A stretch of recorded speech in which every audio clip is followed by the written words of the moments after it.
Chapter 1. The Prison System.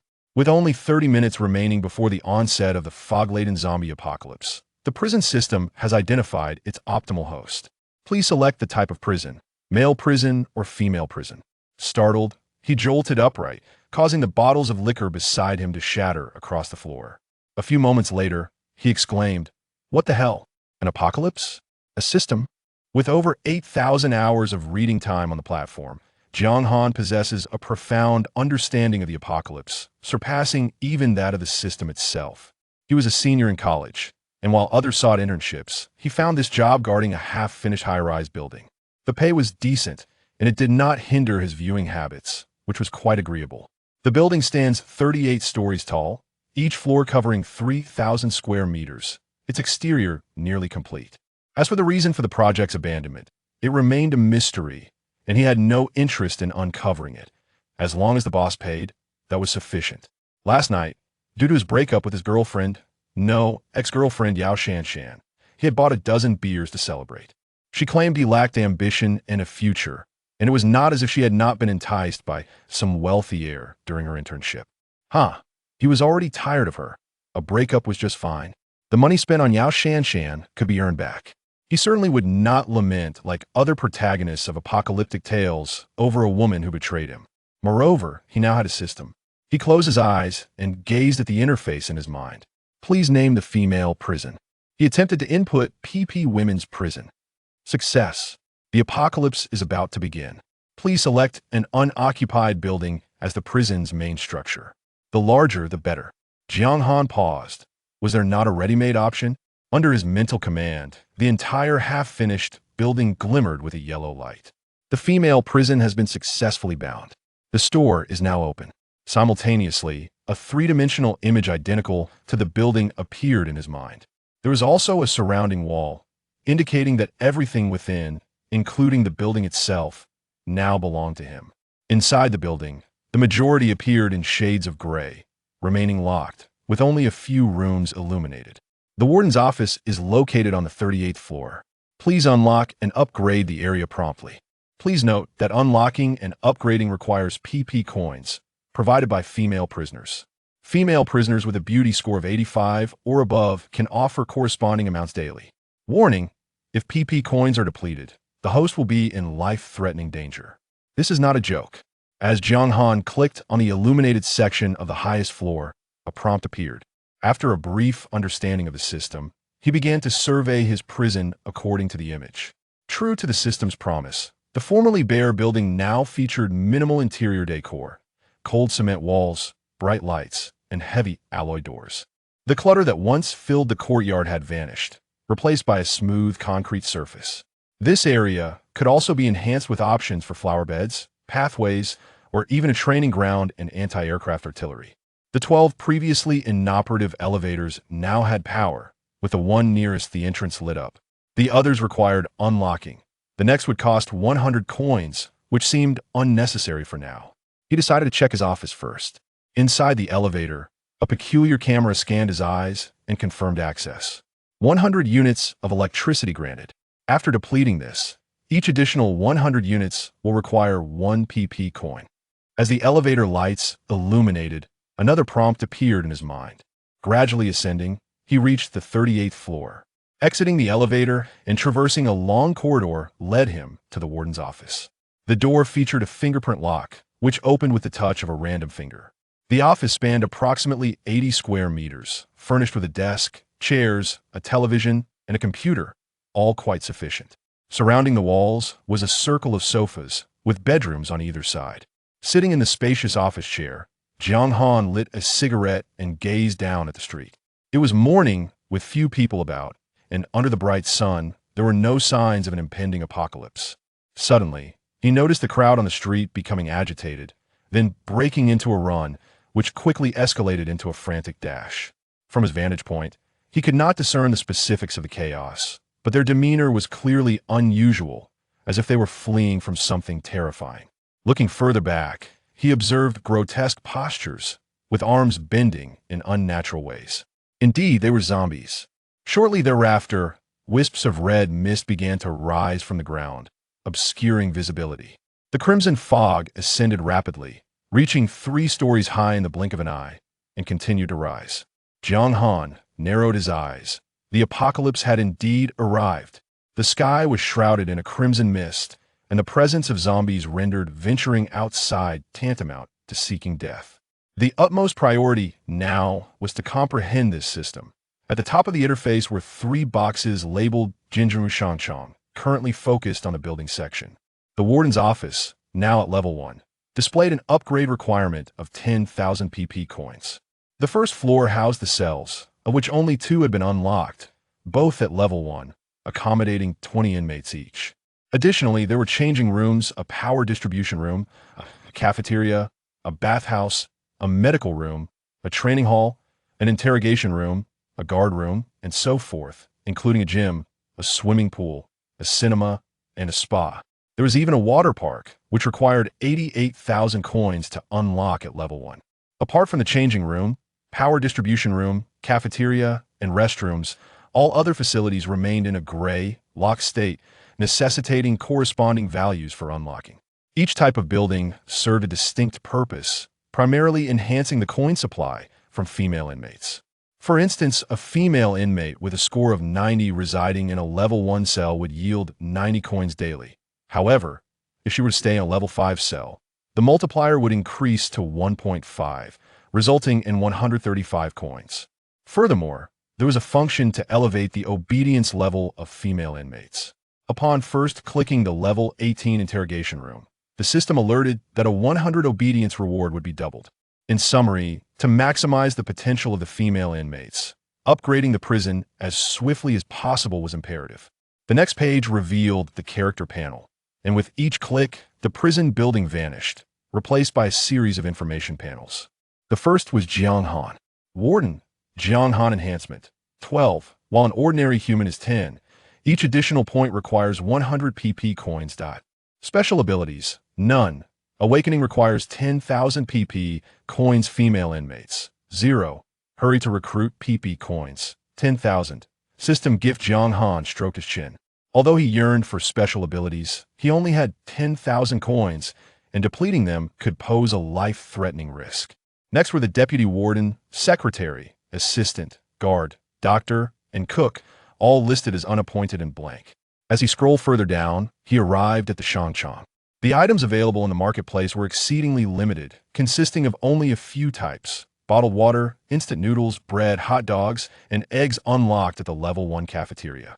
The level 1 restroom offered tap water, toilet paper, towels, soap, toothbrushes, and toothpaste. It was also specifically noted that 10 tons of water had been gifted.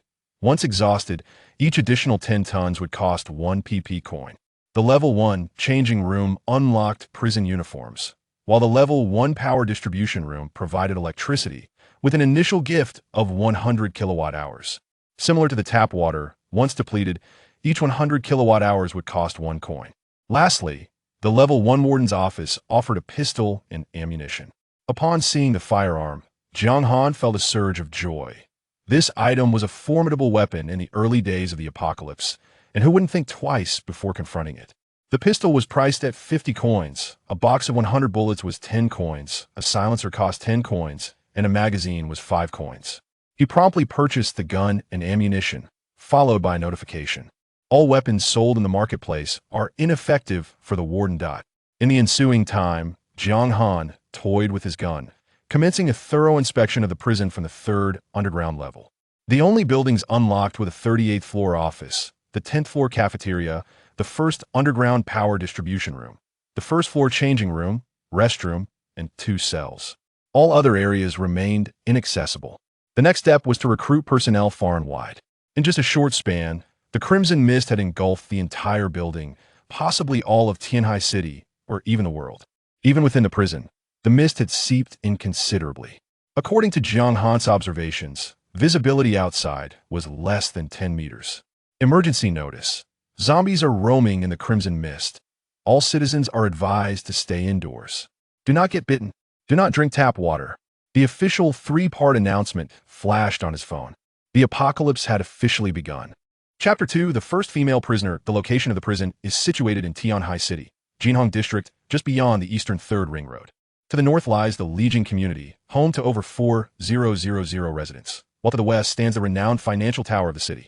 To the south is Jiang Han's alma mater, Tianhai Vocational and Technical College. As an orphan without parents to guide him, his academic pursuits have been quite lackluster. The first step is to establish a reputable image for the women's prison, ensuring that it is well-fed and well-housed. Familiar with apocalyptic scenarios, he instinctively thinks of the green bubbles.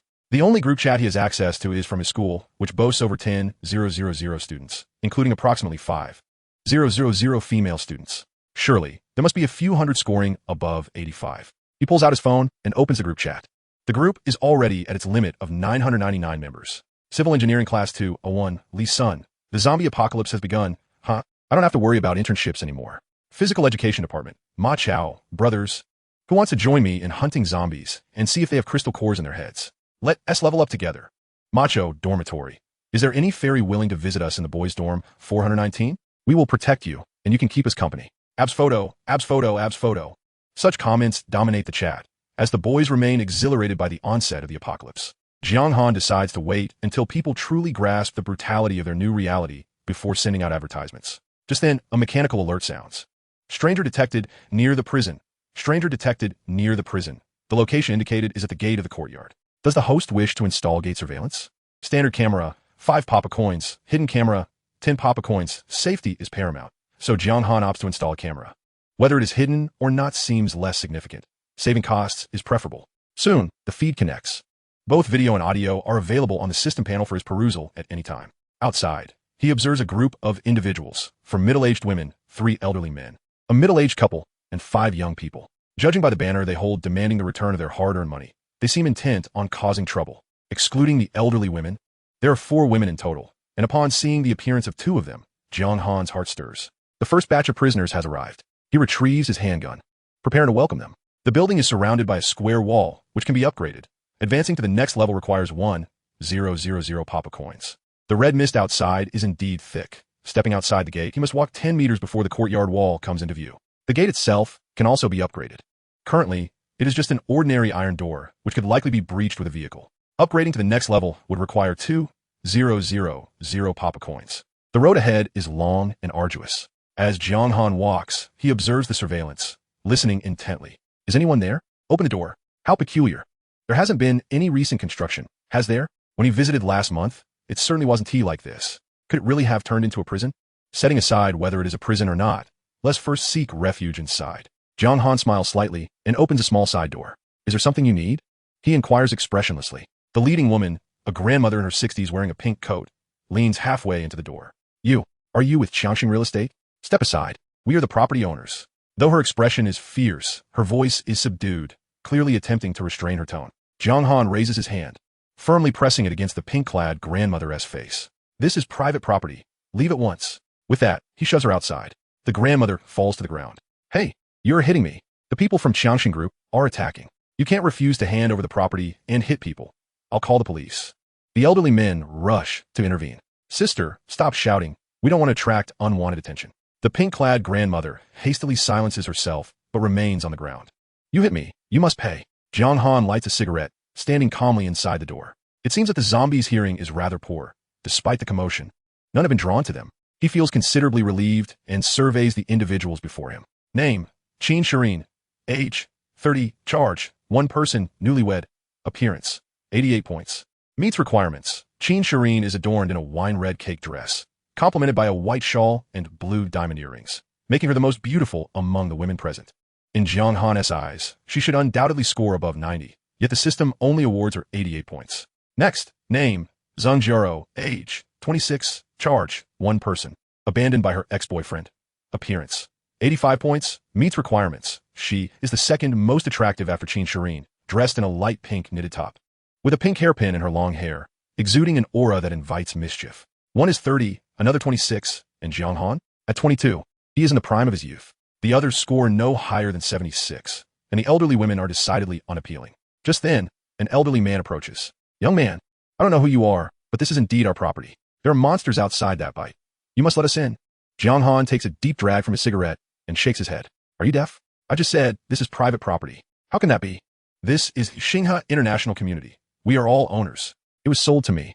Upon hearing this, the elderly men and women are momentarily stunned, then immediately protest. How can we not know? When we came last month, it was still under Qiangshan Group. I bought it this month. This is impossible. Why would they sell it to you? To establish a prison. The crowd outside exchanges glances, bewildered at the notion that it has truly transformed into a prison. A man wearing gold-rimmed glasses loosens his grip on Qin Shirin's arm and steps forward. Brother, let us forget whether this is a community or a prison for now. The danger outside is too great. Please let us in to take shelter. Once the police arrive, we can discuss other matters, all right? Yeah, my notes. All right. But this is a women's prison. No men are allowed inside. As for the women, he draws out his words. Only these two may enter. He gestures toward Qin Shirin and Zheng Jiaro. The bespectacled man is taken aback and his expression darkens. Young man, these are extraordinary times. If you don't let us in, don't blame us for being rude. Very well, then feel free to be rude. Jiang Han replies with a playful smile.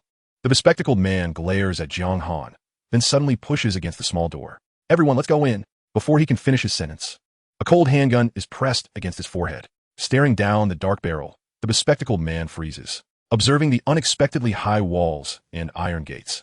Along with the bold inscription women's prison above the gate, combined with the firearm in Jiang Han's hand, he begins to question if this is indeed a prison. Could it be that the gun is real? Chapter 3, An opportunity to kneel before you. The bespectacled man hesitates, unable to ascertain whether the gun Jiang Han holds is genuine or not. At that moment, Qin Shirin steps forward and tugs at his sleeve, her intent clear. Darling, don't overextend yourself.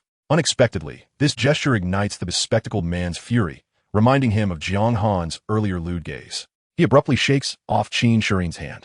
This is our house. Why are you keeping us out and hitting people? When the police arrive, let us see what you'll do. Jiang Han stands at the entrance, calmly stating, I will say this one last time. This is a prison.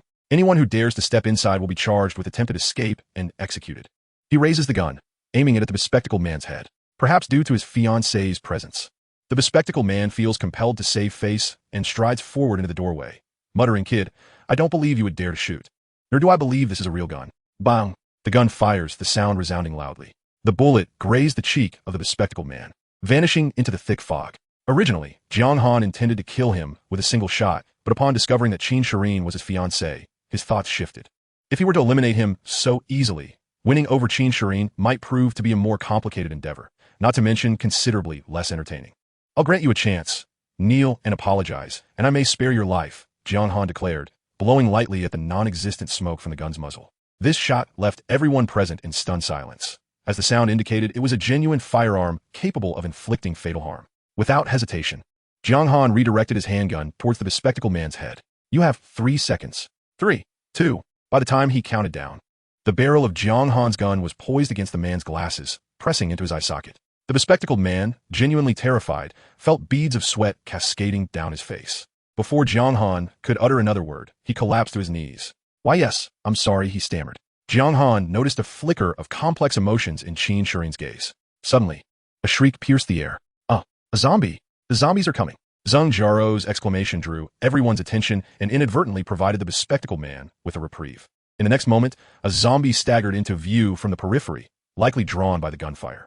The plump woman, lying on the ground, turned to see it, her face paling in terror as she let out a chilling scream, attempting to rise but tripping over the banner she had brought. The zombie lunged at her, tearing a chunk of flesh from her in one swift motion. Help me! Lao Wang, Lao Li, come pull me up! The woman cried out, struggling frantically, but the elderly men nearby were paralyzed with fear at the sight of the zombie, their legs trembling and unable to assist her, summoning the strength of her youth.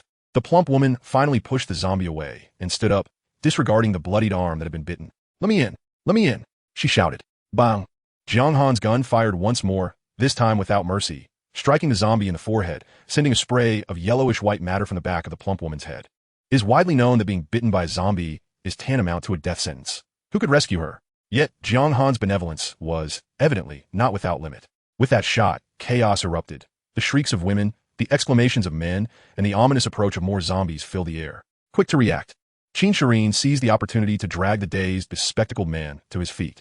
Hurry, love, let's get back to the car. Indeed, not far from them stood a yellow bus, indicating that these individuals had arrived together. This vehicle posed a threat to Jiang Han.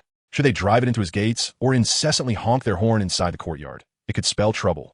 Without a moment's hesitation, Jiang Han emptied his magazine into the 4 tires. In the ensuing panic, no one noticed this small act. They assumed he was aiding them.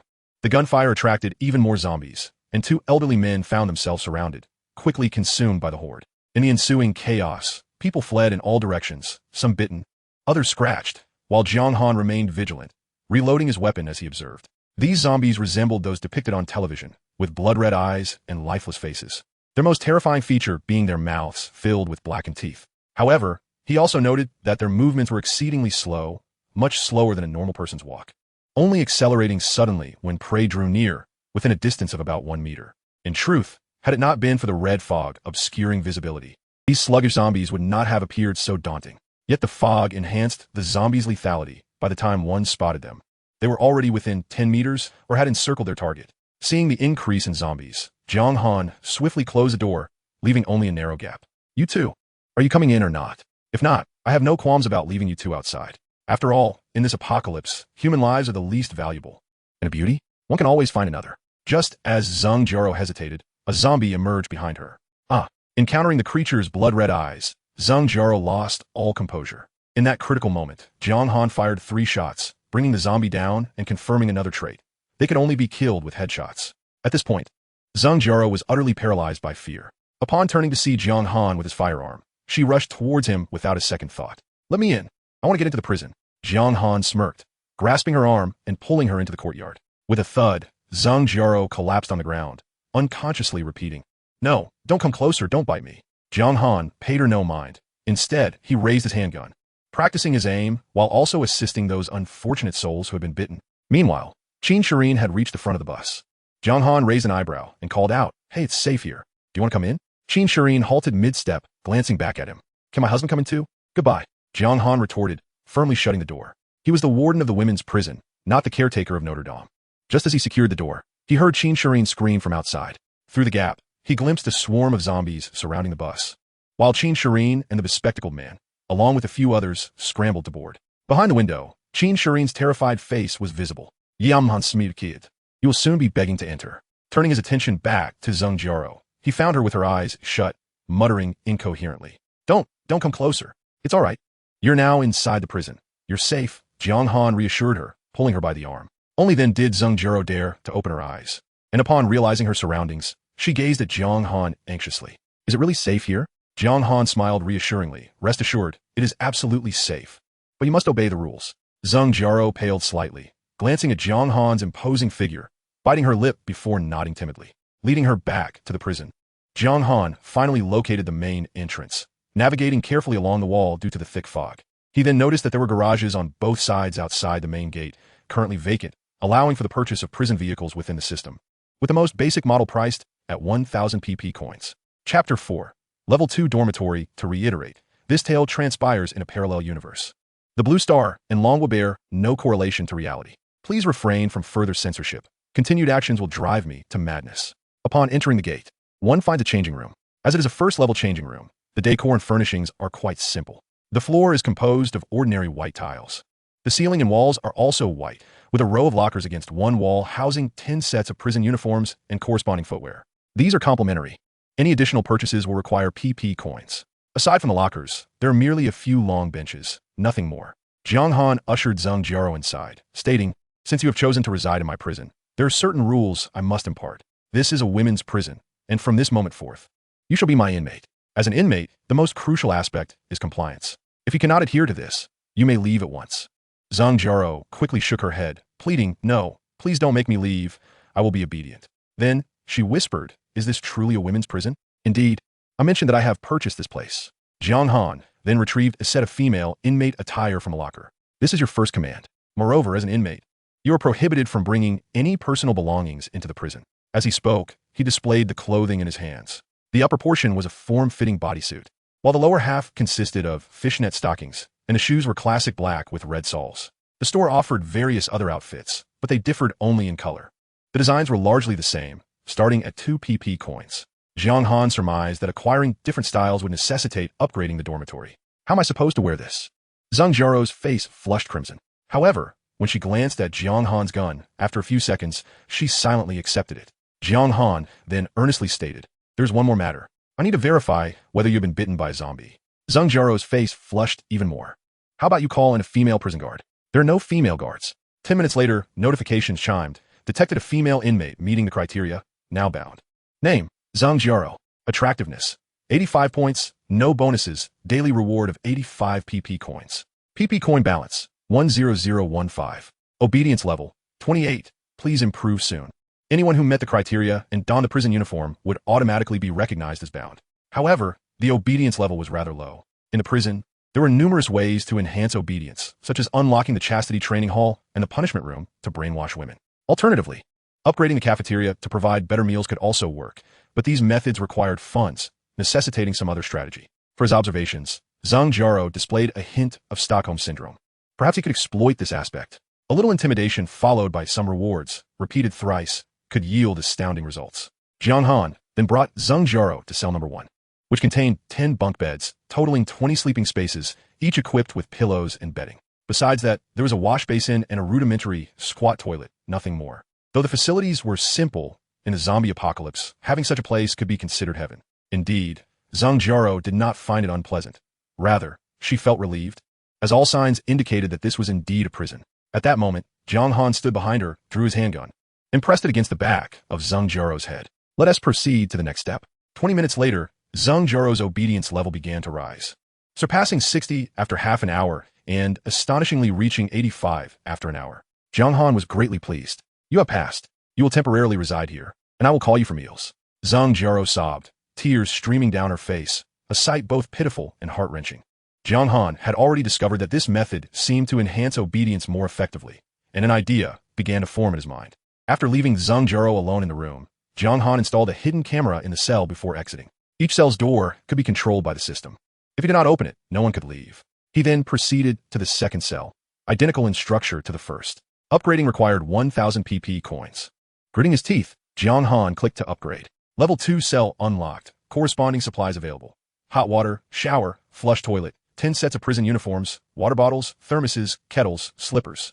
Approximately a dozen items aimed at enhancing living standards. Simultaneously, the cell structure altered. While still featuring bunk beds, the formerly ordinary iron frames transformed into wooden beds, expanding from 1 meter to 2 meters in size. The pillows, blankets, and sheets underwent a complete transformation, changing from coarse linen to more comfortable pure cotton. Most importantly, each bed was now surrounded by a privacy curtain. Additionally, there were 20 small cabinets, one for each inmate, containing an extra set of bedding for washing, along with thoughtfully provided water bottles, towels, soap, and toothbrushes with toothpaste, though only one set was included, requiring repurchase once depleted.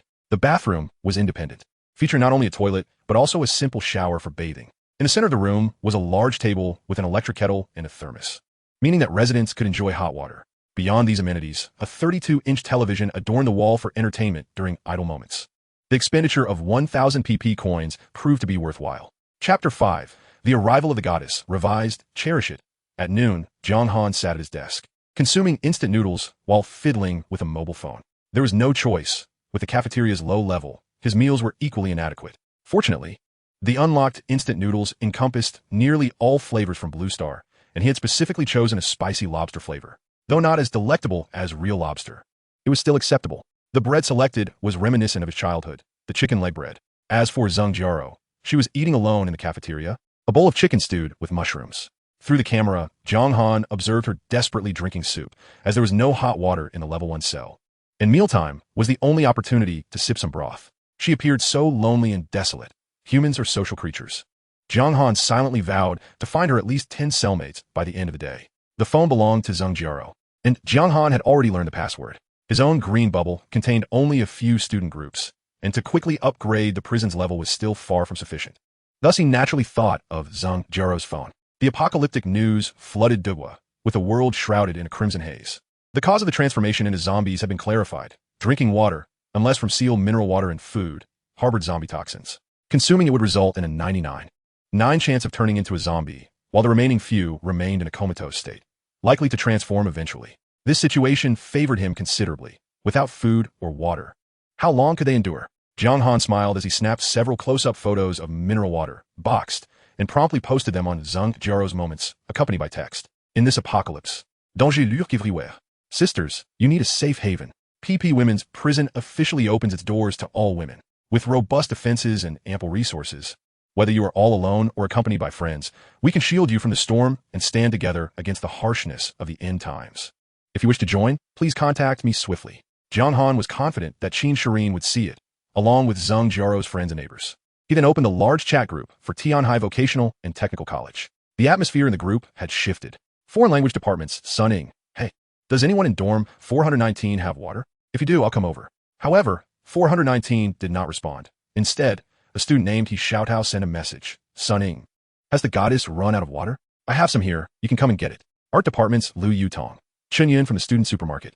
We need 2 boxes of water for our dorm. If you don't deliver, we can pick it up ourselves. Chen Yun had exited the group chat. Jiang Han narrowed his eyes. Chen Yun, the one running the campus supermarket, was not foolish. She understood the importance of supplies and had directly left the group. However, even if she exited the group, the supermarket remained, and it wouldn't be long before those desperate for water would resort to theft. Even with zombies outside, those slow-moving creatures were not utterly unapproachable. With caution and sufficient weaponry, venturing outside remained feasible. These messages were from half an hour ago, and just moments ago, the self-proclaimed supplier of water, He Xiaotao, sent another message. What the hell, is there no law? Everyone come look, they're robbing things in broad daylight. Accompanying this was a video, shaky and lasting only a few seconds, seemingly filmed in haste. The footage revealed 3 or 4 boys rushing into the dorm, interspersed with He Xiaotao's shouts. Then a large hand reached for the screen, abruptly cutting off the video. The time had come. Jiang Han promptly changed his name to Warden. Everyone, this prison is recruiting beautiful women, providing food and drink with unlimited supply. Those interested, please message privately. Dinosaurs, stay away, or face dire consequences. He sent this message 3 times in quick succession. Upon reading this, the students in the group reacted as if they had applied menthol ointment to a sensitive area, erupting in chaos. Art department's Zhang Xing. What the hell? Has a lunatic entered our group? Art department's Lu Xin. A women's prison? Just hearing that makes it clear they're not decent people. Truly disgusting and infuriating. Student Council President Wang Ba addressed his peers, stating, "Dear classmates, we are currently facing a time of calamity. Your bottled water should be submitted for collective distribution. Only through our united efforts can we weather this storm." The Student Council's female department head, Yinyu, responded, "Wang Ba, my dear, I support you. His water must undoubtedly be of dubious origin and should be confiscated." However, this message was soon retracted and replaced, merely substituting the term "my dear" with president. Waves of criticism ensued, prompting Jiang Han to uniformly reply, "Fool." Some requested his removal from the group, yet the group owner remained silent, possibly rendered incapable of response. Before long, someone recognized Jiang Han. Zhang Mingyu from the computer science department exclaimed, "This person is Jiang Han, one of us. I never anticipated such a perverse character. He must have been driven mad by what he has seen. He resides in dormitory 3, room 527. Whoever is nearby should quickly check if he truly possesses water."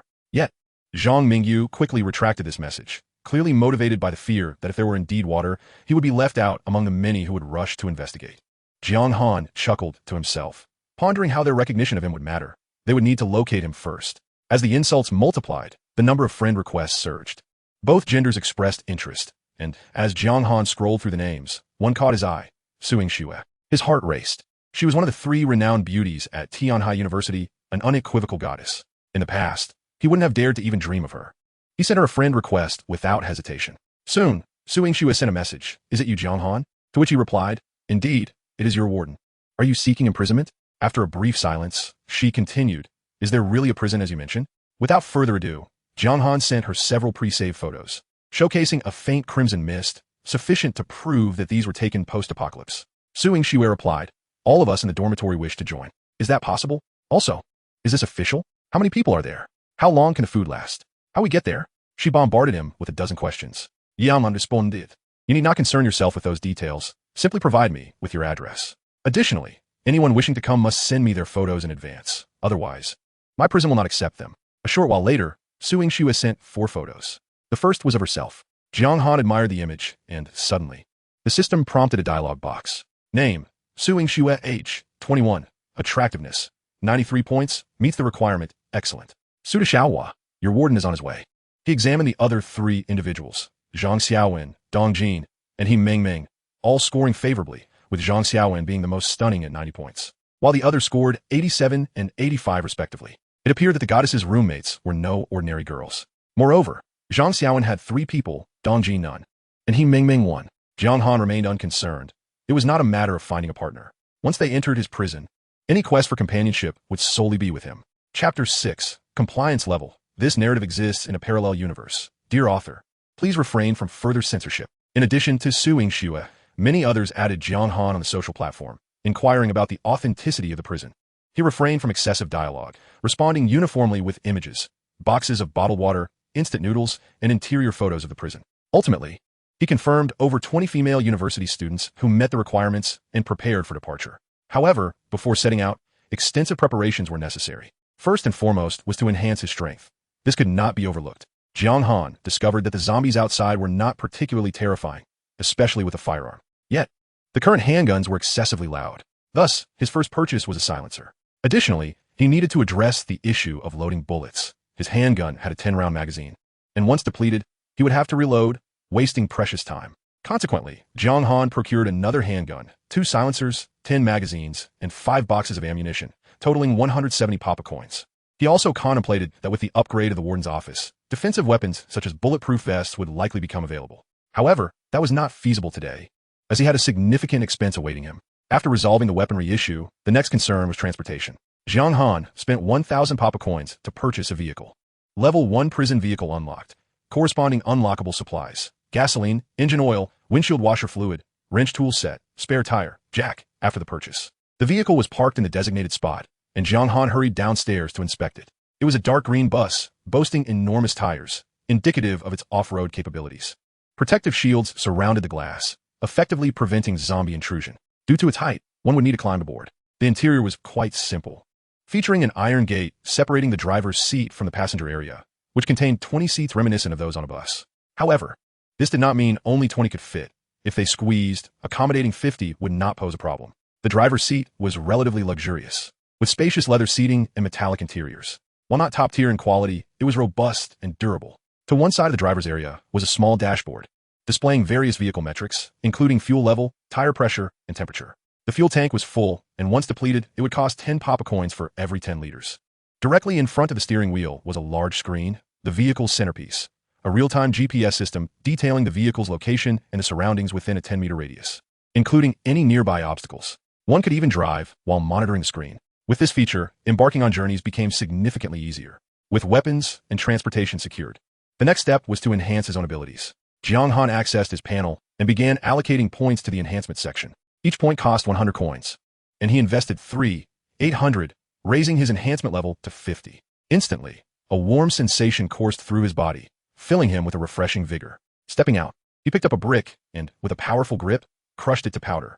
Remarkable. He also noticed his vision had improved, allowing him to see farther, and the dense fog had less impact on him due to the enhancement. This series of actions left Jiang Han with 4,000 papa coins, but these expenditures were essential. In this apocalyptic world, survival was paramount. With this enhanced physique, his forthcoming venture seemed foolproof. However, he felt an overwhelming urge to seek out Zheng Jiao immediately. Was this a side effect of the physical enhancement? He felt a surge of joy. Previously, he had worried that surrounded by beautiful women, he would be powerless to enjoy their company. Now, that concern was alleviated. Nevertheless, venturing out with such desires could cloud his judgment, so Jiang Han proceeded to Dormitory 1, intending to relocate Zheng Jiao. Upon entering, he found Zheng Jiao gazing intently at her hand, lost in thought. Upon noticing Jiang Han's entrance, she sprang to her feet, seemingly flustered. Vaden, hello. Jiang Han remained silent, observing her quietly. After a half-minute, her cheeks flushed crimson. Her gaze dropped, her beautiful eyes glistening with unshed tears. Finally, unable to withstand the mounting pressure, she slowly extended her hand upward. Jiang Han was pleased. A mere glance was enough to extinguish her will to resist. He gestured for her to come forward, and to his surprise, her expression revealed a hint of disappointment. The two exited Dormitory 1 and approached the newly furnished Dormitory 2, which cost him 1,000 papa coins. Jiang Han opened the door and gestured for her to enter, saying, "Take a look at this room."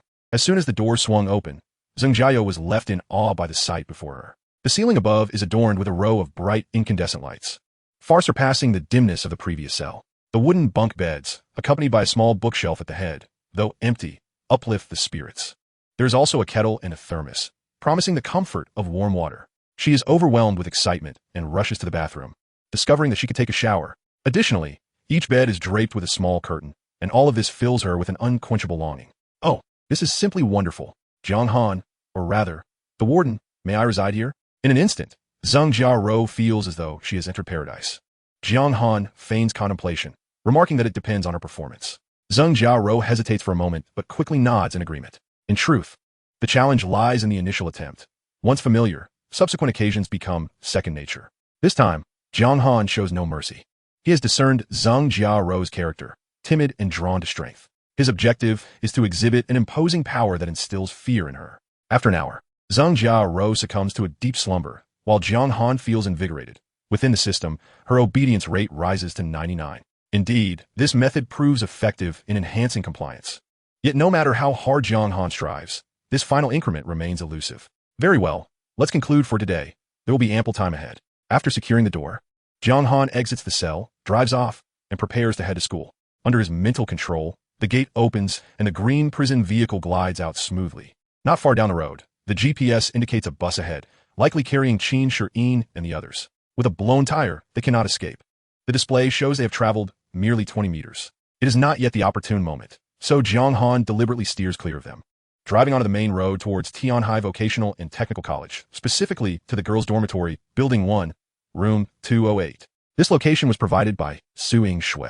Although Jiang Han had previously obtained a driver's license, his experience is limited due to financial constraints that prevented him from owning a vehicle. Moreover, the presence of the red mist causes him to drive slowly. The GPS can detect obstacles within approximately 20 meters, including zombies. Jiang Han observes that the zombies on the road are surprisingly few, far less than depicted in films and television series. This is likely due to the recent outbreak of the corpse poison, coupled with the early morning hour when most people remain at home, many still in slumber. The zombies move sluggishly, only lunging when within a meter of the prison vehicle, yet all are kept at bay by the sturdy iron bars. After more than an hour of travel, the familiar school gate finally comes into view. Chapter 7. Follow me, and you shall be safe within the guardhouse at the school entrance. Two elderly men lean against the window, their faces etched with astonishment as they gaze at the entrance.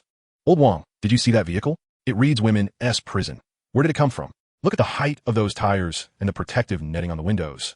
It must be secure. Old Li, should we block the vehicle? We could seize it when the driver steps out, making it easier to find some food. Agreed, especially water.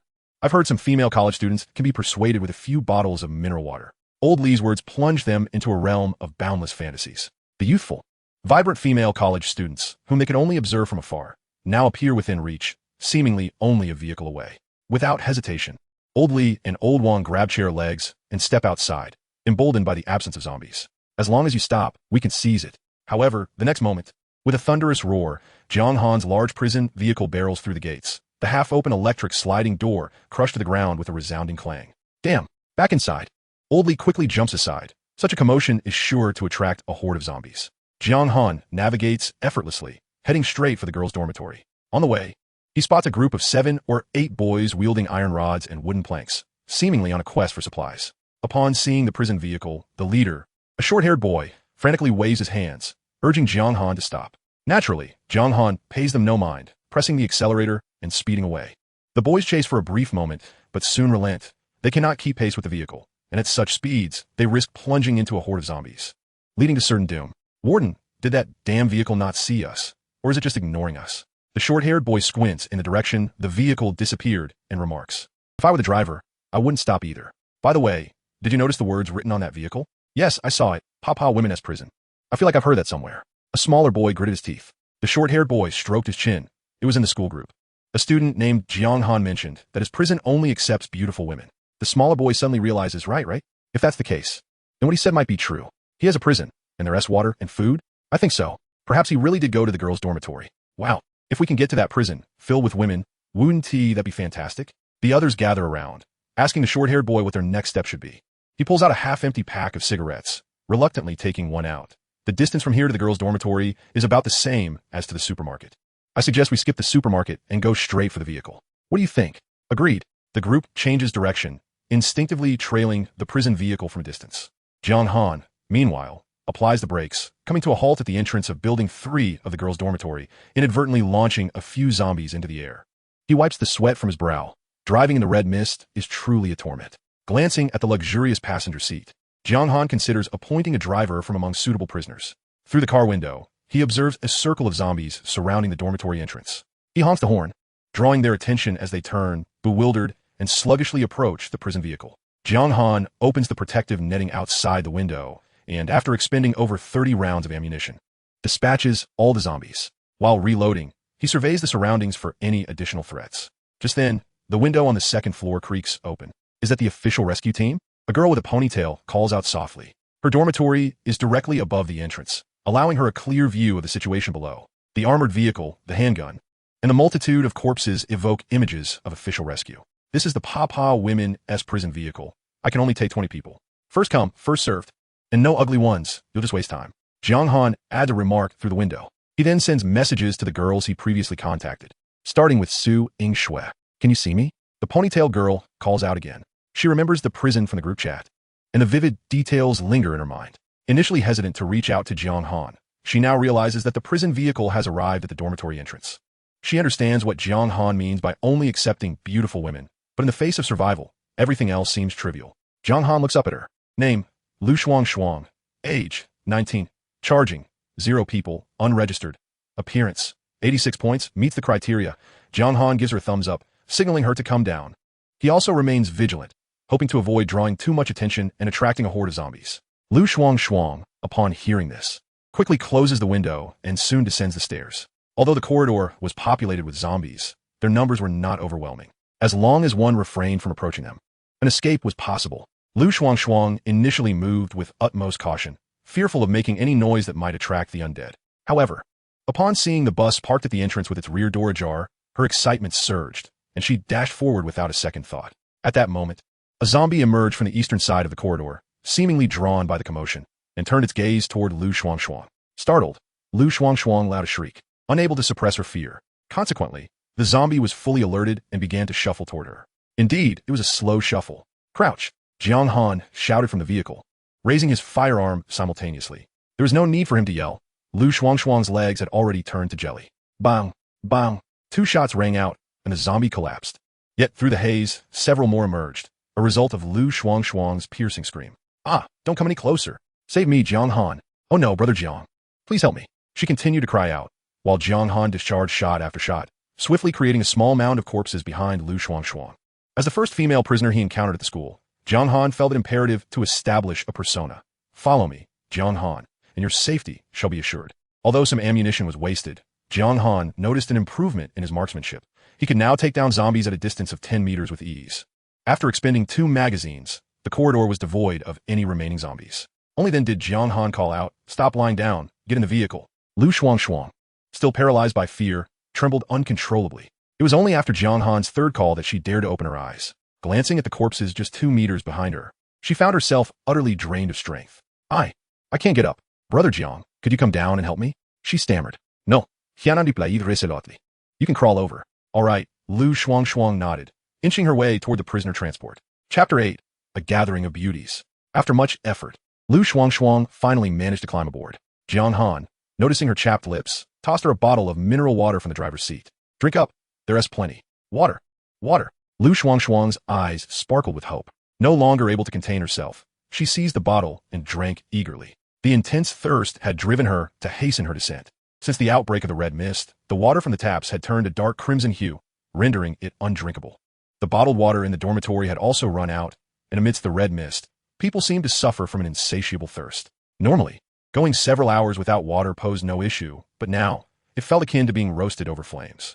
She had even contemplated drinking a bowl of poison, as she would rather die than perish from thirst. Soon, the bottle was empty, and Lu Shuang licked her lips timidly, casting a glance at Jiang Han. Brother Jiang, do you have any more water? I do, Jiang Han replied, producing another bottle, but withholding it. Call your most beautiful friend, and have her accompany you into the prison. And this bottle is yours. Okay, Lu Shuang agreed without hesitation. In fact, prior to their arrival, she had already arranged with her dorm mates that as long as the prison could guarantee safety, she would send a message immediately, urging them to join her. Brother Jiang, it's particularly safe here, and there's still unopened mineral water. I'm already on the bus. The seating is limited. Lu Shuang sent several messages, untroubled by the thought of Jiang Han's water supply. At this moment, the ability to produce bottled water for others indicated one undeniable fact. He possessed an ample supply. Jiang Han turned and asked, "Who should I message? Do you have any photos? I want to accept anyone who isn't beautiful." Hearing this, Lu Shuang's face flushed. Yet she opened her social media and presented her phone to Jiang Han. "These are the photos of my dorm mates." Jiang Han smiled as he accepted the phone. The image depicted 4 individuals in a dormitory setting.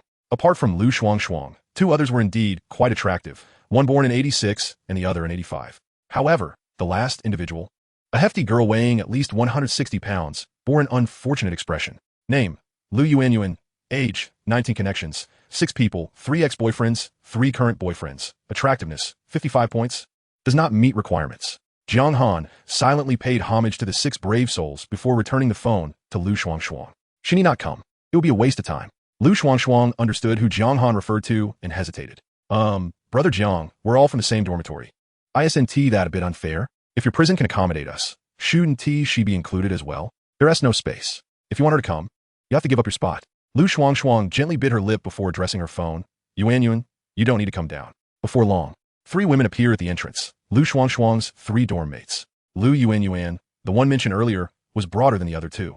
Jiang Han had already cleared most of the zombies from the corridor, especially near the entrance, rendering it quite safe. The 3 women tiptoed down, and upon spotting the prisoner transport, particularly the mineral water in Lu Shuangshuang's hands, their eyes lit up in unison as they rushed toward the vehicle. Lu Yuanyuan, initially trailing behind the other 2, suddenly surged forward, pushing past them. Water!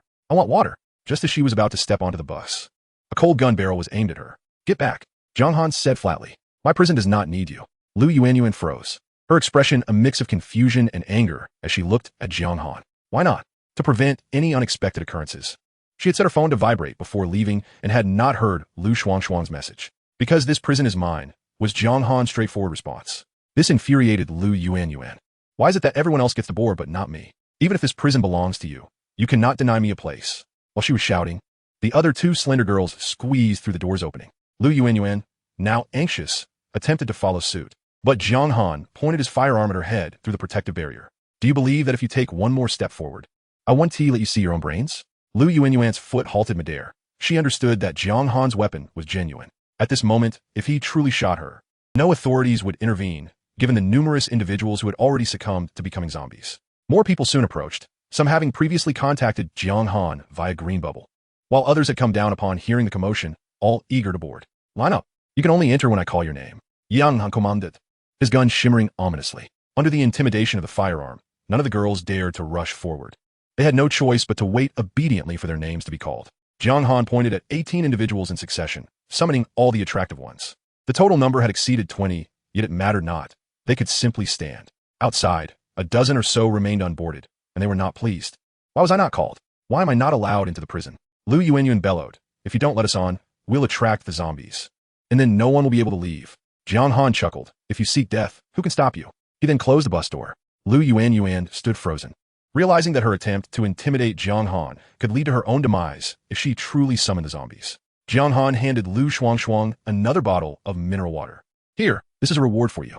Since Lu Shuangshuang had successfully brought 2 beauties to him, she deserved a reward. Immediately, a quick-witted girl approached Lu Shuangshuang. Classmate, how do I earn this reward? Lu Shuangshuang thought for a moment before replying. Send a message to your most beautiful friend and have her come over. The girl responded with a puzzled, oh, before glancing at Jiang Han. Big brother, if my friend comes over, will she get water too? Jiang Han glanced at the rearview mirror, observing a girl who scored a remarkable 90 points. Her name was Shunqinga, the most stunning among the girls in the car, seemingly from the arts department. She had even won first prize in the last school singing competition. It is widely acknowledged that the arts department boasts numerous beauties. Shunqinga, in particular, held significant potential for development, although she had 3 people she was charging with. Yet it mattered little, as he was not seeking a wife. Jiang Han remarqued. Let us hold off on that for now. There is no more space in the car. Once I drop you at the prison, I will return. Disappointed, Shunqinga set down her phone and leaned closer to the iron bars. Brother, I'm just so thirsty. Could you please give me a bottle of water? She pleaded. Rest assured, I know many beautiful girls, she added. Jiang Han turned to meet her gaze, gently touching her small face. Rather than recoiling, Shunqinga leaned in closer. With a hearty laugh, Jiang Han produced another bottle of water. Since you're so thirsty, here, take it. Thank you, brother. With this precedent, other quick-thinking girls soon approached, incessantly calling out brother. Jiang Han rewarded anyone who sought to please him, though a few more modest ones, blushing, remained back. Most had not yet charged their batteries. Jiang Han, naturally, did not pressure them. If they could resist temptation now, he would commend their restraint once they witnessed the stark contrast among the female prisoners in the prison. He would never coerce anyone but merely engage in transactions. After distributing the mineral water, Jiang Han picked up his phone to send a message to Suing Xue. 1 minute left to drive. A 1T wait past the time.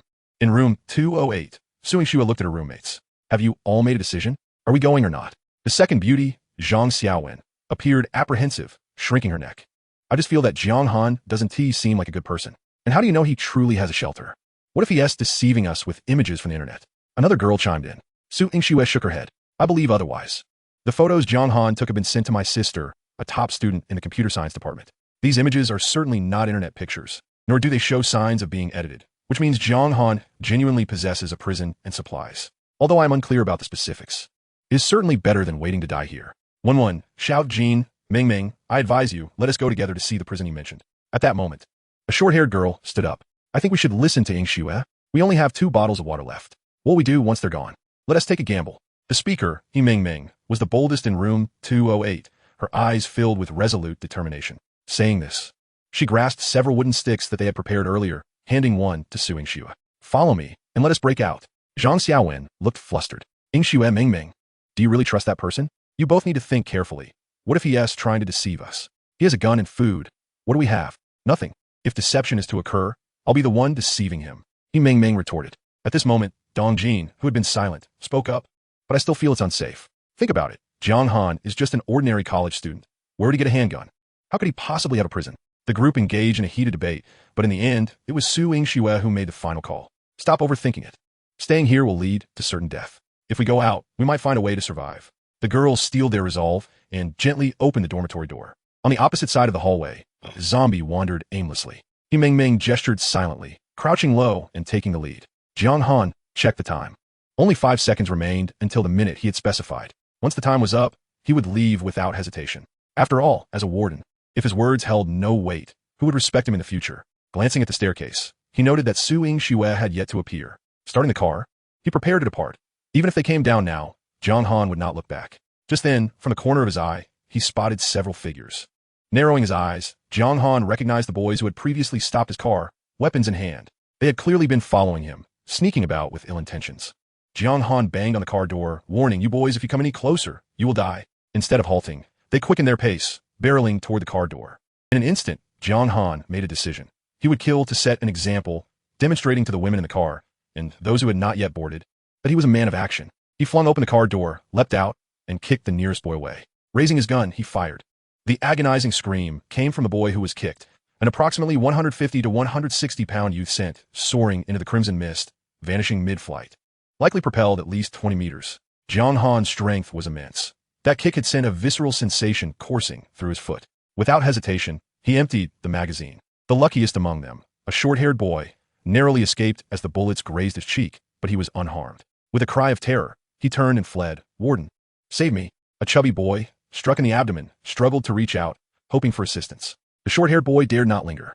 Kicking aside the fallen body and scurrying into the red mist. Jiang Han's gaze was cold and calculating as he skillfully reloaded his weapon, pursuing while firing at the fleeing figure. However, the short-haired boy was agile, zigzagging as if influenced by action movies, causing all 3 shots to miss. Jiang Han chose not to pursue further. While he could have killed him, there was a degree of risk involved. He understood the principle of not chasing a cornered enemy. Help me, I beg you. Just as he was about to turn back to the car, he noticed a chubby boy a few steps away on the ground, clutching his abdomen and reaching out toward him. Jiang Han raised his gun. Help you? I might be able to assist. With that, he pulled the trigger aimed at the boy's head, putting an end to his suffering. These individuals should have anticipated this outcome when they decided to resort to violence. The girls, led by Lu Yuanyuan, who had not boarded the car, let out horrified screams, not the kind meant to attract zombies, but genuine, instinctive cries of fear. They were merely ordinary students, unaccustomed to witnessing murder. Jiang Han disregarded them and meticulously examined the bodies on the ground. The first lesson of the apocalypse is to ensure you finish off your enemies. Many have perished due to negligence in this regard. Indeed, he discovered one who was merely pretending to be dead. This small fellow had only been shot in the thigh. Was he truly dead? Jiang Han approved, lightly pressing his foot on the wound. Ugh, ugh, ugh. The small boy immediately groaned, desperately trying to mask the fact that he was still alive. But the beads of sweat on his forehead and his trembling body betrayed him. No, please don't kill me. I just want to get in the car. With his ruse collapsing, the small boy quickly pleaded for mercy. Jiang Han chuckled softly. Want to get in the car? I suspect you intend to seize it, otherwise. Why would you be armed and rushing toward the driver's seat? Don't kill me. It was all his idea, the small boy hastily replied. Who? Our dormitory leader. Lu Hao. Yes, the one who ran away. Jiang Han continued to question. Is he the one who escaped? Yes, that scoundrel. He sent us to our deaths and fled first. How many of you came in total? The small boy's eyes darted around before he responded. If you promise not to kill me, I will tell you. Jiang Han assessed the wound once more, a smirk playing on his lips. All right, I promise. Speak. The small boy seemed somewhat distrustful, staring intently into Jiang Han's eyes. You wouldn't deceive me, would you? Jiang Han toyed with his gun. I won't deceive you. But if you don't speak soon, I might change my mind. The small boy swallowed hard. 8 of us. We came in a total of 8 people from 2 dormitories. 8, Jiang Han muttered to himself. There are 4 corpses and 1 living person here, and with Lu Hao, who just fled, and the Kiknarain, there are only 7 individuals in total. This implies that there is still 1 person nearby. If Lu Hao hasn't strayed far, that makes it 2. Just then, a loud bang suddenly erupted from the other side of the prison transport vehicle. Bang! Jiang Han was startled. However, he quickly deduced that the sound must have been a tire blowout. Chapter 10. I want to eat 2. Turning the vehicle, he discovered that indeed. The right rear tire had burst, and not far away lay a person, drenched in blood, with a metal rod embedded beside them. It appeared to be the 8th individual. A surge of inexplicable fury coursed through him. How careless could one be to cause a tire blowout like this? Did this fool not consider the immense force generated by such a large tire exploding? Although there was a spare tire on board, it was worth 10 PP coins in the marketplace, meaning Jiang Han had incurred a loss of 10 PP coins for nothing. The more he thought about it, the angrier he became. He picked up his gun and, in front of the dozens of women both inside and outside the vehicle, without regard for the person on the ground, shot them in the head. The women fell silent, having witnessed Jiang Han's methods. Their screams were no longer necessary to mask their emotions. Soon, the loud noise from the blowout attracted a horde of zombies, and Jiang Han promptly fired, ignoring the small individual feigning death on the ground. I did say I wouldn't kill you, but that doesn't mean I'll save you. The small person first pleaded for help, then angrily cursed, eventually devolving into wails, but Jiang Han remained unmoved. Moments later, the small team of 8, except for Lu Hao, was dealt with. Now, he had 2 tasks: eliminate the incoming zombies and change the spare tire. This could not be accomplished alone. While firing, he approached the group of girls led by Lu Yuanyuan. The girls immediately retreated a few meters in alarm. Who among you can change a tire? Come and help. And each will receive a bottle of mineral water. The girls exchanged glances. They certainly desired water, but none knew how to change a tire. Who would dare to deceive Jiang Han for a few bottles of water? At that moment, 4 girls descended from the stairs. I can. The girl in a white dress exclaimed. Jiang Han looked over and saw it was Su Yingxue, accompanied by her 3 roommates who had sent photos earlier. Had it not been for the unforeseen circumstances, he might not have encountered this woman today. He chose not to dwell on her tardiness, considering it a twist of fate. Seeing Su Yingxue, he inwardly marveled. She truly deserved her place among the school's 3 goddesses. You may begin, he said, just as Su Yingxue was about to step forward. Her roommate, Zhang Xiaowen, subtly tugged at her sleeve. Yingxue. Su Yingxue gently patted her hand, offering comfort. There's no need to be afraid. I believe this Jiang classmate will surely protect us, right? The last part was directed at Jiang Han. He nodded, assuring her, rest assured, as the warden of this prison, I bear the responsibility to protect all female inmates. Stick with me, and your safety is guaranteed. Upon hearing the term female inmate, Su Yingxue's face flushed with embarrassment, feeling somewhat ashamed. However, she quickly regained her composure, calling her 3 roommates to follow her to the back of the transport vehicle. As they passed the vehicle marked with PP Women's Prison, they couldn't help but glance multiple times. Could there truly be a prison with such a name? How is it even approved? Moreover, shouldn't prisons be state institutions? Shaking her head, Su Yingxue understood that now was not the time for such thoughts. The immediate priority was to change the spare tire. She had little experience. Since obtaining her driver's license, she had only seen her brother-in-law change a tire once. Let me tell you, the spare tire is usually in the trunk. She imitated her brother-in-law's tone as she approached the back of the vehicle, but upon glancing, she was taken aback. It was considerably larger than what her brother-in-law had dealt with. Jiang Han paid them no mind, focusing solely on guarding the transport vehicle. The spare tire and tools were at the rear, and it took the 4 girls quite some effort to detach the spare tire. Su Yingxue's white dress was soon splattered with mud. Watching Su Yingxue's actions, Jiang Han felt a flicker of admiration. It took over half an hour for them to finally replace the tire. During that time, a few zombies had approached but were eliminated by Jiang Han before they could get close. These zombies were dreadfully slow, almost comically weak. The girls, led by Lu Yuanyuan, had intended to ask the classmates inside the vehicle for some water, but all the doors and windows were securely locked. Even if those inside wished to help, they were unable to, leaving the girls empty-handed as they returned. Can you drive? Jiang Han inquired as they got back into the vehicle. Having noticed that although Su Yingxue was somewhat clumsy in changing the tire, she was familiar with the process. A first-year female, student capable of performing such a task implied she had learned to drive. And he needed a driver. Of course, that was not feasible yet.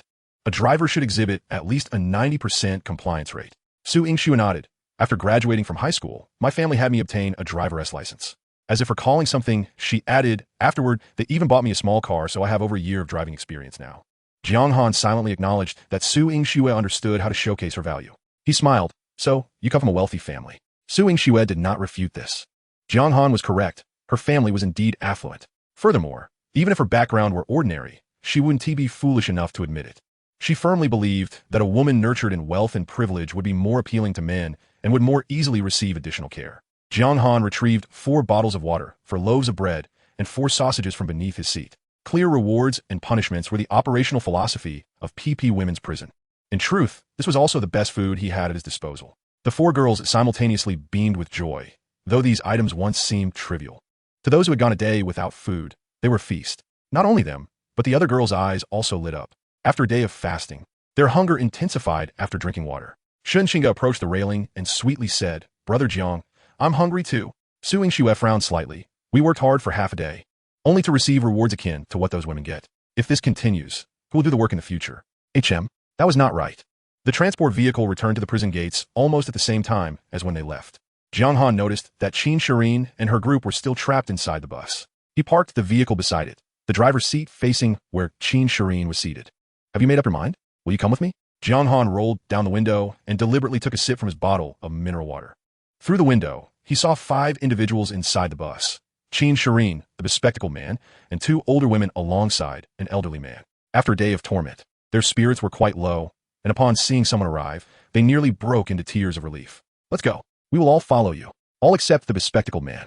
His face contorted with rage. You bastard, but the next moment, the dark barrel of a gun silenced him. Jiang Han had no intention of firing. It was unnecessary. These individuals were trapped. They could only wait for their impending doom. Under the intense urge to survive, perhaps Qin Shireen would make a more prudent decision. Chapter 11. Can my husband come along? Qin Shireen's face turned pale. After hesitating, she gently grasped the bespectacled man's hand. Can my husband come with us? Jiang Han shook his head, of course not, but he paused, glancing at the others in the vehicle, and continued, if you choose to accompany me, I can provide each of them with a bottle of mineral water and a loaf of bread. Upon hearing this, the elderly man and women in the bus turned their heads simultaneously, their eyes filled with eager anticipation as they looked at the young couple. They had prepared a case of mineral water for the journey, but no food, as no one had anticipated such an event. A day has passed, and only 7 bottles of water remain in the vehicle, barely enough to last through the night. By tomorrow, they will be completely out of water and food. The bespectacled man's face flushed crimson with anger. Although he understood the significance of sustenance, he would never relinquish his fiancée. He felt an urge to explode, but soon realized that aside from uttering a few curses, he had little else to do, especially considering the other party was armed. Making even insults a risky endeavor. Jiang Han, having achieved his goal, chuckled. If you've come to your senses, feel free to reach out anytime. Just contact Zheng Jiayu's phone. With that, he pressed down on the accelerator and drove away. Once Jiang Han was a distance away, the bespectacled man slammed his hand against the seat. This bastard is taking things too far. Nearby, an elderly couple exchanged glances, each recognizing a shared sentiment in the other's eyes. An elderly man, whose head was nearly devoid of hair, approached. Shaoruan, I believe if you truly love your wife, you ought to find her a safe place. The bespectacled man's name was Ruan Kuan. Since a few years ago, when a male celebrity named Go Shukuan gained notoriety for causing fans to undergo abortions, he had developed an aversion to his own name. Ruan Kuan's expression darkened considerably as he glared furiously at the bald elder. What nonsense! If anyone dares to mention this again, I swear I'll deal with him. The elder was taken aback by Ruan Kuan's murderous glare and muttered softly, Young man, don't you understand the importance of respecting your elders and caring for the young? Why direct your anger at that kid? What have I done? Ruan Kuan felt his pride wounded and scoffed. Let me tell you, don't think for a moment that I can't handle that little brat. With that, he took out his phone and dialed a number. This matter had been on his mind for quite some time. Shortly after, a gruff voice answered on the other end. Hello, who is this? Ruan Kuan immediately adopted a cheerful demeanor. Brother Yong, it's me, Shaoruan. Shaoruan? Who the hell is Shaoruan? Brother Yong, I'm the one who asked you for a refund. Recognition dawned on the other side. Oh, I remember now. You're the one whose wife is quite beautiful. What's her name again? Ruan Kuan felt a bit embarrassed and coughed lightly. Yes, her name is Qin Shireen. I'm her husband. I called to share some news. Qin Shireen, sitting nearby, looked at Ruan Kuan in astonishment. Husband, you. Before she could finish, Ruan Kuan impatiently interrupted. Brother Yong, today I discovered that many people have moved into our Qiangxing group's Xinghai International community, and they are bringing in beautiful women in droves. He relayed all he had learned about Jiang Han, emphasizing the photos on Zheng Jiayu's social media, causing Qin Shireen to grow increasingly alarmed. There was a backstory. The couple had purchased a property in Jiang Han International a year ago, exhausting nearly all their family savings just for the down payment. However, the project had unexpectedly gone belly up. Later, Ruan Kuan had enlisted the help of a friend to find a manager at Xiangxin Group named Guangtou Yong. After a night of drinking and foot massages, he had reluctantly agreed to issue a refund, but, coincidentally, when signing the contract, Ruan Kuan had brought Qin Shirin along. Guangtou Yong, who presented himself as the project manager for Jiang International, was, in reality, a notorious enforcer for Xiangxin Group, well-connected in both legal and illegal circles. He had immediately taken a liking to Qin Shirin and had no qualms about making a proposition. If she spent the night with him, not only would they receive their refund, but the house would remain in their names. If she refused, the consequences would be dire. Ruan Kuan dared not offend Guangtou Yong, so he had claimed he needed to discuss it at home, thus managing to escape for the time being. Had it not been for the recent crackdown in Tianhai City, Qin Shirin feared she would have fallen victim to his clutches. Now, she was shocked that Ruan Kuan would voluntarily call Guangtou Yong. Watching her husband, who was smiling ingratiatingly while explaining the situation, sent chills down her spine, especially since Guangtou Yong had indicated that if the information proved true, they would come by tonight. What about her? It was evident what would happen. Those men were accustomed to bullying the weak, and now, by doing this, she would be walking into a den of wolves. All right, Ruan Kuan nodded enthusiastically as he ended the call, raising his head with an air of immense pride, as if to say to the elderly couple, look, we are all victims here, yet I know who has wronged us. The previously bald elder looked at Ruan Kuan with astonishment. Mr. Wan, do you know Manager Yong from Xiangxin Group? Ruan Kuan nodded smugly. Of course. Brother Yong already said he would send someone over tonight. That kid won't be so arrogant for long. And they'll even bring us food. Far better than a few bottles of water or some bread. Ruan Kuan doasteth. The two elderly women, upon hearing this, quickly gathered around him. Xiao Wan, oh no, Mr. Ruan, could you ask Brother Yong to send us home? My son and daughter-in-law are waiting for me. Well, Ruan Kuan feigned a stern expression. What was your attitude just now? Do you think I'm a type to sell my wife? You still expect my help? Such foolishness. The elderly couple quickly bowed in apology. Mr. Ruan, we were momentarily deceived by that kid. Please forgive us for our ignorance. Qin Shirin, scrolling through her phone, remained silent, her worry mounting as she perceived her husband's short-sightedness. She knew all too well that Guangtou Yong was far more dangerous than that prison warden. At least the latter was reasonable, providing safety and sustenance. Looking at the photos shared by Zheng Jiayu, which depicted a secure and comfortable living environment, she wondered what Guangtou Yong would actually do. Would he bring them food? Unlikely. Meanwhile, Jiang Han had ordered Lu Shuang to confiscate the phones of 26 girls and lead them to the changing room. Like Zheng Jiayu, the first order of business was to change clothes. Only when they reached the entrance of the women's prison did the girls in the vehicle fully grasp that they were indeed approaching a prison. Upon entering the changing room, Jiang Han insisted, as was his custom, that they needed to ensure no one bore any injuries. The girls naturally resisted, but upon hearing Jiang Han's ultimatum that anyone unwilling to comply would be sent outside, Shen Qingge gritted her teeth and was the first to remove her outer garment, followed closely by Lu Shuang. Chapter 12. A compliance rate of 100%. Once the first girl had complied, a second followed suit, and soon only 4 girls, including Su Yingxue, remained fully clothed. The room presented a striking tableau. 22 girls with their arms crossed, and 4 who appeared conspicuously out of place. Observing this, Jiang Han wasted no time in opening the door. His prison allowed for no exceptions. I am doing this for everyone's safety. Since you refuse to comply, I must assume you are infected with the zombie virus. Therefore, I kindly ask you to leave to avoid endangering others. Su Jing Swifronith. Jiang, don't make your words sound so grandiose. I know exactly what you're thinking. Besides, everyone knows that if bitten by a zombie, infection occurs within 10 minutes. We've been in the vehicle for over an hour now. If anyone were bitten, symptoms would have manifested by now. Jiang Han's gaze swept across the 22 girls before he replied earnestly. How can you be so certain there are no exceptions? What if one of you was bitten but remained asymptomatic until midnight? Wouldn't that endanger everyone? Su Yingxue muttered resentfully, pervert. Why don't you call a female officer? I apologize, but this prison has just been established, and we do not yet have female officers. On that note, Jiang Han slapped his forehead. Oh, I should officially announce that the PP Women's Prison is recruiting female prison guards. Anyone who meets the criteria may apply. The benefits are substantial. Upon hearing this, the women immediately raised their hands, their spirits visibly brightened. Jiangge, what are your requirements? I wish to sign up. Su Yingxue's eyes sparkled momentarily. So you're recruiting female prison guards, are you? Well, I'm in. I can help you inspect them. Welcome, welcome. However, to apply as a prison guard, the first step is to pass the inspection, Jiang Han stated while clapping his hands. You, Zhang Xiaowen tugged at Su Yingxue from behind. Yingxue, let it go. Under the eaves, one must bow their head. If they want to strip, let them strip. Ultimately, Su Yingxue had no choice but to brace herself for Jiang Han's inspection. Jiang Han, with a serious and responsible demeanor, conducted a meticulous examination, leaving no corner unchecked. After a full half hour, his heart raced and his blood pressure rose. All right, now change your clothes. I will take you on a tour of the dormitory. For Su Yingxue, this sentence felt like a person in the desert encountering a chilled watermelon. That half hour had been unbearable, and she needed to get dressed quickly. However, upon seeing the style of the clothing, her face flushed even more. This was not prison attire. It was clearly a jumpsuit. What was the difference in design? Can I not wear this? Su Yingxue was on the verge of tears. Jiang Han nodded. Of course, I never force others. Then I want to wear it. However, the prison has regulations. You must either wear prison attire or nothing at all. You decide. Su Yingxue huffed softly and reluctantly said, bring it here. Ding. Detected a compliant female prisoner. Binding successful. Name. Su Yingxue. Attractiveness. 93 points, no bonuses. Daily reward. 93 pa coins. Obedience level. 5. Please improve promptly. Damn, this woman is quite difficult to tame. Ding. Detected a compliant female prisoner. Binding successful. Name. Shun Chinga. Attractiveness. 90 points, no bonuses, daily reward. 90 pa coins, obedience level. 65, please continue to improve. With 26 women, a total of 2,265 coins was accumulated. The current balance reached 6630. Jiang Han was very satisfied. At this rate, in 2 days, he could purchase special abilities. Of course, this was just the first batch. Many more would follow. The first stop was the level 2 dormitory where Zheng Jiao resided. Zheng Jiao was sipping hot water while watching the Tianhai news channel. However, the signal was intermittent, likely affected by the red fog.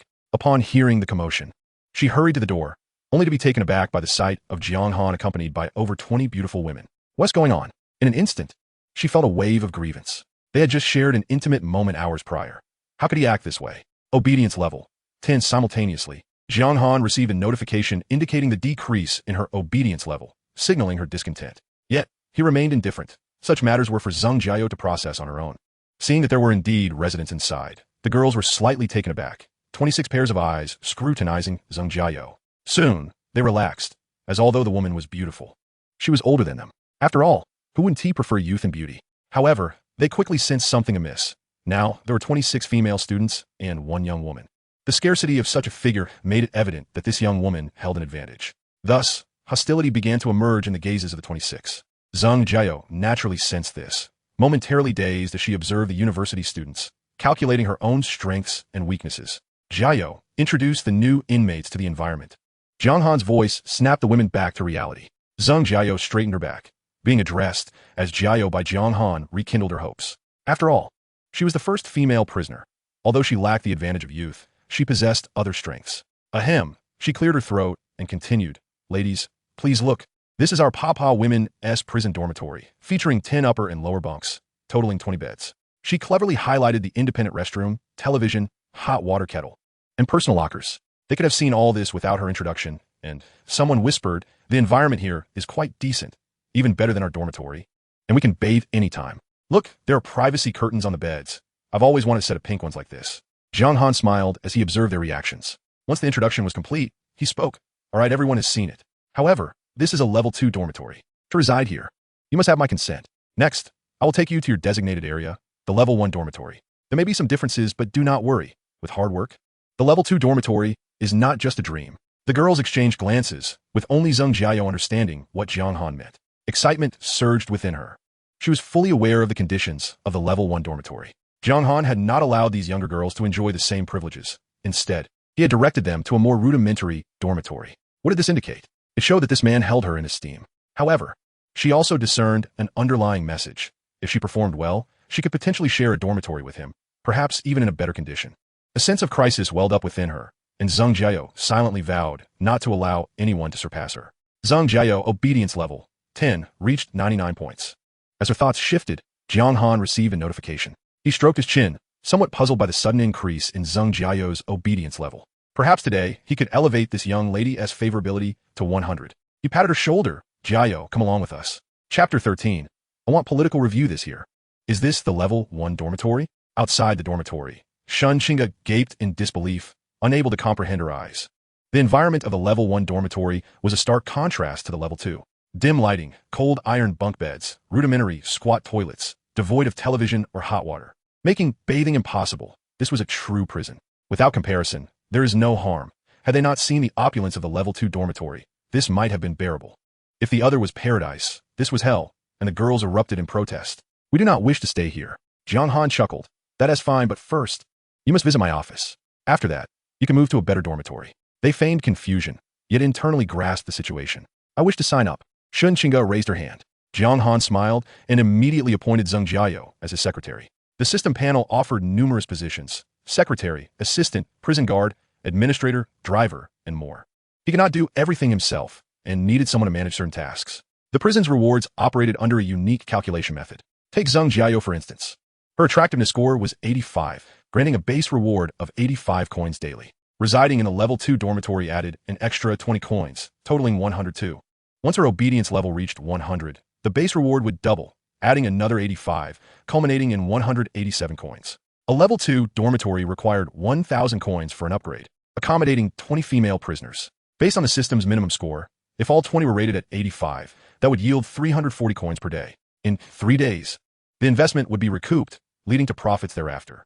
With the arrival of 26 individuals, Jiang Han spent another 1,000 coins to unlock a new dormitory, still at level 1, and began to plan the overall structure of the prison. The first floor would house the lobby, changing rooms, restrooms, garage, security office, and dormitories. Based on the available space, and after removing other facilities, he could unlock about 10 dormitories, ensuring at least one level 1 dormitory remained. Directly across from the level 1 dormitory should be the most luxurious dormitory. In comparison between the two, he firmly believes that there are not many women who can steadfastly hold onto their true selves. The 29th floor is a unified prison area, adhering to the principle that the higher the level, the greater the authority. In the middle, there could be some gyms, cinemas, tea rooms, and even esports rooms, of course. Access should be determined by the rank of female inmates. Those unwilling to devote themselves can still enjoy the most basic services, which consist solely of eating, drinking, and attending to natural bodily functions. Their meals are the most ordinary, consisting of plain rice porridge, pickled vegetables, and steam buns, while the drinking water is merely tap water sold at an exorbitantly low price. The toilets are open squat facilities. To ascend in rank, one must strive, and the direction of that effort invariably leads to the formal examination. The 10th floor houses the first cafeteria, where food is also categorized by rank. Level 1 inmates receive ordinary rice porridge, salty vegetables, and buns. At level 2, they may have a modest addition of vegetables, while level 3 allows for basic meats and beverages. Level 4 introduces fruits, level 5 includes seafood, and level 6 offers desserts and Western cuisine, and so forth. Those residing above the 10th floor should be his trusted confidants, with a fundamental requirement of obedience reaching 100. Essential facilities such as guard rooms, armories, training halls, and interrogation rooms should be established here. The 20th floor serves as the second cafeteria, providing more premium ingredients, the specifics of which depend on the unlocking of functions. As for those above the 20th floor, they're the core members, where the supporting facilities are even more comprehensive, including swimming pools, spa centers, saunas, bars, and wellness centers. The more Jiang Han contemplated, the more exhilarated he became, almost grinning foolishly, yet this was merely a foundational idea. The specifics would depend on the PP coins at his disposal. Thus, it could be concluded that making money is of utmost importance. He accessed the system and located the character section. The first entry was for the deputy warden, and the second was for the secretary. He chose Zheng Jiao. Upon detection that Zheng Jiao's obedience exceeded 90, meeting the requirements for secretary binding, he confirmed the binding.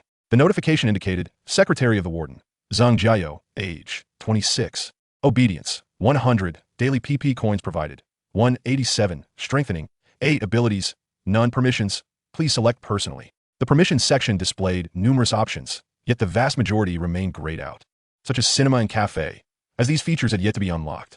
The available selections included the main gate, courtyard gate, elevator, cells, garage, power distribution room, changing room, and so forth. Jiang Han enabled permissions for the elevator, cell, and changing room, allowing Zheng Jiao to escort the female inmates directly to his office door. The system unlocked corresponding items in the shop, including a black silk secretary outfit, a dedicated intercom, a tablet, office supplies, tea sets, and bottled water. With the appointment of the secretary, several unlocking items appeared.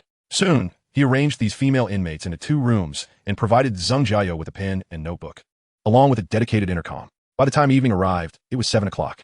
Dinner time. With Jiang Han's command, the girls expressed their joy, as they were indeed hungry. Even Su Yingxue, who had snacked on a bread roll on the way. However, their laughter soon faded. The cafeteria was located on the 10th floor, where only Zheng Jiao could take the elevator, while they were left to traverse the stairs due to insufficient permissions. Could he take us up with you? Lu Shuang and 2 roommates approached the elevator. No, Zheng Jiao replied, arms crossed, her intercom glowing faintly at her waist. Lu Shuangshuang had no choice but to leave dejectedly. Not only could they not take the elevator, but their dinner was also distinctly different. Zhang Jiao sat at a round table, eating instant noodles, ham, and bread, specifically meat floss bread, the kind sold at 5 for 1 yuan, while the others sat on long benches, consuming buns and mineral water. Jiang Han could certainly provide better meals, but he refrained from doing so. He needed to fill the level 2 cells as quickly as possible without offering undue advantages to these women. He understood the principle of a grain of kindness repaid with a grain of enmity. The aroma of the instant noodles wafted through the air, particularly tempting at that moment. Shenxinga sniffed eagerly a few times, then tossed her bun onto the bench, sweeping her long, dark hair behind her ear, and boldly approached Zhang Jiao. Sister Zhang, is the formal examination registration done through you? Zhang Jiao nodded. Though discomfort brewed within her, she concealed her feelings and replied coolly, would you like to register? I can sign you up. As she spoke, she retrieved a small notebook from her chest. What is your name? Shenxinga, with someone initiating. The other girls naturally followed suit, and 2 bolder ones approached Zhang Jiao's table. Sister, could you add me too? Zhang Jiao wrote, while tears streamed down her face.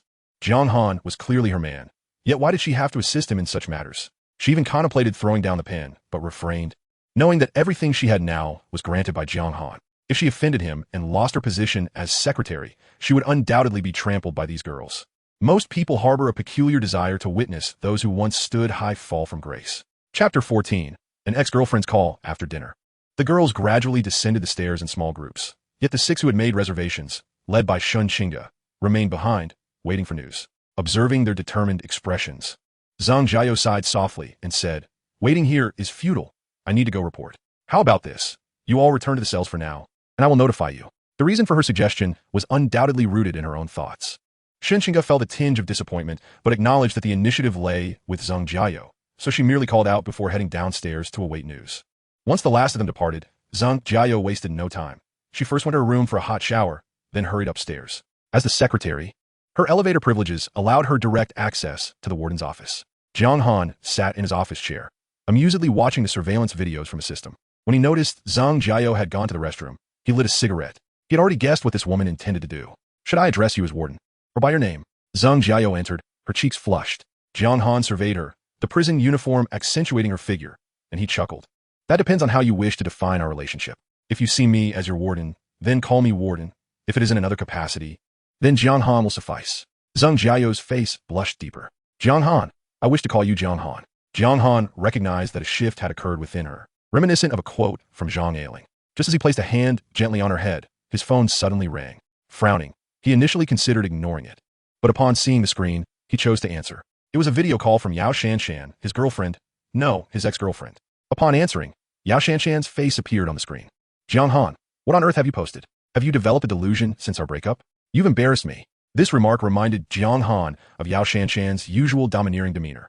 Beautiful as she was, she often nagged incessantly about her friends' boyfriends buying bags or treating them to seafood buffets, making him feel as if he had wronged her somehow. He replied coldly, what do you want? Yao Shanshan huffed. Hurry up and retract what you posted. Lin Shuiyao just called me, thinking you really have a prison now.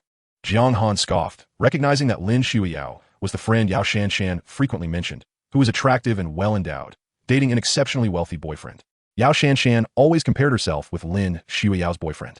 He shifted his posture, gesturing for Zhang Jiao to continue, and then said, whether or not I retract the message has nothing to do with you. Yao Shanshan was taken aback, hearing Jiang Han speak to her in such a tone for the first time. Frustrated, she exclaimed, Jiang Han, is this how you speak to me? I will count to 3, and you had better apologize. We've broken up, yet you still resort to such tactics to intimidate me. Jiang Han felt a surge of anger upon hearing Yao Shanshan's countdown. During their relationship, no matter who was right or wrong, she always demanded an apology from him. And if he hesitated even slightly, she would start counting, all while justifying it as checking his attitude. After saying this, Jiang Han turned the camera around, determined to show his ex-girlfriend just how well he was doing. The next moment, the phone erupted with Yao Shanshan's voice. Jiang Han, what are you doing? We just broke up. How can you be with another woman? Jiang Han chuckled. You yourself said we've broken up, so why shouldn't I seek companionship elsewhere? Yao Shanshan was about to hurl more insults when she suddenly noticed a stack of over a dozen boxes of mineral water beneath the sofa, right by Jiang Han's feet. Water.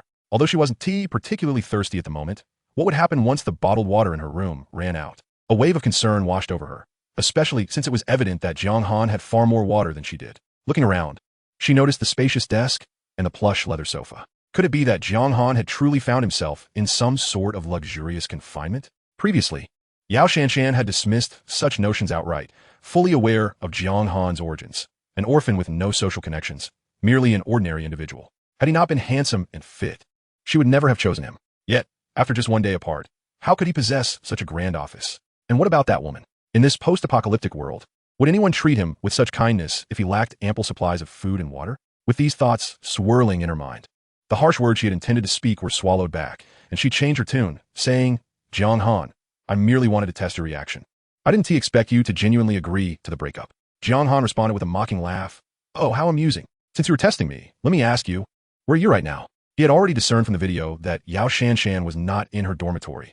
She was sitting on a toilet in a hotel. Yao Shanshan was momentarily speechless, but she quickly regained her composure. I'm a hotel, so what? I just got too drunk last night from sadness and a friend brought me here, right? Yang Han interjected. Yao Shanshan retorted, Nonsense, I came here alone. It's just me. At that moment, the bathroom door swung open. Baby, what are you doing? A deep, resonant male voice inquired. Yao Shanshan hastily covered her phone. Darling, I'm on a call with a friend, she replied. The man responded with a nonchalant grunt, his tone laced with post-release languor, as if nothing mattered anymore. Jiang Han couldn't help but let out a laugh. Yao Shanshan, it seems you have nothing left to say now. Unexpectedly, she still stood her ground, her heavily made-up face reappearing on the screen. Jiang Han, you don't honestly think I've done anything to betray you, do you? Enough already. Don't waste my time, Jiang Han said, choosing to enjoy himself. Yao Shanshan continued to repeat her falsehoods. A clear conscience fears no accusation. If you insist on thinking that way, there's nothing I can do. You're great in every way, but you have a petty mind. Chapter 15. Hunger Marketing. After hanging up the call, Jiang Han affectionately patted Zheng Jiao's head as a reward. Zheng Jiao felt utterly wronged. How could this man treat her this way, talking to his ex while she was there? She had never even considered such a thing. In her indignation, she opened her notebook and said, Look, there are so many women in line. You can do as you please. Jiang Han detected the dissatisfaction in her tone and took out the tablet he had just purchased. Jinzich Bipik Queens, in a stylish OL skirt suit.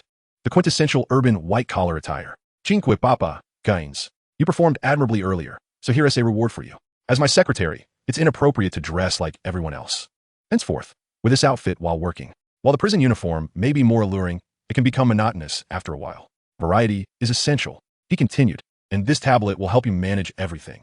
During your downtime, you can play some games on it. He had bought the tablet earlier, but didn't give it to Zheng Jiao immediately. Instead, he had thoroughly examined it first. He concluded that the tablet sold in the marketplace had a unique operating system that could not connect with others. The primary function of this tablet was to manage the current female inmates, with details about 27 individuals recorded, including their names, ages, appearances, and privileges, such as whether they could use the elevator or enter the cafeteria. However, privileges could not be altered, only viewed, with the ultimate control resting in Jiang Han's hands. Additionally, there was data on the female inmates that required further measurements before being entered, with specific counts to be filled in later by the secretary. Besides that, it featured TV on demand and gaming functions, akin to contemporary tablets. Zheng Jiao was overjoyed upon seeing it. This was undoubtedly an acknowledgement of her status. She leaned in closer, saying, Thank you. I'll go fetch someone. After changing outfits, Zheng Jiao spun around twice before obediently speaking. Jiang Han sighed internally, realizing that indeed, women often exhibited Stockholm Syndrome. While waiting, he began contemplating candidates for a cook. He had already seen through the system that the first-level cafeteria could be staffed with one cook, unlocking rice, flour, and 10 types of vegetables, sufficient for preparing simple home-cooked meals. Moreover, it would save Papa coins. For example, the cheapest steamed buns in the marketplace were $1 for 10, while a 50-pound bag of flour cost only $2. Just imagine how many buns could be made from that. Before long, Shunshinga was brought upstairs by Zheng Jiao. At this point, he didn't need to waste words. Those willing to come up were already mentally prepared, and they got straight to the point. An hour passed, and Jiang Han lay back on the sofa, feeling refreshed, while Shunshinga's cheeks flushed. On the table sat the tea that Zheng Jiao had just brewed. When delivering the water, he had already instructed Zheng Jiao to have Shunshinga move to the second-level cell that night, to enjoy the same treatment. Following the formal review, the benefits had to be immediate. As a result, Shunshinga, who scored 90 points, would now receive a reward coefficient of 12, equating to 108 coins each day. Jiang Han did not summon anyone else. Firstly, he was tired. He was there to enjoy himself, not to serve. Secondly, he needed to employ hunger marketing. He had to make the women aware that merely signing up didn't guarantee immediate approval. It depended on his mood. So they needed to hurry and register. Lining up quickly. At midnight, Jiang Han lay alone in bed, determining his next objective. Ding. Today's rewards have been distributed, totaling 2470, Papa coin balance, 7910. As Zheng Jiao and Shun Qingga's scores increased, the daily rewards of Papa coins also rose. At this rate, he would awaken his abilities by tomorrow.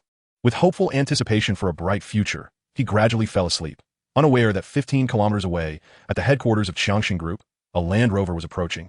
Flanked by 5 vans, the gates swung open, and a black Land Rover, fitted with protective nets and bumpers, slowly surged forward through the thick fog, crushing the zombies barricading the entrance under its tires, creating a bloody path. In the back seat of the Land Rover, a bald man with a fierce visage reclined expressionlessly, resting. It was none other than Baldy Yong. Brother Yong, it's so dangerous outside. Do we really need this many people for a little brat? The driver asked, glancing back. What do you know, you fool? The driver quickly smiled apologetically. Yes, Brother Yong, please don't be angry. I was just asking. Guan Tu Yong disregarded him, continuing to rest with closed eyes, yet his mind was preoccupied with another matter. Just yesterday, the entire Tianhai city suddenly erupted with zombies and thick fog. Fortunately, the zombies moved sluggishly, and under the adept leadership of the chairman, hundreds of brothers worked in unison, successfully clearing the zombies from the entire group. By evening, he received news from Ruan Cohen, along with photographs captured on a mobile phone, high walls, grand gates, armored vehicles, and a bus filled with female university students, alongside provisions and water. All these details indicated that someone had occupied Xinghe International Community and transformed it into a remarkably suitable refuge for survival in the apocalypse, likely with a substantial stockpile of supplies. This was an inconceivable scenario, prompting him to report immediately to Gao Laoda, the true leader of Qiangxin Group, a figure who overshadowed the entire Tianhai city and the person he revered most in his life, without exception. According to confidential information Gao Laoda had received from official sources, high-ranking officials, including several wealthy tycoons, were already aware of the impending apocalypse, and some had begun hoarding supplies and establishing shelters in secret. Could it be that someone had set their sights on Xinghe International Building, secretly constructing a shelter while they had been unaware? After all, they had not visited it for a month. Hence, Gao Laoda promptly decided to send Guan Tu Yong to investigate under the cover of night. If someone had indeed transformed Xinghe International, they would seize it as a base to establish a force belonging to Qiangxin Group. Guan Tu Yong liesiga, the faint fragrance enveloping the car, as he felt the reassuring weight of his handgun at his waist. The vehicle moved slowly, without an intimate knowledge of the terrain. It would have been impossible to navigate. The journey of 15 kilometers took a full 4 hours. By 4 in the morning, they finally arrived at the bus that Ruan Kuan was on. Yonggo, we're here, the driver exclaimed, wiping the sweat from his forehead. It was incredibly difficult to drive. The fog seemed even thicker at night. If it weren't for my familiarity with the terrain, I would have been lost. Guan Tu Yong took out his walkie-talkie to issue instructions. In a short while, the bus doors swung open, and 7 individuals disembarked from each vehicle, armed with sharpened iron pipes tightly wrapped with white cloth around their hands. This had proven to be the most efficient method discovered during their battle with zombies yesterday, stabbing the undead in the eye with iron pipes. There was no shortage of iron pipes at the construction site. A single cut with a cutting machine could yield effective weapons. Chapter 16, Advancing into the Prison. As the group alighted, they dispersed in perfect harmony, centering around the Land Rover. Any approaching zombie was swiftly dispatched with a thrust of their pipes. Soon, the area was clear, and one of the younger members opened the bus door, pointing towards it. Yonggu, there aren't too many zombies here. They've all been drawn over there. Looking in that direction, Ruan Cohen was peering out the window, gazing back at them. Guan Tu Yong chuckled. He knew that not only Ruan Cohen was inside, but also a beauty named Qin Shireen, the woman he had fantasized about for months. However, it was imperative to clarify the situation first. Go get that kid out first. The younger member agreed, and, along with 5 or 6 others, proceeded. They were originally enforcers for Qiangxin Group, and, being seasoned, quickly eliminated the dozen zombies surrounding the bus. Ruan Cohen, inside the bus, was elated, waving his arms excitedly. See? The people from Qiangxin Group have come to rescue me. They must have brought food. As he spoke, he waved out the window. Yonggo, I'm here. Save me. In the back seat, Qin Shireen's heart sank. She had thought the outside environment was too dire for anyone from Qiangxin Group to arrive, yet here they were. The bus doors swung open, and armed enforcers surrounded Guan Tu Yong as he climbed aboard. Yongga, it's me, little Ruan. I know you're soft-hearted. Just tell me what is going on with the prison. Guan Tu Yong, casually taking a seat, noticed 2 bottles of mineral water on the floor. He grabbed one and began to drink heartily while casting furtive glances at the hidden Qin Shireen. Ruan Cohen looked at the bottle of water with a pained expression before awkwardly pulling out his phone, which had only 10% battery left. Initially, I didn't believe there was any prison here, but we had a woman who, after entering, posted these moments on social media. Yongga, take a look. Guan Tu Yong squinted at the images sent by Jiang Han, his conviction growing stronger. His eyes darted around. Huang Mao. Take our brothers and let Ruan Laudi lead the way. Let us check it out. A young man with tousled yellow hair chuckled in agreement. Upon hearing this, Ruan Kuan nearly broke down. Yonggu, please don't make me go in there. I'll wait outside. Enough of your nonsense. The information came from you. Who knows if there is a hidden agenda? And these folks, he gestured toward the elderly couple staring blankly at him, must go inside too. As for me, I'll stay here to protect this beautiful lady. Guan Tu-yong licked his lips. What? An elderly woman protested, disregarding the identity of the intruders and turning hostile. Who do you think you are? Drinking our water. We can't even bear to drink it ourselves. Why should we let you in? Why don't you go instead? With hands on her hips, she shouted defiantly. Guan Tu-yong remained silent, yet Huang Mao swiftly yanked the elderly woman by the hair, dragging her outside. You old hag! How dare you speak to our Yonggu like that?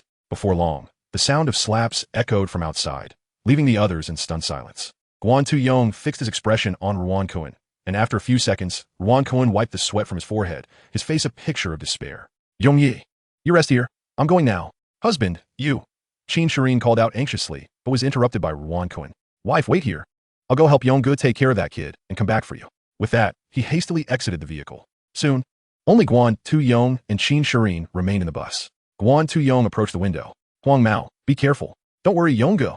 Huang Mao drew his handgun, leaving 5 men to guard the bus entrance before leading the rest toward the courtyard wall. Guan Tu-yong stayed in the bus, sipping water while keeping a watchful eye on Qin Shirin. At that moment, Jiang Han was asleep when suddenly an alarm blared in his mind. Detection of unfamiliar individuals approaching the prison. Detection of unfamiliar individuals approaching the prison. He jolted awake, swiftly retrieving his handgun and fixating on the surveillance feed at the door. A single glance confirmed his suspicion of a premeditated attack, as at least a dozen individuals were armed, led by the yellow-haired youth brandishing a firearm. An overwhelming sense of crisis washed over him. Before long, the camera at the entrance was smashed, cutting off any signal. The flaws of non-hidden cameras became evident. While he detected the enemy's presence, they too could sense his awareness. Detection of unfamiliar individuals entering the courtyard. The system alerted him once more, and Jiang Han immediately grabbed his handgun and exited the office. These intruders had discovered the prison's location. Not a single one could be spared. As he moved, he opened the system, purchasing 2 hidden cameras from the building section for the gates. Observing the entrance, he noted that the number of individuals had diminished significantly. Their voices audible, belonging to the yellow-haired youth he had seen earlier. Get the brothers to jump inside and regroup. It seemed they intended to breach the wall. Jiang Han's system could detect movement in the courtyard, but could not pinpoint exact locations. Therefore, he procured 10 cameras for each of the 4 walls and installed 20 on the outer side of the prison building. Expending 600 coins, now was not the time to be frugal.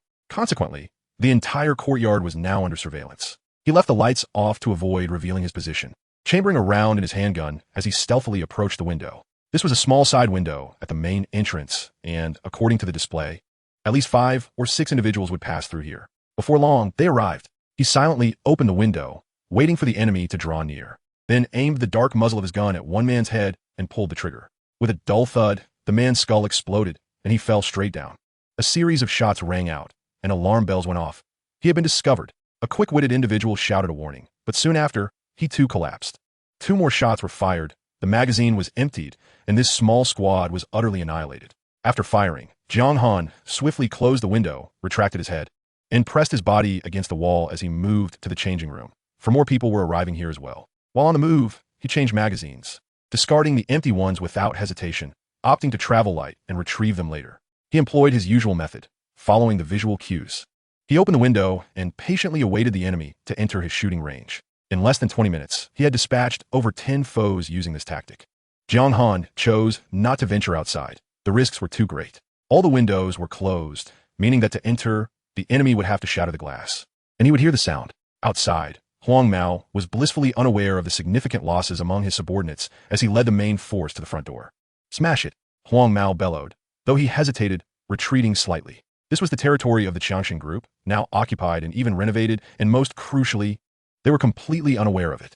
It was suspicious. He could not charge forward recklessly. A chubby man wielding a sledgehammer rushed forward and swung it down. Crash! The nearest glass window shattered in response. Immediately, a flurry of bullets erupted. Jiang Han had long since detected their presence. With both hands on his guns, he disregarded the positions of those outside and unleashed a barrage of fire. The chubby man was turned into a sieve, and several others behind him were also hit, collapsing with cries of anguish. Huang Mao reacted quickly, retreating and picking up his gun, firing aimlessly. However, Jiang Han was well hidden behind the wall, and those indiscriminate shots couldn't touch him. Detected damage to the prison structure 00001. Repair requires 10 Papa coins. Would you like to repair? At that moment, Jiang Han received a notification. Damn it, come back in a few days, and I'll upgrade the whole place to bulletproof glass. Chapter 17. Annihilation. Jiang Han crouched behind the wall with his handgun, refraining from repairing the glass immediately, as this was the only damaged area in the entire building. He surmised that the enemy would undoubtedly concentrate their fire on this spot. Bang! Bang! More shots rang out from Huang Mao. I'll cover you. Charge in. Damn it. Let's get him. Someone shouted, and a large group of people crouched low and surged into the building. Their figures appeared on the surveillance screen. Jiang Han extended his gun from behind the wall, gauged the enemy's positions, and began to shoot. After 10 shots, he identified the technique for aiming through the surveillance feed and struck the first target. Then came the second and third, expertly changing magazines, firing one shot after another, leaving a carpet of shell casings at his feet. Outside, shouts of anger and cries of despair echoed. Jiang Han, what's happening out there? Came the anxious voice of Zheng Jiaro through the intercom. She had been startled awake by the gunfire. Stay put, Jiang Han whispered, then switched off the intercom. Huang Mao, seeing his men retreat, grew furious and fired several more shots. There aren't many of them left. Let's all charge in together. His voice was loud. Yet, Jiang Han noticed on a monitor that the crowd was gradually withdrawing. The men under Huang Mao, although typically bold and aggressive, only bullied ordinary citizens. Now, one misstep could cost them their lives. Who would dare approach? But you can't just stand back. Am I supposed to go outside and find them one by one? Jiang Han had a sudden inspiration. As Huang Mao fired again, he let out a loud scream. Then he stomped his feet in a feigned panic. Sure enough, upon hearing the commotion, the retreating crowd halted. Huang Mao fired 2 more rounds, straining to listen to the sounds from within, and after a moment, he reached a conclusion. I hit that kid. Brothers, charge in. The sound of leather shoes echoed as they approached. This time, Jiang Han did not shoot immediately. He waited until they reached the door, scrambling to get inside. At this moment, the crowd was densest and easiest to hit. Rat-a-tat-tat. Jiang Han opened fire again, this time inflicting heavy casualties on the enemy. Damn it, it's an ambush, retreat. But the corpses obstructed their path. When their pace slowed, they were shot down in droves. This time, those who managed to escape showed no hesitation, sprinting straight towards the courtyard, even if they had no clear route. They did not pause. Their singular thought was to run as far away as possible. Jiang Han narrowed his eyes. He noticed that apart from Huang Mao, the others were armed only with cold weapons, posing no threat to him. Therefore, he hesitated no longer, raising his gun and charging outside, promptly opting to repair the glass. This way, if anyone attempted to break in again, he would be immediately alerted. Jiang Han's physical enhancement had reached 50 points, his speed and strength far surpassing that of ordinary individuals. If the enemy lacked firearms, even 20 of them would pose no challenge. With a burst of speed, he caught up to the slowest runner, swiftly pulling the trigger and ending him. Half a minute later, he spotted Huang Mao, who was frantically running in a panic. Jiang Han's aim had sharpened considerably. One shot was all it took, and there was no scream. He bent down to seize Huang Mao's handgun, but it was out of ammunition. As he monitored the surveillance, a massacre commenced. He noticed that some had already reached the base of the wall, which stood 2 meters high, not too difficult to climb. If he did not act swiftly, some would surely escape. The next moment, Jiang Han gritted his teeth and spent 2,000 coins to upgrade the courtyard wall to level 2. Instantly, the wall, previously 2 meters high, transformed into 4 meters, with slippery sides that would be nearly impossible for an ordinary person to scale without specialized tools. Another upgrade would require 3,000 coins, which was unnecessary for the moment. Damn, this wall feels different. Is this where we just walked through? It's all foggy. Who the hell can find their way? Not far from Jiang Han, a few angry curses could be heard from those trapped by the level 2 wall. He followed the sound, offering no chance for them to speak, and opened fire. After dispatching them, he continued along the base of the wall. Those unable to escape would surely seek ways around the wall, presenting him with the best opportunities to eliminate them. In this manner, he took down another 20 individuals, including some elderly, but the system's notifications still had not ceased, indicating that there were still living beings in the courtyard.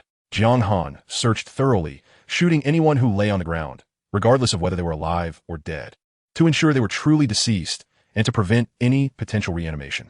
After half an hour had passed, the notifications still persisted, and finally, Jiang Han had to scrutinize the surveillance again. He discovered a familiar figure lying by the outer wall's base. It was none other than Qin Shirin's husband, Ruan Kun, who had been following Huang Mao, had fainted upon witnessing the carnage. He was the one Jiang Han had been searching for. Kicking him twice, Ruan Kun groggily awakened, and upon seeing Jiang Han's face, was struck with terror. Don't shoot, he begged. Is my location where you told them? Jiang Han waved his handgun, questioning. No, it wasn't me, he stammered. Jiang Han pressed the gun against his forehead. I will ask you one last time, was it you? Yes. Don't kill me. Ruan Cohen, frightened, began to cry, tears streaming down his face while a stream of pale yellow liquid trickled out below. Who are they? Jiang Han stepped back to avoid the urine, continuing his inquiry. Under the pressure of the handgun, Ruan Cohen spilled everything he knew about the Qiangshan Group. Jiang Han listened quietly as the people from Qiangshan Group arrived at the door. This could potentially lead to more individuals discovering the location of the prison. How many of them came? Ruan Cohen trembled and stammered. I don't know. I only know the leader is called Guantou Yong, and he's on the bus outside. Guantou Yong. Jiang Han repeated. This person must be eliminated. He then cast a menacing glance at Ruan Cohen, who, startled, quickly pleaded, Don't kill me. I'm willing to give you my wife. Haven't you always wanted her? Jiang Han shook his head. Whether you live or die, she must come with me. No. Not a single person who knows the prison's location can be left alive. Up until now, the originally available 300 bullets had dwindled to a mere few. Jiang Han once again accessed the marketplace and purchased 2 more boxes. He then cautiously observed through the entrance's surveillance camera, confirming the absence of anyone before slowly opening the courtyard gate. Outside, darkness enveloped the surroundings, with the night mist appearing even denser. Jiang Han, armed with a gun, gradually made his way towards the bus. On the bus, Guantou Yong was currently sprawled over Qin Shirin. No, Yonggu, please don't do this. Qin Shirin struggled fiercely, but her strength paled in comparison to Guantou Yong's, and she was soon stripped of her top. Chapter 18. Qin Shirin enters prison. Jiang Han stealthily approached the bus, where 5 individuals were smoking, confirming Ruan Cohen's account. Hey, if Yonggu is done for, can we brothers enjoy ourselves a bit? TSK. Just thinking about that little beauty is exhilarating. Hearing their conversation, Jiang Han realized Guantou Yong was indeed inside the vehicle. He raised his gun and pulled the trigger at the flickering cigarette butts. After a faint gunshot, the entrance transformed into a scene of 5 lifeless bodies. As he approached the bus, Guantou Yong remained blissfully unaware of the chaos outside, laughing heartily as he stuffed his hands into Qin Shirin's crimson skirt. Noticing only 2 individuals remaining inside, Jiang Han decided there was no need for further concealment and kicked open the bus door. What the hell? Guantou Yong's exclamation was abruptly halted as he realized the newcomer was not one of his subordinates. Who are you? Where are my men? Guantou Yong shouted angrily. Glancing around for his missing crew, anxiety creeping in, Jiang Han observed the pants of his opponent, now sagging to the knees, and chuckled. Is this all you've got? Guantou Yong's eyes flickered, as if suddenly grasping the situation. You are that prison chief. Jiang Han did not respond, instead lifting his already chambered handgun higher. Hand over your gun. Although he was uncertain whether Guantou Yong possessed a firearm, he reasoned that if even the lackey had one, the leader surely must as well. Sweat beads formed on Guantou Yong's bald head as he scrutinized Jiang Han's weapon, seemingly weighing its authenticity. The absence of news from his men was revealing enough. He slowly pulled up his pants and unfastened his holster, cautiously retrieving his handgun. Then, steeling himself, he declared, There's no way I'm handing over my weapon. It's either you die or I do. In that moment, the gun fired, with Jiang Han being the one to pull the trigger. In terms of physical prowess and reaction speed, Jiang Han vastly surpassed Guantou Yong. Additionally, in a state of confrontation, his shot was steady and precise, striking Guantou Yong's wrist. Jiang Han pressed the gun against the man's forehead. I ask, you answer. Otherwise, you die. Do you understand? Guantou Yong, clutching his bloodied wrist, nodded. You are from Qiangshan Group? Yes. Jiang Han continued. How did you learn about the prison? It was her husband who made the call. Jiang Han glanced at Qin Shirin and inquired again. So, tonight, did anyone else know you were coming? Degao knows, the chairman of Qiangshan Group. Degao, a name that resonated with familiarity, seemed to be a figure who straddled both the underworld and legitimate society. Where is he now? Guantou Yong swallowed hard, whispering. If I tell you, you must let me go. He was not foolish. This was a critical piece of information he hoped to barter for his life. Jiang Han agreed. Fine, as long as you speak the truth. With a determined bite, Guantou Yong responded. He is in the Beihu district, in the private villa east of the Qiangshan Group building. Jiang Han stared into his eyes for a moment before nodding. You may leave. Really? Jiang Han feigned a look of potential regret if Guantou Yong did not depart promptly, stepping aside to clear a path. Guantou Yong cautiously observed him, then hastily exited the vehicle. Jiang Han bent down to pick up the unsilenced handgun on the ground, covered his ears with one hand, and fired several shots at Guantou Yong's retreating figure. The man squatted down in fear, nearly in tears. You promised to let me go. Jiang Han smirked. Haven't I already let you leave? But you're still shooting. I haven't aimed at you, he replied, as all his shots struck the ground. Guantou Yong, trembling, stood up. So, can I go? Yet before he could finish, something caught his peripheral vision. Zombies. Drawn in by the gunfire, they were now approaching. He quickly realized this was a plot to kill him. Damn it, Jiang Han laughed. Had you simply begged for mercy, I might have granted you a swift end. But since you chose to insult me, I have changed my mind. With that, he raised his handgun and began shooting at the zombies near Guantou Yong, casually practicing his marksmanship. Only when Guanto Yong was left battered and bloodied did he conclude his practice. Of course, Guanto Yong lay in a pool of his own blood. Unable to rise, death was merely a matter of time. "Help, please save me." His instinct for survival drove him to shout helplessly. Jiang Han remained unmoved. Returning to the bus and sitting down with a smile, addressing Qin Shirin, "Now the world is finally quiet. You must have heard what Guanto said. Your husband leaked my information, yet I spared you without holding a grudge. Am I not kind-hearted? You should be dead, but I am merciful, so you can leave." Jiang Han gestured toward the bus door, using the same manner he had when dismissing Guanto Yong. At that moment, Qin Shirin finally regained her composure. Staring blankly at Jiang Han leave? That might be worse than Guanto Yong's fate. Moreover, everything that had transpired exceeded her capacity to bear. Had Jiang Han not arrived in time, had he not possessed a gun and eliminated Guanto Yong, her fate was all too clear. Observing Jiang Han's ruthless demeanor, she began to reconsider. Perhaps aligning with such a man was the only path to survival. "Do you still want me in your prison?" Qin Shirin quietly inquired. Her face flushed. Jiang Han chuckled. "I despise forcing others. It's not coercion. I willingly wish to enter. In that case, I will take you in, but once inside, you must obey." Jiang Han stood and gently caressed her cheek. Qin Shirin responded softly. She had come to terms with her situation. Jiang Han provided food and shelter, making it the only viable refuge. Jiang Han surveyed the bus and the corpses, realizing he lacked the spatial abilities of a protagonist, and thus had to leave these matters behind. As the two exited the vehicle, Qin Shirin anxiously clung to Jiang Han's arm, whispering, "I'm scared. There's zombies outside. You're now my prisoner, so your safety is my responsibility." Upon hearing his words, Qin Shirin felt an immense sense of security. The time was now 5:30 a.m. Jiang Han retrieved the intercom, summoning Zheng Jiaro, specifically instructing her to wear prison attire. The two familiar figures exchanged pleasantries upon meeting, while Qin Shirin blushed at the sight of Zheng Jiaro's outfit. "Jiaro, what is this attire?" "Sister Qin, this is our uniform here. You will need to change into one as well." Her tone was decisive, leaving no room for rebuttal. Though they were old friends, principles could not be compromised. Zheng Jiaro was increasingly attuned to Jiang Han's intentions. Having her wear prison clothing was precisely for this purpose. Qin Shirin felt embarrassed, but seeing Zheng Jiaro dressed similarly, she refrained from protest. The subsequent procedures were straightforward, a thorough check for any injuries on Qin Shirin. "Don't you want to ask about your husband?" Jiang Han sat on the chair with a cheerful smile, watching Qin Shirin change into her prison uniform while inquiring about her situation. Qin Shirin paused for merely half a second before resuming her previous actions. "It's all fine. I will listen if you speak, and if you choose not to, it matters not to me." In truth, ever since Wan Cohen left her in the car, Qin Shirin had completely lost faith in her husband. Jiang Han nodded and casually remarked, "He is dead." "Oh." Qin Shirin responded without any particular emotion, merely uttering a flat acknowledgement before stating, "Let us not mention this person again." "Oh, but you're the first wife," Jiang Han retorted playfully. Chapter 19. Long live the warden. 10 minutes later, at Jiang Han's request, all the female inmates gathered in the hall. They arranged themselves into two lines, with Zheng Jiaro and Xinqinga at the front, followed by the others, including Qin Shirin. Jiang Han cleared his throat and began his speech. "I trust everyone is aware of last night's events. Dozens of beasts armed with weapons attempted to seize our prison, and I killed them all and saved your lives. Listen, the gunfire still echoes within these walls. Observe, the blood spreads beneath your feet. Had it not been for me, you would either have been abducted by those scoundrels to be toyed with at will, or transformed into lifeless corpses, slowly rotting away. The warden is wise." Suddenly, Xinqinga raised her voice, waving her arms in affirmation. The others reacted with surprise, but quickly caught on. Several students who had come with Xinqinga echoed her, shouting, "Long live the warden! Long live the warden!" Xinqinga added.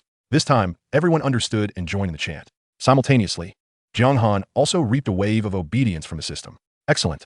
Regardless of your looks or the number of admirers, as long as you are of assistance to me, you can be utilized again." Jiang Han even contemplated constructing a podium for his speeches. He observed the women below him. Some were genuine, while others feigned enthusiasm. He could discern their true feelings through subtle expressions and levels of obedience. Lighting a cigarette, he spoke again. "The difficult tasks have been completed. Now, you all must undertake a simple job.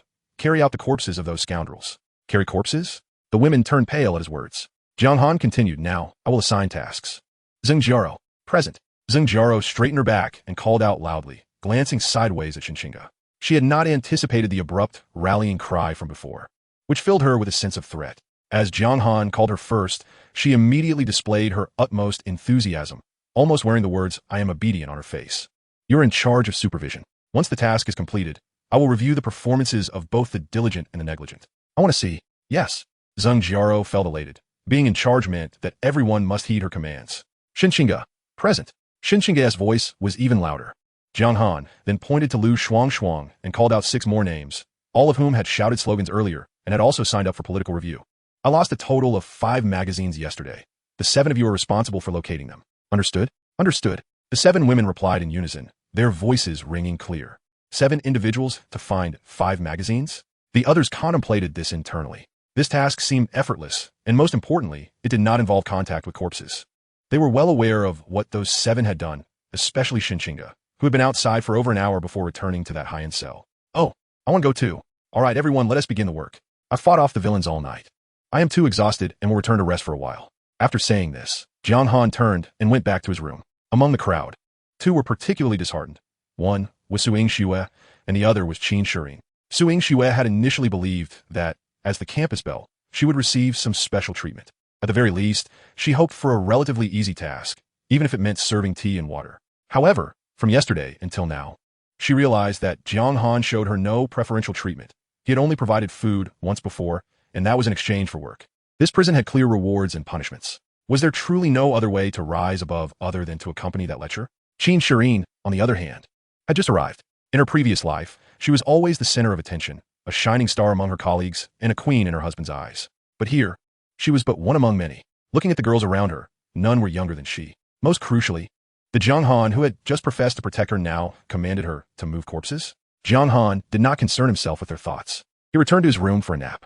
Outside, the girls formed groups of 4, beginning their work under Zheng Jiaro's supervision. Their task was to pile the bodies together. Zhang Xiaowen covered her nose in disgust as she gazed at a corpse before her. I can't take it anymore. I want to go for political review. Suing Xue's face turned pale. She wanted to help her roommate, but realized she could not pass this test either. Zheng Jiaro stood behind them, secretly afraid, but still maintaining an indifferent facade. Adapt. If not for Warden Jiang, those corpses on the ground might have been us. Do you wish to carry corpses or become one? Jiang Han slept soundly until 9 o'clock before rising rejuvenated. Checking his phone, he found that many apps were inaccessible, indicating no signal. Messages on the green bubble were sporadic, and some of the girls he had contacted yesterday had gone silent, leaving him uncertain if they were dead or otherwise. However, most had left their addresses, over 30 in total, representing a significant fortune that he intended to collect today. Among those he communicated with most frequently was a girl named Yin Yue. He knew that Yin Yue was one of the 3 campus belles, renowned alongside Suing Xue. However, unlike Suing Xue's pure and graceful image, Yin Yue was an athletic beauty, a special recruit from the physical education department specializing in hurdles. Her well-rounded, toned thighs paired with professional shorts were quite the sight. At the same time, Jiang Han discovered some issues within the group chat. Everyone, do not let the student council in. There was a video clip that would not buffer, preventing him from viewing it. Upstairs, brothers, what is going on? The student council members have come to our floor, and it seems they are killing zombies. Should I go out? Damn, they're SA robbery. With just these few sentences, Jiang Han could roughly deduce that the student council members were engaged in robbery. In this apocalyptic world, everything had descended into chaos. He closed his phone and summoned Zheng Jiaro to report the situation. All 5 magazines have been located. Only 8 bodies have been moved, and the girls' complaints are numerous. Jiang Han nodded. This was within his expectations. It was indeed challenging for those pampered girls to undertake such tasks. However, the reality of society had changed. If they could not adapt, they would be eliminated. In essence, Jiang Han was assisting them in acclimating to this new world. Compared to fighting and brawling, this was the simplest of tasks. We shall pause for the morning. We will continue in the afternoon. Let them take showers and then have a meal. As Jiang Han spoke, he extended his foot, and Zheng Jiaro, understanding his cue, happily helped him put on his socks. Where shall we wash? Zheng Jiaro only knew that there was a shower in her cell, but she did not wish for anyone else to use it. Jiang Han thought for a moment. The level 2 cells only had 1 washroom, which was a single-person shower. Given the girls' current state, they would likely take until evening to finish. Money is earned, not saved. It should be spent when necessary. To awaken one's abilities relied on gathering more female inmates, not on frugality. Thus, Jiang Han opened the system and located the bathing center within it. In the realm of a level 1 bathing center, there exists a mere 1,000 papa coins. Currently, only 20 bathing spots are activated, whereas the relaxation area, water pool, sauna room, scrubbing area, oxygen room, and chest room remain dormant. To elevate to level 2, one must expend an additional 1,000 papa coins to unlock 20 bathing spots, the sauna room, and the relaxation area. Aside from the 20 bathing spots, all other corresponding facilities are yet to be activated. The items unlocked at level 1 include hot water, shower gel, shampoo, scrubbing cloth, scrubbing treasure, and bath towels. Among these, The presence of hot water brings the greatest joy to Jiang Han. Although showers are available in level 2 cells, they do not provide hot water. This privilege is reserved for level 3 cells, and the same principle applies to Jiang Han's level 1 office. To enjoy a hot shower, one must ascend to level 2. However, the bathing center is distinct, being solely designated for bathing. Thus, hot water is available immediately upon unlocking. The price of hot water far surpasses that of ordinary tap water, costing 1 papa coin per ton. The system grants 1 ton for free, which is certainly insufficient, prompting Jiang Han to spend an additional 5 coins, as the performance of the female prisoners warrants a commendable reward. Chapter 20. The manifestation of disparities in accordance with Jiang Han's directives, the individuals entering the bathing center are divided into 3 groups. The first group comprises Zhang Jiaro, Shun Qingge, and himself. The second group, led by Lu Shuangshuang, consists of 6 girls undergoing political review, along with He Mengmeng and Qin Shirin. He Mengmeng, known for her audacity, allegedly completed the transportation of the 8th corpse while others were retching. Such bravery deserves recognition. Qin Shirin, however, has different plans. The third group consists of the remaining individuals. Furthermore, Jiang Han imposes stringent time limits for bathing. The first group has 30 minutes, the second group 20 minutes, and the final group merely 10 minutes. Those who fail to finish within their allotted time must find their own solutions. He aims to exemplify the superiority of high-ranking female prisoners in every aspect of life. As the first group commenced their bathing, it marked Jiang Han's inaugural hot shower since the apocalypse. The aroma of jasmine wafted through the humid air as the warm water cascaded over their bodies. The two felt a twinge of shyness, and no extraordinary events unfolded. It was merely a customary process of scrubbing and applying shower gel, one scrubbing while the other applied. Following this, the second group entered. Jiang Han, fatigued from the previous night, desired to linger a bit longer in the shower, which he deemed acceptable. Lu Shuangshuang, unlike He Mengmeng, displayed a boldness that contrasted with the latter's timidity, while He Mengmeng, despite her courage in facing zombies and corpses, nearly buried her head or trousers when confronting Jiang Han. Lu Shuangshuang found him far more endearing than any zombie. Upon entering, she fixed her large eyes on him, showing no sign of retreat. Under her influence, the other 5 women gradually gravitated towards Jiang Han. What a splendid opportunity this was. United by a common purpose. They had already conspired while changing clothes outside. They had signed up long ago but had yet to be called. The chance was fleeting, and they must seize it today. Jiang Han was taken aback, pondering whether they intended to rebel due to their numbers, merely seeking a longer bathing duration. He mused that perhaps he could create a position for an accompanying bather. Due to special circumstances, Jiang Han granted these girls an extended bathing time, allowing them to indulge for an hour. Meanwhile, the third group outside grew anxious, fully aware of the activities within. Each harbored their own thoughts, particularly Zhang Xiaowen, who, in terms of appearance, rivaled any of the others except Su Yingxue. She believed that if she had signed up, Jiang Han would undoubtedly select her. However, Su Yingxue consistently advised her that in this apocalypse, others' choices were irrelevant. The 4 of them should steadfastly adhere to their principles. This resulted in a transformation from a solid quartet to an unwavering trio. She resolved to enter with true determination, for her aspiration was to live better. As time elapsed, everyone emerged with laughter and chatter, not out of overt openness, but out of familiarity with the routine. Jiang Han, having no intention of bathing himself, had entered a state of contemplation, even too lethargic to gaze upon them. He instructed the others to seek Zhang Jiaro for a room change. As he stepped outside, his command was clearly directed towards the others. He Mengming's face flushed crimson, akin to a monkey's rear, as she dared not meet Su Yingxue's gaze, silently exiting. Su Yingxue felt a profound disappointment. She lamented the fall of her closest companion among the 4. The third batch of showerers, enveloped in an atmosphere of tension and restraint, completed their baths in 10 minutes. Not only did they need to cleanse themselves, but they also had to wash their prison uniforms, each stained with varying degrees of blood. While the prison possessed a laundry facility, it had not been unlocked. Even if it were, they could not evade the chore of washing clothes, which would instead necessitate serving the high-ranking female prisoners. Moreover, the task of moving corpses remained unfinished, with more work awaiting them in the afternoon. And now the workforce had diminished by 2. Thus, the mood among the third group of girls was particularly heavy. As they bathed, Jiang Han summoned Qin Shirin to his office. As a wife, you must know how to cook, he stated, reclining in his spacious office chair, indulging in a post-activity cigarette. This was a question he had long pondered. But to become a cook, one must possess not only culinary skills, but also a compliance rating exceeding 90. Through his efforts, Qin Shirin had finally met the standard. Dressed in her new prison uniform, a perk of moving to the level 2 cells, she now possessed 2 uniforms, unlike the other women who had none to change into after their baths. Upon hearing Jiang Han's inquiry, Qin Shirin's heart leaped with joy, for she was aware that Zhang Jiaro served as the secretary, the sole woman in the building who was not a prisoner, and she would soon become the second. She resolved to seize this opportunity. Meeting Jiang Han's gaze, she nodded emphatically yes. Very well. I hereby appoint you as the cook for the Pa Women's Prison. Thank you. Oh no. Thank you, Warden. That seems more fitting for my role as a cook. Jiang Han extinguished his cigarette and said, Come, accompany me to the kitchen. Simultaneously, he accessed the system to find the character panel. Ding. Binding complete. Prison cook number 1. Qin Shireen level 1 cafeteria. Only 1 cook permitted. To add more, the cafeteria must be upgraded. Age, 30. Compliance rating, 93. Daily provision of Pa coins, 108. With Qin Shireen's transfer to the level 2 cell. Her coefficient also adjusted to 12. Enhancement, 8. Ability, none. Permissions, to be personally designated by the warden. Jiang Han unlocked the elevator and cafeteria for her, allowing her access even outside meal times. Unlocked corresponding items in the shop. Pots, bowls, utensils, gas stove, oil, salt, vinegar, rice, flour, oil, tomatoes, cucumbers, cabbages, and eggplants. A lengthy list of common vegetables followed, with 10 varieties priced at a mere 1 coin for 10 pounds. With these, a simple hot meal could be prepared. Soon, the pair arrived at the kitchen, and with the binding of the cook, the kitchen door swung open. Inside, there was a stove, a frying pan, and a steamer, along with a cutting board and knife on the counter, adjacent to a sink, resembling a small roadside restaurant. Shelves above held rows of bowls and plates, while the lower shelves contained 10 pounds each of 10 types of vegetables. According to the system's modus operandi, these were provided free of charge, with the expectation that they would need to be repurchased after consumption.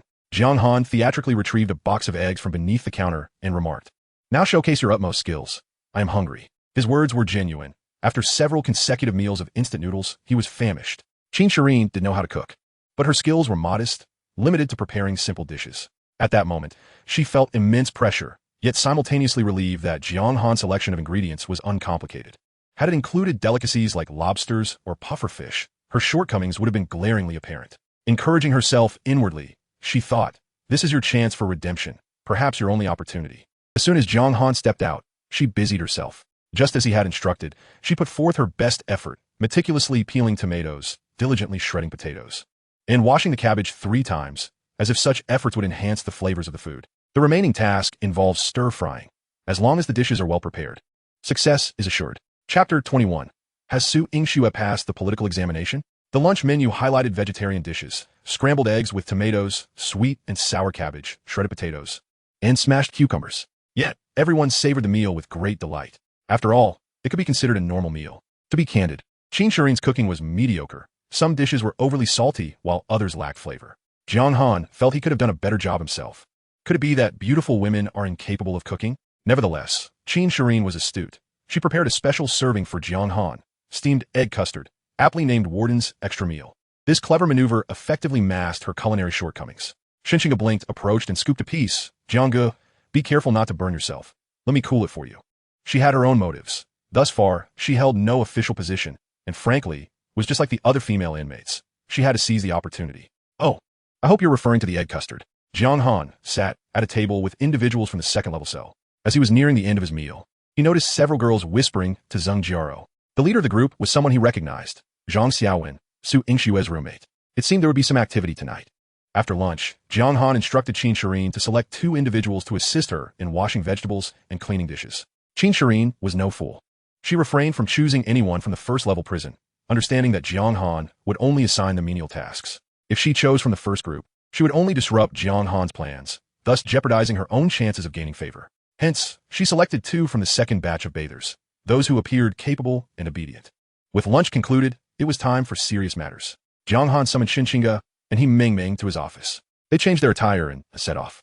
Xinxinga, from the art department, was tasked with contacting the female students. It seemed that Yin Yu was the only woman remaining in touch with Jiang Han. He ming-ming, the boldest among the 28 women, could serve as a muscle if needed. After arranging the route, Jiang Han, accompanied by the 2 women and Zheng Jiaro, headed towards a garage. On their way, they encountered Su Yingxue, who had just moved a corpse and was struggling to suppress the urge to vomit.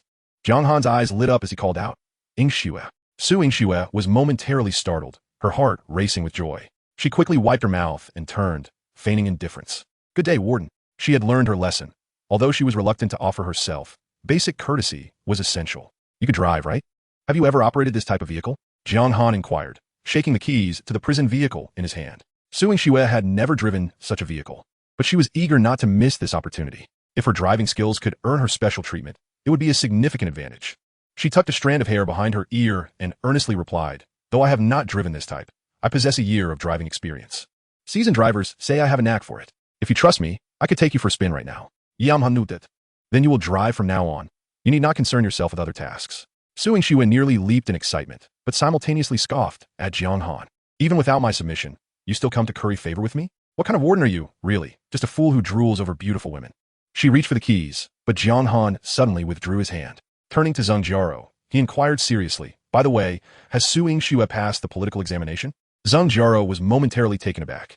You're unaware of her status? But she quickly recovered. Please hold on. I will check. She produced a tablet and began to search.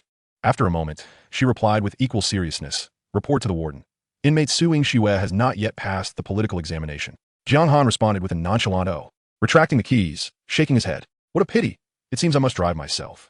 I hope to find a driver upon my return today to alleviate some of the burdens for this warden. With that, he departed, leaving Su Yingxue astonished. I can change a spare tire too. She called after him, unwilling to concede defeat. He Meng, having learned from Jiang Han, remarked without looking back. Are you toying with her? Su Yingxue quickly grasped the situation. Jiang Han was intentionally teasing her, signaling that regardless of her capabilities, without submission, she would not be valued. Jiang Han, your management style will ultimately backfire on you. Those promoted are nothing but shameless women. Do you not understand the importance of meritocracy? Standing still, Su Yingxue silently berated Jiang Han's management approach. Finally, gritting her teeth, she resumed her task of moving corpses. Once in the vehicle, Jiang Han handed his phone to Shunqinga and instructed her to begin. He felt no concern. Shunqinga's compliance rate was above 90. And though he did not fully trust her, he had faith in the system. Shunqinga commenced sending messages to her former friends in her social circle. Being attractive was the primary criterion, and she sought those with whom she had a close rapport, ensuring she had leverage in future discussions with Jiang Han. After the car had been driving for a while, Jiang Han made an alarming observation. The zombies outside seemed to react more swiftly today than yesterday. Their danger zone having extended. Yesterday, they only responded within a meter's distance. Today, that threshold appeared to have increased to approximately 2 meters. Could it be that these zombies were evolving? Jiang Han furrowed his brow in contemplation. One must not underestimate this seemingly small distance. For those seeking supplies, it could be fatal. In the mist, visibility was already poor, making any endeavor increasingly challenging. The most concerning aspect was the evolution of the zombies. At this rate, in a few days, their sensing range might surpass human visibility. Imagine being enveloped in dense fog, unable to see the zombies. While they had already located you and were charging forward, few would be able to withstand such an assault. However, the situation would need to be reassessed tomorrow. While Shunqinga was vigorously shaking her phone, she exclaimed, Hello? Hello? The signal is terrible. This reminded Jiang Han of another issue. From today onward, the mobile signal seemed particularly poor. Could it be affected by the fog? He retrieved the walkie-talkie and called Zheng's secretary. Warden here. What are your instructions? The response was immediate. I'm here, what do you need? Thankfully, the system's products were reliable, and the walkie-talkie remained unaffected. Inform Qin Shirin that I desire braised eggplant for dinner. Braised eggplant with rice is the pinnacle of the first-level cafeteria. After putting down the walkie-talkie, Jiang Han pressed harder on the accelerator, aware that as the zombies evolved and the fog thickened, the apocalypse would likely become increasingly arduous. Time was of the essence. Jianggu, 2 classmates informed me that their roommate was abducted. I believe the school may not be safe, Shunqinga stated as they traveled. This conclusion arose after nearly an hour of communication. Oh, it seems order is broken down. In the absence of legal constraints, power is the only principle. Enhancing strength is imperative, whether against zombies or humans. Before long, Jiang Han arrived at the entrance of Tianhai Vocational and Technical College. As he approached the gate, he sensed something was amiss. The entrance was markedly different from yesterday. 5 or 6 vehicles were parked horizontally, obstructing the entrance, causing him to furrow his brow, feeling as though he had walked into a trap. At that moment, a dozen individuals in the school's guardhouse were engaged in discussion. A closer look revealed their unusual attire. Steel plates or iron pots strapped across their chests, backs, and limbs, while wooden sticks were tightly bound with cloth strips around their forearms for defense. They're coming, shouted an elderly guard at the window, interrupting the conversation. The leading male student rose and declared, everyone proceed as planned. Chapter 22, a chance to practice marksmanship. As Jiang Han pondered the situation, he suddenly spotted a group emerging, and it became clear that they were waiting specifically for him. Although he could have easily accelerated past them, he paused when he recognized the leader. This individual is known as Wang Ba, the chairman of the student council under discussion today. True to his name, Wang Ba is exceedingly domineering. On one occasion, during a dormitory inspection, he led a group of individuals into the dormitory like a gang, scoffing at Jiang Han upon discovering a white blanket on his bed, which they promptly confiscated. disparaging my smoking habits, yet he dared to take it. Jiang Han still recalls the words Wang Ba uttered as he departed. Remember our faces. When we arrive, it's for an inspection. Understood? This statement has etched itself firmly in Jiang Han's memory. Noticing Wang Ba waiting specifically for him, Jiang Han felt an ominous premonition. For this young man was none other than Yin Yu's boyfriend, a fact known to all faculty and students. This implied that Yin Yu, who had been in contact with him, was actually linked to Wang Ba. It seemed Wang Ba had been well prepared. With a cigarette dangling from his lips, Wang Ba approached the prison vehicle, beckoning Jiang Han with a casual wave. You must be Jiang Han. Come here for a moment. He maintained a distance of about 5 meters from the vehicle, refraining from advancing further. Jiang Han rolled down the window, inquiring, You're Xiao Wang, right? What do you want? Wang Ba's expression changed slightly. He was not fond of this jest. However, he quickly regained his composure, grinning as he remarked, Jiang Han. Nice car you have. Where did you get it? Jiang Han chuckled. What does it matter where my car comes from to you? Little brother, don't be so irritable. Let's have a proper conversation. Wang Ba's demeanor grew somewhat frosty. Is this too much for you? When your student council bullies others, I never saw you speak civilly. Jiang Han retorted, producing a handgun. Don't think I'm unaware of your intentions. Stop pretending with your sly smile. Wang Ba's face shifted again, swiftly adopting a sincere expression. Jiang Han, don't misunderstand. I merely wanted to inquire about the prison. If you're unwilling to discuss, so be it. After this, Wang Ba slowly stepped back, his gaze fixed on the gun in Jiang Han's hand. Only after he had nearly disappeared into the crimson mist did he chuckle softly. If I am not mistaken, you likely do not have many bullets left. With that, he vanished entirely. Jiang Han restarted the vehicle, preparing to crash through, but halted the next moment, for upon closer inspection, he noticed numerous nails scattered on the ground ahead. These nails appear to have been modified. Ordinary iron nails or screws reshaped into triangles with pliers. Driving over them would certainly ruin his tires. It became clear that this was Wang Ba's scheme, to puncture his tires and seize the vehicle. Jiang Han shifted into reverse, realizing that since he could not exit through the front, he would simply crash into a wall. After all, the prison vehicle was sturdy, and the campus had many dilapidated walls he could target. After retreating a few meters, Jiang Han caught sight of a faint shadow in the rearview mirror. Alert! He magnified the image from the rear camera displayed on the large screen, easily discerning the truth. There were also nails strewn behind the vehicle in even greater numbers. At that moment, several indistinct objects came flying from all directions. These items were varied: alarm clocks, small speakers, radios, and mobile phones, each capable of producing sound. Immediately, a cacophony erupted. A medley of music and ringtones, drawing a horde of zombies who reached out and walked stiffly towards the vehicle, encircling the prison van. Jiang Han comprehended fully. They had been waiting for him. Wang Ba had initially contacted him using Yin Yu's phone, and once they established communication, he emerged to engage Jiang Han, drawing attention. Meanwhile, his subordinates had been tossing nails behind him to impede his escape, and subsequently lured the zombies with noise. No wonder Wang Ba had uttered that earlier remark. His objective was to deplete Jiang Han's ammunition. A cold smile crept across Jiang Han's face. Such petty tactics could not ensnare him. However, the two women in the vehicle, Shun Xinga and He Mengmeng, felt a surge of fear. Particularly, Shun Xinga buried herself in Jiang Han's arms, exclaiming, Warden, we are surrounded. Do not worry. No one can harm you except me. Jiang Han reassured. What? Shun Xinga paused, sensing a hidden meaning in his words. Leaning closer, she whispered coyly, I'll let you hurt me. Jiang Han pushed her away, asserting that this was not the time for such discussions. He gazed at the throng of zombies before them, remarking, You all put considerable thought into this strategy, didn't you? But will it prove effective? Setting aside how many bullets I possess, can those creatures even board the vehicle? Furthermore, the nails on the ground can be dealt with without me stepping outside. Since the last time his tire had been punctured, Jiang Han had contemplated upgrading his vehicle. The cost to elevate the prison van to level 2 was 2,000 yuan, and to level 3, it was 3,000 yuan, and so forth. Jiang Han steeled himself and clicked to upgrade. Would features like explosion-proof tires emerge? He was hopeful. Beep. Detected that there are other individuals in the prison vehicle besides the host.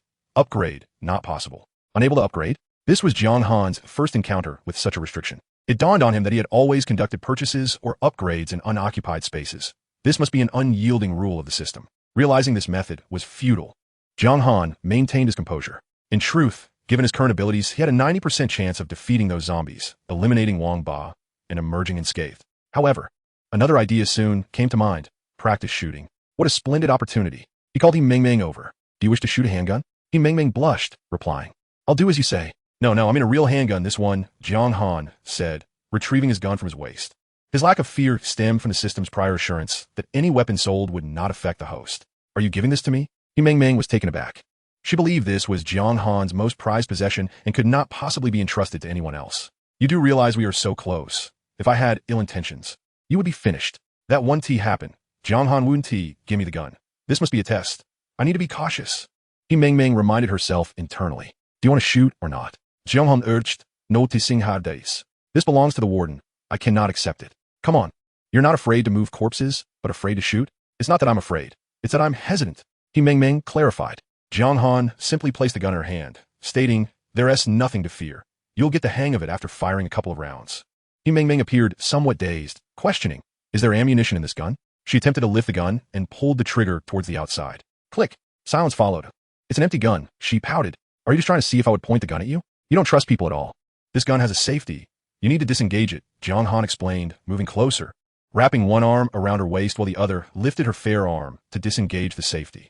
He aimed at the zombies below the vehicle and fired pop. A zombie fell to the ground. Have you figured it out? Yaman quiet. Obedience level 30, chapter 23. Yin boards the vehicle. Jiang Han felt somewhat perplexed. Why did firing a real gun yield better results than using a fake one? He Meng Meng was now convinced that Jiang Han had indeed given her a real gun, one loaded with bullets capable of causing fatal harm. This was not a mere trust.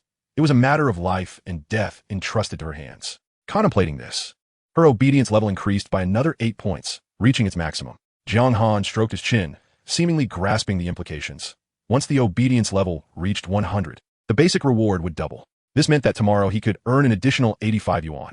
He retrieved a box of ammunition, containing a full 100 rounds. Let us practice shooting well. Our prison lacks any guards. The implication was clear, and he Meng Meng's spirit soared. This was a golden opportunity, no labor required. And she could handle a gun. Excited, she raised the gun again, firing round after round. After taking down another batch, she focused her gaze on a nearby alarm clock. The zombies were drawn here by the sound. Instead of merely alleviating the symptoms, she decided to address the root of the problem. Thus, she aimed her gun at the alarm clock, squinting with one eye, and fired. The shots rang out bang, bang, bang, bang, bang, due to the distance and the small target. It took her 5 shots to hit it. The alarm ceased its clamor, and it was evident that the number of zombies in that direction had significantly dwindled. He Meng Meng found herself quite addicted to shooting. After clearing the left side, she turned to the right. After expending 2 boxes of bullets, tranquility returned to the surroundings, leaving 3 circles of corpses outside. Having completed her task, He Meng Meng returned the gun and remaining bullets to Jiang Han, who waved his hand dismissively, telling her to keep it for now, as it would still be useful. With numerous corpses littering the ground, there was no need for cleanup, and Jiang Han pressed the accelerator, driving right over them. Inside the guardhouse, Wang Ba was pressed against the glass, unable to discern the situation outside, but he could hear the silence settling in. Growing anxious, he wondered how Jiang Han had managed this. He contemplated stepping outside for a look, but hesitated, fearful of encountering zombies. Suddenly, a massive vehicle appeared in his line of sight, an armored truck. In the next moment, the prisoner transport smashed through the glass window, followed by a cacophony of bullets. This was naturally Jiang Han, who had come to eliminate the zombies. What the hell? Wang Ba, closest to the window, was caught off guard and was thrown back. Guys, hurry up. He scrambled to his feet, brushing shards of glass off himself. Blood smeared across his hands and face, and rushed towards the door. However, the volley of bullets had already paralyzed them with fear. Jiang Han, wielding another handgun, rolled down the car window and began shooting from left to right. Simultaneously, he instructed He Meng Meng, you handle the entrance. Not a single one must escape. What? He Meng Meng was taken aback. Kill people? I can't. She was brave enough to kill zombies and move corpses, but taking a human life was beyond her. Consequently, when the guardhouse doors swung open, several individuals fled, including Wang Ba. By the time Jiang Han realized, they had already vanished into the fog. He sighed, recognizing that he had overlooked the psychological aspect of He Meng Meng's hesitation. After all, killing humans and zombies were 2 entirely different matters. He pressed on, determined to eliminate anyone still inside the guardhouse, regardless of their identity. Spare me. Bang. Please, I'll pay you. Bang. I don't want to die. Bang. I'm a woman. Jiang Han abruptly halted, taking note of the figure crouching with their hands over their head, bundled up in layers, and wearing a black helmet. Had she not identified herself as female, she might have met a swift end. He chose to spare this woman. Take off your helmet. Jiang Han commanded, keeping his gun trained on her. Should she fail to meet his demands, he would not hesitate to pull the trigger. Everyone present had a hand in the ambush. As she removed her helmet, revealing a delicate oval face, Jiang Han recognized her immediately. Wasn't this Yin, the one he had been in contact with? At the academy, her reputation surpassed even Su Yingshue's, having won 3 consecutive championships in short distance running and hurdles, and being one of the 3 campus beauties and the student council president's girlfriend. Name, Yin, age, 22, attractiveness, 93, overall rating, 93, meets criteria, don't shoot. I had no intention of harming you, Yin gasped. Jiang Han scrutinized the rating, puzzled. Hadn't she been with Wang Ba for at least 2 years?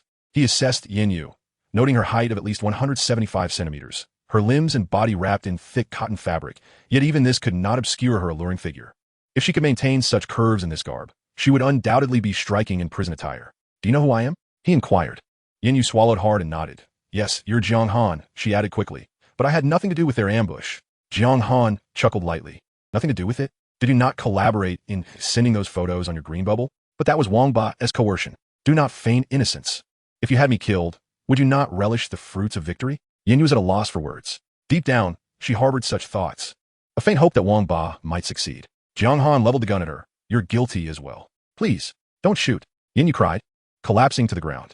The gun fired, the bullet whizzing past her face and striking the head of a man who had been feigning death, having surreptitiously opened his eyes moments earlier. Feigning surprise, Jiang Han looked at Yin.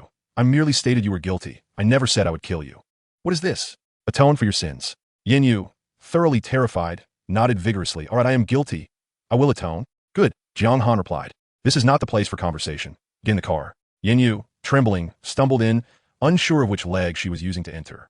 As soon as she exited the guardhouse, Jiang Han began to deliver finishing blows, a bullet to each corpse's head, a habit of his. Yin, you two check the back.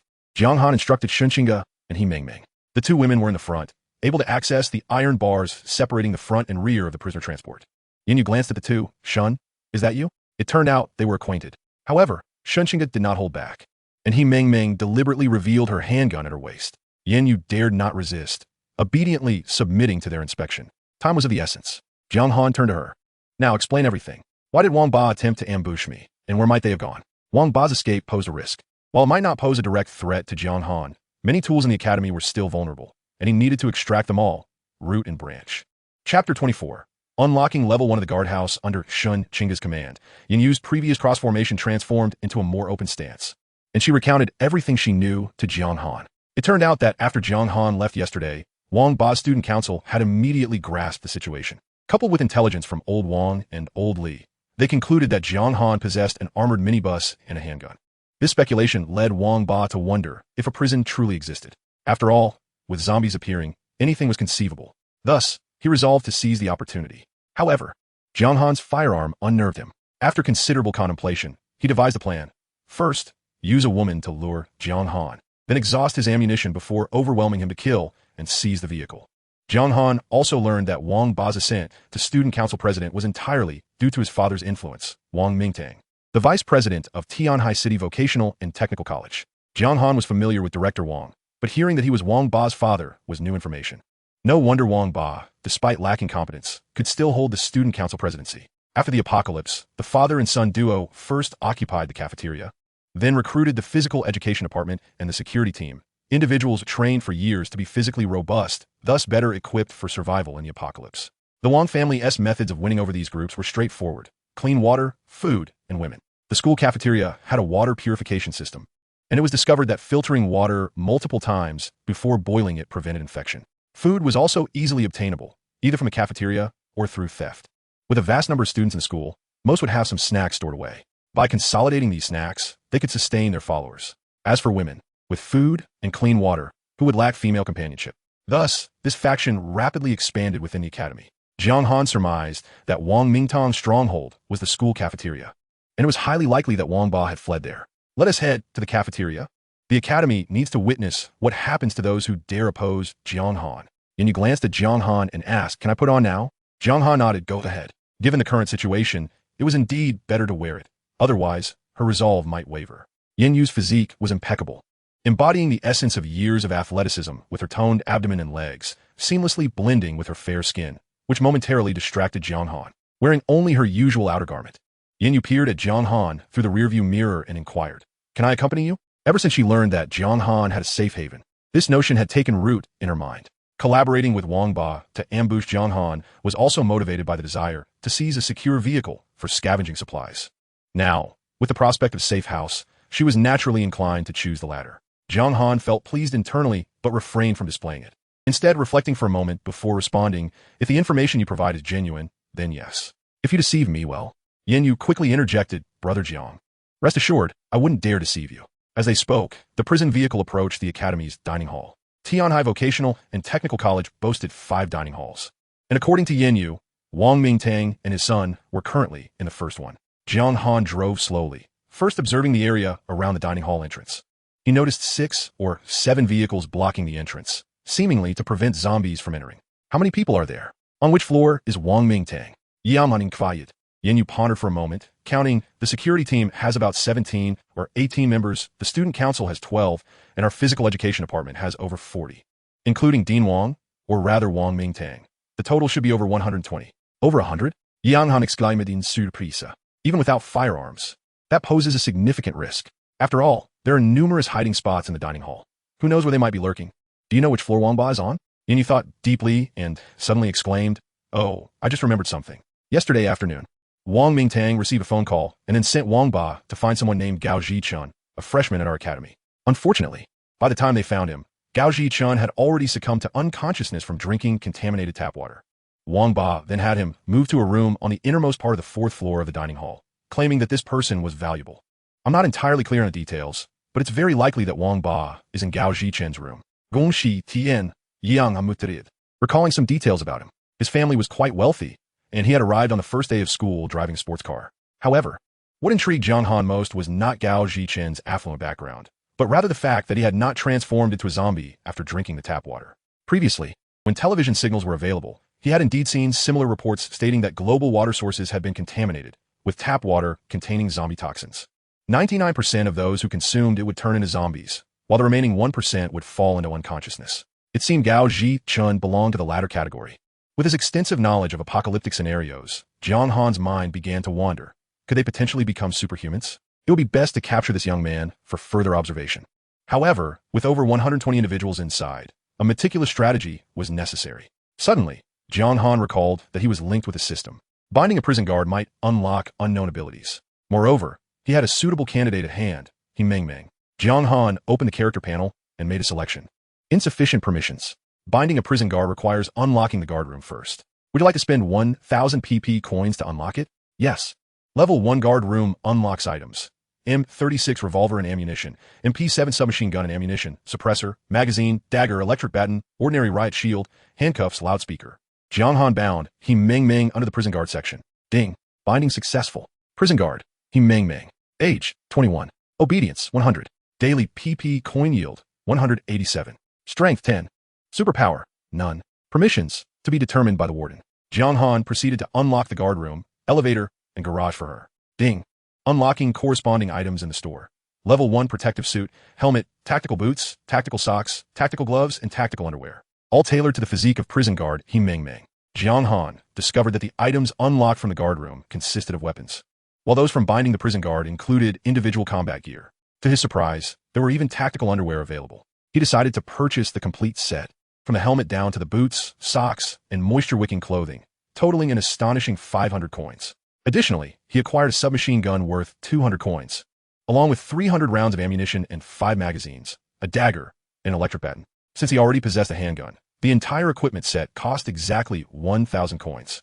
In Chapter 25, Jiang Han declared, "I will not show mercy again." He equipped himself with another submachine gun, 300 rounds of ammunition, and 5 magazines, amounting to 380 coins. As of now, he still had 2,900 PP coins remaining. He pretended to retrieve the items from beneath the front seat and address the others. "I have a set of combat gear here. Who among you is willing to join me in taking down the Wang family?" He turned to Shen Qingge and He Meng Meng. "I'll go." He Meng Meng immediately stood up, her ambition clear. She aimed to become a prison guard. Jiang Han shook his head. "No, that won't do." "Why not?" she asked. Jiang Han's expression turned stern. "Had you not hesitated earlier, Wang Ba would not have escaped. Now, we must take risks to go in. Do you think this is kindness? Let me tell you, such actions will only lead to more casualties." He needed to guide her understanding. He Meng Meng fell silent, and Jiang Han did not rush her, simply waiting quietly. After a while, He Meng Meng suddenly looked up, her eyes filled with determination. "Warden, I request one more chance. Rest assured, I will not show mercy this time." In truth, she was the only viable candidate. Sending Shen Qingge might result in losing the weapon. Of course, overcoming the hurdle of taking a life was not something that could be resolved with mere words. It required a gradual approach. Jiang Han tossed the clothing and gear in front of He Meng Meng, stating, "I will trust you once more. Remember, if you fail, the consequences will not only affect you, but also me." Upon hearing Jiang Han's words, He Meng Meng's face paled. in a short span of 2 days. Her feelings for him had deepened. Her life had already been saved by Jiang Han, and given the apocalyptic setting, the notion of gender equality seemed a distant luxury. In the prison, all the women followed Jiang Han, orbiting around him, and she was neither the most beautiful nor the earliest arrival, nor was she the most skilled. Yet, Jiang Han had still chosen to include her, even entrusting her with a weapon. This trust weighed heavily on her. The thought that her mistakes could lead to Jiang Han's injury was more distressing than her own pain. He Meng nodded solemnly. I understand. Jiang Han felt satisfied and continued, of course, we do not need to indiscriminately kill the innocent. My objectives are twofold. First, the Wang family must perish. Second, I am very interested in the individual named Gao Zhichun. Once inside, I will ensure that everyone knows we will not kill unless provoked. However, if anyone approaches with ill intent, we must shoot decisively. Do you understand? He Meng's eyes sparkled. Initially, upon hearing that there were over 100 individuals inside, she had mentally prepared herself for total annihilation. But after Jiang Han's words, she felt an immense sense of relief. Jiang Han had firearms and ammunition, and despite being ambushed, he insisted on targeting only 2 individuals and taking one away. Such benevolence was commendable. Moreover, those 2 truly deserved death, having wreaked havoc in school and extending their malevolence to innocent students, indirectly causing numerous deaths. What angered her most was their audacity to ambush Jiang Han, the one she cherished most. He Meng straightened her posture and declared, I understand. She repeated it back to him. Jiang Han resembled a general rallying his troops for battle. Eliminate the nefarious Wang family and take away Gao Zicheng. Anyone who dares to obstruct us shall face gunfire. Excellent. Jiang Han nodded in satisfaction and, as if performing a magic trick, produced a loudspeaker, a simple yet effective device equipped with recording capabilities. Listen closely, everyone. We are the prison guards of PP Women's Prison. Wang Mingtang and his son Wang Ba have committed heinous crimes against students. Their sins are numerous and grave. We have now decided to carry out their death sentences, effective immediately.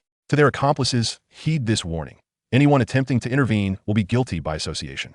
A reward of 10 loaves of bread awaits anyone who manages to capture these 2.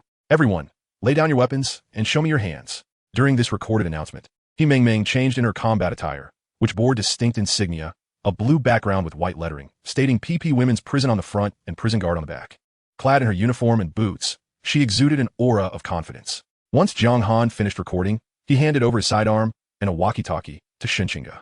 Your duty is to oversee the prisoner transport vehicle. Should anyone approach, you are authorized to fire immediately. In case of any unusual circumstances, use this walkie-talkie to communicate. Remember, under no circumstances should anyone board the vehicle. Understood? Understood, Warden. Rest assured. However, Jiang Han felt a twinge of doubt about Shenqinga's willingness to pull the trigger. Yet, there was little choice but to proceed as planned. He resolved to cultivate a cadre of capable individuals upon their return, so that next time, they could emerge with a formidable team.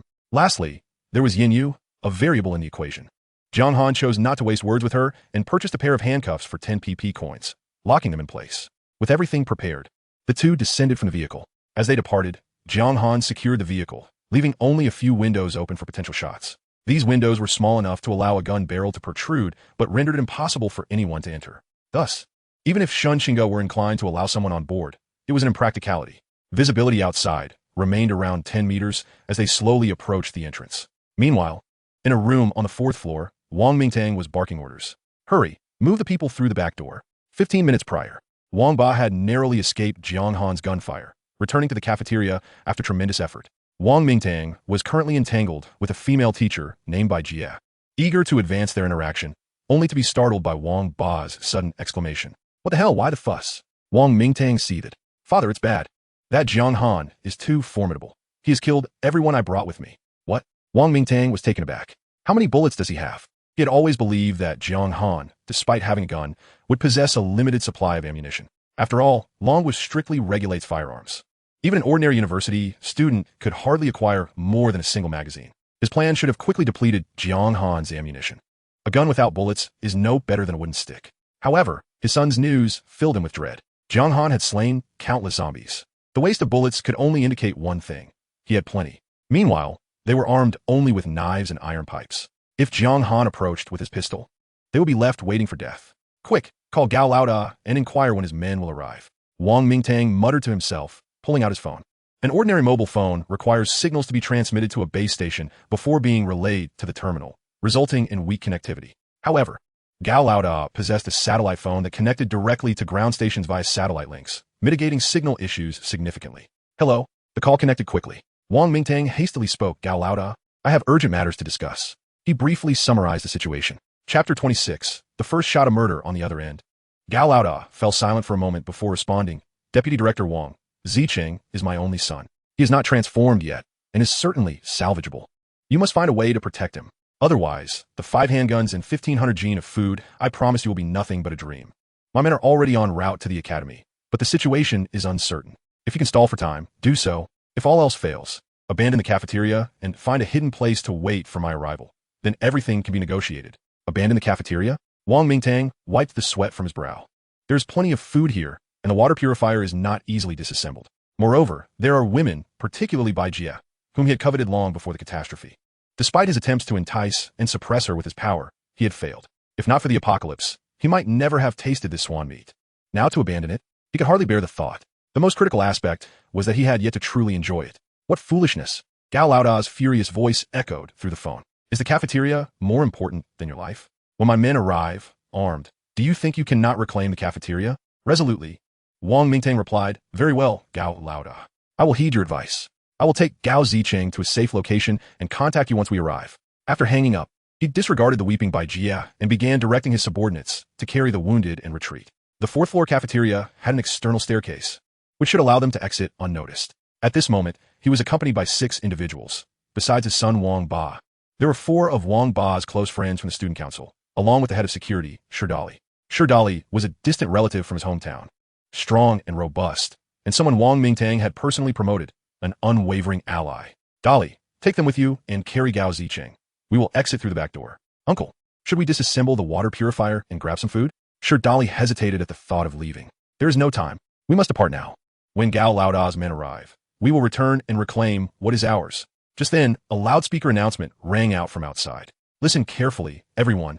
We are the guards of PP Women's Prison. Wang Mingtang and his son Wang Ba have committed grievous crimes against students. Their sins are numerous and deep. We have decided to execute their death sentences immediately. To their accomplices, heed this warning. Any interference will result in shared guilt. A reward of 10 loaves of bread awaits anyone who captures these 2. This was Jiang Han's loudspeaker announcement, its volume cranked to the maximum, resonating throughout the cafeteria.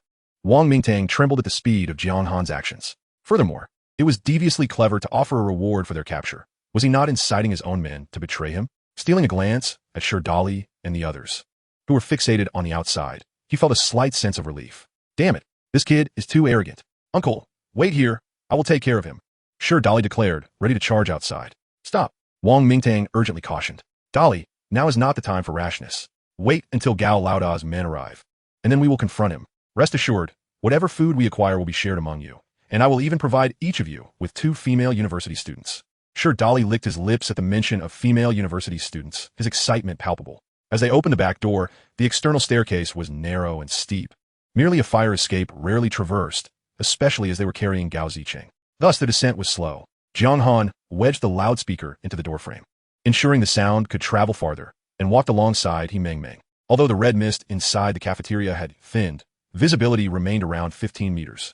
After only a few steps, 4 male students appeared at the edge of their sight, brandishing knives as they approached the entrance. Drop your weapons, He Mengmeng shouted at the first sight of them, her voice booming with urgency as she genuinely wished to avoid violence. She hoped that her shout would compel the others to surrender obediently, but contrary to her expectations, her cry only served to direct the attention of the group of boys who charged towards her with fierce shouts. Bang! She fired a shot at one boy's leg. A heart-wrenching scream echoed in the air. Come any closer, and I will shoot. He Mengmeng's voice trembled. Instead of retreating, they advanced, zigzagging towards her. Even the boy who had been shot in the thigh hurled his machete as he fell, driven by the ferocity ingrained in their characters. After the apocalypse, under Wang Ba's leadership, they slaughtered zombies and pillaged classmates. Those with a softer heart had perished long ago. As the machete hurtled towards her, He Mengmeng momentarily froze, forgetting to evade. In a critical moment, Jiang Han suddenly reached out and firmly grasped the back of the blade. With a strength of 50 points, the blade warped under his grip. Then Jiang Han leaned close to He Mengmeng's ear and whispered, If you do not kill them, they will kill you. Jiang Han could have easily shot and killed these adversaries, yet he refrained, intent on training He Mengmeng to become either a weapon or a sheath. Gazing at the knife's tip mere inches away, He Mengmeng let out a scream, her finger pulling the trigger. Rat-a-tat-tat, a barrage of bullets erupted, and the 4 assailants fell into a pool of blood. The gunfire ceased, yet He Mengmeng's cries continued, punctuated by the sharp clicks of the empty chamber. All right, They're all dead now, Jiang Han said softly, patting her arm gently, prompting her to lower her weapon. Staring at the fallen men, she found herself struggling to adjust. Just days ago, they were classmates, and now they had become mortal enemies. Yet, Jiang Han's words echoed in her mind. If you do not kill them, they will kill you. Slowly, her gaze hardened with resolve. Are you all right? Do you need to rest for a moment? Jiang Han asked gently. This time, Meng decisively shook her head. No, I'm fine. Let us head upstairs. Jiang Han observed her closely and, seeing no signs of distress, continued forward. Moments later, the duo arrived at the staircase, where they encountered 3 security guards. Who are you? The guards barked, their voices sharp. Lay down your weapons, and you'll be spared. The 3 men eyed Jiang Han's gun with hesitation. They were aware that someone had entered armed and that others had been shot. However, if we drop our weapons, will you truly let us go? Their uncertainty lingered. Jiang Han, undeterred, declared that any who did not immediately discard their weapons would be deemed enemies. And his stance towards enemies was singular. Kill. He might as well test the performance of his sidearm. Chapter 27. Teacher by Jiang Han pressed onward to the 4th floor, where in the face of overwhelming power, no one dared to resist. Those he encountered were either surrendering or tossing down their weapons. He did not engage in senseless slaughter, merely instructing the captives to cower in corners with their heads down, forbidding them from rising. Soon, they reached the room mentioned by Yin Yu, and Meng entered first, only to find it empty. Jiang Han paused, wondering if Yin Yu had fabricated the tale, or if the individuals had concealed themselves. He leaned towards the latter, as Yin Yu had no reason to deceive him. Let us check each room. Be cautious, Jiang Han instructed, positioning himself at the staircase to observe the entire floor situation. Meng nodded and began inspecting the rooms on the left. In the 3rd room, as she opened the door, a woman's shrill scream pierced the air. Don't shoot. We are the teachers here. Jiang Han approached upon hearing the commotion. Inside, he found a dozen young women confined. Tongxue, teacher Bai. The most beautiful among the teachers recognized Meng, and Jiang Han was familiar with her as well.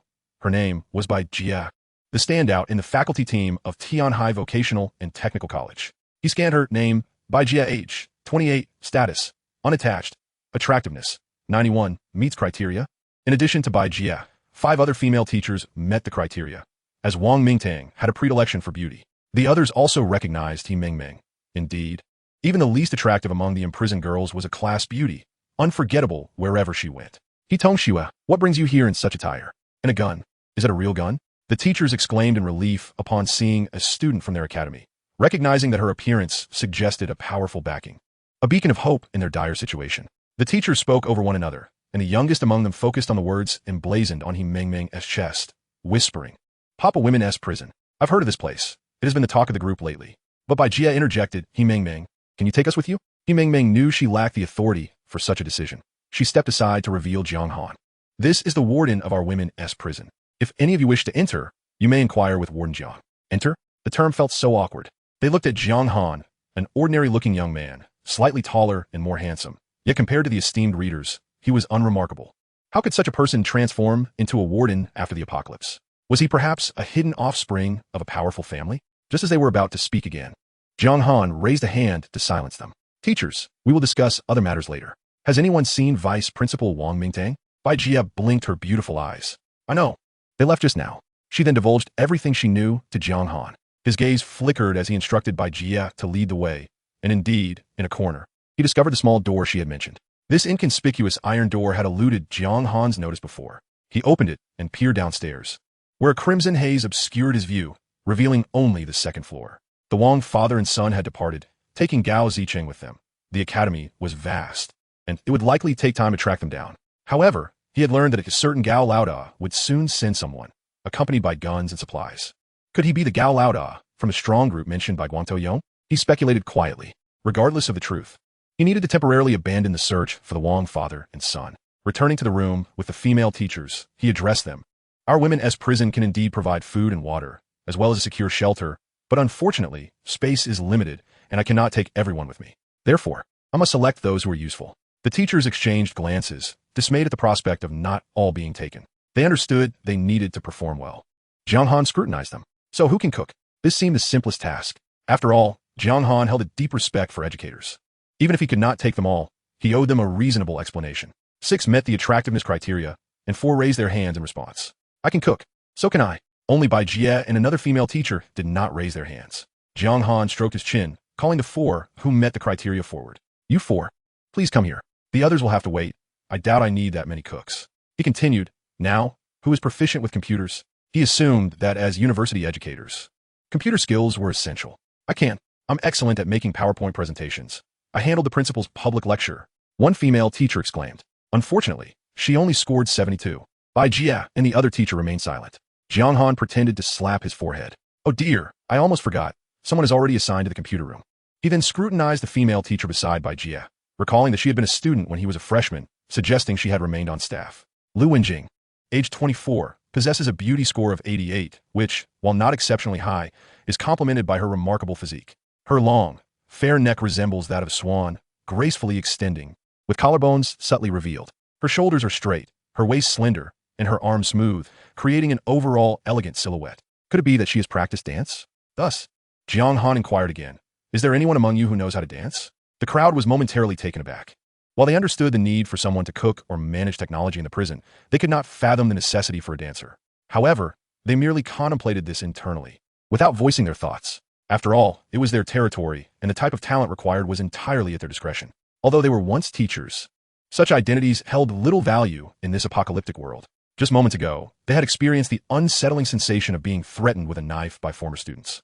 When Jiang Han posed his question, only Lu Wenjing raised her hand, her face alight with joy. Having studied ballet and Latin dance since childhood and later serving as a dance instructor in the arts department, dancing was truly her passion. She was astonished to find that there was a need for a dancer in prison. Jiang Han naturally positioned her behind him. He then glanced at Bai Jia, who appeared anxious, clearly wishing to accompany him. Jiang Han inwardly chided her for her lack of initiative. Why not simply raise her hand? Surely as a student, he would not harm her. At that moment, He Meng suddenly spoke up, recalling, I remember that teacher Bai speaks several foreign languages, including Eagle Tongue, Sushi language, and Kimchi language. Warden, aren't we in need of a translator? Jiang Han cast an appreciative glance at her, feigning sudden realization. How could I have forgotten? Teacher Bai, please join us. Just as Jiang Han had gathered the 6 female teachers under his wing, the intercom crackled to life with Shun Chinga's hushed voice. Warden, there's a situation downstairs. Jiang Han's heart quickened. Had they discovered Wang Mingtang and his son? What is it? He inquired.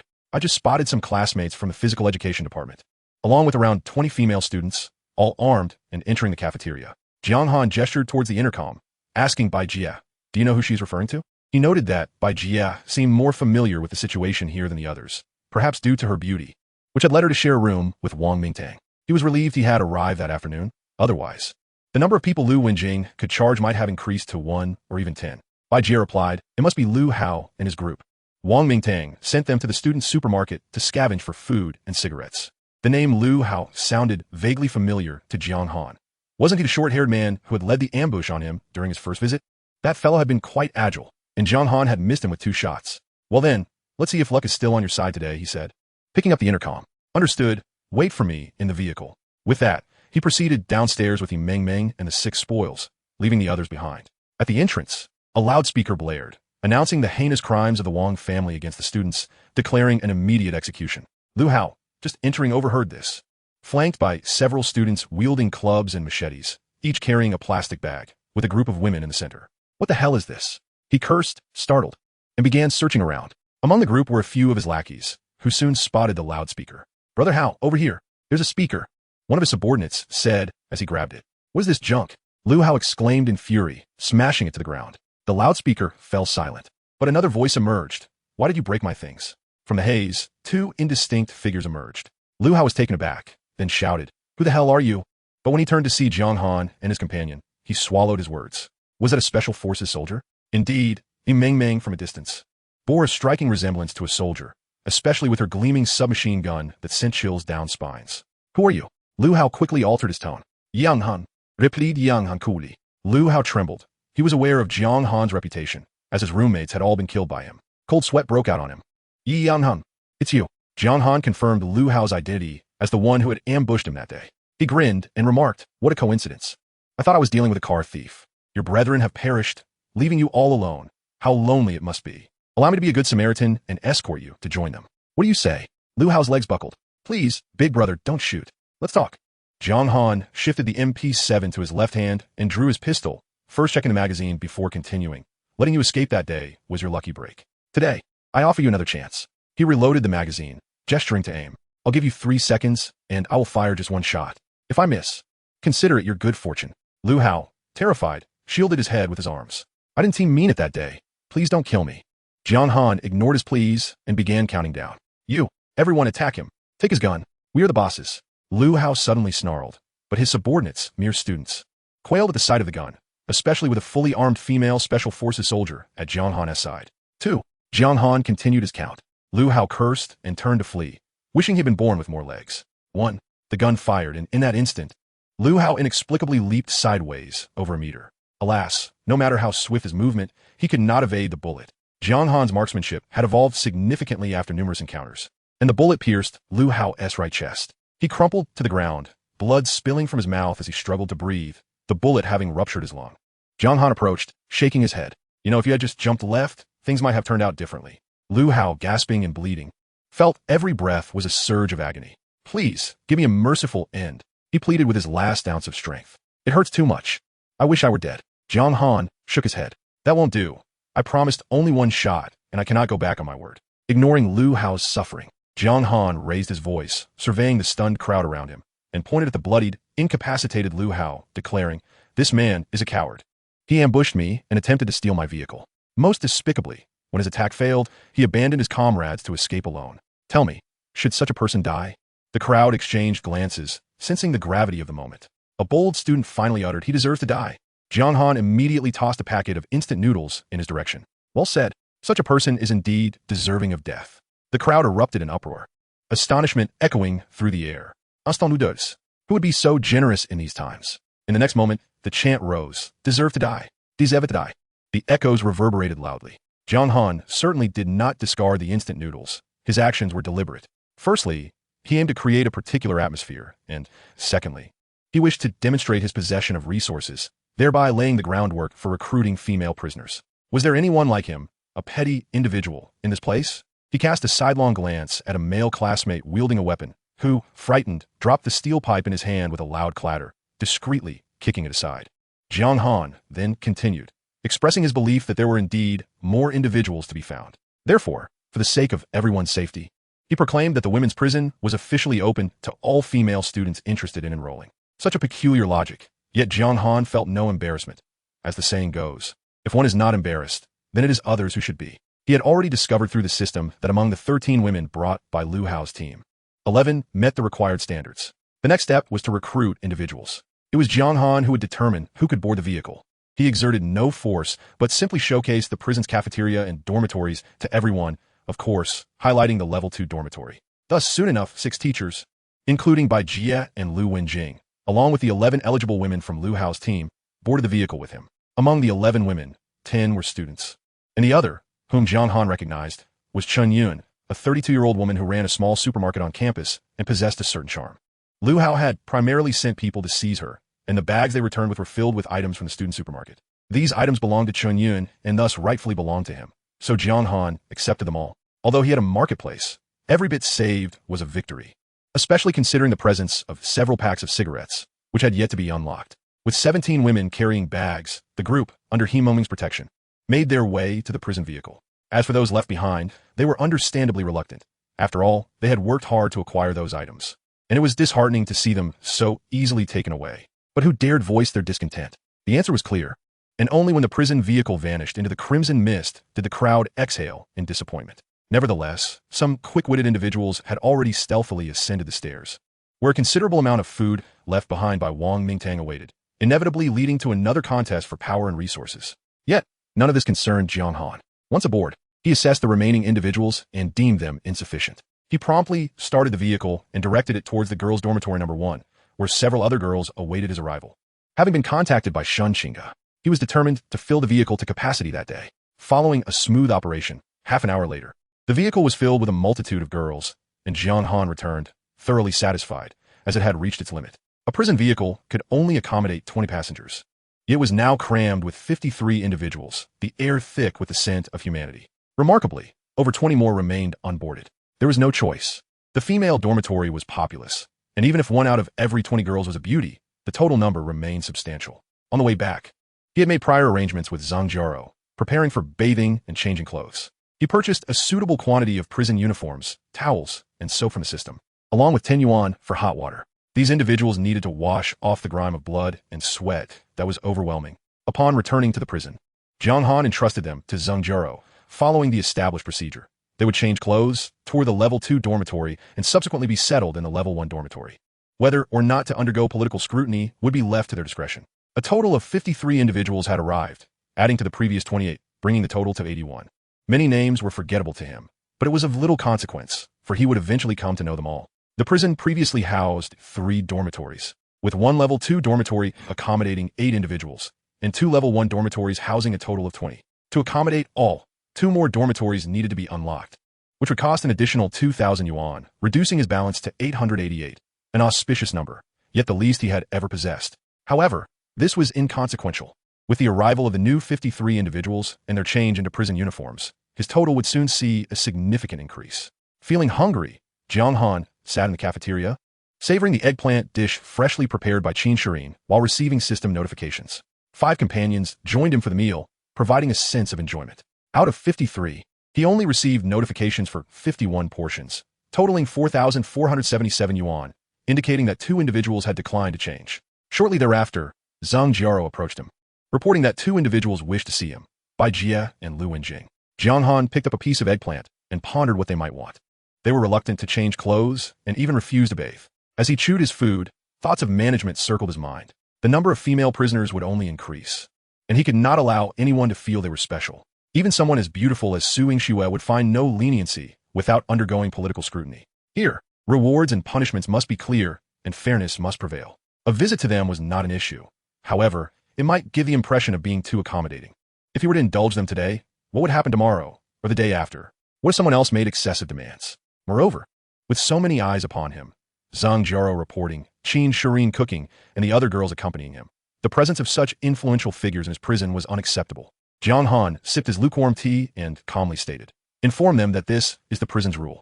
If they do not wish to change clothes, they may wait for me at the garage entrance. I will be heading to the school shortly to return them."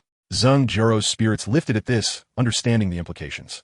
She poured him another cup of tea. Truth be told, she was also quite displeased with Bai Jie and Lu Wenjing's refusal to change. "Oh, so you consider yourselves noble and pure, while we are all shameless, is that it?" If Jiang Han had simply capitulated and granted them the privilege of not changing, Zheng Jiao would have felt deeply wronged, but now she felt at ease. One of the girls accompanying Jiang Han served him another bowl of rice, expressing her dissatisfaction. "Such arrogance, daring to make our warden come down to see her. Such a person should be left completely bare." With that, she took a spoonful and fed him.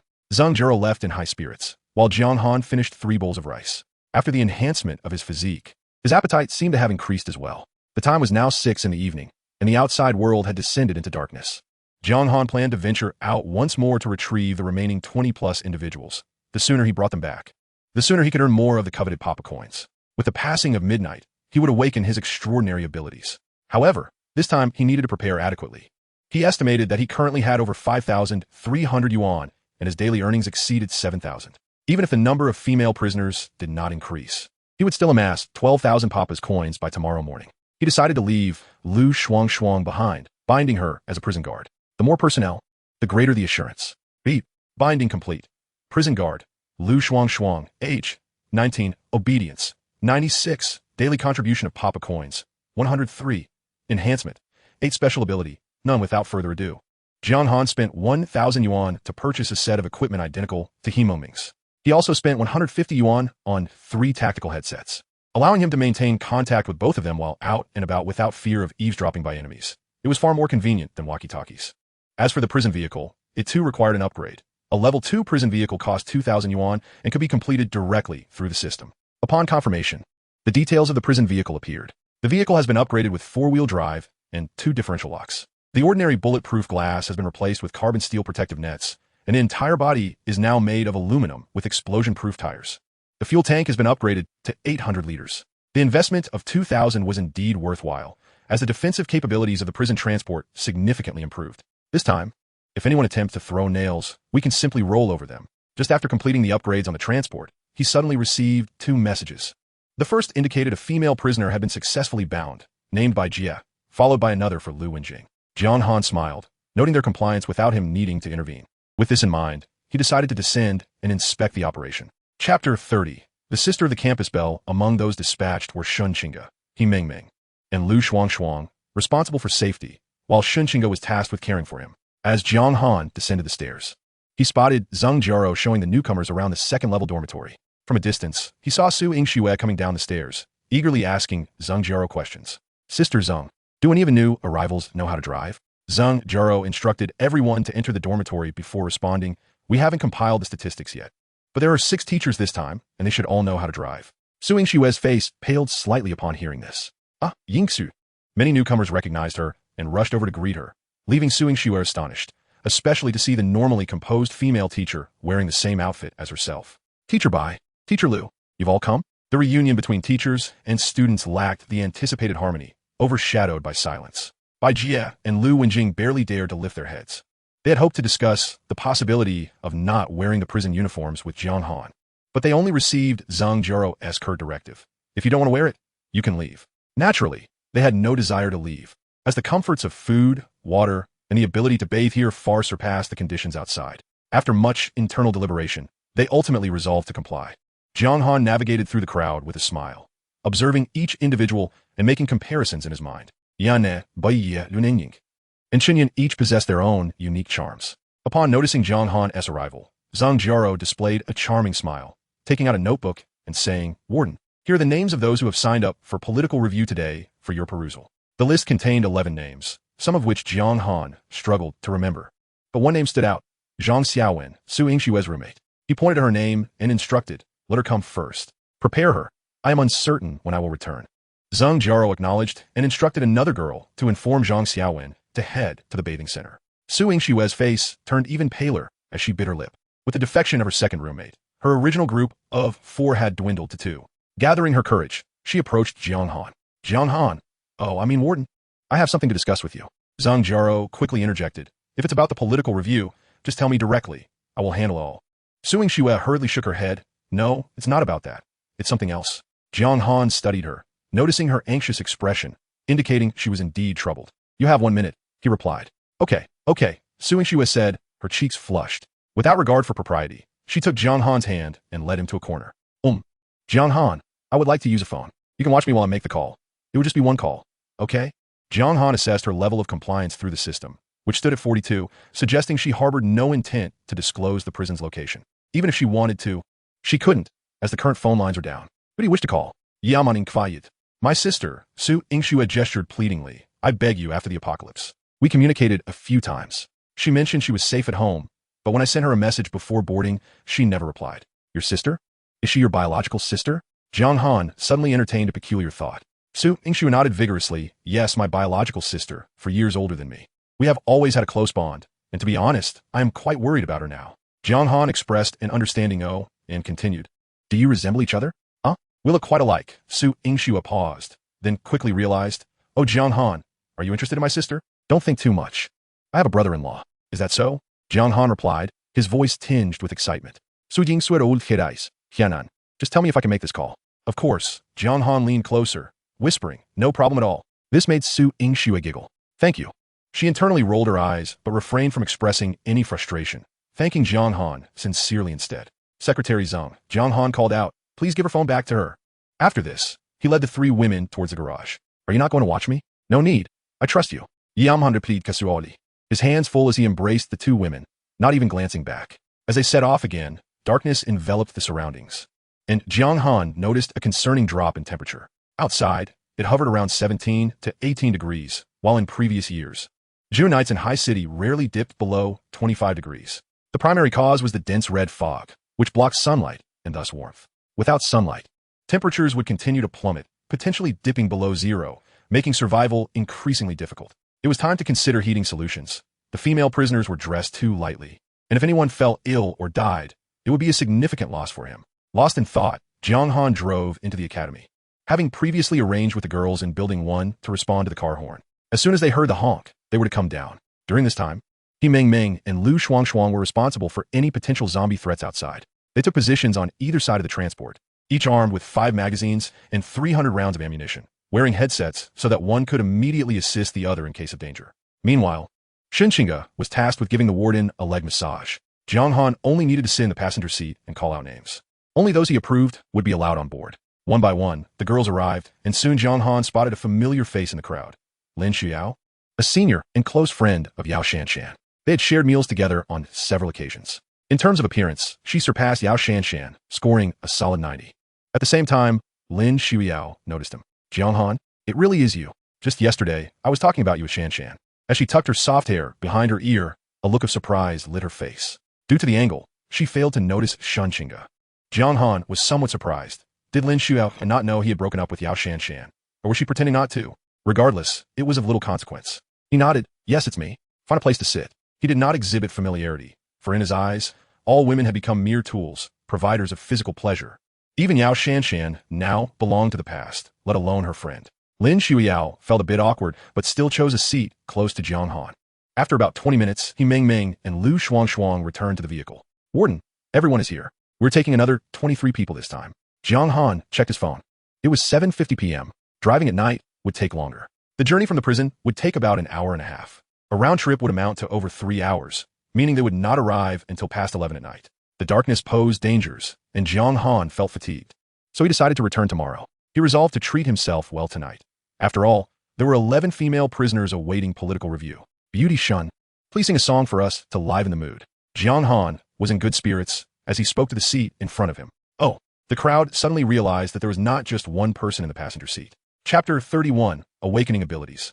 By the time they arrived at the prison, it was already past 10 p.m., having taken a full half-hour longer than the journey there. Besides the darkness blurring their vision, the rising number of zombies had become a concern, and they seemed to be moving faster. Jiang Han had deliberately tested this, so could even keep pace with a vehicle traveling at 10 miles per hour. He was certain that these zombies were evolving. After the upgrade, the sturdy and crash-resistant characteristics of the prison van became evident. With four-wheel drive, an entirely aluminum body, and robust bulletproof glass and crash nets, Jiang Han felt a significant sense of security. Several times, the girls in the vehicle shrieked in surprise, but fortunately, Shanshinga's excellent mood management, as she led them in singing one song after another, helped to calm everyone's spirits. Each of these girls was beautiful, brimming with artistic talent, and their melodious voices deeply resonated with Jiang Han's soul. As usual, he left everything to Zheng Jiaro to handle. Zheng Jiaro, with her sparkling eyes, exclaimed that in just a few hours, so many had signed up. Jiang Han sniffed the air, catching a hint of sourness. Before him lay a lengthy list of names, totaling 30 individuals. He was astonished that such a disparity between prison cells could compel so many female inmates to risk themselves. Wouldn't Timur sign up after breakfast the next day? Jiang Han inquired if Su Yingxue had been called. Zheng Jiaro nodded. I called, but couldn't he get through?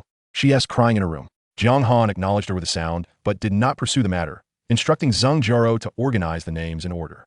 He returned to his room, as he had more pressing matters to attend to, awakening his powers tonight. At the office door stood a graceful figure, Zhang Xiaowen. Jiang Han slapped his forehead, nearly forgetting her. Well, since she was here, he might as well proceed. Furthermore, after his physical enhancement, his needs had multiplied. The last batch of female inmates totaled 23, and Jiang Han unlocked another cell, raising his balance to 100. However, with Lin Xiuyao and others entering, the Pa increased again, ultimately reaching 3087. Now, there were 104 female inmates, several with reward coefficients of 22, others at 12, totaling over 300 daily rewards. This meant that after midnight tonight, his balance could exceed 12,000. He could awaken his abilities. After sending Zhang Xiaowen away, Jiang Han did not call anyone else, but quietly waited while playing on his phone, limited to single-player games for now. Finally, midnight arrived, distributing today's reward 360 papabi. Jiang Han abruptly sat up in bed, quickly opening the character interface in the system. Papavi means prison worden, Yang Han enhancement, Beauties. Ordinary humans have a score of 10. Each additional point requires 100 pascals pa by. Quality, nen, awakening requires deceit, nich papabi. Limits, 104 pabi balance, 450. He selected the ability section and clicked to awaken. In the apocalypse, each person can awaken a maximum of one ability. Would you like to awaken randomly? A system prompt appeared before him. Yes. Moments later, ding. The host has randomly awakened the ability, Space Gate. Jiang Han was overjoyed, closing his eyes to feel the changes in his body. After a brief moment, he raised his right hand, and a transparent square door appeared out of thin air before him, measuring 1 meter by 1 meter, without the possibility of alteration. This was his superpower, the Space Gate.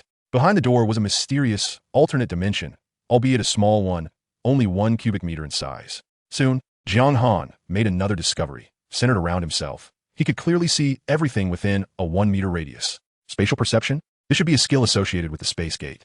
as a door could only be opened within the perception range.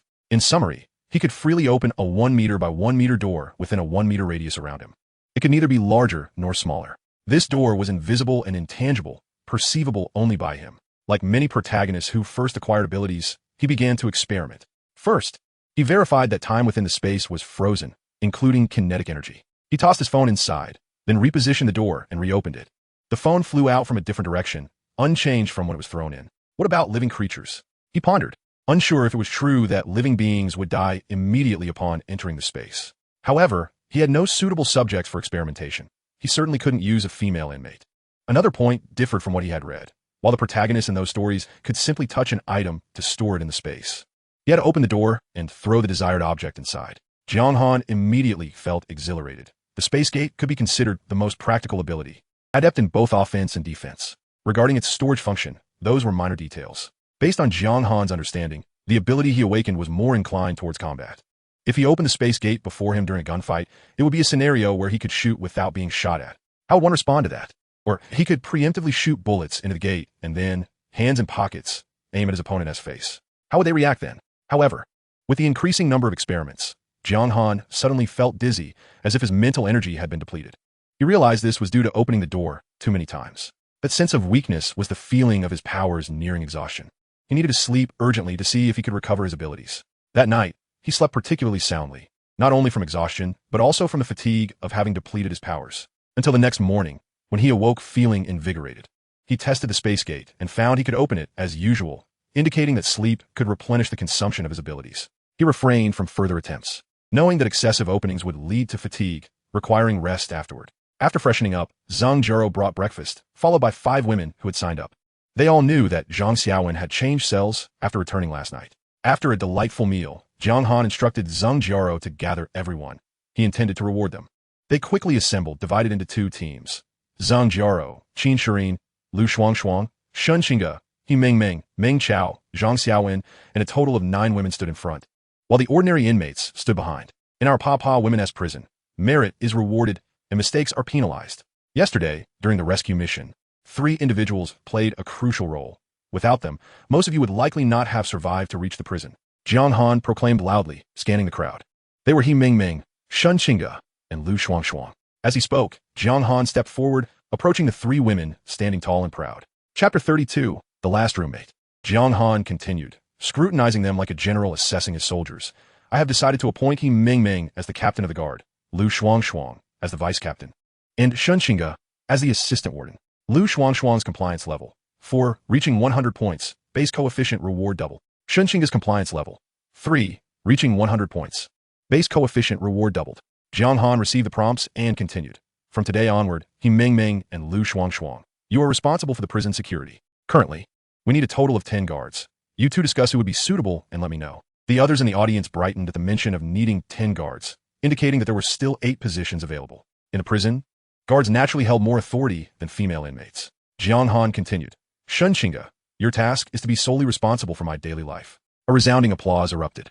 And this is also a reward for you, Jiang Han said, producing 3 small bags. The contents within were identical. 2 bags of potato chips, several packets of spicy strips, and a bottle of milk tea, all spoils acquired yesterday from the student supermarket. The young women gazed longingly, even drooling at the sight of these snacks. In the current circumstances, such treats were exceedingly rare. While they could indeed fill their stomachs, snacks remained elusive. What once seemed trivial now exuded an irresistible allure. In that moment, a spark of determination ignited within them. I too shall perform well. I too shall enjoy snacks. Yet, the majority of the female inmates were acutely aware that they had yet to pass the political examination, lacking even the opportunity to demonstrate their worth, let alone receive rewards. Seeing that the desired effect had been achieved, Jiang Han dismissed the crowd. Shun Xinge and her 2 companions returned to their quarters, securing their prizes within their small lockers. For these treasures were to be savored in the evening while watching television, before the eyes of their fellow inmates. They set off once more. Destination, still the vocational technical college. Before departing, Jiang Han designated Shun Xinge as the assistant warden within the system. The notification chimed. Binding successful. Assistant now. 1. Shun Xinge age. 20 obedience level. 100 daily provision of papai coins. 198 strength enhancement. 8 point superpower. None unlocked items in the store. Underwear, socks, leather shoes, suits, and shirts, approximately a dozen personal items. They now had a change of clothes. Off they went. Once again, They headed for the vocational technical college, this time to the second dormitory building. Accompanying him were Lu Shuang and He Meng, both of whom had obedience levels of 100, making them ideal aides. Additionally, Jiang Han called upon a girl named Dong Jin. Dong Jin, the last roommate of Su Yingxue, was petite and charming, standing just over 1.5 meters tall. With a beauty score of 87, she was not particularly outstanding in a prison filled with beauties, but in the outside world, she would certainly be considered a campus belle. Jiang Han had intentions in summoning Dong Jin, for Su Yingxue, not having received any news from her sister, was in a low mood and needed comfort. If Dong Jin were to leave her side, who would Su Yingxue turn to? Only herself. When Dong Jin, sporting a bun hairstyle and Mickey Mouse hairpin, was brought in by Zhang Jiao, Jiang Han clearly sensed her surprise. In truth, Dong Jin had never shown any special behavior. She worked, ate, and even bathed with her head bowed, never revealing any desire for the political examination. Had she not been Su Yingxue's roommate, Jiang Han might not have noticed her at all. Warden, is there something you need? Dong Jin looked up at Jiang Han, her face slightly flushed, seemingly shy. Jiang Han assessed her, somewhat astonished to find her obedience level at 85. She appeared to be the compliant type. Today, would you accompany us on a rescue mission? Are you willing? He inquired. Dong Jin's face turned even redder as she bit her lip. After a long pause, she managed to stammer. I cannot possibly undergo the political examination. Jiang Han nearly laughed, amused by her thoughts. I didn't mention anything about the political examination. Are you trying to remind me? Dong Jin quickly lowered her head, denying it. Jiang Han casually patted her shoulder. In truth, I have no intention of putting you through the political examination. Oh. Dong Jin's cheeks flushed deeper. Was he mocking her? She wished to retort, but found no suitable words, ultimately lowering her head and trailing behind Jiang Han. The prison transport vehicle began its slow journey, and Jiang Han suddenly conceived an idea. What if he randomly bound a driver?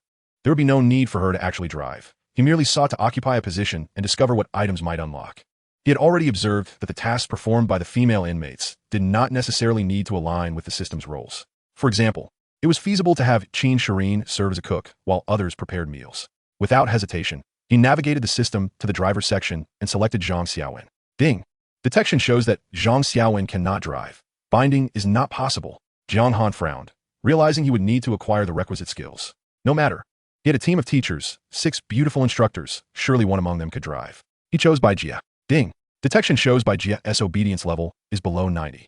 Binding is not possible.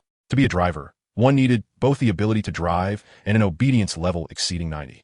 Perhaps Zhang Jiao and Qin Shirin fit the criteria. He attempted again. Ding! Qin Shirin is currently designated as the cook. Binding is not possible. Very well, Jiang Han surrendered entirely, leaving it to fate. The transport vehicle continued its slow journey, while Dong Jin sat quietly, her head bowed in contemplation. By 10 a.m., the vehicle arrived at the college, which was eerily silent. The security room lay in ruins from the previous day's gunfight. The innards of those Jiang Han had slain were absent, while a few zombies gnawed upon the remaining corpses.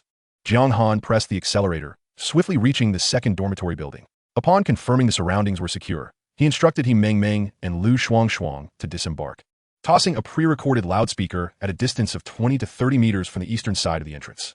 This served a dual purpose: to inform those within the building of the impending rescue and to attract the attention of the zombies, thereby alleviating pressure on the transport vehicle.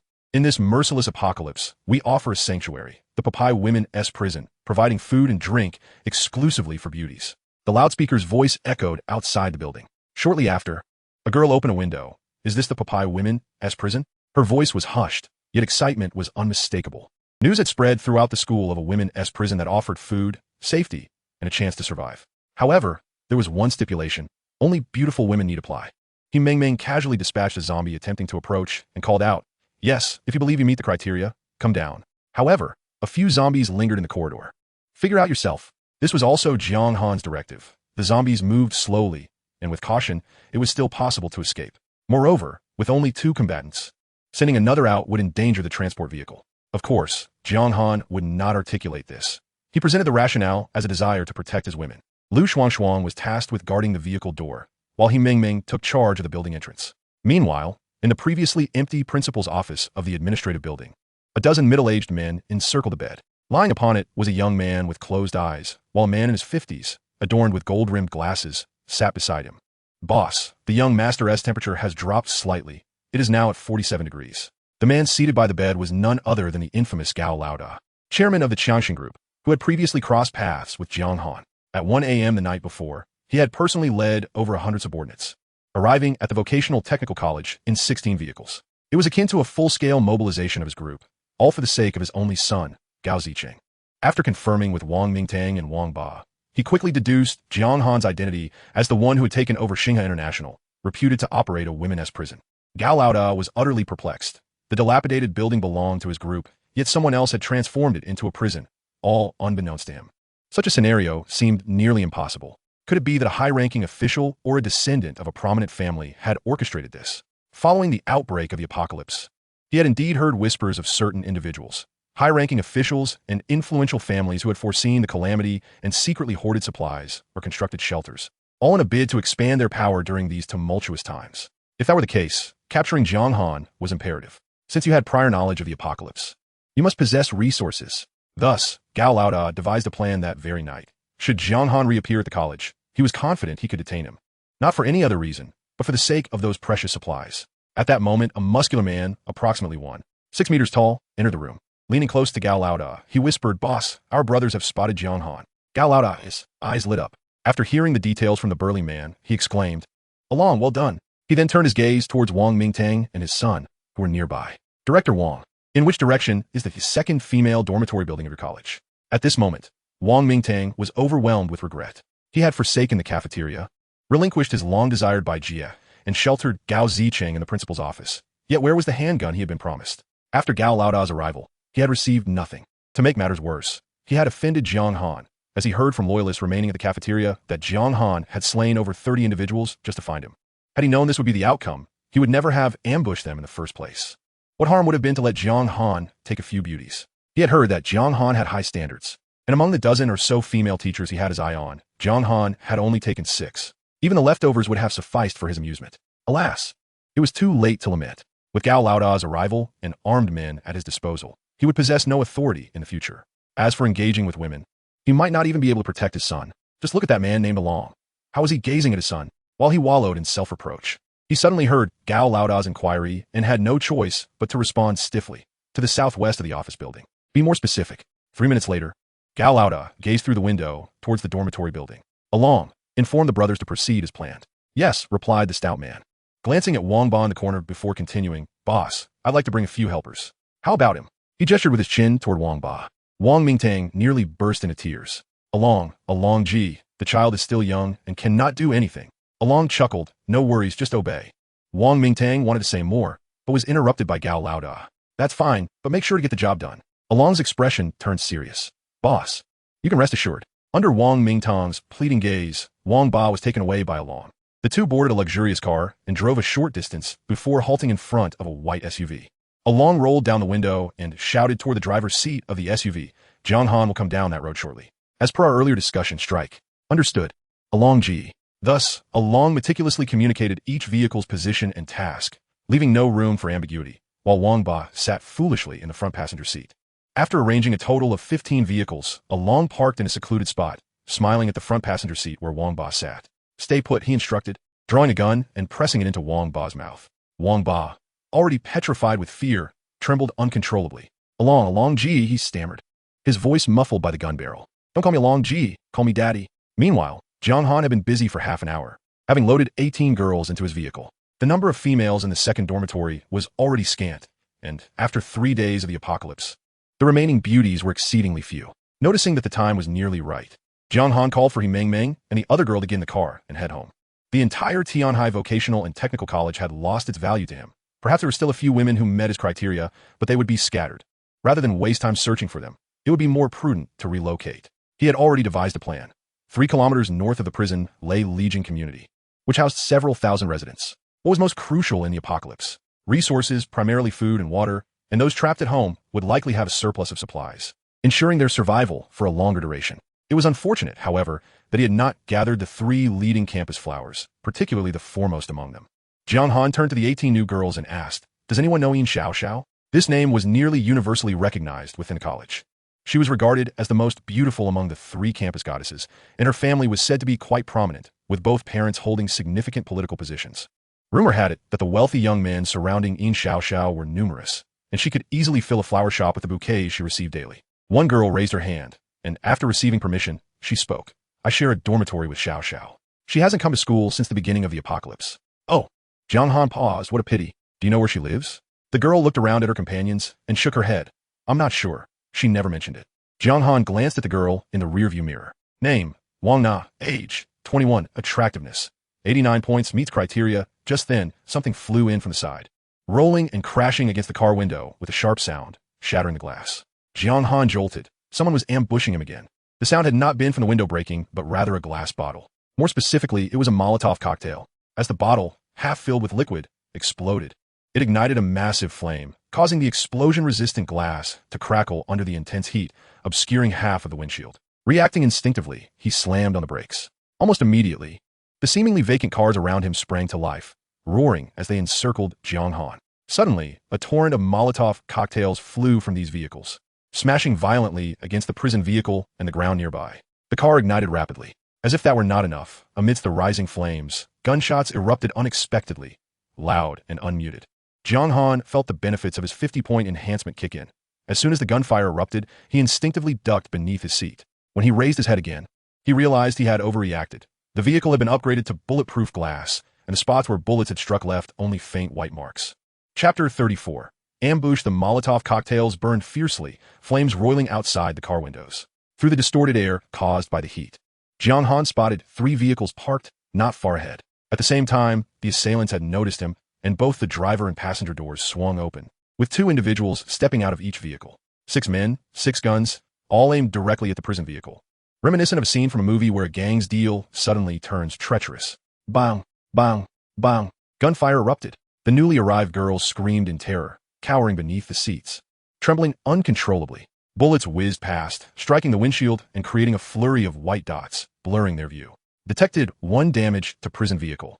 Repair cost, 30 papa coins. Detected 2 damage to prison vehicle. Repair cost, 60 papa coins. Jiang Han's heart sank. Even bulletproof glass had its limits, and if too many bullets struck, it would inevitably shatter. Return fire, he commanded. Counterattacking was the best defense. However, he was unaware of the situation outside. There could be other shooters, so he could not open the window.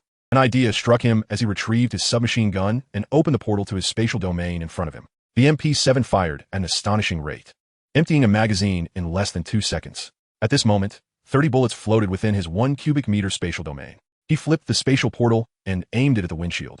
Then, with a thought, unleashed 30 bullets like a torrential downpour. The deafening blasts melded into a single sound, leaving the assailants with no escape as they were mercilessly riddled with bullets. What an excellent tactic. Just as this wave of attackers fell, gunfire erupted from the side once more. Are there more? Jiang Han thought, noticing the accuracy of the shots that struck the side window. He could see clearly that without the bulletproof glass, he would have been hit. He turned to look, and through the red mist, 2 men with guns were closing one eye to aim. Before he could return fire, a rumbling noise erupted from the left side of the prison vehicle. And the next moment, a large white square came into view, approaching rapidly. A truck. Jiang Han realized that the white square was a reversing box truck.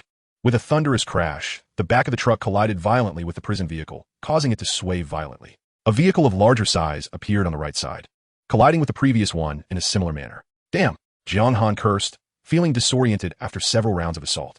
Was there no end to this? After the 2 trucks crashed, they swiftly drove into the crimson mist before reversing once more. Another attack? This time, however, Jiang Han was prepared. Seizing the moment, he pressed the accelerator to the floor, and the prison van roared like a thunderous arrow, surging forward. The inertia caused the girls in the back seat to be thrown about like leaves in a storm. The 2 trucks, oblivious to the fact that their target had escaped, pressed on with full throttle. With a thunderous crash, the rear ends of the vehicles collided intimately, their cargo compartments crumpling and locking together. Meng Meng tumbled to the ground, but promptly rose, disregarding the chaos around her. As she glanced out the window and noticed a multitude of armed individuals surrounding them, she anxiously shouted, "Warden, we're under attack." She prepared to retaliate. "Don't open the window," Jiang Han barked. Meng Meng quickly withdrew her hand. Jiang Han reassured her and the girls on the floor, "Rest assured, our vehicle is bulletproof. As long as you stay inside, you will be completely safe." Shuang Shuang. "You're responsible for organizing everyone back to their seats and fastening their seatbelts. I'm about to accelerate." As he spoke, he replaced the magazine and began loading bullets, emptying 4 magazines in less than 10 seconds. Most of the girls finally regained their composure, and under Lu Shuang's urging, they scrambled back to their seats, ignoring their pains, genuinely frightened by the ordeal. Yet, they were also relieved, for the car's windows were indeed bulletproof. This alone showcased the formidable strength of the Papan Nuzi Jinyu. Jiang Han closed the spatial door and tossed the empty magazine to Meng Meng, instructing her to load it. She swiftly complied. Jiang Han contemplated the situation. These assailants were armed and not affiliated with the school. They could accurately ambush him on his path. From this, he deduced that Gao Laoda and the Wang family had joined forces, with Gao providing manpower and weaponry, while the Wang family supplied intelligence. Huh, you think you can keep me here? Not with this. With a thought, he targeted the several individuals approaching from the left and opened the spatial door. After firing once with this method, he seemed to discover a technique that enhanced the precision of his shots. Over 20 bullets eliminated 4 enemies. In similar fashion, Jiang Han moved to the passenger seat. Due to the limitation of using the ability only within 1 meter, he pressed his face close to the window. Dong Jin was already paralyzed with fear. Since hearing the gunfire, she had believed her death was imminent. Upon seeing Jiang Han approach, she immediately regarded him as her lifeline. "Warden, help me," she exclaimed, throwing herself into his arms. Now was not the time for comfort. Jiang Han firmly pressed her head down, pushing her back in her seat. "Be quiet. If you make noise, I'll shoot you." Jiang Han's focus quickly returned to the enemies. With practiced ease, he opened the door and fired. This time with even greater accuracy. Those who had intended to charge forward suffered heavy casualties. "Damn, this kid is ruthless. Run." Outside the vehicle, a man's voice, filled with terror, cried out. He discarded his gun and fled as if he had encountered something extraordinarily horrifying. "Now you want to escape? It's a bit too late for that." Jiang Han swiftly returned to his seat, twisted the steering wheel, and prepared to retaliate. The girls clutched the edges of their seats, fearing that any acceleration would send them soaring. Jiang Han declared, "Here we go." He slammed the gas pedal, crashing into the white car directly ahead. The small vehicle flew into the air, landing heavily like a turtle flipped upside down. Jiang Han continued his rampage, targeting the second, third, and fourth vehicles. He did not care whether they were occupied or not. He simply obliterated them. Soon, he spotted a red sports car. Its original mission was to throw Molotov cocktails, but upon witnessing Jiang Han's overwhelming firepower, the occupants chose to remain silent, thinking they would go unnoticed. However, when the imposing prison van barreled toward them, they hastily attempted to flee. Unfortunately, they were immediately detected and their tires were shot out. Seeing the low sports car, Jiang Han pressed the accelerator, crushing it beneath his vehicle, transforming the sleek car into a mere disc. He continued his rampage, toppling over 30 vehicles, 9 of which were occupied. It was a cathartic release. Just then, a black Mercedes came into view. As he was about to accelerate, the car's door suddenly swung open. A short, sturdy man bolted from the driver's seat, lacking pants, followed closely by a young man from the passenger side, who was also without trousers. Squinting, Jiang Han recognized the young man. Wasn't that Wang Ba? Chapter 35. You need to undergo surgery. Jiang Han was momentarily stunned by Wang Ba's appearance. His brain processed this for 2 seconds before he opened the spatial door. This delay afforded the short man an opportunity to escape. Evidently trained, he rolled on the ground twice, evading bullets, and vanished into the swirling crimson fog. Jiang Han sighed, letting him live a bit longer. He did not kill Wang Ba, but instead playfully followed behind, occasionally toying with the horn. Wang Ba, barefoot and bloodied on his backside and thighs, glanced back in terror, prompting him to run even faster. As a zombie approached from the left, he dashed right, only to encounter another from that side, forcing him to sprint left again. He was like a lost dog, desperately fleeing. Wang Ba was aware of the vehicle trailing him, but what could he do? He had no choice but to continue running. Was he supposed to turn back and fight? Beep, beep, as he finally maneuvered through a cluster of 5 or 6 zombies. The sound of honking resonated perfectly, attracting even more of the undead. Damn it! Eventually, he could run no longer. His feet were riddled with stones and glass, causing excruciating pain, and the wounds on his rear grew larger with every step, tormenting him. Ultimately, he collapsed to the ground, surrendering. "Come on, kill me. I don't want to live anymore." Jiang Han certainly could not allow him to die so easily. Activating the spatial door, he silently shot the surrounding zombies. Then he instructed He Ming Ming, "Go down and bring him up." Wang Ba, eyes shut, anticipated the inevitable pain, but after a prolonged wait, he felt no searing agony. Opening his eyes, he was met with the sight of a battle-ready young woman. Yet, the next moment, her words made him wish for death. "Is this it? Are you a baby?" Wang Ba understood the implication of her words. It was his greatest secret, one he had concealed even from his girlfriend, Yan Yu. Yet today, it was laid bare for all to see. He Ming Ming grimaced, disdainfully kicking him twice with her glossy black boots, akin to dispatching a dog. "Get up. Our warden wants to see you." "Warden wants to see me? No, I don't want to go. Let me die." Wan Ba Sidenti scheme. However, under the threat of the gun, he had no choice. Eventually, he climbed into the vehicle, followed by an uproar of astonished gasps from the girls, mixed with laughter. "This is even smaller than my brother's." One girl, half covering her eyes and blushing, remarked to another, "Your brothers must be in elementary school, right? 3 years old." The majority of them had seen and experienced enough to recognize Wang Ba's unusual attributes immediately. As he listened to their comments, desperately covering himself. His face filled with terror as he looked at Jiang Han. What do you want from me? Jiang Han suddenly understood why Yin Yu had been with him for 2 years, yet his count of conquests remained at 0. He chuckled, Wang Ba. I am a person who values reason. You attempted to ambush and kill me. That is your right. Now that you are in my grasp, how I choose to deal with you is also my right. Wang Ba's legs trembled violently, his upper and lower teeth chattering incessantly. Yet he endeavored to maintain a facade of composure. Jiang Han, be a man and shoot me. The audacity of his words stirred a reaction in He Meng, who lifted her small foot and kicked Wang Ba's knee, retorting, How dare you question whether our Jiang is a man? Jiang Han toyed with a submachine gun and replied, Kill you? That would be too merciful. I noticed that little fellow earlier seemed to have a close relationship with you. How about this? I will find him and deliver you to his side. What do you say? This remark struck at the very core of Wang Ba's deepest anguish.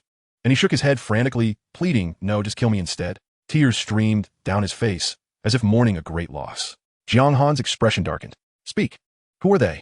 Tell me everything you know, and I may grant you a swift end. Wang Ba, teetering on the brink of collapse, sobbed. They are subordinates of Gao Laodao from the Qiangxin group, here to retrieve Gao Zicheng. Jiang Han quietly listened while sipping water, noting that Wang Ba's account matched his own intelligence. Gao Laodao had sent assassins after him for the second time. He could not be left alive. Where are they? Yang Han inquired. At that moment, Wang Ba seemed to regain some clarity. He looked up at Jiang Han and said, Jiang, I have a request. Could you allow me into your prison? Jiang Han replied, You weren't saying that just a moment ago. Wang Ba hastily added, Jiang, I don't want to die. I'll follow you. Just give me something to eat. I'll do whatever you ask. Jiang Han shook his head. Unfortunately, that is a women's prison. If you wish to enter, you'll need to undergo surgery. In that prison, he was the only man permitted. However, Wang Ba glanced down at his own member and, with a sudden determination, declared, All right, Jiang, I will undergo that surgery. His face bore a resolute expression. Jiang Han, taken aback, spluttered, You really don't understand humor, do you? He continued, Besides the surgery, you'll need to do something else. What is it, Jiang? Just say it. Lead me to kill Gao Laodao and his underlings.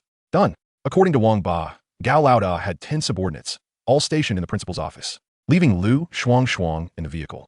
Jiang Han descended with He Meng and Wang Ba, making their way toward the office building. Meanwhile, in the principal's office, a subordinate exclaimed, Boss, look, the young master's fever has broken. Gao Laodao, who had been frowning by the window, perked up. His fever is broken? Yes, it's down to 38 degrees. That's remarkably quick. Elated, Gao Laodao rushed to his son's bedside and confirmed that the fever had indeed subsided. Just then, a flurry of hurried footsteps echoed outside the door. Boss. Turning around, Gao Laodao saw Long, who had narrowly escaped Jiang Han's gunfire. A single glance filled him with foreboding. Long, disheveled and bloodied, clearly bore the marks of defeat. What happened? Gao Laodao demanded sharply. Boss, it's bad. That Jiang Han is too formidable. The brothers. They're all dead. The word struck Gao Laodao like a thunderclap. What? Useless fools. He bellowed. 30 of you ambushed one man, armed with guns and ammunition, and still met with such a crushing defeat?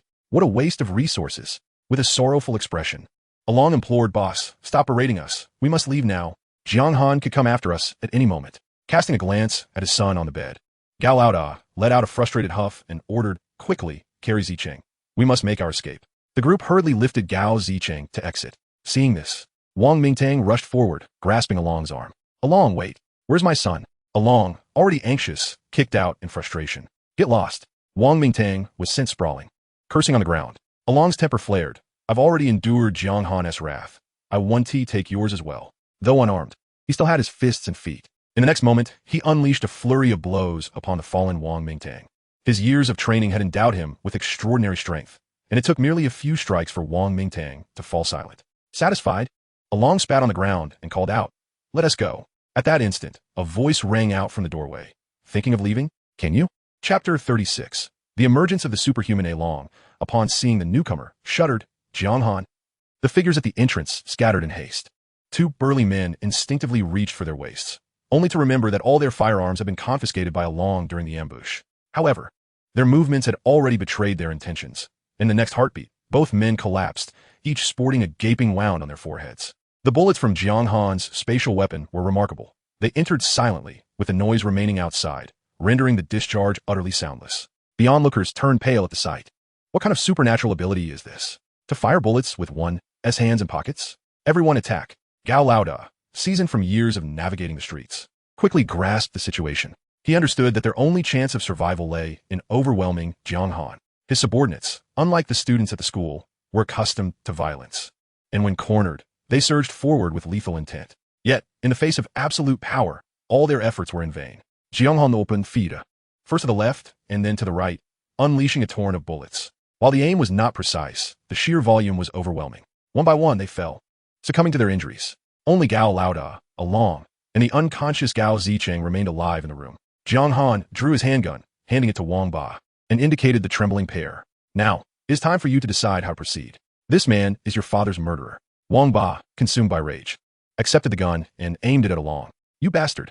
Along, gripped by fear, instinctively shielded his head with his arms. Wang Ba's face contorted with fury, fueled not only by his desire for vengeance, but also by previous grievances. He spat. Click. No будет. Wang Ba stared at the weapon in confusion, pulling the trigger twice more before the reality struck him. It was empty. Jiang Han smacked his forehead, feigning regret. Oh, my bad, I forgot to load it. He could never give Wang Ba a loaded gun. Even if these weapons were ineffective against him, that was out of the question. You tricked me, Wang Ba murmured, only to be tackled by Along. You little brat, you dare attempt to kill me? The two grappled fiercely. Jiang, save me. Wang Ba Glai. Realizing he was outmatched as Along pinned him down, raining blows upon his face. Jiang Han observed the scene with indifference, allowing them to tear each other apart. Moments later, Wang Ba met the same fate as his father, beaten to death by Along, who collapsed onto the floor, panting heavily. Yaman Saihed. You really can't take a beating. I wanted to watch a bit longer. He then delivered a final shot to Along's head, and the body crumpled to the ground. With that, Jiang Han turned his emotionless gaze upon Gao Laoda.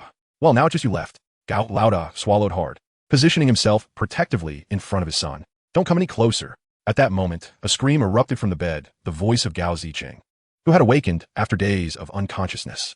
Jiang Han felt a jolt of surprise. Gao Zicheng had regained consciousness? Gao Laoda, hearing his son's voice, was filled with ecstatic joy, momentarily forgetting Jiang Han's presence. Zicheng, you're awake?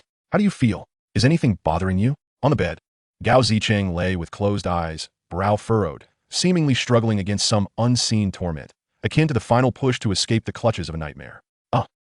Suddenly, he opened his eyes wide, sitting up abruptly from the bed, gasping for breath as beads of sweat rolled down his forehead. Jiang Han noticed that his complexion was alarmingly pale. Almost immediately, Gao Zicheng fixed his intense gaze on Jiang Han, exclaiming, "How dare you kill my father? I will end you." As he spoke, an extraordinary event unfolded. Two beams of white light shot out from Gao Zicheng's eyes, racing towards Jiang Han with astonishing speed. Since consuming the tap water, Gao Zicheng had succumbed to fever and unconsciousness. But this was no ordinary stupor. He could hear and feel everything happening around him with clarity. Since yesterday, he had sensed something unusual within his body and gradually realized that he had acquired superpowers, an ability that felt intrinsically part of him. Initially, he needed more rest, but upon sensing his father's peril, he could no longer endure it and forced himself to awaken. This sudden transformation completely caught Jiang Han off guard. He had never anticipated that the person who had just been unconscious would instantly become so formidable.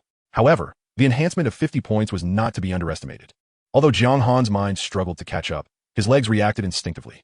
He leaped to the right, propelling himself away. The white light missed its target, striking the wall and creating two small holes. Astonishing, the destructive power was far greater than that of a bullet. Seeing his attack fail, Gao Zicheng leapt off the bed, furiously shouting, "Get out here!" Another beam of white light shot forth. In the next moment, Jiang Han sprang to his feet. In his haste, he had almost forgotten about the spatial door. "Come on, strike me." Jiang Han fixed his piercing gaze on Gao Zicheng and declared, opening the spatial door before him as a form of absolute defense. Seeking death, Gao Zicheng shouted excitedly, his eyes flashing as the white light instantaneously shot forth. Jiang Han instinctively closed his eyes and moved to evade, but he did not truly dodge. Once the spatial door was opened, he could not move. If the distance between his body and the door exceeded his perception, the door would close automatically, and that would spell true danger. This was a conclusion he had painstakingly verified the day before. "Warden, be careful." At that moment, He Ming suddenly shouted. She was unaware of the spatial door's existence and only saw Jiang Han in danger, her heart racing with terror. Acting on impulse, she pointed her gun at Gao Zicheng and fired. No, Jiang Han tried to stop her, but it was too late. Gao Zicheng turned abruptly, responding before He Ming could fully raise her gun, as white light shot out. The speed was akin to that of light itself. One beam struck her shoulder, while another pierced her left chest. Damn! Jiang Han intended to rush over, but Gao Zicheng's speed was too swift. By the time he reacted, He Ming had already collapsed, blood staining her front. Damn it! Jiang Han cursed angrily, preparing to eliminate Gao Zicheng, but Gao Zicheng was not to be trifled with. After injuring He Ming, He turned to attack Jiang Han. Reluctantly, Jiang Han had to abandon his plan to confront his opponent and use the spatial door as defense in front of him. The beams of white light struck one after another, all landing securely within the door. Jiang Han wanted to counterattack, but Gao Zicheng's firing rate was too rapid. He needed to wait for an opportunity. After a few seconds, Gao Zicheng began to slow down. A chance. Jiang Han seized a moment of vulnerability, closed the spatial door, and swiftly reoriented it to open again. This series of actions took merely a fraction of a second. Jiang Han shouted, unleashing the remaining bullets within the space. Just then, an unexpected turn of events occurred. The formerly dazed Gao Lauda, fueled by an unknown strength, lunged forward, pushing his son aside. Over a dozen bullets embedded themselves into his body. He died instantly. That! Gao Zicheng panicked, utterly frantic. I'll fight you to the end. In Chapter 37, returning home, Gao Zicheng had wounded He Mengmeng, and Jiang Han had killed Gao Lauda. Both were consumed by a murderous rage. Gao Zicheng unleashed beam after beam of white light, bewildered as to why he could not hit Jiang Han. Yet he understood that he could not relent. After a mere moment of hesitation, he had nearly been killed by Jiang Han. During these days of unconsciousness, Gao Zicheng was filled with excitement, realizing he possessed extraordinary powers, especially when his father brought people to his side, instilling a profound sense of security. He had believed himself to be unique, the protagonist and ruler of this world, only to find that his first opponent upon awakening was so formidable. He deduced that Jiang Han also possessed some form of extraordinary ability, indicating he was not alone. In an instant, Gao Zicheng was overwhelmed with mixed emotions, feeling dizzy. Dizziness? Why do I feel dizzy? The moment this thought crossed his mind, he suddenly could not maintain his balance. Stars danced before his eyes, and his once proud gaze could no longer emit the slightest beam of white light. What is happening to me? In the blink of an eye, his legs buckled, and he collapsed to the ground, thinking it's over. This was a final thought that crossed his mind before losing consciousness. Meanwhile, Jiang Han was also struggling. He felt the world spinning around him. Yet he possessed one advantage over Gao Zicheng. He recognized this as a sign that his powers were waning and was mentally prepared. At that moment, Jiang Han endeavored to stabilize the spatial door, sweat cascading down his forehead like a waterfall. Finally, he discerned Gao Zicheng's abnormal condition. One opportunity. Jiang Han's heart surged with joy as he gathered his strength, shutting down the defensive state of the spatial door and reorienting it towards Gao Zicheng, intending to return his own white light to him, aiming to end his life. You dare harm my woman? Yet in the next second, the spatial door failed to open. Damn, I have no energy left. Jiang Han was utterly unprepared for such a critical moment when the spatial door would not respond. Nevertheless, it mattered little. He still had his gun. He staggered back a few steps, barely managing to steady himself, then drew his pistol, aiming at the unconscious Gao Zicheng. Bang! Bang, bang! The bullets fired. The first struck Gao Zicheng's left arm, but due to his weakened state, he could not control the recoil. Thus, from the second shot onward, the bullets soared higher, shattering the office's ceiling and chandelier. It was also this shot that jolted Gao Zicheng from his stupor. Disregarding his pain, he summoned the last vestiges of his strength, leaping up and charging toward the window like a cannonball. Crash! The glass shattered as he jumped. Jiang Han wanted to rush over, even to fire a few shots into the air, but he was powerless to do so, only able to watch helplessly as Gao Zicheng plummeted. Lying on the ground, he rested for a full 10 minutes before finally pulling out his headphones. Lu Shuang, bring 4 people to the principal's office. After speaking, he supported himself against the table, took a few deep breaths, and straightened his disheveled clothes and hair. Mustering his spirit, on the ground, He Mengmeng lay with her eyes tightly shut and her complexion ashen, a large stain of blood on her chest. Jiang Han reached for her nose to check for breath. Thankfully, she was still alive, though gravely injured and in urgent need of medical attention. Before long, Lu Shuang arrived with 4 other girls. Upon seeing the scene of carnage, they screamed in terror, but only Lu Shuang, who had fired a gun before, was somewhat composed. She rushed to Jiang Han's side, asking, Jiang Han, are you hurt? Jiang Han maintained his usual demeanor, assuring her, of course I'm fine, they couldn't possibly injure me. As the warden and the cornerstone of the female inmates, he needed to project an image of unwavering strength, establishing a persona that promised safety and resolution to any problem, asserting that the prison was the safest place in this apocalyptic world. Jiang Han's words reassured Lu Shuang considerably, and soon she noticed He Mengmeng lying in a pool of blood. Mengmeng? What happened to her? To be honest, He Mengmeng's appearance was truly alarming. Her pallor resembled that of a corpse, and had it not been for her distinctive clothing, Lu Shuang might have mistaken her for a lifeless body. Jiang Han took a deep breath and said calmly, rest assured, she is fine, but we need to hurry back to the prison. 5 women hurriedly placed He Mengmeng on a stretcher, the very one used by Gao Lauda to carry his son. Once back in the vehicle, Jiang Han felt immensely weak. Yet no one noticed as they set off. They laid He Mengmeng flat in the passenger's seat, with Dong Jin cradling her head calling out incessantly, tears streaming down her face. However, Jiang Han noticed a slight furrow in He Mengming's brow. She was still alive. Wiping the sweat from his forehead, he drove while accessing his interface. His body was too feeble, and he prepared to experiment with some enhancements that might alleviate his condition. These enhancement points were meant to improve physical functions, and since he was currently suffering from mental fatigue, the effect was minimal. Spending 1,000 points, his enhancement value increased from 50 to 60, providing a slight sense of relief. Originally, Jiang Han could have invested more, but another matter compelled him to conserve his resources. He Mengming was injured and required treatment. He opened the building interface and located the infirmary. In truth, even without this situation, he had intended to unlock the infirmary, as he would need to bind a competent doctor later. Given the current circumstances, someone could get injured at any moment, and having a physician would bring a sense of security. He attempted to bind any of the available women, but none possessed the required skills. The infirmary was on the 12th floor and cost 1,000 points, and Jiang Han had 200 on hand, so he clicked to unlock it. Ding, infirmary unlocked, followed by a list of items available in the shop. Iodine, cotton swabs, medical alcohol, Yunnan Baiyao, ibuprofen, cephalexin, Banlonjin, and amoxicillin. Although the medications were rudimentary, they were better than nothing. He took out his walkie-talkie and briefly explained He Mengming's injury, instructing Zhang Jiaro to bring people to the garage entrance. Driving through the crimson mist was already an exceedingly challenging task, compounded by the excessive consumption of abilities. Therefore, the Jiang Han decided to drive. An hour later, the prison transport vehicle slowly entered the prison. Zhang Jiaro was already prepared. As soon as the door opened, she approached with a dozen female inmates, including Su Yingxue, as they were the best of friends. Jiang Han handed over a large bag of medications he had prepared, leaving the rest to Zhang Jiaro to handle. He needed to sleep. He was utterly exhausted. He Mengming was carried out of the vehicle, stripped of her shirt, and taken to the infirmary on the 12th floor. A few women surrounded her, feeling helpless. The injury on her arm was not severe, but the gaping wound on her left chest was grave. The sight of the wound was alarming, and none dared to act rashly. Ultimately, it was Su Yingxue who, mustering her courage, grit her teeth, and poured 3 bottles of Yunnan Baiyao onto the wound, effectively sealing the transparent hole, and at least halting the bleeding. Chapter 38. Ability, Energy, and Duration of Combat. Cherish while you can. It was not until 11 p.m. that Jiang Han rose, rejuvenated. He first tested the ability of the spatial door, and to his satisfaction, it was restored. Through the battle with Gao Zicheng in the afternoon, he had gained a fundamental understanding of abilities. For instance, regarding the spatial door, he could only activate it for a brief period, approximately 1 minute.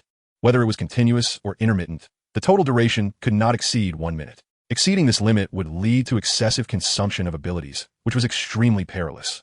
Gao Zicheng's performance that day underscored this point. His combat duration was similar to Jiang Han's, but due to his ignorance of the energy limits, he ultimately succumbed. Jiang Han contemplated this situation before reopening the system interface to locate himself.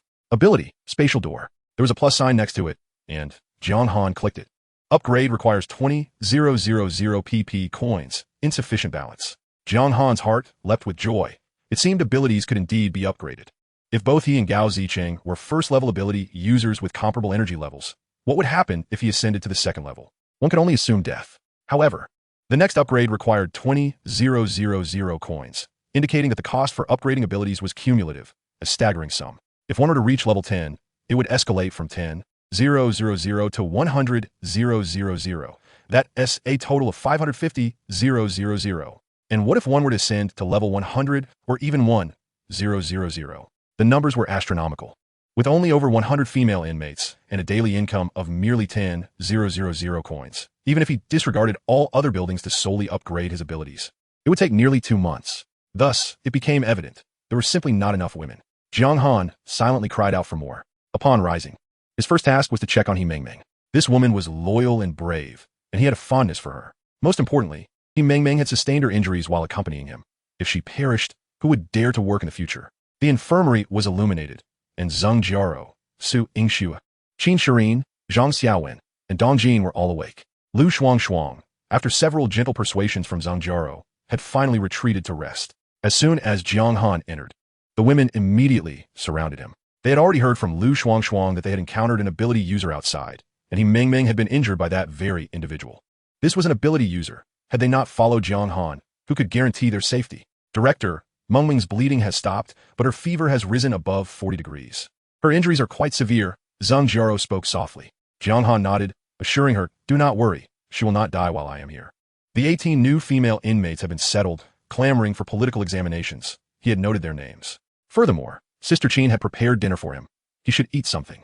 Zhang Jiaro continued to relay the situation. As Jiang Han listened, he observed He Mengming's condition. Her delicate brows were slightly furrowed, her clothes and shoes had been removed, and she was covered with a blanket, which was stained with blood. Touching her forehead revealed it was burning hot, while her small hand beneath the blanket felt icy. Although Jiang Han was no medical expert, he understood that He Mengming had developed an infection and required intravenous fluids. He murmured to himself, "But we have no medications and no doctor. How can we administer fluids?" Turning to Su Yingxue, he noticed her eyes were red, clearly having cried. Jiang Han instructed, "Yingxue, you should rest now. Tomorrow, we will go out together, and you will drive." Su Yingxue trembled at his words. "You want me to drive?" "Yes.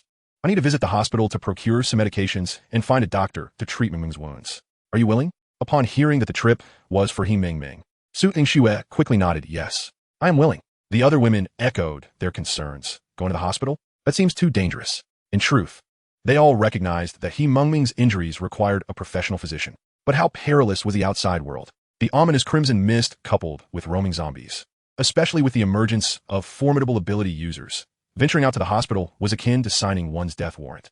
Thus, none dared voice their apprehensions. Yet now, Jiang Han himself proposed a trip to the hospital solely to save someone, emphasizing that he did not lack for women. They couldn't help but envision themselves in He Mengming's position.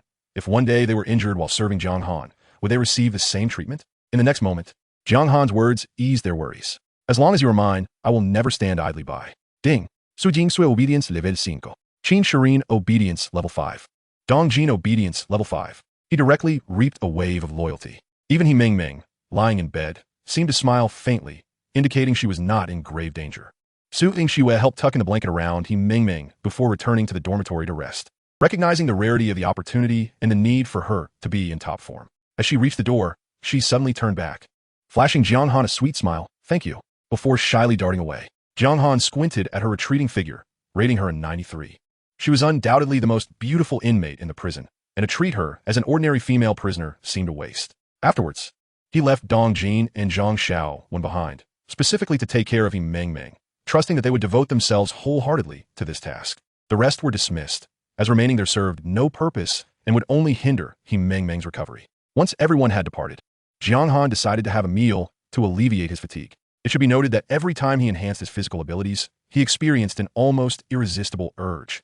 And today, on his way back, he had added 10 points to his strength. Thus, as Jiang Han gazed at the two remaining women, he found Zhang Xiao when somewhat lacking in challenge. He then declared, "Xiao-1, you stay here to look after Mengming, and Dong Jin, you accompany me for a meal." Dong Jin was taken aback and timidly suggested, "How about letting Xiao-1 come with you instead?" "No, it must be you." Jiang Han's tone left no room for argument. Dong Jin shivered at his words, responding in a voice barely above a whisper, "Yes."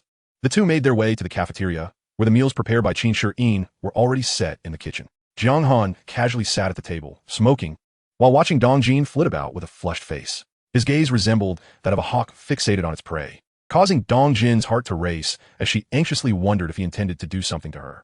Suddenly, lost in her thoughts, she stumbled, sending a plate of scrambled eggs crashing to the floor. Jiang Han stood up, recalling a scene from earlier that day, and absent-mindedly stroked his chin.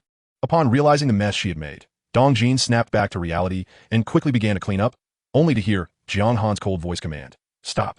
She froze in place. "Do you have any idea how precious this food is when left out?" Jiang Han asked. "Yes, I'm sorry, I was wrong," she replied. "Is a mere apology sufficient? What shall we do then?" Dong Jin felt tears welling in her eyes. "You need a lesson that is profound and ineffable." Chapter 39. Departing for the community hospital in the empty cafeteria late at night, Jiang Han indulged in a hearty late-night snack, feeling quite satisfied. At midnight, he received another notification, indicating that his balance of Papa coins had exceeded 13,000. Upgrading his abilities was insufficient, yet enhancing his physique was viable, also preparing him for the visit to the hospital. Spending 4,000 coins, his enhancements reached 100, a figure tenfold that of an ordinary person. But the results were undoubtedly greater. With his current stamina, he felt confident that he could handle not just 10, but even 100 adversaries. Alongside this came a strong impulse. It was late at night, and he could not disturb anyone. Thus he had to continue to impose on Dong Jin. He educated her to be obedient and compliant, yielding to his every command. By 2 in the morning, despite having overslept, Jiang Han remained wide awake. Knowing he had important work ahead the next day and needed rest, he thought of an effective method to induce sleep, overexerting his abilities. He bought 500 rounds of ammunition, opened the portal, and activated the timer on his phone. Jiang Han began to prepare the bullets for himself. And when the timer reached 55 seconds, a familiar wave of fatigue washed over him, prompting him to stop. If he continued, he would risk feeling nauseous, dizzy, or even fainting. 1 minute. A level 1 ability, user's operational time, was limited to 1 minute, and even the last 5 seconds were perilous. This was a number he needed to remember. Simultaneously, he welcomed the sleepiness he had long anticipated, finally ready to rest. At 7 the next morning, Jiang Han rose, brimming with energy. During breakfast, he made a detour to check on He Mengmeng. Zhang Xiaowen was dozing by the bedside, while Dong Jin stood nearby, blushing upon seeing Jiang Han. "Ah, Warden, you're here," she exclaimed. Jiang Han smiled. "Why are you standing? That must be tiring." Dong Jin shook her head. "It's fine, I can stand." "Then stand you shall. Oh, by the way, go find Zhang Jiaro to change rooms. Also, take any iodine and cotton swabs you need from here." Dong Jin lowered her head. "Can I not change?" "Why not?" Jiang Han asked, slightly puzzled, but quickly understood and added, "Don't worry. Your good roommate will be here soon enough." After breakfast, they headed downstairs where Su Yingshui and Lu Shuangshuang were already prepared. Su Yingshui had changed back into her arrival outfit, a pink lace blouse paired with white shorts and little leather shoes, regaining her status as the campus beauty. Upon seeing Jiang Han, she approached him. "Warden, shall we set off?" The three got into the car, and Su Yingshui stared at the large seat and steering wheel, somewhat dazed by its size. To be honest, she had even dreamt of shifting gears last night, hoping to perform well today, but now faced with the real vehicle, she felt a twinge of apprehension. "You can do it, Su Yingshui, you can." She encouraged herself while sitting in the driver's seat. Clunk. The engine stalled. "Why is this manual transmission so hard to drive?" Su Yingshui muttered, her cheeks flushed. Jiang Han, seated in the passenger seat, watched her intently. "So, can you handle it or not?" I can. I will definitely manage." After much effort, the prison van finally exited the prison. Su Yingshui wiped the cold sweat from her forehead and looked at Jiang Han. "Warden, where are we headed?" "To the second hospital." "That's south the closest place I know," Jiang Han replied. "But the second hospital is at least 10 kilometers away," Su Yingshui responded as she shifted to second gear. "Continuing, and we need to get on the third ring road. What if we encounter traffic? We want to even have an alternate route." "Oh." Jiang Han assessed Su Yingshui. "Do you have any suggestions?" She replied, 3 kilometers north, there's a Li Jing community. Across from it is a community hospital. I think we should go there. First, it's closer, saving time. Second, we want to have to hit the third ring road. Even if there is traffic, we can easily detour." Jiang Han looked at her, slightly surprised. "It seems you've done your homework. But can the medications and doctors at a community hospital be reliable?" He Mengmeng was injured by an ability user. Although Mengmeng's injuries are serious, they are merely superficial wounds. Ordinary doctors can treat them. Moreover, the community hospital is quite substantial, stocked with anti-inflammatory drugs and antibiotics. Su Yingshui answered quickly, seemingly prepared. Jiang Han pondered for a moment. Visiting the community hospital was feasible, but he couldn't shake off the feeling that she had ulterior motives. No, he couldn't let her succeed. So he shook his head. How many doctors can a community hospital have? The numbers are few, thus the number of survivors is also limited. Li Jing community and the second hospital are in opposite directions. If we go to the community hospital and find no one and no medicine, that 10 kilometers could easily turn into 16. We might not even return today. Su Yingshui sighed. All right, there's one more thing I didn't mention. My sister is at the community hospital." "Your sister?" Jiang Han finally understood why she was so insistent on going to the community hospital. He stroked his chin. "I must consider this carefully." Su Yingshui bit her lip. "Jiang Han, I beg you, let us go to the community hospital. I assure you, they will definitely have what you need." "Oh, by the way, Dong Jin has undergone a political review. You're aware, right?"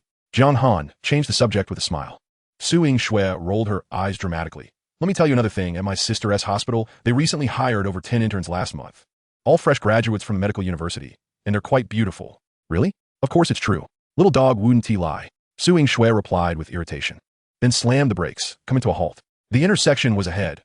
A left turn led to the second hospital, while a right turn led to the community hospital. "Warden, you decide how we go." "Right turn," Jiang Han declared firmly. He Mengmeng's injuries cannot afford any delays. The three of them slowly drove along the road, and Jiang Han noticed that the zombies seemed to have heightened senses, detecting the prison van from a distance of 3 to 4 meters, rushing over with howls as if they intended to bite through the windows. Su Yingshui gradually adapted, transitioning from initially screaming at every turn to now not even blinking as they approached. With a little more training, she could become a good driver. After over an hour of travel, they finally arrived at the community hospital, a modest 2-story establishment. According to Su Yingshui, there were only 4 doctors who usually held consultations here, one of whom was her sister, Su Yingwei. Jiang Han looked up through the crimson haze at the hospital sign and asked, "What apartment does your sister specialize in? Is this really a hospital? It seems so small. And only 4 doctors? I genuinely wonder if this place can treat patients.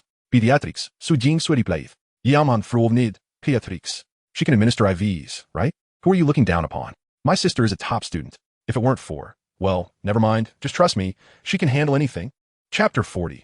Zombie slaying as a fundamental skill. Jiang Han instructed Lu Shuang to stay with the car and handed Su Yingxue a handgun as they exited the vehicle. Before they could even open the door, two zombies, alerted by the commotion, lunged at them, baring their decayed teeth and howling. Su Yingxue screamed, instinctively retreating. But Jiang Han grasped her firmly. What are you afraid of? You have a gun. Shoot them. I can't do it. Su Yingxue's legs trembled at the sight of the zombie's ashen eyes. Jiang Han held her hand and opened the side window. Think about your sister. Aren't you here to save her? This is just the first step. If you can't do this, we might as well leave and never come back. Don't. Shoot. Take them down. Remember, aim for the eyes. That's their weak spot. A bullet can easily penetrate a zombie's brainstem, and only then will they truly die. Jiang Han urged. With her eyes tightly shut, Su Yingxue finally screamed and pulled the trigger, firing off several rounds. The two zombies collapsed. Jiang Han steadied her hand and slowly ejected the magazine. Now, let me teach you how to reload. Remember, always keep several magazines on hand, and never carry an empty one. When it's safe, make sure they're all fully loaded. As he spoke, he secretly considered that all the female prisoners should practice marksmanship. One never knows when an unforeseen event might occur. Meanwhile, Su Yingxue gazed at his profile, feeling a profound sense of security. Due to the noise, more zombies were drawn to them, but this time, Su Yingxue performed admirably. Not only did she refrain from indiscriminately firing, but she also learned to aim with precision. 10 minutes later, they exited the vehicle, surrounded by fallen corpses. Jiang Han heard Su Yingxue's soft voice behind him. Thank you. You're quite a decent person, but a bit too lecherous. Her face flushed crimson. How about you undergo a political review for me and help me amend my character? There you go again. Jiang Han chuckled as they approached the entrance of the community hospital. The original glass doors and windows had long been shattered, and they could occasionally see a zombie wandering on the first floor. After dispatching a few zombies, they entered the dimly lit corridor, devoid of life. Su Yingxue's heart raced. Jiang Han, my sister. She won't be in trouble, will she? It seems like there are no living people here. No, there are people. Look. Jiang Han pointed to the dark staircase. Someone has barricaded the stairs with furniture. This is to prevent zombies from getting upstairs. Besides, I just saw that all the windows on the second floor are intact, indicating that there are likely no zombies on the second floor. Upon hearing this, Su Yingxue felt an inexplicable sense of relief. She had a faint intuition that anything Jiang Han said must be true. Should I call out to her? Don't. We don't know the situation upstairs. Let's go directly up. Peering at the mountain of furniture, Su Yingxue felt a bit despondent. But how do we get up? The stairs are completely blocked. Jiang Han approached the debris, spotting a long stainless steel bench tightly wedged among the clutter. He reached down to test its sturdiness. It was immovable for an ordinary person, but he was no ordinary individual. His enhancements were not in vain. He turned to Su Yingxue. Step back. I'll move it. Huh? Move it? Can you really do that? Despite her skepticism, she obediently retreated a few steps. Jiang Han grasped the bench leg and pulled with all his might, causing a cacophony as the entire bench broke free, dragging a multitude of items along with it. The noise immediately attracted several zombies. Jiang Han, zombies are coming. Leave it to me, Jiang Han said without looking back. Gritting her teeth, Su Yingxue raised her gun and fired. Minutes later, a small passage had been cleared on the staircase, barely wide enough for a person to pass. As Jiang Han surveyed the surroundings, he ascended the stairs. Suddenly, he heard a shrill female voice cry out, Scarface is coming up. Immediately, several unidentified objects were hurled in their direction. Jiang Han reacted swiftly, opening a portal in front of him, but upon realizing the flying objects were merely ordinary 4 bags, he closed it again, deeming it unnecessary to waste his energy. There were 4 bags in total, and with quick reflexes, Jiang Han caught them all, shouting, "Don't misunderstand. We're here looking for someone." However, the people upstairs were not listening, shouting about Scarface as more empty bottles came flying down. In that moment, Jiang Han noticed that the throwers were all women dressed in white lab coats, their figures elegant and alluring. He casually glanced at one and found her quite attractive. Jiang Han frowned, thinking that if they were men, he would have fired a few rounds just to scare them senseless. "Forget it," he muttered, casually picking up a chair and tossing it into the void. The resulting crash echoed mightily, startling the women into silence. Raising his voice, he declared, "I'll say this one last time. I'm not Scarface. I'm Jiang Han. If anyone throws another bottle at me, I'll retaliate tenfold." Indeed, no one dared to throw anything further. Su Yingxue peered out cautiously, her eyes lighting up. "Sister Linlin, is that you?" She was calling out to the woman who had been at the forefront earlier, the first one Jiang Han had noticed. The woman glanced down upon hearing Su Yingxue's voice and, after a moment of recognition, exclaimed, "Xiaoxue, is it you? Dr. Su mentioned you were at school. This is my friend, who came to help me find my sister. Please don't misunderstand. Su Yingxue quickly interjected, pulling Jiang Han's hand. The woman known as Lin Lin blushed. I'm so sorry. We all thought Scarface had sent someone, and that's why we. I hope it didn't hurt you. I have a hard head. Jiang Han quipped, and the woman giggled uncontrollably, not fully grasping his double entendre. Soon, several more women emerged, appearing to be around 24 or 25 years old. They all seemed to know Su Yingxue, gathering around her, calling out her name affectionately.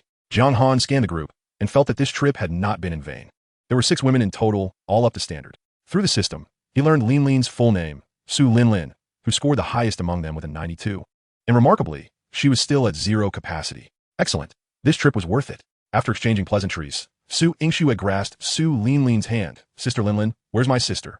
However, Su Lin Lin's expression suddenly changed, her head lowering in silence, clearly troubled, which only heightened Su Yingxue's anxiety. At that moment, a girl standing behind Su Lin Lin stepped forward. Xiaoxue. Your sister was taken by Scarface. What? Su Yingxue gasped in shock. She didn't know who Scarface was, but she was certain he was no good. Otherwise, Su Lin Lin and the others wouldn't have been so frightened. She quickly inquired, Sister Lin Lin, when did this happen? Where's this Scarface? What is happening to my sister now? Su Lin Lin sighed. It's all your brother-in-law, Zhao Jian's fault. Chapter 41. Come with me to prison. Su Lin Lin recounted the events, infuriating Su Yingxue to the point of nearly cursing. Her brother-in-law, Zhao Jian, who was Su Yingxue's husband, was a civil servant. On the day of the apocalypse, the couple had been trapped in their home at Lijiang Community with dwindling food and water supplies. Zhao Jian, despite his imposing stature, possessed a timorous disposition akin to that of a mouse. The mere suggestion from his wife to venture forth in search of supplies sent him into a state of fright, nearly causing him to soil his trousers. Consequently, the couple soon found themselves in dire straits. At this juncture, a formidable faction emerged within the community, led by a man known as Dao Bachong. In the world before the apocalypse, he was a ruthless figure, feared and respected in equal measure, with many under his command. Armed with a modified handgun and an audacious spirit, Dao Bachong and his followers hunted for food, raiding several small supermarkets in the vicinity, returning with a bounty of supplies to barter with the desperate women of the neighborhood. Among them, Su Yingxue, renowned for her beauty, became the prime target of Dao Bachong's desires. When the gang came knocking at their door, Zhao Jian hesitated, thirst gnawing at him. If he could trade his wife for a few bottles of water, he would consider it. That very night, he stealthily left home to seek out Dao Bachong. Fortuitously, Su Yingxue, perceptive to her husband's peculiar behavior, discreetly followed him, only to discover him engaged in a transaction with Dao Bachong. Zhao Jian, like a submissive dog, acquiesced to all of Dao Bachong's demands, uttering degrading words to curry favor. The sight of this left Su Yingxue horrified, prompting her to flee the community that very night, ultimately reaching the community hospital. Thanks to the assistance of Su Lin Lin and others, she was safely escorted upstairs. However, Cao Zhan faced a dire predicament. Having secured water, he could not deliver his wife. Dao Bachong, a man of the underworld, was not one to let such a slight pass easily. He resorted to threats of violence, declaring that if Zhao Jian could not produce his wife, he would face dire consequences. This revelation terrified Zhao Jian, but where was his wife? He had no inkling. After a day of deep contemplation, he finally deduced that Su Yingxue must be hiding in the community hospital. Thus, he gathered a group and headed there.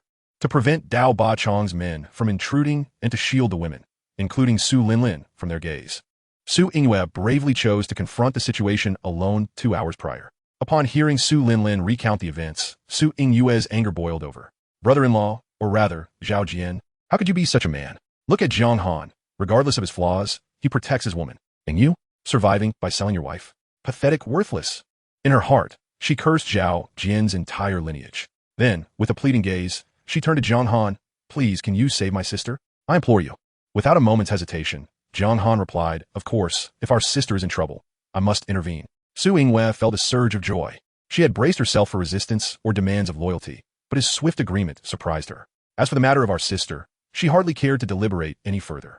Jiang Han's agreement stemmed not solely from Su Yingxue being Su Yingxue's sister, but also from Su Lin Lin's report that Dao Bachong had abducted numerous women. At present, he was in dire need of female companions. Naturally, the women before him were essential. Without needing to speak, Su Yingxue took the initiative. Sister Lin Lin, let us gather everyone and leave. We have a safe place with food and water. She briefly outlined the situation in their stronghold, deliberately omitting the stringent requirements. Her intention was not to deceive. In truth, Jiang Han had never coerced anyone into such measures. Those who opted for the vetting process would receive special treatment, but those who did not would still survive, even in the most ordinary of conditions. The The prospect of a new environment ignited hope in the eyes of the women, particularly as they recognized Su Yingwei, which greatly enhanced her credibility. Despite being termed a prison, in such times, any sanctuary was welcome. They were willing to embrace it, regardless of its name. Furthermore, Jiang Han's earlier display of strength and unwavering determination to rescue others solidified their resolve. Thus, the 6 women unanimously decided to go to the prison. Su Yingwei elaborated on He Mengming's condition, and as a doctor, Su Linlin immediately diagnosed it as a fever caused by an infected wound, possibly exacerbated by significant blood loss. Immediate intravenous fluids and blood transfusions were necessary. Being in a hospital, they had ample supplies. A physician and 5 nurses, all professionals, swiftly prepared 3 large boxes of medical supplies, sufficient to address any emergencies He Mengming might face. Su Yingwei felt that the provisions were still inadequate. Having made the effort to visit the hospital, she intended to gather as much as possible for future needs. Su Linlin inquired about the prison's demographics, whether there were elderly or children, or any outbreaks of infectious diseases, as well as cases of diarrhea, vomiting, or fever. Upon learning that only over 100 young women and 1 man resided in the prison, she paused. Casting au profond glance at Jiang Han, seemingly enlightened. As per their usual protocol, Lu Shuangshuang was tasked with ensuring safety between the vehicle and the entrance, while the women focused on transporting supplies. Each moved with great speed, and within 15 minutes, they were en route to Li Jing community. The vehicle was stocked with bottled water and bread. Once aboard, they had a quick meal, primarily to showcase the wealth of their women's prison. Having been deprived of real food for days, the women were ravenous, surviving on glucose and saline solutions. With Jiang Han's consent, Su Yingwei generously shared the bread and water, declaring, "Let us feast on the generosity of our warden." The community and the hospital were merely a street apart, yet the road was cluttered with abandoned vehicles. Some crashed, others with doors flung open, and a few even had zombies bound to seats by seat belts, mindlessly thrashing and groaning. Anxious, Su Yingwei drove swiftly, clearing any obstacles with determination. Since they were unaware of Su Yingwei's exact location, they proceeded to Building 3, the very building where Su Yingwei resided. They parked the vehicle a distance from the entrance, shrouded in the red fog, opting for caution to minimize the chances of being discovered. Lu Shuangshuang turned to Jiang Han. "Warden, let me accompany you." Since He Mengming's injury, a resolute determination to protect Jiang Han had taken root within her. Jiang Han tidied his attire and shook his head. "Shuangshuang, there are many dangers outside, and we need a trustworthy and capable person to oversee the vehicle. I can think of no one better than you." Instantly, Lu Shuangshuang felt invigorated, nodded emphatically, and prepared herself, weapon in hand, ready for any encounter. The two descended from the vehicle, stealthily making their way to the 11th floor, Su Yingwei's residence. Upon entering the corridor, a sudden, chilling scream pierced the air. A woman's desperate cry.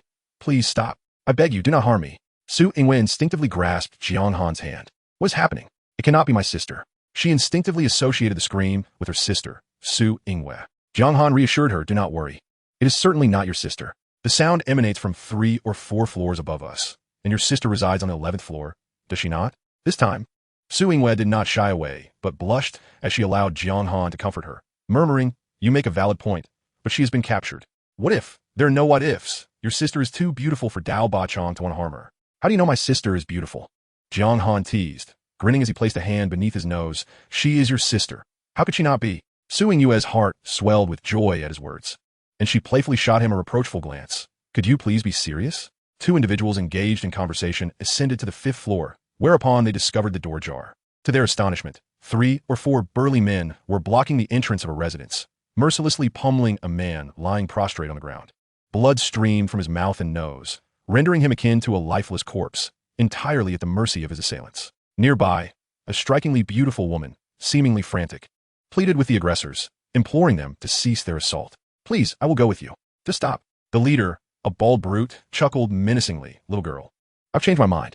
Strip right here. Let us indulge ourselves, and I shall spare this worthless fool. What do you say?" The woman's face turned pale as she retorted, "You are inhuman."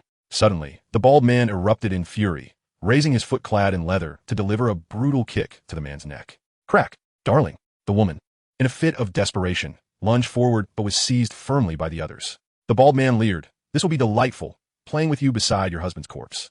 It promises to be quite an experience." At that moment, applause erupted. "Well done. Quite ruthless and perverse. I admire it." Jiang Han stood on the staircase, clapping his hands with a grin. The bald man turned, his eyes widening in surprise as he beheld Su Yingshu, who was far more exquisite than the sobbing woman beside him. He erupted in laughter. "Boys, we have another guest. How about a double delight with a widow today?" The others joined in hearty laughter, with a small man sporting a mustache feigning surprise. But there's only one widow here. No problem, there'll soon be two, the bald man declared, beckoning Jiang Han with a crooked finger. You, come here and kneel down to die. Su Yingxue, already disapproving of these ruffians, felt her anger flare at the bald man's words. With a swift motion, she drew a pistol from her waist, exclaiming, You beast! Kneel and accept your fate. The bald man's complexion paled, realizing that these seemingly young students possessed firearms. Jiang Han lit a cigarette, stating nonchalantly, My wife commanded you to kneel and accept your demise. Did you not hear her? Su Yingxue, gun raised, felt her cheeks flush. This was hardly the moment for such thoughts. The bald man eyed her weapon gravely, scrutinizing it closely. Is it fake? It doesn't appear so. The calm demeanor of Jiang Han suggested that no one could wield a fake gun with such composure. Jiang Han stepped closer, shaking his head. What a pity. Such a perverse individual is deaf. Allow me to remedy that. He approached, his intent clear. The small mustached man suddenly glimmered with excitement. Fool. An inexperienced idiot. A pistol is a long-range weapon. Getting this close is courting death. In the next instant, he swiftly drew a dagger from his waist, skillfully flipping it in his hand, aiming a lethal thrust at Jiang Han's lower back. Too slow. Jiang Han sidestepped effortlessly and tripped the small man, causing him to stumble, the dagger now aimed at the bald man's body. The bald man barely managed to evade, emitting a wretched scream akin to a slaughtered pig. You blind fool. Jiang Han observed the injury on the bald man's thigh, lamenting softly to himself. What a shame. Mine was off by half an inch. He turned to the bald man with a sudden realization. So, a knife can indeed cure you. Very well. Allow me to provide further treatment. Before the words left his lips, he lunged forward, effortlessly seizing the small man's right hand, directing the blade toward the bald man's groin. The strike was swift and precise, resulting in a grievous wound. The bald man howled in agony, clutching his groin as he writhed on the ground, blood spraying profusely, his screams echoing horrifically. Jiang Han turned to the remaining assailants. My treatment has cured his deafness. Do any of you require similar attention? The remaining men felt a chill run down their spines. This man was far too ruthless, and he acted without hesitation. Moments later, the small mustached man knelt, pleading, Brother, I am not deaf. I can hear. He had personally experienced Jiang Han's terrifying strength. His right hand was shattered, leaving him devoid of any will to resist. The other three, however, remained defiant. A man of 7 feet does not kneel at your command. Even if we cannot defeat you, we can still flee. One of them turned to run, but Jiang Han swiftly seized him by the neck. It appears your ailment is severe. Behold my remedy. As he applied pressure, there was a sickening crack as the man's neck was twisted violently, his lifeless body collapsing. The remaining two, witnessing this horror, faltered, collapsing to their knees. Brother, please spare us. Now, that is more like it, Jiang Han remarked, satisfied. My wife commanded you to kneel and accept your fate. He then produced the pistol and handed it to the recently widowed woman. Here is your chance for revenge. The woman, having witnessed her husband brutally murdered, was consumed by grief, nearly driven to madness. Upon seeing the gun, she seized it and aimed at the bald man, pulling the trigger repeatedly, transforming him into a sieve. Even after expending all the bullets, her thirst for vengeance remained unquenched. She charged at the corpse, kicking and striking it relentlessly until Su Yingxue intervened, pulling her away. Sobbing, the woman shook her husband's lifeless form, utterly devastated. Jiang Han shook his head and reclaimed the pistol, addressing the 3 men still kneeling. I have one question. Whoever answers first shall be spared. The 3 men's eyes brightened. Ask away, brother. We will answer. Where's the woman surnamed Sue that Scarface captured? The trio momentarily froze, overwhelmed by the sheer number of women they had abducted. It was impossible to remember their names. Her husband is Zhao Jian, Jiang Han added. The mustached man quickly recalled, Brother, I know. She was with Scarface, in the underground garage. Excellent, Jiang Han replied, raising his weapon and executing the other 2 without hesitation. Did I not say, whoever answers first shall live? The mustached man, terrified, wet himself, trembling as he pleaded, Brother, I beg you, I do not wish to die. Lead the way, Jiang Han commanded succinctly. He, along with Su Yingxue and the mustached man, ventured forth, leaving the beautiful woman to mourn alone. Jiang Han intended to rescue Su Yingxue's sister, but given the recent tragedy, it felt inappropriate to linger. The immediate priority was to save Su Yingxue. As they proceeded, Jiang Han inquired about Scarface from the mustached man, learning that a trading event was organized in the community today, located in the underground garage, where Scarface was currently preparing to rob. Chapter 43. I will claim the women here. The underground garage echoed with loud voices. Upon entering, they heard someone bellowing, Listen up. Women on this side, 1 bottle of mineral water each. On the other side, 2 bottles each. If you want one, come pay up. Following the sound, they saw a dozen cars lined up in the center of the garage, atop which stood over 20 women, divided into 2 groups. To the left, Those deemed of lesser quality were priced at 1 bottle of water. To the right, 2 bottles yielded only 2 acceptable women. Jiang Han nudged the mustache man, inquiring, "Who is Scarface?" The mustache man quickly pointed towards the man standing at the front center of the cars. Jiang Han focused his gaze. This man in his 40s bore a face full of brutish features, with a long scar running from his forehead, through his brow, to his eye corner, unmistakably a nefarious character. At that moment, he had a woman on each arm, both evidently kept for personal use, not for sale. Upon seeing the woman in Scarface's left arm, Su Yingshue's eyes lit up. "Jiang Han, that is my sister." Indeed, the woman bore a striking resemblance to Su Yingxue, albeit slightly taller, age 26. With a beauty rating of 93, what a pair of sisterly blossoms. Jiang Han wrapped his arm around the mustache man's shoulder, instructing, "You shout out," declaring that Warden Jiang Han has arrived, and he will take all the women here. The mustached man was momentarily taken aback, then appeared despondent. "Huh? All right, okay. Quit your whining and muster some spirit. Project your voice, or else I shall send you to meet that bald man." The bearded man trembled slightly, then cleared his throat and shouted loudly, "Listen up. The esteemed Jiang Hanyu is here. The women in this place are all under his command." His voice echoed sharply in the garage, drawing the attention of everyone present. On the stage, the scar-faced Chong furrowed his brow, and upon closer inspection, he realized that the one shouting was not one of his subordinates, but rather the young man known as Xiao Hu. "What on earth are you doing, Xiao Hu?" Before he could finish his sentence, Chong's gaze was captured by Su Yingxue, who stood beside Jiang Hanyu. What a stunning woman. She radiated allure. Not only did he notice her, but Zhao Jian, who stood beside him, also recognized Su Yingshue's presence. Due to his wife, Zhao Jian had become part of Chong's gang, and he exclaimed in surprise, "Xiao Shui, what are you doing here?" Chong, puzzled, asked, "Do you know each other?" Zhao Jian chuckled awkwardly. Yes, Chongge. This is my sister-in-law." "Sister-in-law? You have a sister-in-law? How fortunate." Chong laughed, a stimulating idea flooding his mind. He continued, "I will dine with these 2 sisters tonight. Rest assured, just as we agreed, you can watch." However, Zhao Jian felt something was amiss.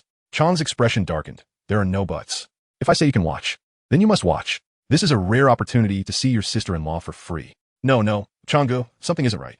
My sister-in-law should be at school right now." School? Only then did they realize that a young man stood beside Su Yingxue. "Who are you?" they asked in unison. Jiang Hanyu donned a harmless smile. "Aren't you selling women?" "I'm here to buy a woman. I don't have any mineral water, but how about this? 1 bullet for 1 woman. What do you say?" "What?" A large question mark appeared on Chong's forehead. "What the hell are you talking about, you little brat?" Jiang Hanyu stepped forward, mimicking the action of a gun, beginning to search for a target. "You." He pointed at the man who had just shouted, dressed in a floral shirt, half opened, adorned with tattoos across his chest and neck. Jiang Hanyu raised his hand and made a gunshot sound with his mouth, simultaneously opening a spatial door. In the next instant, a shocking scene unfolded. The tattooed man suddenly tilted his head back and collapsed onto the ground. Chong was momentarily stunned, thinking his subordinate was merely playing along with Jiang Hanyu, but his expression darkened. This was no joke. He approached. "What are you doing, Lao Chi?" Before he could finish, a chill ran down his spine as he saw Lao Chi, his most capable subordinate, with a gaping bloody hole where his left eye had been, dead. Chong could hardly believe his eyes. How is this possible? It wasn't that Jiang Hanyu's marksmanship was exceptional. He had aim for the forehead, but shooting the eye had its own terrifying advantage, instilling fear and intimidation. Jiang Hanyu's calm voice rang out. "All right, I've expended my bullets. Is it time for you to hand over the woman? I want her." He pointed at Su Yingwei. Chong stared at Jiang Hanyu in shock. "How can you do this?" Jiang Hanyu cupped his ear. "What? You still want bullets? Fine, I suppose it's because she's so beautiful." With that, he aimed once more. This time, it was a chubby man adorned with a gold chain. Jiang Hanyu aimed at his right eye and fired. The bullet struck true, and it appeared his marksmanship still needed work. The chubby man's brain matter splattered, dousing those behind him. Everyone gasped in unison. What kind of power was this? To craft a gun with one's hand and fire real bullets? Jiang Hanyu pretended to blow on his fingers. "Is this enough?" Enough. Chong quickly responded. Although he had no idea who Jiang Hanyu was, he understood he was not someone to be trifled with. Chong hastily released Su Yingyue's shoulder. "Brother, no, big brother. This woman is yours. All of them are yours." His eyes darted around the dark corners, searching for a sniper. There had to be one. Su Yingyue felt as if in a dream until she grasped her sister's hand, awakening from her stupor. "Xiao Shui, who is this?" Su Yingxue made a reassuring gesture, whispering, "Sister, with him here, you can relax." Jiang Hanyu smiled radiantly. "Excellent. It seems Changgu is a fair dealer. Let us continue. I want her." Jiang Hanyu gestured towards the woman standing on the other side of Chong, identical to Su Yingwei. She had long, smooth black hair and a striking appearance, particularly her towering stature, estimated to be at least 1.8 meters tall. After speaking, Jiang Hanyu lifted his gun once again. With a whoosh, everyone present, including Chong, took a collective step back. It was terrifying. However, Jiang Han had already set his heart on killing, and naturally, he would not let them go. Bang! Another person fell to the ground. Chong was nearly in tears. Big brother, please stop. Every woman here is yours, free of charge. Jiang Han replied with utmost seriousness. How could that be? Do you take me for someone lowly? After saying that, he activated his cleansing mode. His spatial bullets were used with precision, causing no collateral damage. In a swift sweep, at least half of Chong's subordinates lay dead, while the remaining fled in panic. There were too many people. And Jiang Han did not pursue them individually, but Chong could not be spared. Chapter 44. The widow Wang Li. Jiang Han shot Chong in the left leg, incapacitating him, and approached, saying, Chong-gu, business may have failed, but righteousness remains. Look at you, you haven't settled the accounts yet. Why are you running? Chong, having navigated the underworld for years, bore the pain and demanded sternly, what do you want? Nothing much, just to settle the 20 or so bullets you owe me. Your subordinates have fled. They can only be counted against you. While speaking, Jiang Han raised his hand, preparing to end Chong's life. At that moment, a woman's voice, tinged with sorrow, called out from behind, wait. Jiang Han turned to see none other than the widow who had just lost her husband. Name, Wang Li, age, 27, charge, one person appearance, originally 85, now 70, temporarily does not meet system requirements. Such a classification? Jiang Han was taken aback. Examining Wang Li closely, her eyes were swollen and red from crying. Indeed, not beautiful. Wang Li, panting, ran to Jiang Han, her gaze locking onto the fallen Chong. A fierce hatred igniting within her. She steadied her breath, deeply bowing to Jiang Han before saying, thank you, brother, for avenging my husband. I have a request. May I? Of course. Jiang Han interrupted before she could finish, as he already understood the widow's intentions. He handed her the gun. Go ahead, kill him. Take your revenge. However, Wang Li shook her head. I regretted killing the bald man earlier. He shouldn't have died so quickly. Oh. Jiang Han raised an eyebrow, intrigued. As Wang Li pulled out a fruit knife from her bosom, her eyes reddened as she approached Chong. Locking eyes with him, she gritted her teeth and declared, Chong, your men killed my husband. Today, I will make you pay in blood. With that, she lunged forward with a knife. The not-so-sharp blade traced a chilling arc, plunging towards Chong's face. Ah! Chong screamed, shoving her away, you mad woman. Wang Li ignored him, charging again with a crazed smile. Chong, despite being shot in the leg, was still a robust man. 80% of his strength remained. As she advanced, he kicked out with his good leg. Go to hell. Wang Li was sent flying, like a kite with its string cut, soaring 5 or 6 meters before crashing to the ground. As Suing Shue closed her eyes, the scene was utterly tragic. Jiang Han thought to himself that he should assist her. No, he halted Suing Shue's hand that gripped the gun, urging her to take action herself. She was capable of doing so. Indeed, Wang Li swiftly rose from the ground, radiating murderous intent. Her knife had already been flung away, and rather than searching for it, she seized a shard of glass from the ground, gripping it tightly despite the cuts on her right hand. With a fierce roar, she charged forward, hurling insults. Jiang Han winced at the sight. This weapon would injure the enemy while harming herself. No, don't come closer, he cautioned, recognizing the deadly resolve in Wang Li's eyes. Wang Li struck first, landing a kick on the injured leg of Scarred Strong, followed by lunging at him with the glass shard. Scarred Strong, I will end you. The glass was soon knocked away, yet she still had her hands, nails, and teeth. They grappled fiercely, and blood splattered in all directions. Scarred Strong let out piercing screams, the agony fueling his strength as he seized the opportunity to punch Wang Li in the nose, sending blood gushing forth. Seizing the moment, he lunged forward, gripping the slender neck of the woman beneath him. With a relentless grip, he sought to strangle her, causing her face to flush crimson. In a desperate moment, Wang Li managed to extend 2 fingers, driving them into Scarred Strong's eyes. The sharp nails pierced through, decisively altering the tide of battle. Scarred Strong wailed in anguish, clutching his bleeding eyes and rolling on the ground in despair, rendered blind and utterly incapacitated. Wang Li rose, gasping for breath, muttering curses before she turned to Scarred Strong, baring her teeth as she lunged for his exposed neck like a ravenous beast. Blood sprayed as she tore away a chunk of flesh, revealing a gruesome sight beneath. Jiang Han felt a shiver run down his spine. This woman was beyond ordinary. Scarred Strong, akin to an asthmatic, gasped for air, but each breath eluded him, escaping through the gaping wound in his neck. Ultimately, he kicked out in vain, succumbing to death as this brutal confrontation concluded. The Su sisters and the tall woman could bear it no longer, retreating to a corner to vomit. Wang Li spat out a morsel of chewed flesh and turned to Jiang Han, a grin on her blood-stained face, revealing teeth dyed crimson. Her nose was askew, hair disheveled, and blood flowed from the corner of her mouth like a river, indistinguishable as to whether it was her own or Scarred Strong's. Thank you, Wang Li said, stumbling toward Jiang Han, her voice muffled, possibly due to the remnants of flesh still lodged in her throat. Just as she approached within 2 meters, she suddenly collapsed, her body going limp as her eyes rolled back, succumbing to unconsciousness. Her injuries were too severe. Su Yingxue rushed over, grasping Jiang Han's arm, insisting they take her away. Given her condition, she would undoubtedly perish without assistance. Truthfully, she admired this woman's bravery in confronting a robust man in his 40s for the sake of revenge, especially one known for his mercilessness. Such courage was rare. Jiang Han naturally agreed, recognizing her formidable spirit. Su Yingxue turned, pointing at the bearded man, instructing you, carry her. The bearded man shivered, his face a mask of dread as he cautiously approached Wang Li. She was not heavy, perhaps weighing around 100 pounds, yet he trembled with fear, terrified that this fiendish woman might awaken and retaliate, especially since he had a hand in her husband's demise. Upon returning to the vehicle, Su Linlin and the others were taken aback upon seeing Su Yingxue, their expressions a mix of joy and shock.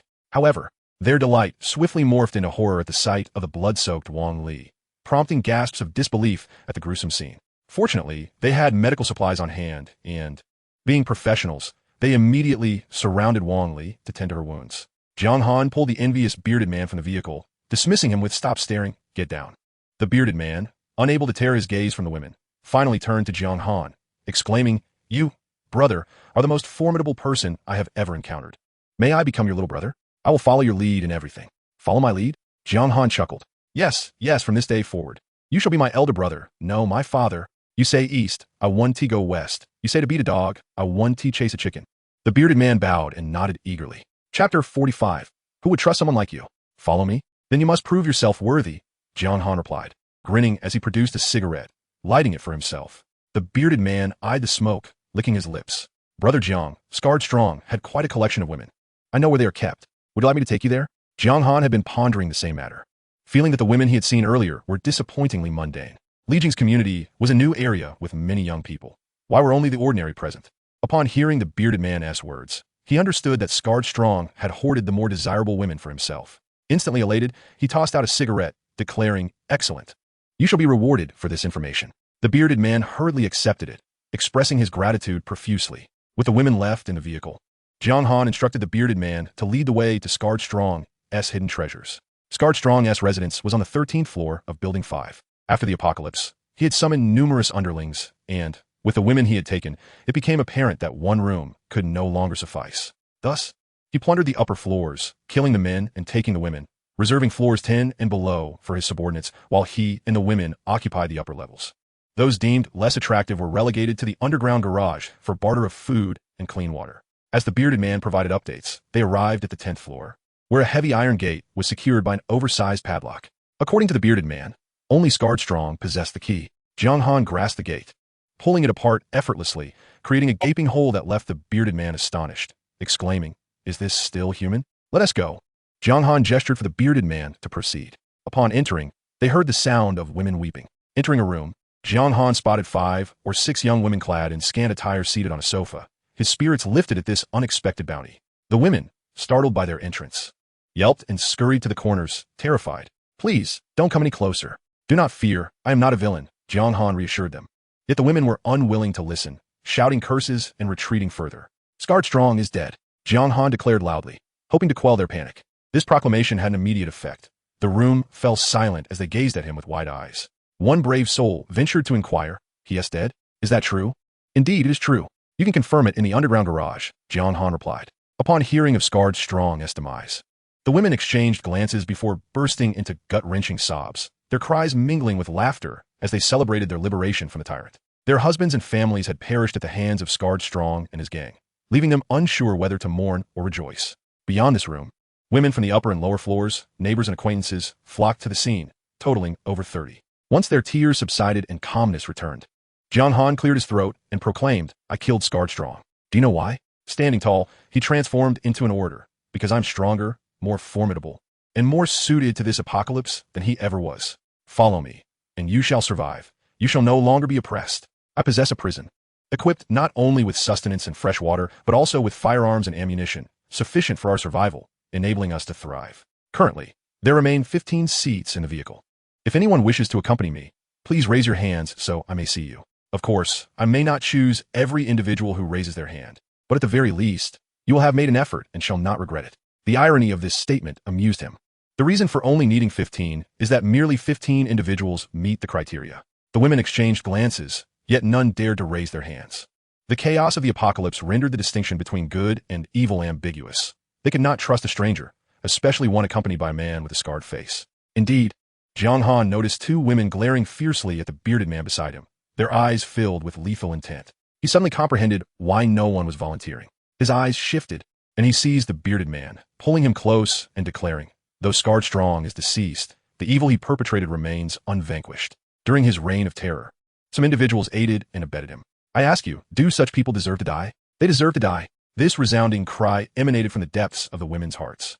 Jiang Han nodded, pointing at the bearded man. This individual is one of Scarred Strong's subordinates. Today, I entrust him to you. Execute him.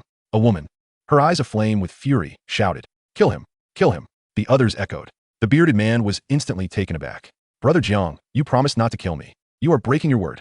"Humph." Jiang Han's face was a mask of righteousness. Who would uphold a promise with a beast like you? I said that only to liberate these victims. Before he could finish, he thrust the bearded man toward the women. They surged forward, pummeling him with fists and feet. One woman delivered a vicious kick to his groin. The sound of his pain was unmistakable. With the bearded man dispatched, the women's emotions ignited. One raised her hand, exclaiming, "Benefactor, I will follow you." With that, others quickly joined in, and within 10 minutes, Jiang Han triumphantly returned to the vehicle with 14 companions. One individual who met the criteria declined to join, and Jiang Han did not press the matter. After all, he was not particularly concerned about the loss of a few coins. For the woman left behind, he ensured she received a fair share of the spoils taken from Scarred Strong. As for her future survival, that was no longer his concern. Cheerfully descending the stairs, ready to return home, Jiang Han was caught off guard when he suddenly heard Lu Shuang's anxious voice in his earpiece. "Warden, something's gone wrong. Su Yingxue has been kidnapped." "What? What happened?" Jiang Han was taken aback, quickly inquiring. The chaos on Lu Shuang's end was palpable, filled with the cries of women and the shouts of angry men. Jiang Han felt overwhelmed, and it took a moment to grasp the situation. Apparently, during his absence, a man had stealthily approached the vehicle. Lu Shuang had detected him immediately and had drawn her weapon to thwart his advance. However, the Su sisters insisted on exiting the vehicle to speak with him. Lu Shuang, uncertain, had reluctantly allowed them to disembark. One sister was crying, while the other was scolding. Initially, the man knelt, slapping himself, but inexplicably he became enraged, brandishing a knife and seizing Su Yingxue, demanding the vehicle be surrendered in exchange for her release. Upon hearing this, Jiang Han understood. It was Zhao Jian. He felt a cold glint in his eyes. "I had intended to let you go, but it seems you have delivered yourself to me." In front of the prison transport, Lu Shuang, clad in her guard uniform, held her weapon steady, beads of sweat cascading down from the helmet's crevices, pooling on her chest. Opposite her stood a man, a sharp knife pressed against Su Yingxue's throat. "Zhao Jian, she's my sister. Release her." Behind Lu Shuang, Su Yingxue's complexion drained of color, her voice tinged with desperation. She could hardly believe her husband would turn a blade against her beloved sister. Zhao Jian was unyielding, shouting frantically, "No, have them hand over the keys to the vehicle. Otherwise, I will kill her." As he spoke, he pressed the knife in her flesh, blood trickling from her fair neck. Su Yingxue's anguished cry pierced the air. "Zhao Jian, I beg you, please don't." The sisters had just reunited, and if her sister were to perish, Su Yingxue felt she could not bear to live on. "Give me the keys. Otherwise, I will truly act." Zhao Jian's face contorted with rage. He turned to Lu Shuang, continuing to shout, "And you, throw the gun to the ground and kick it over here." Lu Shuang hesitated. Should she fire? She lacked confidence. What if she accidentally harmed Su Yingxue? Yet, failing to act could jeopardize her safety as well. At that moment, her eyes lit up as she noticed someone emerging from the thick red mist behind Zhao Jian, Jiang Han. Instantly, she felt reassured. Jiang Han's presence meant everything could be resolved. However, Lu Shuang was wise. She merely cast a fleeting glance before averting her gaze. Fearing Zhao Jian's suspicion, to keep him off guard, she raised her gun, hands aloft, saying, "All right, as long as you do not harm a hostage, I will comply with your demands." Then toss the gun to the ground. Zhao Jian's gaze fixated on the firearm. "Fine," Lu Shuang agreed, beginning to disarm. The submachine gun was slung over her shoulder, and she slowly removed it, carefully navigating it past her neck, striving to buy Jiang Han as much time as possible. Su Yingxue also noticed Jiang Han. Her eyes darted as she called out to Zhao Jian, "Darling, you just said I could go with you." "All right, I agree." Zhao Jian's spirits lifted. "Wife, are you serious? Have you forgiven me?" "Truly, I have made up my mind. I shall follow you wherever you go." Jiang Han advanced quietly, making no sound. After receiving Lu Shuang's distress signal, he had left the 14 women behind, coming alone to address the issue without drawing attention. 6 meters, 5 meters. For meters, he approached steadily. Just then, Su Yingwe shouted, "Darling, look who that is." She pointed in a direction entirely different from Jiang Han. Seizing the opportunity, Jiang Han opened a spatial portal behind Zhao Jian. A bullet was discharged, piercing through his skull with precision. Zhao Jian collapsed, utterly bewildered, never grasping who had ended his life. Su Yingxue, stunned, only began to sob loudly once Zhao Jian lay motionless. Su Yingwei rushed to embrace her sister, softly comforting her, while Lu Shuangshuang quickly approached Jiang Han's side. "Warden, I regret my hesitance earlier. De Yonghan thought ta shouldnly shooting the. It's all right. It's all in the past." Meanwhile, he reflected on the necessity for these women, particularly the female guards, to enhance their psychological fortitude and personal capabilities. In this apocalyptic world, leniency could lead to one's own demise or that of their comrades. He would arrange for training upon their return.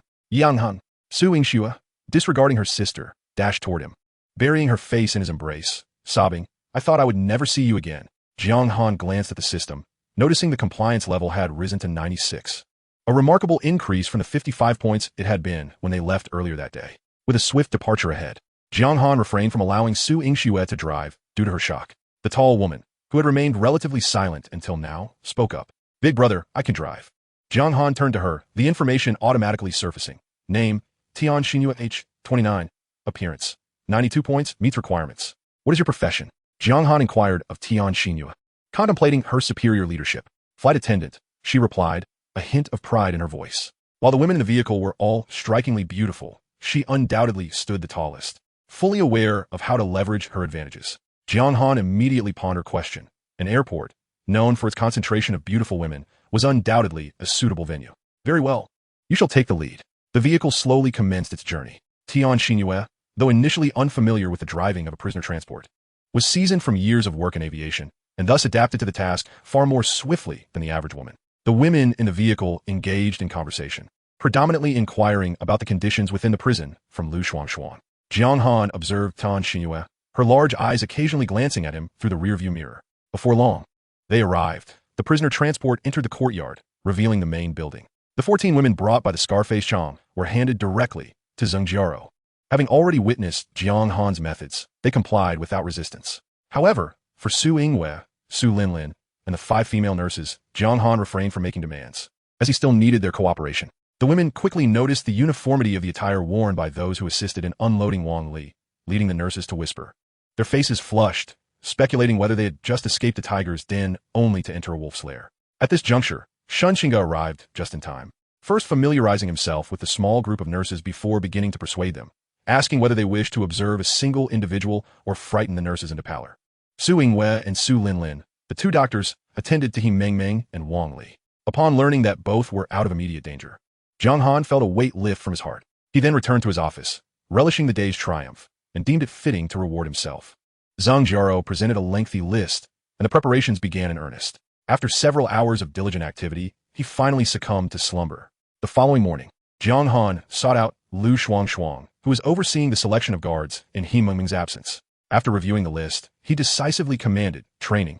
He aspired to cultivate a capable battalion of female soldiers. The training regimen was straightforward, combating zombies. Jiang Han procured 8 submachine guns and 8 handguns, equipping 8 newcomers with combat uniforms before driving them to the vocational technical college. They commenced their shooting practice in the vehicle, and once they became acquainted with the firearms, they disembarked to face the zombies directly. Lu Shuangshuang served as the instructor, guiding them through the process. The 8 women engaged earnestly in their training, while Jiang Han, enjoying a moment of leisure, conceived a splendid idea, a competition to determine who could dispatch the most zombies, with rewards for the victors. Following the training, Jiang Han led them on a tour of the college, simultaneously searching for Gao Zicheng, the man with whom he harbored a vendetta. As 2 days passed, he discovered 12 additional suitable candidates, survivors by mere chance, and gleaned some information about Gao Zicheng, reportedly cited driving a small car out of the college's northern gate 2 days prior. Could it be that he has returned home? Jiang Han recalled that Bald Yong had mentioned Gao's family resided in a private villa east of the Qiangxin Group in the North Lake District.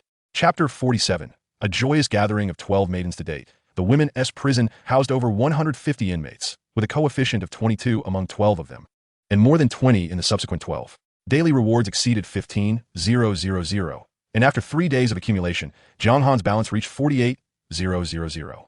His first order of business was to upgrade his abilities, investing 20,000. He immediately felt a transformation. The dimensions of his spatial portal expanded. Previously confined to a 1-meter square, it now boasted a maximum edge length of 2 meters and a minimum of 90 centimeters, allowing for flexible alterations within this range. Furthermore, his spatial awareness extended to 2 meters, enhancing the distance at which he could open the door. Additionally, his personal space, once a mere cubic meter, now expanded to 2 cubic meters, an impressive 8-fold increase. Next, he turned his attention to upgrading the housing facilities. Presently, there were 10 cells, and to ensure the benefits post-political review were more pronounced, he allocated 3,000 to elevate 2 second-tier cells to third-tier status. The third-tier cells unlocked several items, including 10 sets of inmate uniforms, facial cleansers, serums, eye creams, foundations, and masks. Upon reaching the third tier, the capacity shifted from 20 women per room to 5 smaller chambers, each accommodating 4 inmates, complete with private restrooms and a small common area furnished with a sofa, coffee table, and an upgraded 40-inch television. With no signal available, television programming could only be acquired from the marketplace. To enrich the inmates' mental well-being, Jiang Han decided to make a small expenditure on various forms of entertainment, including 10 domestic dramas, 10 animated series, 10 comedy films, and 10 action romance films from Sushi Country, all for a single currency unit each. Once purchased, these selections will be permanently available for viewing within the prison's television system. Without hesitation, Jiang Han clicked the final option, spending 10 units to acquire 100 films, sufficient to entertain the inmates for a considerable duration. The choices were clear: either watch or sleep. A myriad of desires accumulated, yet only one avenue for release. Beyond the cells, he elevated the walls and gates to level 4. The 4-meter-high walls, 2 meters wide, were constructed from reinforced concrete, their verticality rendering them nearly insurmountable without specialized equipment. The top width allowed for several individuals to walk side by side, equipped with guardrails and firing ports for defensive measures at Jiang Han's discretion. The level 4 gate surpassed the wall in height and thickness, reaching 2 meters. Crafted from high-strength armored steel, unyielding and extraordinarily heavy. According to the system's specifications, each opening would consume 100 units of electricity. As the levels of construction ascended, the required currency increased exponentially. Having spent over 20,000 on these minor alterations, Jiang Han's ambitions to upgrade the building's overall bulletproof glass had been postponed due to insufficient funds. After completing the upgrades, he summoned his team, preparing to embark on a quest to find Gao Zicheng. This time, he was well prepared, bringing along 2 drivers, 1 doctor, and 9 guards, with Su Yingxue and Tian Xinyue alternating as drivers to prevent fatigue. The doctor, Su Yingwei, carried emergency supplies sufficient for any unforeseen incidents, while the 9 guards, led by Lu Shuangshuang, were fully armed. Their destination lay in the Beichin district, with a map indicating a route that passed the airport. If time permitted, Jiang Han intended to make a brief stop there to recruit a few flight attendants and other attractive women. After 5 hours, the group arrived at Xiangxin Group. Following Bald Yang's directions, they located the 4-story villa belonging to the Gao family after nearly an hour of navigating through dense fog. Upon disembarking, Jiang Han took 5 guards with him, leaving the remainder in the vehicle with orders to open fire on any approaching individuals. Meanwhile, within the Gao villa, Gao Zicheng lay on the sofa, his expression dark, his left arm heavily bandaged, yet blood continued to seep through. Jiang Han's bullet remained lodged within him, and every movement sent waves of excruciating pain coursing through his body. 3 beautiful women clad in yoga attire stood nearby, having just finished changing his bandages. "Young master, we have run out of provisions. What shall we do?" Gao Zicheng frowned. "Did my father leave nothing behind?" The woman shook her head. "Nothing at all," then hesitated before continuing. "Is it true that the old master has passed away?" Since being injured by Jiang Han, Gao Zicheng had struggled to return home. Now parched and famished, he had hoped his father might have left some food or drink, only to discover there was nothing at all. He was already in a state of utter turmoil. When this woman questioned him, his agitation intensified. Abruptly opening his eyes, a flash of white light grazed the woman's delicate face. "Get out!" The woman nearly fainted from the ferocity of his shout, her body trembling as the medicine bottle clattered to the ground. Lowering her head, she silently exited the room, the 2 others discreetly following her. Gao Zicheng cursed, "Damn. A bunch of useless fools. I really don't know what my father keeps you for. Just outside." The woman who had been scolded touched her nearly disfigured face and retorted defiantly, "Humph, what a piece of work. With abilities like that, why not go out and find food? Starve to death, then?" Another woman chimed in, "Exactly. What good is it to vent your anger on us? After all, we are your stepmother. You have no sense of decorum." As they scolded, more women approached, collectively berating him. Upon closer inspection, there were 12 of them, all clad in matching pink yoga attire, with slender necks, defined collarbones, and taut midriffs, their long, shapely legs exposed to the air. They stood at around 170 centimeters tall, their black hair uniformly styled in buns. Each possessed delicate features, with willow-shaped eyebrows and cherry-red lips, charming enough to draw anyone's gaze. The only difference among them was their ages, the eldest nearing 30, while the youngest was under 20. The oldest among them was named Luo Qingjun, who declared, "Let's go eat. We'll take turns, and for heaven's sake, don't let that brat find out. Rest assured, Sister Qingjun, we'll let that foolish boy starve." They dashed to the basement, where the food left by the elder Gao awaited, instant noodles and bottled water. Such provisions were more precious than life itself, and they had no intention of sharing them with Gao Zicheng. These 12 women were all raised by the elder Gao, who had fallen gravely ill a few years prior. A fortune teller had advised him that he must raise women to appease his fate, and he needed 12 to encompass the 12 zodiac signs, all of them pure and unblemished. Thus, the elder Gao spent a fortune seeking suitable beauties, naming them the 12 beauties of fortune. Eventually, when he ventured out, the 12 beauties, lacking any combat capabilities, remained at home. Chapter 48. Do you dare insult me? 6 of the women took turns gnawing on instant noodles, cursing the elder Gao as they did so. That old bastard, doesn't he even leave food for us after he dies? The other 6, acting as sentinels, whispered among themselves. What good is it for you to return home if you don't avenge your father? We still have to sneak around to eat. Suddenly, a voice interrupted Gao Zicheng's. Where the hell is everyone? Why are you all blocking the door? The 6 women on guard tensed up. Young master, we were just taking a break. Gao Zicheng frowned, eyeing the women suspiciously. Get out of the way. He kicked the door open, only to find them sneaking food. Damn! He immediately erupted in fury. Didn't you say there was no food? This is all left by my father. The women inside were taken aback. The young master rarely ventured into the basement. What had happened today? With a sharp slap, Gao Zicheng sent one woman flying. Get out. This food is mine, and no one is allowed to touch it. As he spoke, he seized the noodles and stuffed them into his mouth, muttering, "You worthless wretches, once I'm full, I'll take care of all of you." Luo Qingjun was incensed. Zicheng, while these provisions may belong to your father, they are meant for us. Smack! Gao Zicheng leaped up and delivered another slap. We are your stepmothers. Luo Qingjun protested, covering her face. Gao Zicheng despised this term. Many of them were even younger than he was. Striding towards Luo Qingjun, he growled, "Stepmother, is it? Then today, I'll send you all to accompany my father in the afterlife." At that moment, someone spoke from the entrance. "Oh, come on. Does it really matter to you to fight over this? Gao Zicheng, are you really going to compete with your mother?" It was Jiang Han, who had just entered.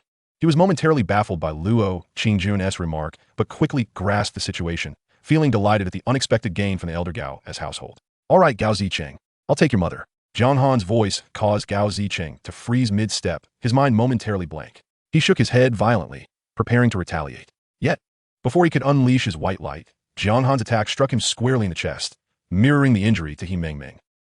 Gao Zicheng shrieked, staggering back a few steps. You have the same ability as I do." Of course, Jiang Han did not possess the same white light ability, but he had the power of space, allowing him to store attacks. "Tell me, why do you have so many mothers?" Jiang Han chuckled, opening a portal of space before him, 2 meters by 1 meter, perfectly shielding his body. Gao Zicheng clutched his chest. "Jiang Han, you bastard." As he spoke, a surge of white light shot forth. Jiang Han, intent on gathering more white light, allowed Gao Zicheng to fire at will, absorbing every blast while his eyes roamed over the 12 women in the room. "Gao Zicheng, your words are quite misplaced. Clearly, I'm the one you should be addressing." This only served to infuriate Gao Zicheng further, his eyes flashing, yet it proved futile. Already injured and deprived of sustenance for days, he soon felt dizzy and breathless, finally collapsing, breathless and motionless. Seeing that he had truly exhausted himself, Jiang Han shook his head. "All right, I won't push you any further. I'll take you to meet your father now. As for your request to have your mother accompany you in death." He surveyed the 12 beauties of fortune, who were now rendered silent with fear. "Let me think about it." With that, Jiang Han unleashed a barrage of space bullets upon the unconscious Gao Zicheng, dead, beyond the possibility of revival. After killing Gao Zicheng, Jiang Han approached the lifeless body, contemplating the notion that touching a supernatural being's corpse might allow him to absorb their powers. He reached out and touched Gao Zicheng's head, and indeed, a peculiar sensation surged through him, reminiscent of his previous power upgrades, leaving him feeling euphoric. Soon after, Jiang Han noticed a transformation in his abilities. The dimensions of his space portal expanded from 0.8 meters to 3 meters, altering his spatial awareness as well. With a satisfied hum, he lifted his gaze to the 12 women clad in yoga attire. "Are you all his mothers?" Jiang Han asked, his own laughter following, as the phrase felt oddly amusing. Luo Qingjun and the others were already terrified. Gao Zicheng's powers had made them view him as a deity, and here was Jiang Han effortlessly dispatching this so-called god. How terrifying. They quickly clarified, We are not his biological mothers. There is no blood relation, and we cannot be considered family. Should this frightening man decide to eliminate all threats, what would become of them? Jiang Han continued, just now, Gao Zicheng insulted me. Did you all hear that? The women immediately recalled Gao Zicheng's words. Fear gripping them as they whispered, we heard. I, as a person, abhor being insulted by others. When someone insults me, I feel compelled to retaliate in kind. So, I trust you understand what I mean. Luo Qingjun was momentarily taken aback. He had just uttered a derogatory term, and thus she felt the flush of embarrassment on her cheeks, acknowledging the unspoken understanding. Lu Shuangshuang rolled her eyes and glanced at her four subordinates, stating, Warden, we shall keep watch for you. Half an hour later, Jiang Han emerged from the room, thoroughly satisfied, having experienced a form of softness that was quite unparalleled. Had time not been of the essence, he would have lingered for at least 2 hours, as a woman who has practiced yoga for years possesses a distinct allure. Like a devoted sentinel, Lu Shuangshuang approached Jiang Han, her cheeks tinged with crimson, and inquired, Warden, where shall we head next? She had listened at the door for half an hour, her heart racing and legs trembling. Jiang Han turned his neck and replied, to the airport. Let us see if there are any flight attendants or international friends in need of assistance. The group boarded the vehicle, with Luo Qingjun and the others blushing in the back seat, facing a spread of bread, ham, and braised eggs, an exquisite feast compared to the instant noodles they had consumed for days. The Su sisters and several prison guards whispered amongst themselves, speculating if the warden had acquired a new style of prison attire, as they had never seen anything like it before. The atmosphere grew slightly awkward. Jiang Han cleared his throat and said, Allow me to share a joke with you.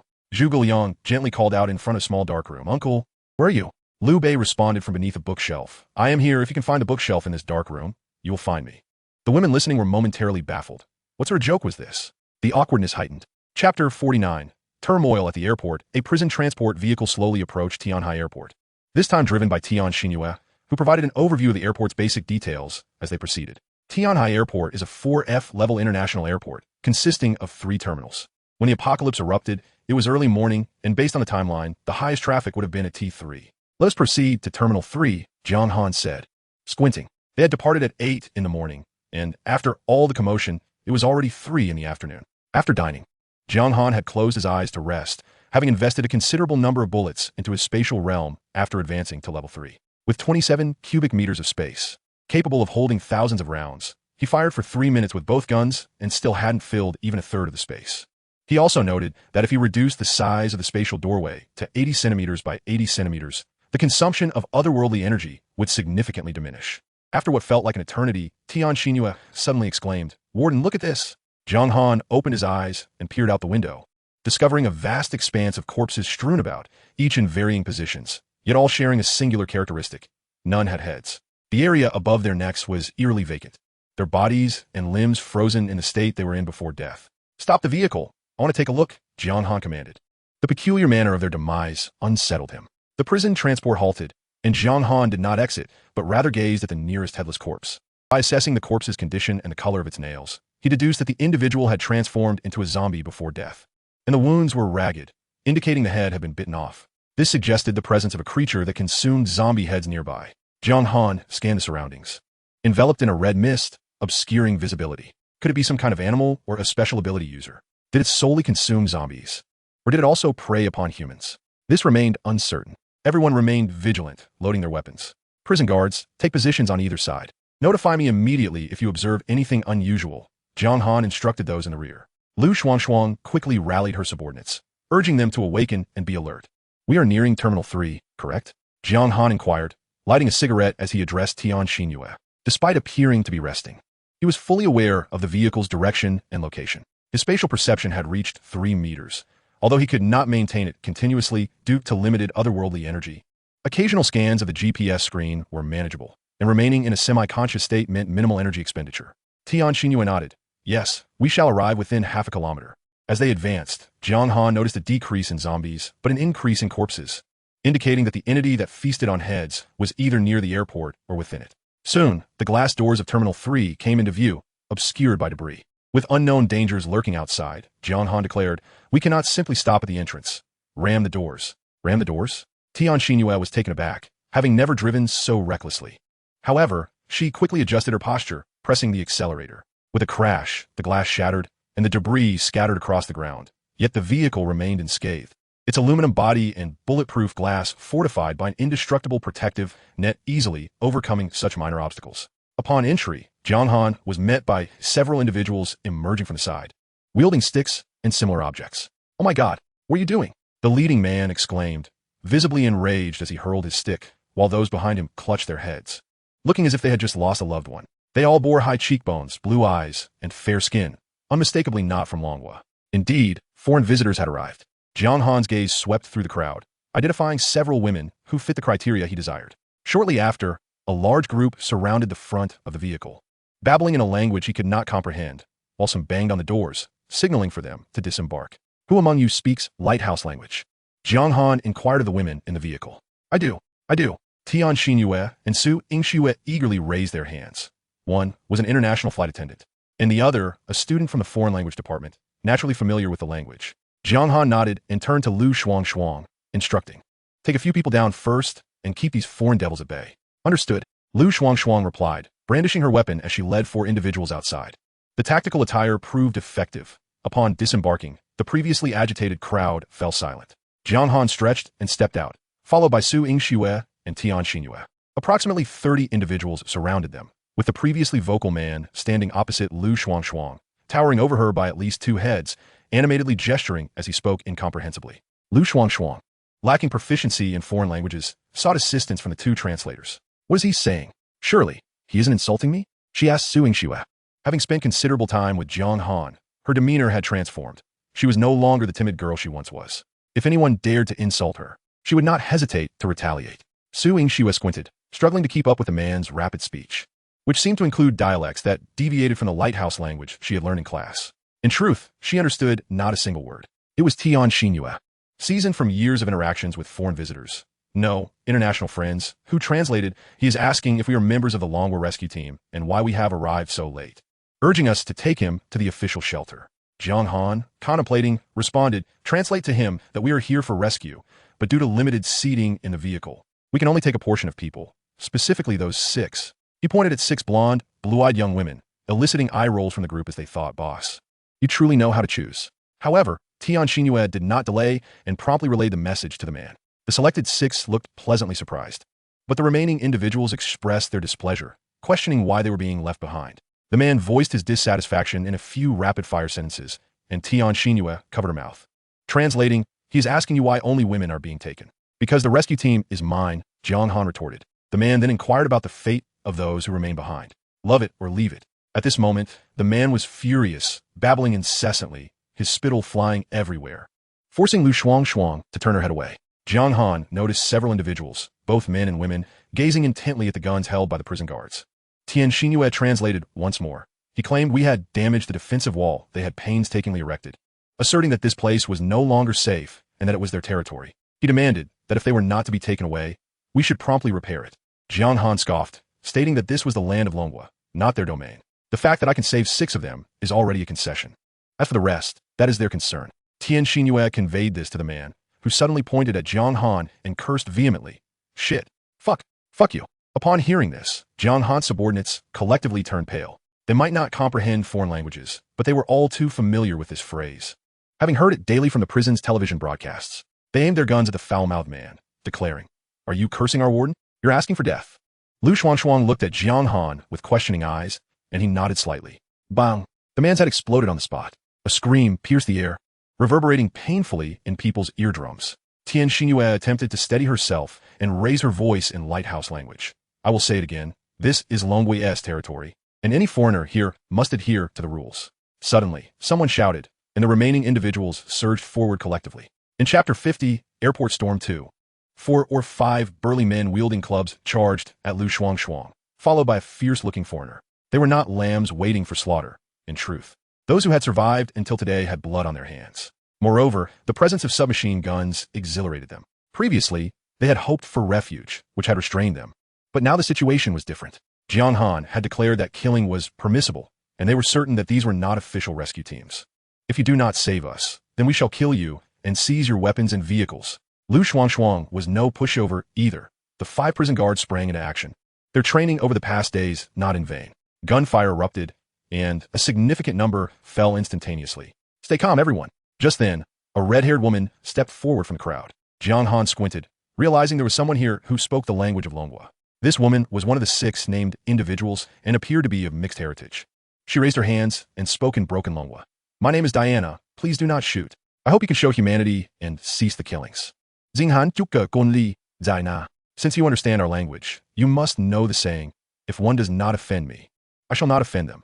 If your people had not acted first, my people would not have opened fire. So, do not preach to me about humanity. You seize the weapons. Will you speak of humanity? Diana was momentarily speechless, biting her lip before looking up at Jiang Han.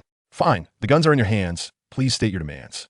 But under no circumstances should you kill anyone further. Our aim is not to kill, but to save lives, of course, while ensuring our own safety. However, my capabilities are limited. I can only save 6 individuals. You are fortunate to be among them. What do you say? Are you willing? Diana shook her head. I'm sorry. We do not wish to. Oh, Jiang Han raised an eyebrow. He never forced women, but that was only applicable to ordinary, harmless women from Longhua. Those from the lighthouses were not included.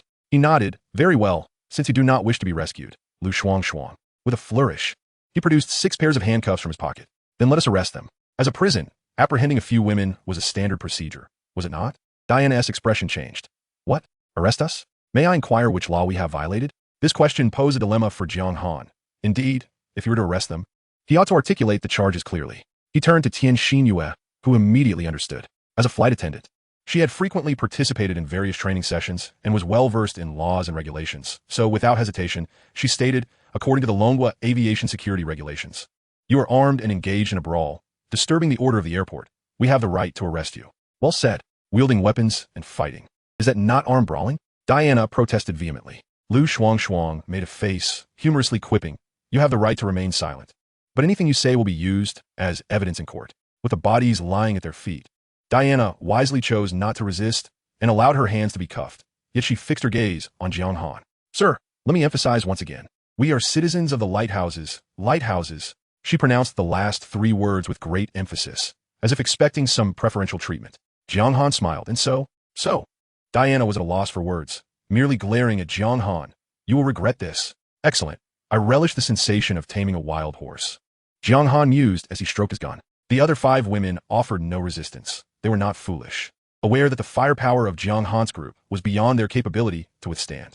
Have the rest crouch in that corner. Anyone who stands will be shot. Jiang Han commanded Lu Shuang Shuang, who relayed the message through Tian Xinyue, resulting in everyone obediently scurrying to the corner. The 6 women were placed in the vehicle, locked in the last row. In the next moment, they beheld food, the remnants of a meal consumed by Luo Qingjuan and her 12 beauties. To them, it was still a sumptuous feast. They exchanged glances, excitement sparkling in their eyes, as if being arrested was somehow acceptable. Only Diana could communicate. She blinked her light blue eyes and, pointing at the box on the ground with her cuffed hands, asked, could this lovely lady spare us some food? Luo Qingjuan understood she had no authority to give anything away and shook her head, indicating that everything here belonged to Warden Jiang. They needed to plead with him. Plead with him? Diana glanced at Jiang Han, who had just boarded, seemingly reluctant to speak with him, her lips tightly sealed. Then, the other women beside Diana began to argue, and Jiang Han could not comprehend their words. Tian Xinyue provided translation, revealing they were questioning Diana about why she did not request food from him. Jiang Han chuckled, casually retrieving a pack of sausage and walking over. He tore it open with his teeth, parading it before the women, then stuffed it into his mouth. Let me ask you a question. Are there others in this building? If you answer correctly, I'll give you some sausage. He spoke while chewing. The women's eyes fixated on the sausage in his hand, nearly drooling. One of them spoke a few words, and Tian Xinyue translated. She says there are still people on the 4th floor, but she is unsure how many. Jiang Han immediately handed the woman a sausage. Any other information? Upon seeing this, the remaining women began to chatter excitedly. Through Tian Xinyue's translations, Jiang Han gradually understood. These lighthouses individuals had all arrived on the same flight on the day of the apocalypse. After the zombie outbreak, they had taken over a noodle shop on 1 floor, losing several lives in the process to secure that small area. However, just yesterday, 5 or 6 men had descended from above, injuring them. The leader among them could even conjure fireballs. The lighthouses individuals were no match for them, and many of their possessions were seized. Each woman shared her account. But Diana remained silent. Jiang Han did not pressure her. If she chose not to speak, others would. However, the individual capable of conjuring fireballs intrigued him. He continued to inquire, when did he arrive? Yesterday. Before that? Had he never come? Never. Jiang Han frowned. This person was surely an ability user. Now that he knew ability users could absorb one another's powers, he would not let this opportunity slip by.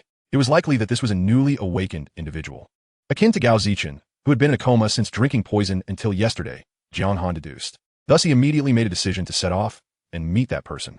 Chapter 51. Airport turmoil. 3. Jiang Han allocated his forces. 2 prison guards and Tian Xingyue followed him upstairs, while Lu Shuangshuang remained with the others by the car.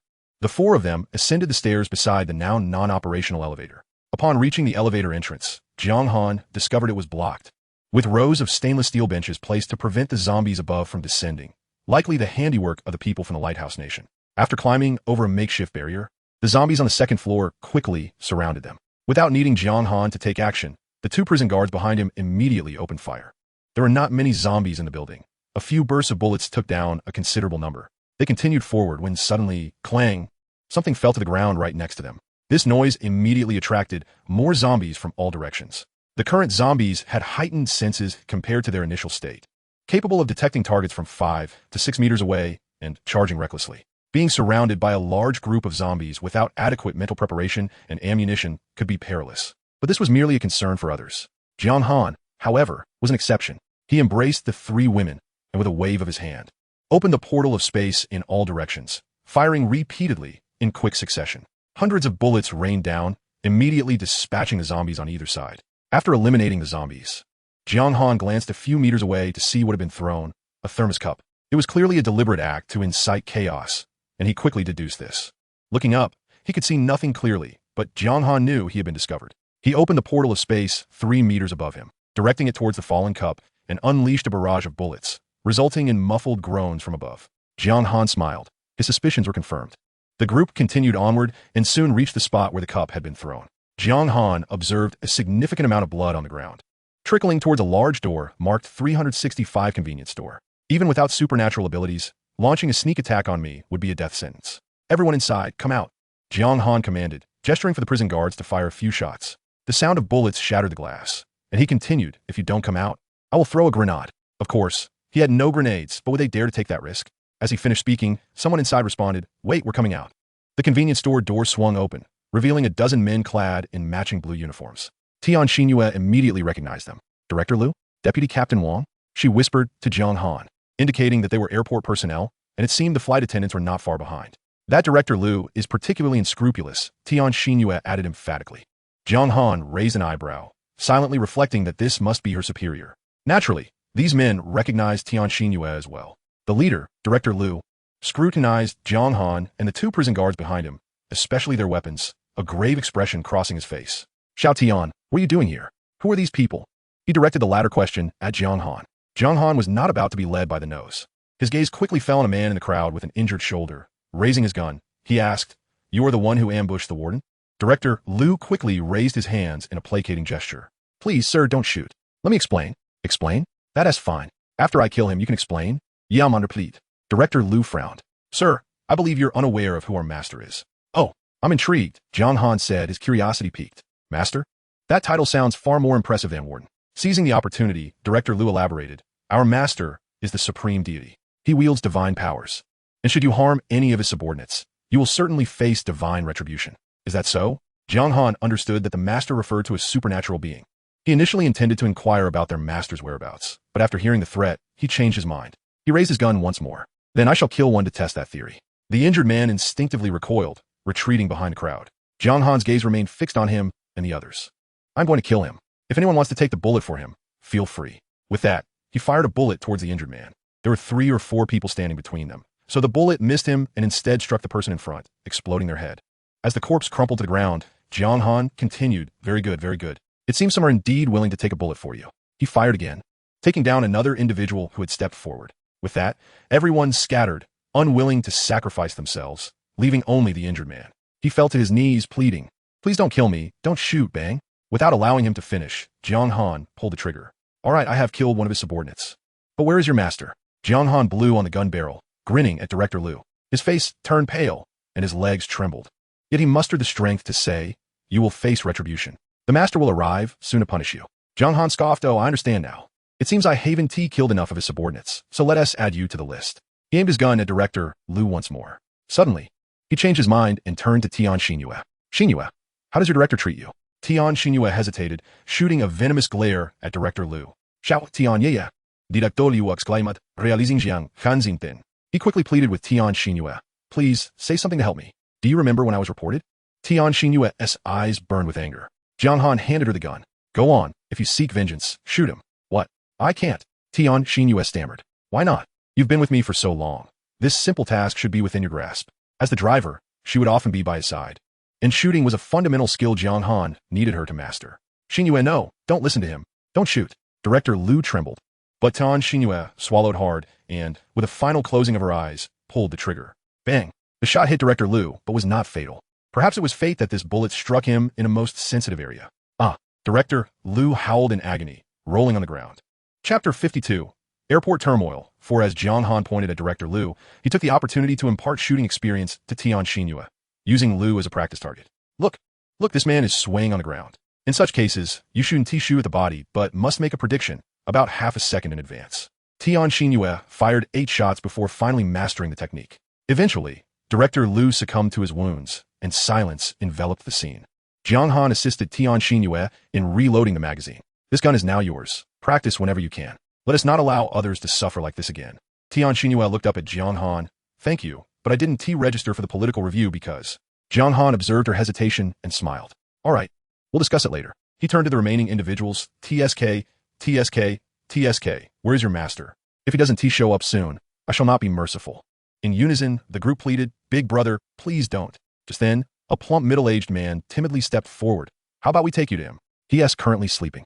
Sleeping? Jiang Han was taken aback. Yes, he is indeed asleep. He went out for a stroll at noon and came back saying he was too tired and needed a rest. No one is allowed to disturb him. When did he fall asleep? Jiang Han quickly inquired. 20 minutes ago. Jiang Han chuckled. This was an extraordinary ability given without any effort. Following the instructions of the chubby man, Jiang Han located the VIP lounge, where he was surprised to find several individuals stationed at the entrance. With a swift motion of his gun, he commanded them to remain silent. Recognizing the 2 armed female officers behind him, they quickly understood that they were not to be trifled with, and promptly fell silent. As he ventured further inside, he encountered women seated on either side. To his left were 5 topless women, their gazes vacant as they attempted to conceal their battered bodies, marked with whip scars. To his right, over 30 women sat neatly dressed, though their faces bore the numbness of extreme fear. It appeared that the one capable of shooting fireballs was a true monster. Far worse than himself. At least he would never strike a woman. Well, he would never use a whip on one, to be precise. Even if he did, he would not cause such grievous harm. Tian Xinyue recognized the vast majority of the women, her eyes reflecting sorrow and empathy. These were her colleagues, flight attendants. Jiang Han noticed this as well, inhaling deeply to feign righteous indignation, even allowing his eyes to glisten with unshed tears, believing this would encourage the women to follow him. He gestured for everyone to remain silent, and they immediately complied, looking at him with the reverence reserved for a savior. He approached the last door, which was tightly shut, concealing whatever lay beyond. Utilizing his spatial perception, he extended his senses through the thick barrier, revealing a small bed with a foot protruding from it. The sound of rhythmic snoring indicated that the occupant was blissfully unaware of the chaos outside. Jiang Han called the chubby man over and quietly inquired about the number of people inside. Just one, master. Oh no, Mr. Sure, he stammered. He never allows anyone in while he sleeps. Jiang Han nodded, satisfied with the information. He opened a spatial portal just beyond the door, gauging the man's position by the state of his foot, and commenced his attack. He unleashed 10 spatial bullets at the slumbering figure, conscious not to overdo it, as he still had questions to pose. Of course, if one struck his head, so be it. A scream echoed from within, confirming that the man had not perished. Without wasting a moment, Jiang Han delivered a powerful kick to the closed door, having already memorized the location of the latch due to his spatial awareness. The door flew open, and he immediately established a spatial portal between himself and the occupant, preventing any unforeseen incidents. Peering into the room, he beheld a short man in his 40s, sporting a distinctive mustache, with one side of his body drenched in blood from the bullet wound. Jiang Han rolled his eyes. Who would have thought this little man could spread his legs so wide while sleeping? The man, dazed for a moment, suddenly screamed and began firing fireballs, each roughly the size of a fist. Jiang Han stood there, recognizing the potential usefulness of such abilities. While the man was still alive, he should gather as much as he could. However, after merely 10 shots, the little man ceased his assault, having only slept for 20 minutes and sustained severe injuries that depleted his powers. Gasping for breath, he was at a loss as to which wound to tend to, ultimately ignoring them all and glaring at Jiang Han, demanding to know who he was. Jiang Han remained silent, slowly advancing toward him, eager to ascertain whether the man's powers had truly been exhausted. Indeed, the ability wielder suddenly contorted his face in rage, raising his hand to unleash another fireball, shouting, "You careless fool!" Jiang Han accepted the challenge. However, the fireball was rather diminutive, barely larger than a chicken egg, suitable for lighting a cigarette in a pinch.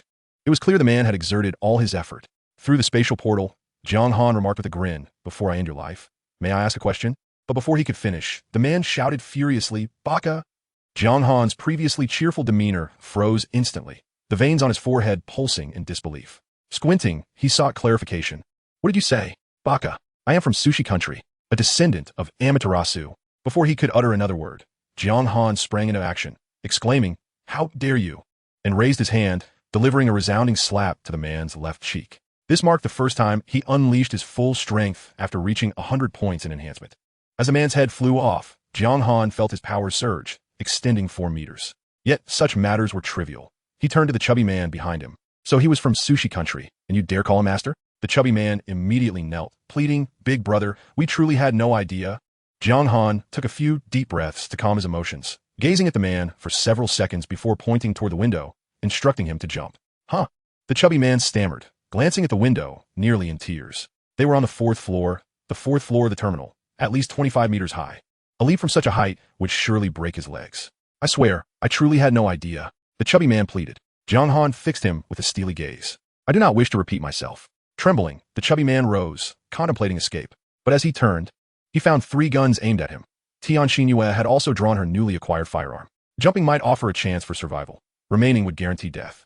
With gritted teeth, he climbed to the window, screaming as he plunged into the crimson mist below, disappearing from sight. Jiang Han addressed the remaining men, "All of you jump. Every last one." After much commotion, pleas for mercy, attempts to flee, and resistance, they all arrived at the same conclusion: to leap from the building. Only the women remained in the room. Jiang Han surveyed the scene. True to their profession, each one was remarkable. He flashed a sunny smile. "You all were unaware he was from Sushi Country, correct?" In unison, the women replied defiantly, "No, we did not know." "Oh, well then, come with me." Chapter 53. Turmoil at the airport in truth.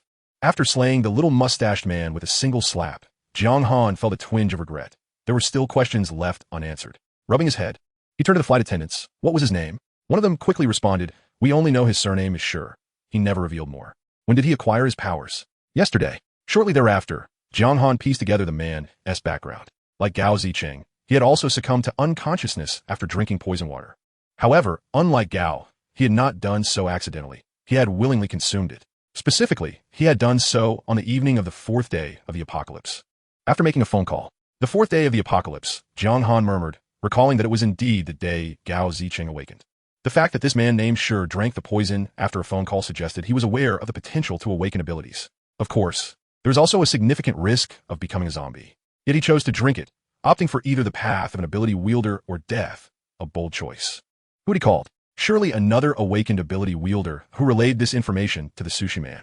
Jiang Han immediately searched the corpse for a phone, relieved to find it still intact, albeit powered off. After a prolonged period of inactivity, the battery had regained some charge, and it powered on successfully, only to require facial recognition. Glancing at the decapitated, blood-soaked corpse, he slapped his forehead in realization. He had been careless. The airport venture had yielded substantial rewards, including the 6 horses. A total of 43 had been secured, with 12 more remaining at the Gao residence. It was time to return home. Jiang Han led the women toward the prisoner transport vehicle, while the personnel from the Lighthouse Nation huddled in a corner, exhausted. They were unfamiliar with the Asian squad, many resorting to kneeling or lying down. Lu Xuanshuang had not imposed any strict demands. As long as they did not stand, it was acceptable. The women were crammed into the back seat. A human tower formed, with a sturdy Yama at the bottom, while others clambered atop, like a game of Jenga. Those familiar with yoga slipped beneath the seats, ensuring that each of the guards, including Lu Xuanshuang, had their own space. Jiang Han felt compelled to acquire another vehicle, perhaps one designated for combat, to either ambush foes from within or to serve as a mobile prison. Ideally, it would be a combat RV, enabling him to strike at prisoners with ease. Shortly after the prison vehicle set off, a peculiar sound emerged from the thick fog. A chilling howl that was neither distinctly feline nor canine.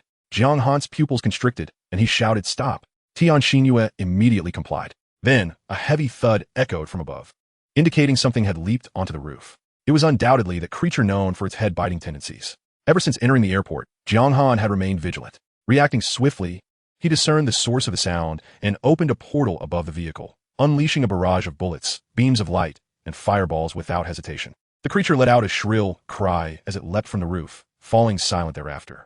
Fortunately, Jiang Han had arranged for each guard to have a window seat, affording them ample room to react. 9 pairs of eyes peered out, one hand gripping a firearm, the other on the window latch, a reflex honed through rigorous training.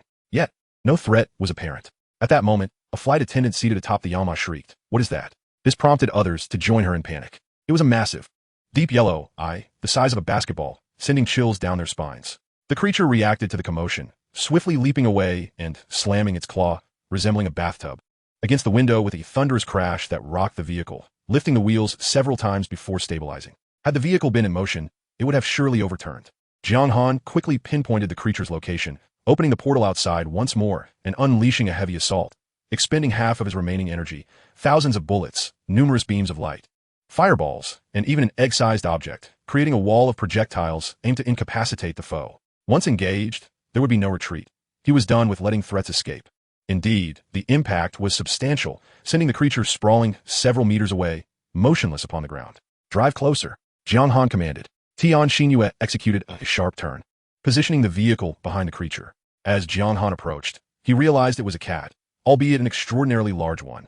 Curled up and measuring 7 to 8 meters in length, its fur seemingly impervious to harm, evident from the bullets that had merely grazed it. While bullets proved ineffective, the beams of light and fireballs were undeniably potent, indicating that supernatural abilities surpassed mere ammunition. Mutated feline? He speculated. If humans could exhibit superhuman abilities, it stood to reason that animals could also undergo mutations. Observing the creature's legs, he confirmed it was a male. "Kill it," he declared. Though he knew female cats would meet the same fate, he instructed Tian Xinyue to maneuver to the other side to target the creature's eyes. 2 shots rang out, striking true. Perhaps due to a reflex, the mutated cat thrashed briefly before falling still. After a moment of observation to ensure no companions would seek vengeance, Jiang Han exited the vehicle and approached the lifeless feline. Touching it, he felt a familiar surge of energy. His powers had once again evolved, expanding his spatial range to 5 meters, with the minimal dimension now at 0.6 meters, and his personal space increased to 125 cubic meters. According to previous observations, if he maximized the portal to 5 by 5 meters, it would last only 5 minutes, yet minimizing it to 0.6 by 0.6 meters would extend its duration to nearly 70 minutes, contingent upon energy expenditure. Should he progress further to a size of 0.1 meters, would it not allow for a full day of usage? The larger portal facilitated area attacks, while the smaller one allowed for precision strikes, each having its distinct advantages.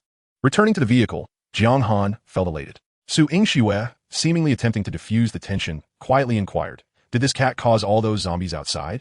Jiang Han shook his head, uncertain. "I can't say for sure, but likely." He could not dissect the cat to confirm its involvement, nor could he avenge the fallen zombies. Suddenly, a mischievous thought struck him. He opened his spatial perception, then immediately withdrew 2 bags of brown sugar. "Here, you two must be exhausted. Consider this a reward." The sisters were momentarily taken aback. First, they wondered at the size of his pocket, having just seen him pull out 6 pairs of handcuffs and now 2 bags of sugar. Second, they questioned why he would give them sugar. "To replenish your energy," he replied. The 2 women were astonished. "You truly know?" The notifications chimed. Detected female inmate, Su Yingshue's obedience level reached 100 points. Detected female inmate, Su Yingshue's obedience level at 5. Is that even possible? By 11:30 that night, the group finally returned to the prison, with Jiang Han driving the last half hour at breakneck speed, eliciting gasps from the women in the back. Their urgency was to arrive before midnight, allowing them to change into prison attire and thus garner additional PP currency. 20 minutes ahead of schedule, he instructed Zheng Jiaro to prepare for a swift exit to the changing room. This time, 3 groups of women arrived. The first group, led by Luo Qingjuan, consisted of the 12 celebratory maidens.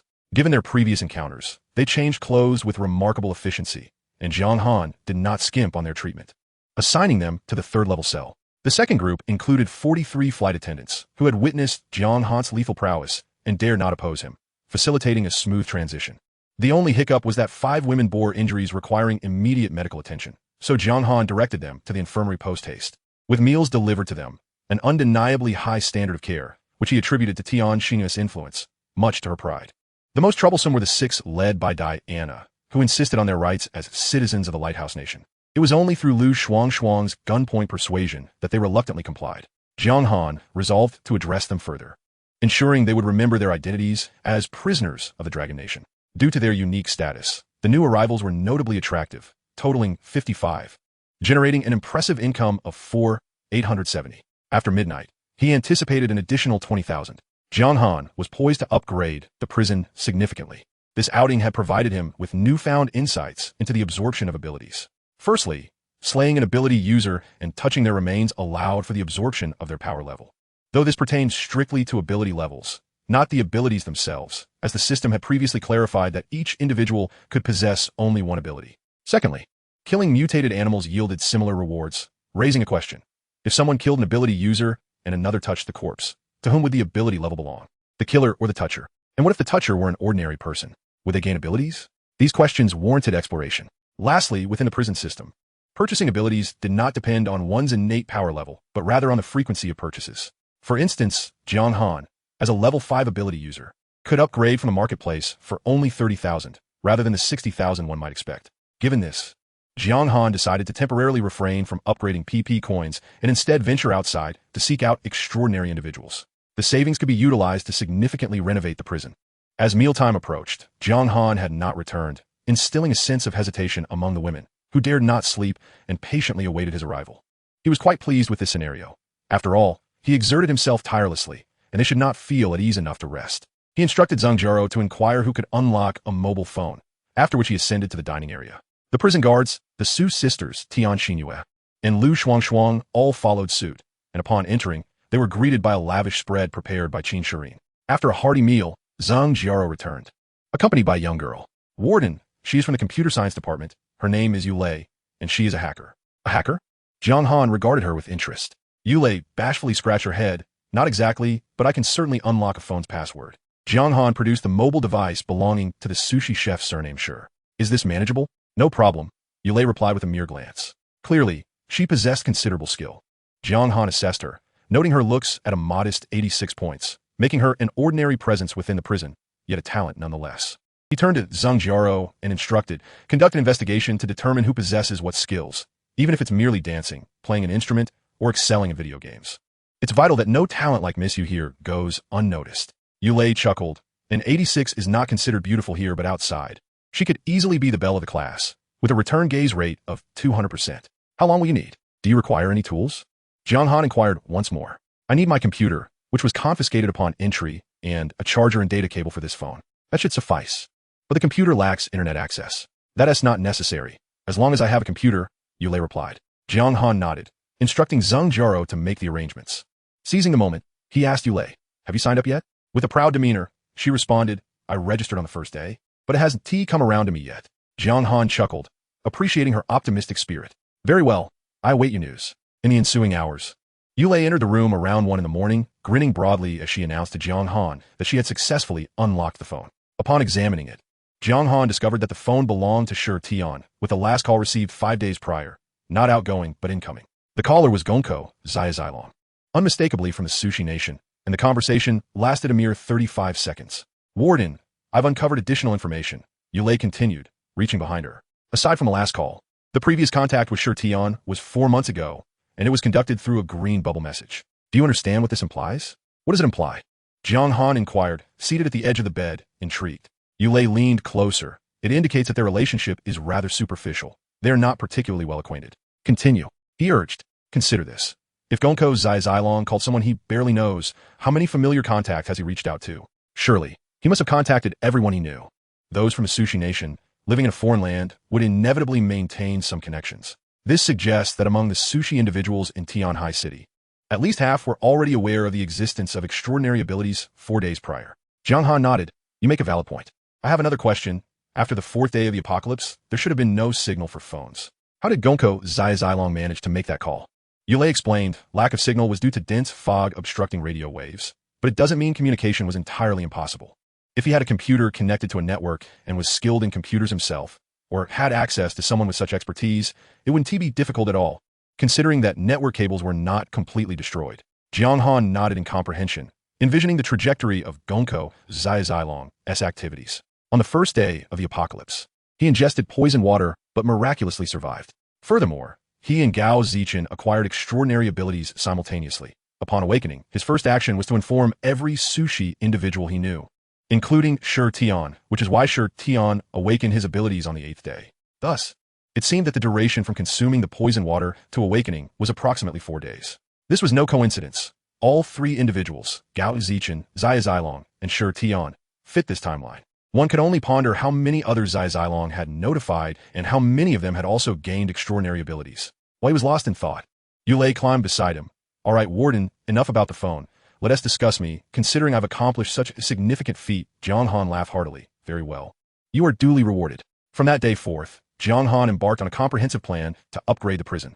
The first task was to enhance the warden's office. After all, it was rather unreasonable for a warden to be unable to take a hot shower, as he certainly could not continue to bathe alongside the inmates. The office, more expensive than other structures, required 10,000 coins. Upon completion, he received a notification. The warden's office has been upgraded, unlocking corresponding buildings: the second garage, milk tea shop, cinema, and interrogation room. These structures transitioned to an open status, although unlocking them would require additional funds. The office expanded from 80 to 150 square meters, featuring a newly added foyer. Upon entry, one would still find the office desk, chair, and sofa, yet all were of a significantly higher quality, particularly the desk, which was enormous, suitable for two individuals to comfortably lie upon. The materials of the chairs and sofas had also improved, now made of genuine leather, ensuring comfort in any position. The bedroom and sleeping quarters were similarly enhanced, with upgrades to bedding, furniture, restrooms, and showers. The next task involved upgrading the outer glass of the main building.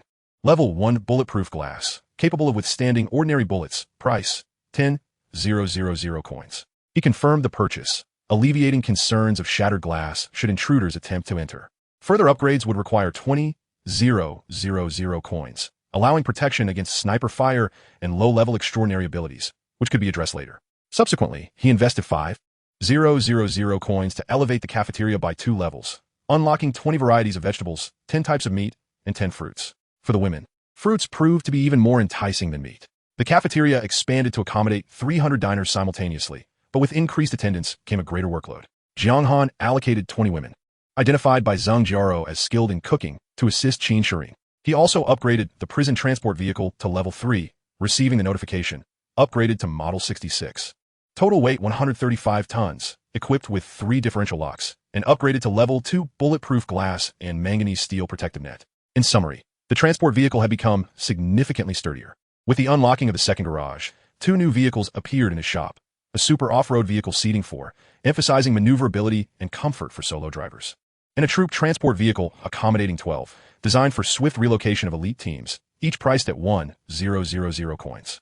After contemplation, Jiang Han decided to purchase both vehicles and upgrade them to level 2 for a total of 6,000 coins. In future outings, he could take female officers with him to find suitable individuals, allowing others to join later, or have prison guards seek out individuals while he drove for leisure.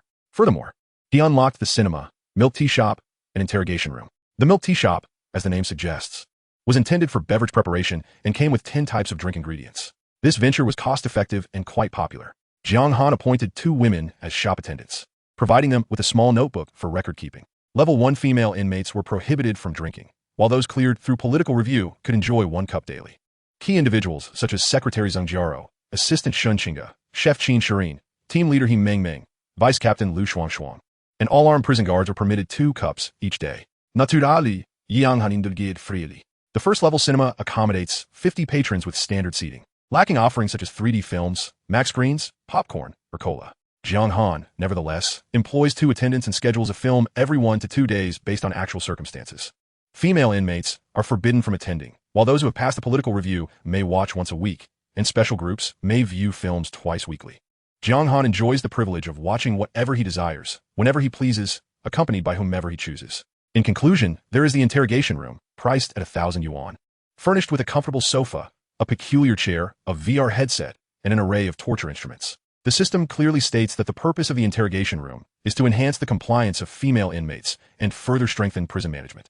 Jiang Han pondered how such a setup could indeed improve obedience among the female prisoners. He decided to give it a try, beginning with Diana, the one with the lowest compliance rating among her 6 companions, all of whom were in single digits. Chapter 56, The Enigmatic Interrogation Room. Diana, with her crimson hair and statuesque figure, was brought in by the guards, casting an incredulous gaze at Jiang Han, who sat comfortably on the sofa. God help you. In this apocalyptic world, you possess such a prison, yet I believe your management is utterly flawed. We are all children of God, destined to care for one another, share food, and confront challenges together, with no one superior to another. She articulated her thoughts, attempting to sway Jiang Han. Jiang Han clapped his hands, pleased, as such expressions would reveal the efficacy of the interrogation room. With Diana's compliance at a mere 2, he was curious to see how much it could increase. Let us commence, he declared. Upon realizing her persuasion was futile, Diana reluctantly took her seat, sighing with regret as the helmet was placed upon her head. Inside the helmet played a film crafted by AI, depicting a true story from the lighthouse nation, Sac State. Little Lee had once enjoyed a happy and warm family life with her parents and younger brother. A deep, slow male voice narrated the tale, revealing that Little Lee's background bore an uncanny resemblance to Diana's. She too had parents and a brother, whom she worried about deeply. The narrative continued, recounting the day the apocalypse struck, transforming most into zombies, yet the family of 4 miraculously survived. However, true misfortune was just beginning, as a band of savage marauders stormed their home. The marauders slaughtered Little Lee's parents, dismembering them, and forced her and her brother to endure unspeakable horrors. Oh no! Diana trembled in anguish, shaking her head as the marauders lashed Little Lee with a whip. Just then, Jiang Han's remote control emitted a prompt. Please cooperate with the system. Raising an eyebrow, he found the unfolding scenario intriguing. Diana continued to protest, but the marauders, growing impatient with her defiance, tightened a rope around her neck. Struggling to breathe, she felt life ebbing away. Just as she teetered on the brink of death, the marauders released her, for they did not wish for her demise, being a young and beautiful woman. Instead, they turned their vile intentions toward her 10-year-old brother. Diana mimicked the act of eating, then began to retch violently. After 20 minutes, with the deaths of Little Lee and her brother, the story concluded, and questions commenced, totaling 10. The first question asked for the location of the story. Flooded with tears, Diana was in no state to answer, and as the countdown approached 0, she was electrocuted, her senses overwhelmed. Incorrect responses yielded no points. The second question followed, and so did the 9th. Do you believe that a women's prison is the most blissful, warm, and harmonious sanctuary in the world? The last hope for humanity? This question was straightforward, prompting Diana to respond with urgency. Yes. Correctly answering garnered her 1 point, bringing her total to 1. The 10th question asked how she ought to conduct her remaining life in such a blissful and harmonious sanctuary. She stammered, but her incomplete response earned her another zap. Diana's first test concluded with a total of 1 point, insufficient for passing, necessitating a repeat viewing of the educational film. No, she cried, but 2 hours later, she finally achieved a perfect score. Upon removing the helmet, she collapsed to the ground, drenched in sweat and gasping for air. Jiang Han noted her compliance had soared to 72, and when Diana looked up, her eyes gleamed with profound gratitude. He smiled at her. Do you still deem my management approach a failure? No. Warden, your methods are indeed the most accurate. This place is the last Eden in this world. God bless. I have encountered you. No, you are God. I shall inform my friends that you are always right. Jiang Han reclined on the sofa, crossing his legs. Excellent. Now, let them come forth, and you shall personally oversee their, God's judgment. I will ensure someone monitors you until they have fully atoned. Though the task seemed cumbersome, the interrogation room could be assigned a specific interrogator for the purpose of brainwashing. Jiang Han thought of an ideal candidate, Zhang Xiaowen. Su Ying's roommate. That evening, new applicants emerged, Bai Jie and Lu Wenjing. Jiang Han summoned them individually, ensuring they were well treated. Bai Jie would continue teaching, proficient in 4 languages, specifically tasked with imparting Longguo language to Diana and others, with a rigorous schedule of 4 hours each morning and afternoon, subject to regular evaluations until mastery was achieved. From this point forward, any foreign language would be prohibited within the prison, while Lu Wenjing would instruct dance, with Jiang Han providing a vacant room as a dance studio. All female inmates would rotate through learning, enhancing their figures and maintaining their weight. Additionally, Luo Qingjun and her companions would teach yoga, encompassing all, regardless of their political review status, to prevent idleness and channel excess energy, thus achieving multiple benefits through a single initiative. 3 days passed, and to upgrade the prison, Jiang Han spent 50,000 out of the 60,000 PP coins he had earned, with daily expenses for water, electricity, heating, and food amounting to approximately 200, leaving him with a reserve of 10,000. This was his emergency fund, which he would refrain from utilizing without exceptional circumstances. On the 3rd morning, Jiang Han resolved to embark on another mission to rescue more individuals, targeting 3 locations. The Rice Influencer Incubation Base, the largest influencer production site in Tianhai City. The Tianhai International Hotel, the city's most luxurious establishment. And finally, the Tianhai Television Station, home to journalists, hosts, and models. Chapter 57, The Gemini Tower. Before departing, Jiang Han made a point to visit Meng Meng and Wang Li, both of whom were recovering in the infirmary, one with a chest injury and the other battered all over. Upon his arrival, 7 doctors and nurses, led by Su Yingyue and Su Linlin, sprang to attention. Good day, Warden. Jiang Han smiled and nodded. then turned to a young nurse holding an almond avocado smoothie, inquiring with genuine concern, "Is it delicious?" The nurse's face flushed, for she was among those who had not passed the political review and thus deemed ineligible for beverages. "Warden, I invited her," Himengming's weak voice interjected from her bed. As the guard captain, she had managed to save enough from her daily 2 smoothies over 3 days to treat the medical staff. Jiang Han maintained a smile. "You have healed my Meng, so it is only fitting that I treat you." "Long live the warden," they exclaimed in unison. He continued, "However, I must ascertain whether you all comply, particularly regarding the wearing of prison uniforms." These individuals donned identical white coats, the contents of which remained a mystery. The prison had explicit regulations stating that prison attire was a privilege granted by the warden, and no one, save for the guards, could forego it.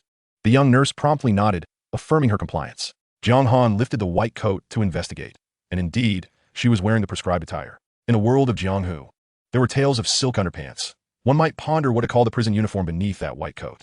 Jiang Han racked his brain, but could not conjure a suitable term. Approaching Himengming's bedside, he grasped her hand and encouraged her to recover well, stating that she could inform the kitchen of her culinary desires.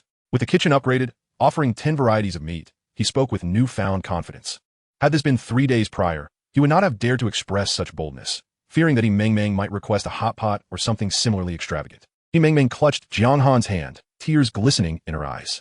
"I have a scar on my body that will never fade." As she spoke, she disregarded the presence of others and revealed her injury. Jiang Han dismissed her concerns. In truth, the allure of imperfection could add a unique charm to an otherwise pristine visage. Nevertheless, he tenderly caressed her, saying, "Do not be foolish.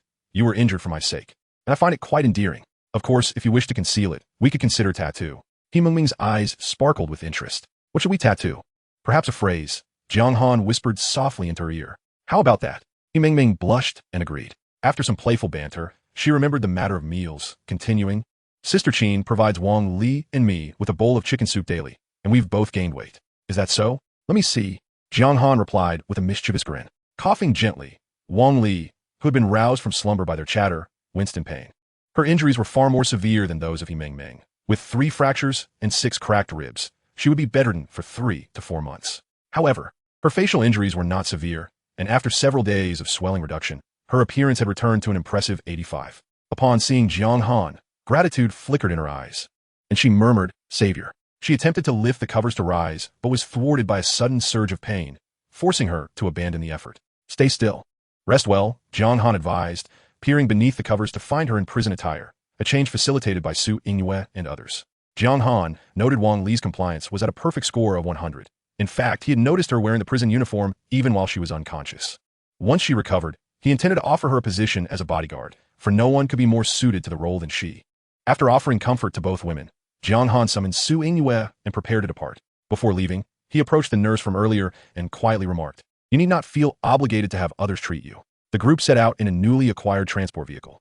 Su Yingyue took the wheel while Jiang Han sat in the passenger seat, with 12 additional seats occupied by 10 prison guards, including Lu Shuangshuang. Over the past 3 days, while Jiang Han upgraded the prison, the guard had also been busy. Their numbers had doubled from 10 to 20. With morning practices focusing on marksmanship and afternoon sessions on driving, both skills were essential. Meanwhile, Tian Xinyue, the driver of the prison transport, was prepared with 9 other guards to respond promptly whenever Jiang Han provided a location, ready to retrieve individuals. This formidable team, combined with the sturdy third-tier vehicle, would stand a chance against ordinary supernatural beings. As long as they could hold their ground for a while, Jiang Han would arrive without delay. 3 hours later, the transport reached the city center, home to the city's renowned landmarks, the Twin Star Building. Tower A housed a financial skyscraper with 56 floors, hosting a myriad of companies dealing with banking, insurance, stocks, futures, bonds, and other financial products, controlling a significant portion of Tianhai City's economic lifeblood. Tower B, also a 56-story structure, contained a commercial complex, with a popular rice influencer incubation base situated on the 3,842nd floor. Jiang Han parked directly in front of Tower B. Although the building loomed at 56 stories, they were only at the 4th floor, with the upper levels shrouded in dense red mist. The guards extended their silent submachine guns through the shooting ports, eliminating nearby zombies. 2 individuals exited the vehicle, circling it to ensure safety. Only then did Jiang Han step out of the passenger seat, pleased with his capable subordinates. As per the usual protocol, 2 individuals accompanied him while the remaining guards stayed with the vehicle.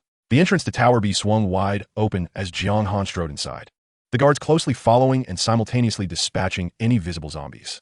Jiang Han pointed towards the staircase, indicating that they might need to ascend to search for survivors. Just a few steps up the stairs, he heard a crunch beneath his feet and looked down to find a black beetle, similar to the one he had just crushed. Meanwhile, on the 22nd floor, within a small internal supermarket, a glamorous woman lounged on a sofa, surrounded by several handsome men kneeling at her feet. As she exhaled a puff of smoke, she casually extended her hand, cigarette in tow, prompting one of the men to crawl over and serve as an ashtray. The woman elegantly flicked away the ash, her gaze sweeping over a group of women in the corner. She pointed at one and commanded, "Beautiful one, you will go this time." They were located in the eastern staircase on the second floor, and the man in question was likely a supernatural being. The beautiful woman shivered but did not dare to resist, responding, "As you command." The woman continued, "Remember, seduction requires a semblance of desperation. Feign starvation for 3 days. Although you may have only consumed half a pack of instant noodles. Oh, and be fierce when you bite. A single decisive bite will incapacitate him. If you succeed, great rewards await you." As Jiang Han moved forward, he sought survivors, and upon reaching the 4th floor, he encountered a woman. The female guard immediately raised her weapon, aiming at the stranger's head, but after a thorough examination, one guard exclaimed in surprise, "Isn't that Linda Piaoyang?" Jiang Han had heard of Linda Piaoyang, a well-known internet celebrity, yet he could not recall her exact appearance, so he narrowed his eyes to scrutinize her. Name, Lin Zhaodi, he chuckled, uncertain if she had successfully attracted a younger brother. Age, 27, beauty score, 93, meeting system standards, although the crowd was large. It must be said that Linda Piaoyang was indeed quite stunning.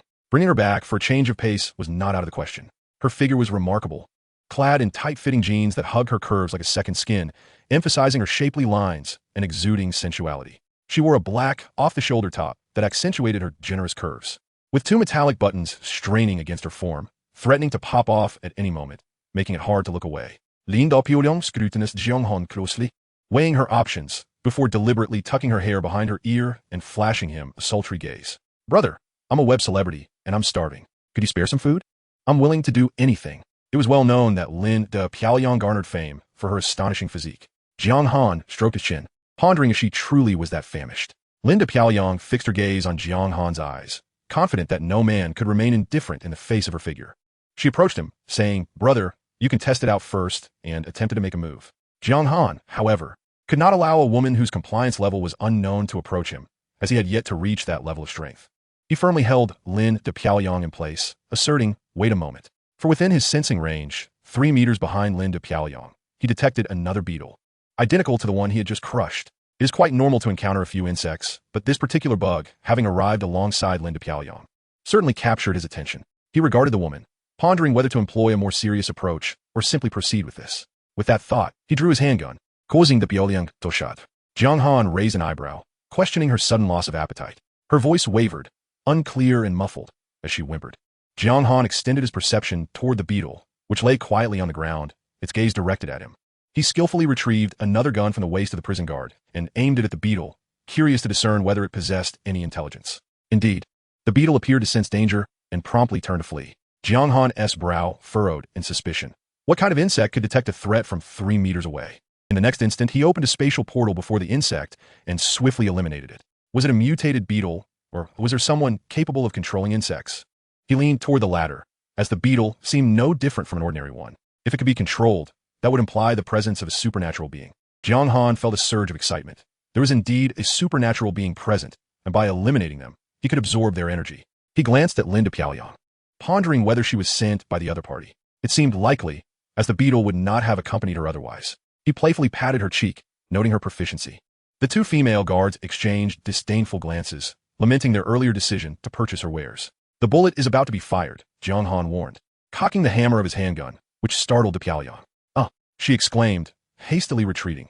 This was no toy, and she could not bear the consequences. "Brother, you truly cannot be serious about shooting." "Of course, I am," Jiang Han replied, continuing to aim at her head. "Ah, no," the Piaoyang exclaimed, attempting to flee, but was firmly restrained by the guards on either side. Jiang Han studied her intently, asking if she had anything to say. "You have only one chance. Otherwise, I cannot guarantee your safety." No, I will speak," she stammered. Jiang Han nodded, indicating for her to continue. "I truly cannot say." The Piaoyang suddenly burst into tears, her face contorted, tears and saliva flowing freely, losing all semblance of beauty. Jiang Han's expression hardened. Would she force his hand? However, the Piaoyang sobbed, her chest heaving, continuing, "If I speak, I will die. If you do not, I will make your life a living hell." "Fine, I will speak." She swallowed hard, trembling as she looked at Jiang Han. Someone sent me to harm you. How? It's just like that. Huh. You are quite resourceful. Why obey her orders? Because there is a bug inside me. Oh. Jiang Han was taken aback, then opened his perception to examine further. To his astonishment, he discovered a beetle residing in Piaoyang's stomach, not submerged in gastric fluid, but perched atop the stomach lining, minuscule. About a quarter the size of the one he had just dispatched, yet its sharp pincers were strikingly developed, firmly gripping the gastric mucosa. Where is this person? Jiang Han inquired. De Piaoyang's face paled, struggling to respond. Jiang Han gently patted her cheek, assuring her, do not worry. I have a way to extract the bug. Upon hearing this, her eyes lit up. Are you serious? Indeed. In truth, Jiang Han was not entirely confident. He could merely see the bug, but whether he could extract it was uncertain. He said this to elicit more accurate information. De Piaoyang, emboldened by his words, nearly leaped with excitement, declaring her willingness to do anything if someone could rid her of the detested creature. Chapter 59. The beetle in the stomach. Jiang Han regarded De Piaoyang, urging her to speak. With a pale face, she struggled to raise her head, finally uttering, "She is right there." Before she could finish, De Piaoyang suddenly let out a scream, leaping more than a meter into the air, her head nearly grazing the ceiling. Then, cradling her stomach, she collapsed to the ground, rolling in agony. Jiang Han immediately understood through his spatial perception. The bug was biting her. What a vicious, supernatural ability. Lift her up. Jiang Han commanded sharply. De Piaoyang shrieked, beads of sweat cascading down her body, but amidst her fading consciousness. She recognized Jiang Han's intent to save her and fought to maintain control. Meanwhile, the two guards held her arms and hair tightly. As Jiang Han sensed the small beetle fiercely gnawing at her stomach, evidently acting on the orders of the supernatural being who sensed her betrayal and decided to strike. Such a death was indeed excruciating. Jiang Han found the right spot, raised his hand, and struck with moderate force. The beetle lurched, losing 6 of its 8 claws, barely clinging to the gastric mucosa with its 2 largest pincers. Observing this, Jiang Han increased his strength and struck again. De Piaoyang nearly lost consciousness from the pain. But the beetle could no longer withstand the assault and plummeted into the gastric fluid, which was highly acidic. It could not linger there upon landing. It immediately scurried toward the edges. Seizing the opportunity, Jiang Han grasped De Piaoyang's face, thrusting his rough fingers into her throat. Spit it out. Wah! De Piaoyang could no longer contain herself, curling up like a shrimp and vomiting profusely, a stream of yellow-green substance erupting forth, her bile and gastric fluid. Jiang Han sidestepped to avoid the mess, quickly searching the ground until he discovered a small bug that had lost a third of its body. With a swift motion, he crushed it underfoot before releasing De Piaoyang's chin. De Piaoyang collapsed, drained of all strength, falling beside the pool of her own vomit. Thank you, she uttered weakly. Jiang Han narrowed his eyes, realizing that the detail of the bug attacking De Piaoyang indicated the other party had already discovered him. This individual was a supernatural being capable of perceiving the surroundings through the bug, and although the precise distance was uncertain, it was certainly greater than his spatial perception. If they escaped, finding them again would be exceedingly difficult. He kicked the nearly unconscious De Piaoyang. Where is this person? De Piaoyang jolted, veacli ponching upvardes, 20 floors. In the small supermarket. Is it a man or a woman? What do they look like? A woman, around 40 years old. Oh yes, she is wearing black leather pants. Before she could finish speaking, Jiang Han shot off like an arrow. 2 seconds later, his voice echoed back, bring De Piaoyang to me. With a 100-point enhancement to his physique in play, Jiang Han propelled himself off the ground, soaring up several floors and landing on the staircase between the 6th and 7th floors, reaching the 20th floor in under 10 seconds. He pondered the combat capabilities of this female supernatural being, estimating that they would not be particularly formidable, as her abilities seemed more inclined toward reconnaissance. After all, they were merely ordinary beetles. Even if hundreds or thousands were sent, they could not harm him. Furthermore, the fact that this supernatural being sent De Piaoyang to bite him suggested a lack of confidence. Yet, all of this remained speculation until he encountered her in person. Exiting the stairwell, he faced a fork in the path, hesitating as he was unsure which direction led to the small supermarket De Piaoyang had mentioned. Activating his spatial perception to its maximum, he quickly identified a dozen beetles on the left, all staring directly at him, as if ensuring he could not miss them. Jiang Han smiled, abruptly dashing to the right. Moments later, at the edge of his vision, he spotted a pair of long legs clad in leather pants sprinting wildly. From the rear, it was somewhat intriguing. However, even if she were perfect, Jiang Han would not hesitate to let her go. The spatial gate opened instantaneously, and dozens of bullets whizzed forth, indiscriminately saturating the area before him. At least half of the bullets struck the woman in leather pants, eliciting a piercing scream as she collapsed to the ground. Despite her being a supernatural being, she could not evade such an assault. Jiang Han unleashed another wave of fire until she lay completely still before approaching her. He first shot 2 bullets to blind her, and upon confirming her immobility, he reached out. A familiar yet alien sensation washed over him. It was familiar because it was the feeling of absorbing supernatural powers, yet strange because there were not just one, but three distinct powers within her. Suddenly, his spatial awareness surged to 8 meters. While the limit of the spatial gate was between 8 and 3 centimeters, 3 centimeters, merely a tad larger than a plate. The events of the day provided him with a deeper insight into the shrinking nature of the spatial gate. Previously, he had assumed that the reduction was merely to conserve energy, but it appeared to be more complex than that. If this gate could continue to diminish, say to 2 centimeters by 2 centimeters, he could devise an alternative method to deal with the creature within the beautiful woman's abdomen today, such as opening the spatial gate inside her stomach, allowing the creature to drop directly inside, or even smaller, opening it within the enemy's artery, letting their blood flow entirely into the spatial realm, requiring no shots, merely seconds to conclude matters. However, upon reflection, that seemed flawed. Blood in arteries flows continuously, and the spatial gate cannot be opened where it is affected. Jiang Han shook his head, dismissing the thought for later contemplation. Yet, one thing he understood was that supernatural powers were not so simple. They required diligent development. Take the woman in leather pants, for instance. She could only control insects, yet she ingeniously conceived of controlling people through them. What a stroke of genius! Lost in thought, Jiang Han suddenly noticed a multitude of beetles spilling from beneath the leather-clad woman, swarming in dense clusters, numbering in the hundreds. Simultaneously, anguish screams erupted from an unknown room, akin to the sounds of slaughter, sending chills down the spine of anyone who heard them. Jiang Han swiftly leapt away, unleashing a wave of area attacks against the beetles on the ground, annihilating the vast majority before seeking the source of the screams. As he pushed open the door of a small supermarket, the scene before him sent a shiver through his body. 30 or so individuals writhed on the ground, clutching their abdomens, some men, some women, exhibiting reactions identical to that of the beautiful woman when bitten. Jiang Han approached a woman, focusing intently as information automatically surfaced. Ignoring any concerns about charging, he directly assessed the final criterion. It met his requirements, sufficient. Jiang Han lifted the woman, and with a slight probing of his senses, located the insect's position. He punched forward, and with a swift motion of his hand, gastric juices, bile, saliva, and the insect erupted forth. Next, having gained experience, he could generally dislodge the insects with a single punch, allowing for rapid proceedings. While observing through the system and rescuing individuals, he did not neglect those who did not meet the criteria.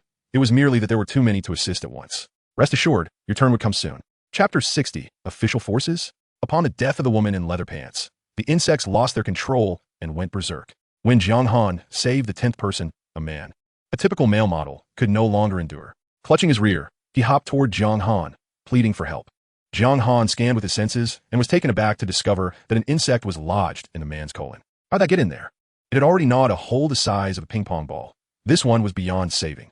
Jiang Han thought compassionately, well, let me assist you. A bullet was fired, striking the man squarely between the eyes, and a look of relief spread across his face in his final moments. By the time the prison guards escorted the beautiful woman upstairs, Jiang Han had saved 21 women, all of whom were eligible. Regrettably, there was no time left for the others. Nevertheless, Jiang Han ensured that their suffering was minimal by granting them a precious bullet, thereby ending their torment. Indeed, bullets in this era were exceedingly valuable. The surviving women knelt on the ground, retching and convulsing, while Jiang Han messaged Tan Xinyue via his earpiece, urging her to hasten to the Twin Stars building, Block B. He then turned to the beautiful woman, smiling. The matter we discussed earlier still stands. Allow me to witness your skills. The beautiful woman nodded vigorously. Of course, everything you say, dear brother, or rather, your esteemed self. Despite the vomit covering her, Jiang Han merely teased her. Any further intentions would have to wait until she was cleaned up. He instructed, have these women gather whatever they can carry from here, and then follow me downstairs. The 21 eligible female influencers supported one another as they began to pack food into bags. Canned goods, instant noodles, compressed biscuits, bottled water, everything unopened and consumable. Though their stomachs ached, they gazed at Jiang Han with grateful eyes, as if to say, well done. I want more. Jiang Han then inquired about the woman in leather pants, seeking her name, occupation, age, and past experiences. While these details were not critical, he probed deeply into whether she had encountered anyone else, given that she was a third-level supernatural being. The beautiful woman divulged everything she knew. After awakening, the woman in leather pants had roamed in search of food, using her beetles, and inadvertently discovered a man capable of elongating his arm, which she perceived as a significant threat. She exploited the zombie's attraction to sound, using the beetles to topple objects, thereby luring a multitude of zombies to surround and kill him. Afterward, she stumbled upon the man's corpse, and by chance, upon touching it, discovered the ability to absorb supernatural powers. Later, another individual with extraordinary speed arrived, far surpassing the zombies. The woman's strategy failed, leading her to resort to seduction. She sent a female influencer named Su, who also harbored beetles within her, to comply. However, the outcome was tragic as the supernatural being severely injured Su before breaking her neck. This was the sequence of events. Jiang Han reminded himself that lust could lead to dire consequences. A supernatural being could be vanquished by an ordinary individual. How tragic and lamentable. Jiang Han did not linger any longer. Once downstairs, he summoned 4 prison guards to specifically protect the beautiful woman and the others, ensuring constant communication. He then boarded an armored vehicle, heading towards the next destination, Tianhai International Hotel. Before the apocalypse, Tianhai International Hotel was filled with alluring women, boasting official backing. And every raid on illicit activities passed smoothly. Such a secure place naturally attracted high-class women, making the average attractiveness there represent the pinnacle of Tianhai City. As they approached the hotel entrance, Su Yingxue tapped Jiang Han, who was resting with closed eyes, and pointed, "Look over there." Following her finger, he noticed a large number of corpses sprawled on the ground, zombie corpses. Most bore gunshot wounds to the forehead, clearly shot dead by someone. Jiang Han's mind sharpened. Had a military force been here? Could it possibly be an official faction? He could think of no one else with the capability to eliminate such a vast number of zombies. Expanding his spatial awareness, he scrutinized the bodies, noting at least 4 types of bullets within them: handguns, rifles, submachine guns, and even shotguns. Jiang Han felt increasingly assured of his assessment. Soon, at the periphery of his perception, he heard voices, 2 men. Though their figures remained unseen, their words resonated clearly within his consciousness. "Lao Lu, this is splendid. That strapping young man has been taken away. Does that mean all the women are now ours? What good is that? They took the people, and they took the food. Besides, given your physique, do you think you can manage? Then let the prettiest one go first. Enough with the nonsense. Hurry up. If we can't find food and water, who will take care of you?" Fortunately, these people cleared out the zombies. Otherwise, we wouldn't have been able to escape. Moments later, the 2 entered Jiang Han's range of perception, simultaneously coming into view. They appear to be in their 50s or 60s, and their clothing suggested they had once been security guards before the apocalypse. Upon spotting the troop carrier, one of the taller men shouted, "Damn, let's go. They're back." Jiang Han narrowed his eyes. From their conversation, it was evident they understood the situation regarding the horde of corpses before them. "Drive over and block them." "Ikemanditsu Yingsue." She slammed the accelerator, steering the vehicle directly towards the 2 security guards. "Quick, go that way," shouted the tall one, sprinting in another direction. "They know to split up?" Jiang Han chuckled, secretly eager to conduct an experiment to see if living beings could be contained within his spatial portal. Today presented an excellent opportunity. With a thought, he opened a 2-meter by 2-meter portal in front of the tall security guard. The man was running frantically, and half of his body crashed through the portal. In the next instant, he appeared to witness something horrifying, his legs performing a desperate stop, hands flailing instinctively as if trying to grasp something to halt his momentum. Yet, nothing could be seized, and he fully entered the portal. Meanwhile, Su Yingxue had caught up to the other security guard, who tripped over a corpse and fell clumsily. "Bring him up," Jiang Han instructed the prison guard, his consciousness still observing the tall guard within the portal. In Chapter 61, another use of the spatial portal, the tall guard floated in the void, his eyes wide with terror, maintaining his last pose before entry. After 10 seconds, Jiang Han opened the portal 8 meters above him. The guard tumbled out, emitting a terrified scream. Almost immediately, Jiang Han opened the portal again 5 meters above, ensuring a steady descent. The 3-meter drop served to gauge the guard's condition. He was alive, albeit terrified, with no other apparent abnormalities. Jiang Han mentally counted, waiting 20 seconds for the next experiment. He repeated the process, observing signs of bloodshot eyes. After 30 seconds, one of the guard's eyes burst, capillaries in his brain rupturing, blood gushing forth, and a third of his brain matter turned crimson. At 40 and 50 seconds, finally, on the 6th attempt, the tall guard succumbed to death, his end gruesomely violent. This outcome diverged from his earlier assumptions. Living beings did not perish instantly upon entering the portal, but rather succumbed after a period of time. The reasoning behind this phenomenon warranted further investigation. Simultaneously, Jiang Han discerned another function of the spatial portal: murder. Once one entered his space, no matter their prowess, they were at his mercy. His current concern was how to ensnare individuals within. Judging by the tall guard's reaction, the initial moment of entering the portal elicited unease. In truth, had he not been running so urgently, he might not have entered at all. The prison guards returned with the other security guard, who was short and stout. Trembling with fear, Jiang Han regarded him and inquired, "Tell me, who killed the zombies outside?" The short guard, perplexed, looked at the others in the vehicle. "Aren't you all on the same side?" Jiang Han fiddled with his handgun, asserting, "Am I asking you, or are you asking me?" I understand. The short guard wiped away cold sweat, continuing, this morning a group came in, driving vehicles similar to yours. They were quite intimidating. How many were there? And how many vehicles? Over 30, all armed. 5 vehicles in total, similar to yours? Jiang Han pressed, tapping the steering wheel. Yes, the short guard nodded, seemingly recalling.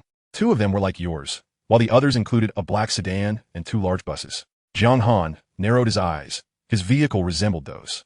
What sort of individuals could drive a troop carrier? Could they be military personnel? He probed further. Did they identify themselves? The short guard shook his head vigorously. No one dared to ask. As soon as they arrived, they executed a dozen who resisted, then began looting supplies throughout the building, taking all the food. They then summoned everyone to the large conference room on the 2nd floor, demanding the identified individuals step forward. Those who resisted were killed. Oh, and they took all the men under 45 who were physically fit.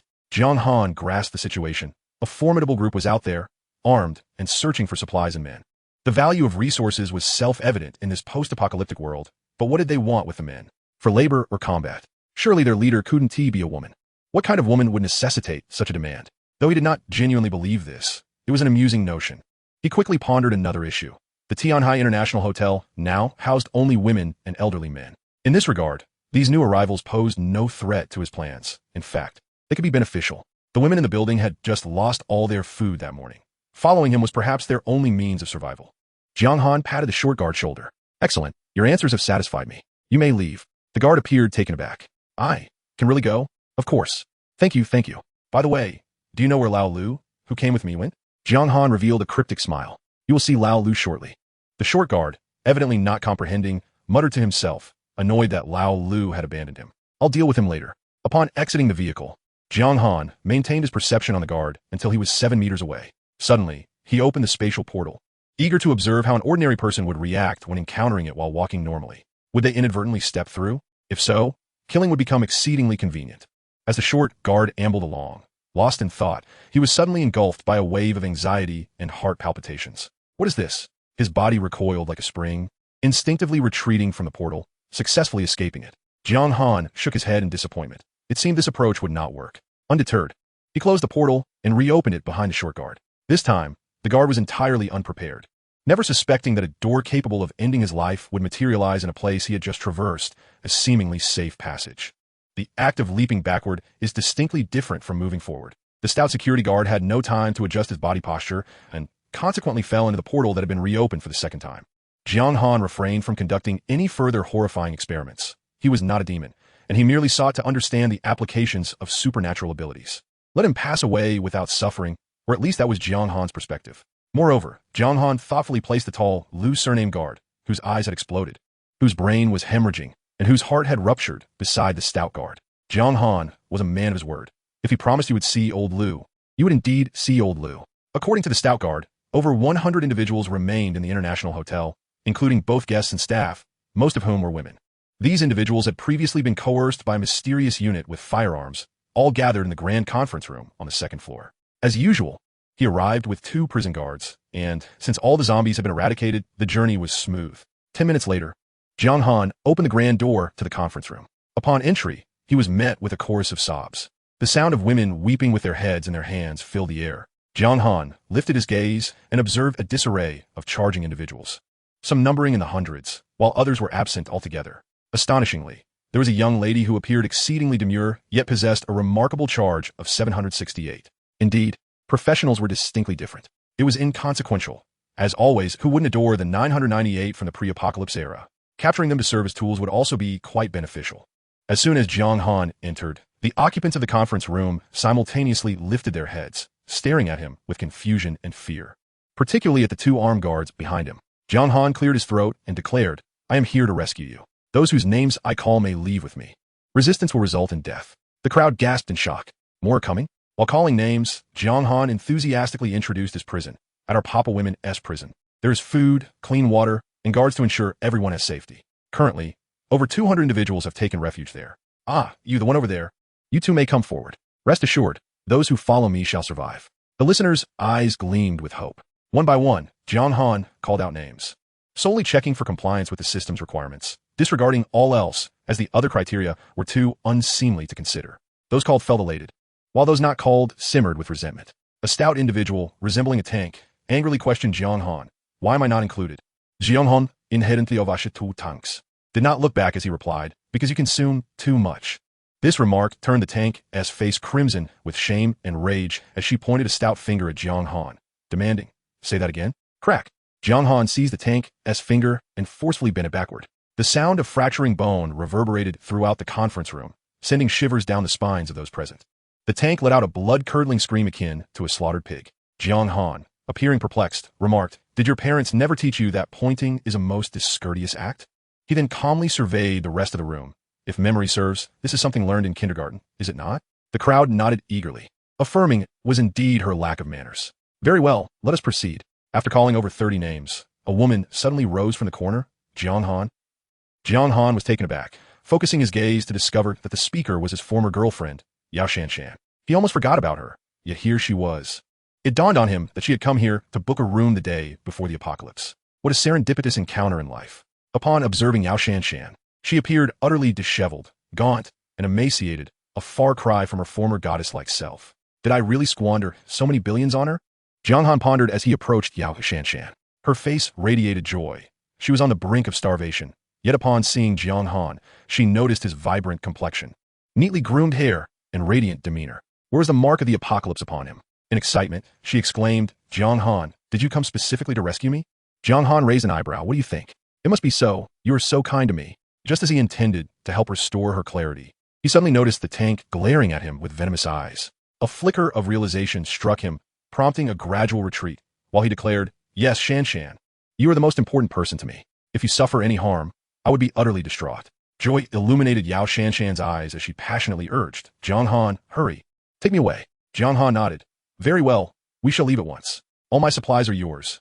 As for the other women, let them perish from thirst or hunger." At this, a young guard behind him froze. "Boss, are you abandoning us? Do not leave." Just then, the tank, driven mad by pain, lunged forward, unable to confront Jiang Han directly, instead seizing Yao Shanshan's filthy neck and shrieking in hysteria, "You go off to enjoy yourselves while we are left to die? If I must die, I will take you with me. Ah, Jiang Han, save me." Yao Shanshan's face turned crimson from the lack of air, her right hand reaching out desperately towards Jiang Han. Jiang Han, maintaining composure, asserted, "Do not harm her. If anything were to happen to her, I would lose my mind." The tank tightened its grip, demanding, "Then you must promise to take me with you." Jiang Han feigned contemplation before slowly responding, "Let us alter the terms.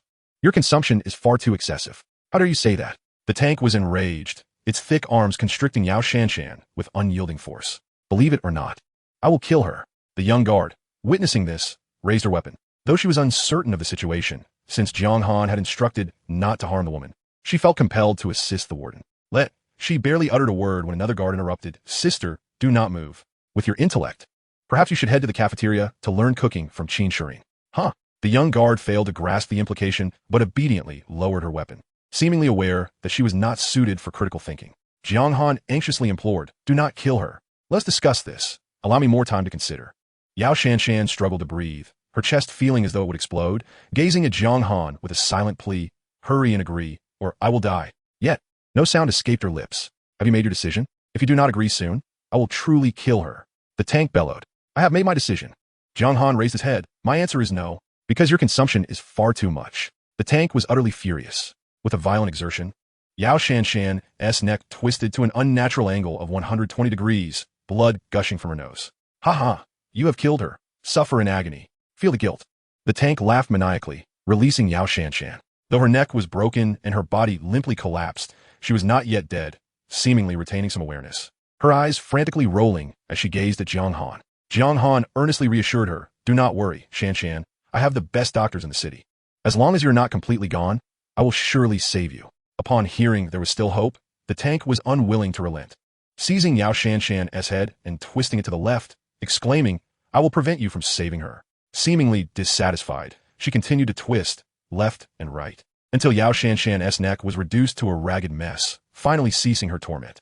This time, Yao Shanshan was irrevocably dead. In her final moments, she remained oblivious to whether Jiang Han sought to save her or to end her life. Jiang Han shrugged. "Well, the criminal has killed the hostage, losing the leverage for negotiation. I hereby declare a death sentence." He then turned to the guards behind him. The woman who had previously advised the young guard reacted the quickest, firing a bullet without further discussion. The tank had fulfilled its mission and met its deserved fate. Jiang Han raised his hand, signaling for silence among the crowd. Do you see how perilous it is outside? Kidnappings and hostage situations are unfolding right under our noses. He raised his voice, continuing, "For your safety, please proceed to incarceration promptly." Half an hour later, Jiang Han selected over 70 individuals and departed, leaving 4 prison guards behind.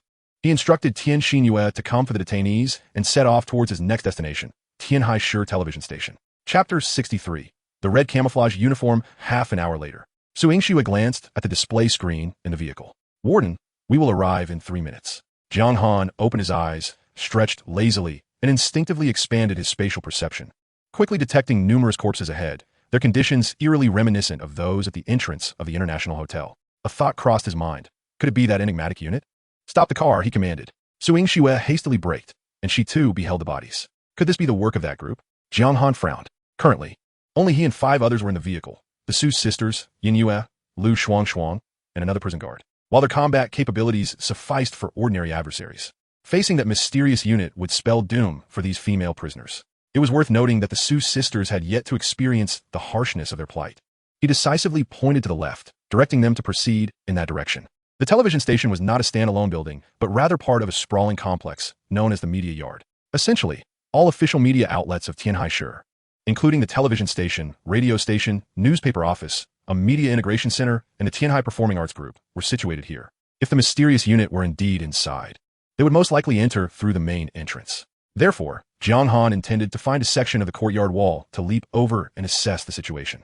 If no danger was present, or if the mysterious unit had already departed, he would take advantage of the situation, summon Tian Xinyue, and escort the remaining women away, as the mysterious unit showed no interest in women. However, if threats were imminent, he would retreat, for he was confident in his ability to escape unscathed given his current prowess. He observed the screen, guiding Su Yingxue to maneuver the vehicle to the outer north wall. Turning to Lu Shuang and the others, he instructed, "Stay in the vehicle. If you see anyone, do not make a sound. If discovered, eliminate them immediately. Should there be a significant number of adversaries, inform me at once. But one rule: under no circumstances are any of you to exit the vehicle or open the windows. Utilize the shooting ports only. Do you understand?" The group was taken aback, as they had never witnessed Jiang Han so serious. They collectively grew anxious. "Are you planning to take risks alone? That is unacceptable." Su Yingxue, the eldest among them, pulled Lu Shuang closer. "Jiang Han, if you go down, at least take Shuang with you. There are many supernatural beings outside. What if you encounter one? Shuang is an excellent shot. She could be of assistance." Lu Shuang puffed out her chest. "Yes, let me accompany you. I can shoot." The others rolled their eyes collectively. "Can you be serious for once?" In reality, as a prison guard, Lu Shuang was most aware of Jiang Han's capabilities. To put it plainly, if Jiang Han could not handle an adversary, she would be of little use and might even become a liability. Her eagerness stemmed entirely from her boredom that day. Her sole task had been to watch the vehicle, while others engaged in thrilling encounters with survivors and supernatural beings.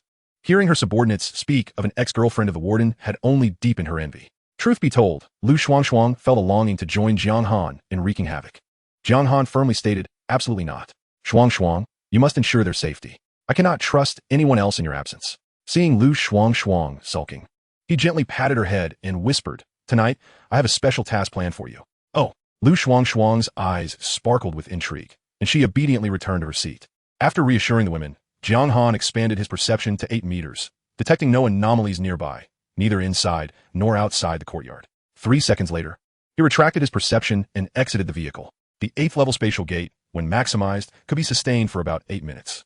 Having utilized it several times and taken a short break, his current limit was around 7 minutes. If he activated the spatial gate again, the duration would diminish further, necessitating swift action. He set a minimum time frame of 3 minutes. Should the remaining time fall below that, he would retreat immediately. Upon disembarking, Jiang Han swiftly leaped over the 3-meter-high wall. The courtyard lay eerily silent, with scant zombies encountered along the way, only about 20. He employed soundless spatial bullets, minimized to 0.03 by 0.03 meters, firing at close range. Minutes later, the main building of the media yard came into view. Entering from a side, Jiang Han first observed the building's flank, which bore no doors or guards, making it an ideal entry point. He quickly spotted a shattered window, checked for any issues, and nimbly climbed inside. It appeared to be an office, the computer desk cloaked in dust, indicating it had been long abandoned. Upon opening the door, he noticed a staircase and ascended.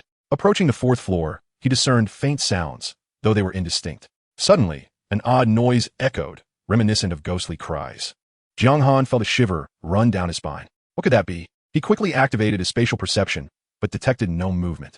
Abruptly, footsteps echoed from above, followed by the clattering of an object being thrown down. As it entered his perception range, Jiang Han tensed upon recognizing it. A grenade. So it was indeed that mysterious unit. Yet, a mere grenade posed no challenge for him. Seizing the moment, Jiang Han activated the spatial gate, allowing the grenade to land safely within. After a few seconds of silence, someone above inquired, "Hey, did you pull the safety pin?" "I did. Look at what I have in hand."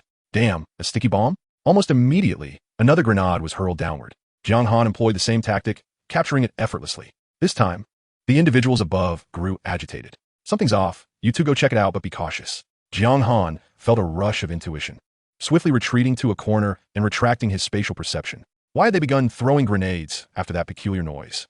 Could it be some sort of unique, supernatural being capable of detecting him through sound? He needed to be cautious, conserving his energy. Moments later, sensing the time was right, he swept his perception across the area and indeed detected two individuals descending, armed and clad in red camouflage uniforms. Red?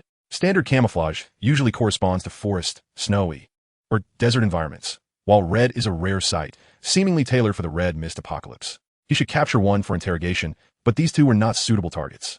Uncertain of how many others might be present, he resolved to eliminate as many as possible first. In the next instant, spatial bullets were unleashed, and the two individuals in red camouflage crumpled silently to the ground. Chapter 64. The silent battle with the demise of these two. Jiang Han swiftly utilized his spatial perception to scan the surrounding area, finding no immediate threats. He then stepped outside, grasping a leg from each corpse and tossing them into the spatial gate. Shortly thereafter, voices called from above, "Lao San, Lao Lu, what is happening down there?" Naturally, there was no response. The individuals above frowned and commanded, "Everyone, prepare for battle. Follow me downstairs." Jiang Han felt a surge of excitement. "Come at me. I shall vanquish as many as dare approach." Expecting them to rush down, he activated his spatial perception every 10 seconds. Yet oddly, a full minute elapsed without a single person appearing. Jiang Han's eyes flickered as a sudden realization dawned upon him. The man he had just overheard had deliberately raised his voice, intending for Jiang Han to hear. When he mentioned descending, it was clear that they would not actually come down, but rather execute a feint. It is essential to note that this building boasts more than one staircase, and these individuals must have descended from elsewhere, planning to launch a surprise attack from behind. With this understanding, he swiftly vacated his current location and sought refuge in an inconspicuous room. The visibility within the building was generally high, approximately 20 meters, while Jiang Han's perception extended only to 8 meters. This meant he was at a disadvantage in the corridor, but in a room, the advantage shifted. No matter how keen one's eyesight, one could not see through walls. Sure enough, after a brief moment, he detected the faintest sound of footsteps in the corridor. Had it not been for his enhanced physique and extraordinary hearing, he would have never noticed. He immediately opened a spatial door, and 3 individuals entered, clad in matching red camouflage combat attire with specialized boots. They carried firearms and moved cautiously, stepping silently. As they passed the doorway, Jiang Han swiftly unleashed a spatial bullet, silently shooting one in the back of the head. In the next instant, he darted out like an arrow, appearing behind the remaining soldier, swiftly covering his mouth and pressing him against the wall. Simultaneously, he grasped the 2 bodies that were about to hit the ground and hurled them into the spatial door. This entire sequence of actions was executed in less than a second, without a sound. Like dragging a dead dog, Jiang Han pulled the captured soldier into the room. He was a very young man. "I ask, you answer. A single lie, and you die. Do you understand?" The young soldier's eyes widened in terror as he nodded vigorously. Jiang Han loosened his grip slightly to allow him to speak. "How many of you came?" The soldier gasped. "More than 30. Be specific." "A total of 38. With 5 below watching the vehicles." "Who are you? What is your purpose?" "We are from Zhongshan GD, the official rescue team, sent by higher authorities to save people." Jiang Han silently committed the name Zhongshan GD to memory and continued, "Who are you here to rescue?" "Survivors, citizens of Longhua." Jiang Han fixed his gaze on the soldier's eyes, sneering, "You lie." With that, he exerted pressure. The young soldier's face turned a deep shade of purple as he desperately shook his head. After a few seconds, Jiang Han gradually released his grip. "This is your last chance." The soldier gasped for breath, eventually stuttering, We are looking for men." "Why only men?" "I do not know.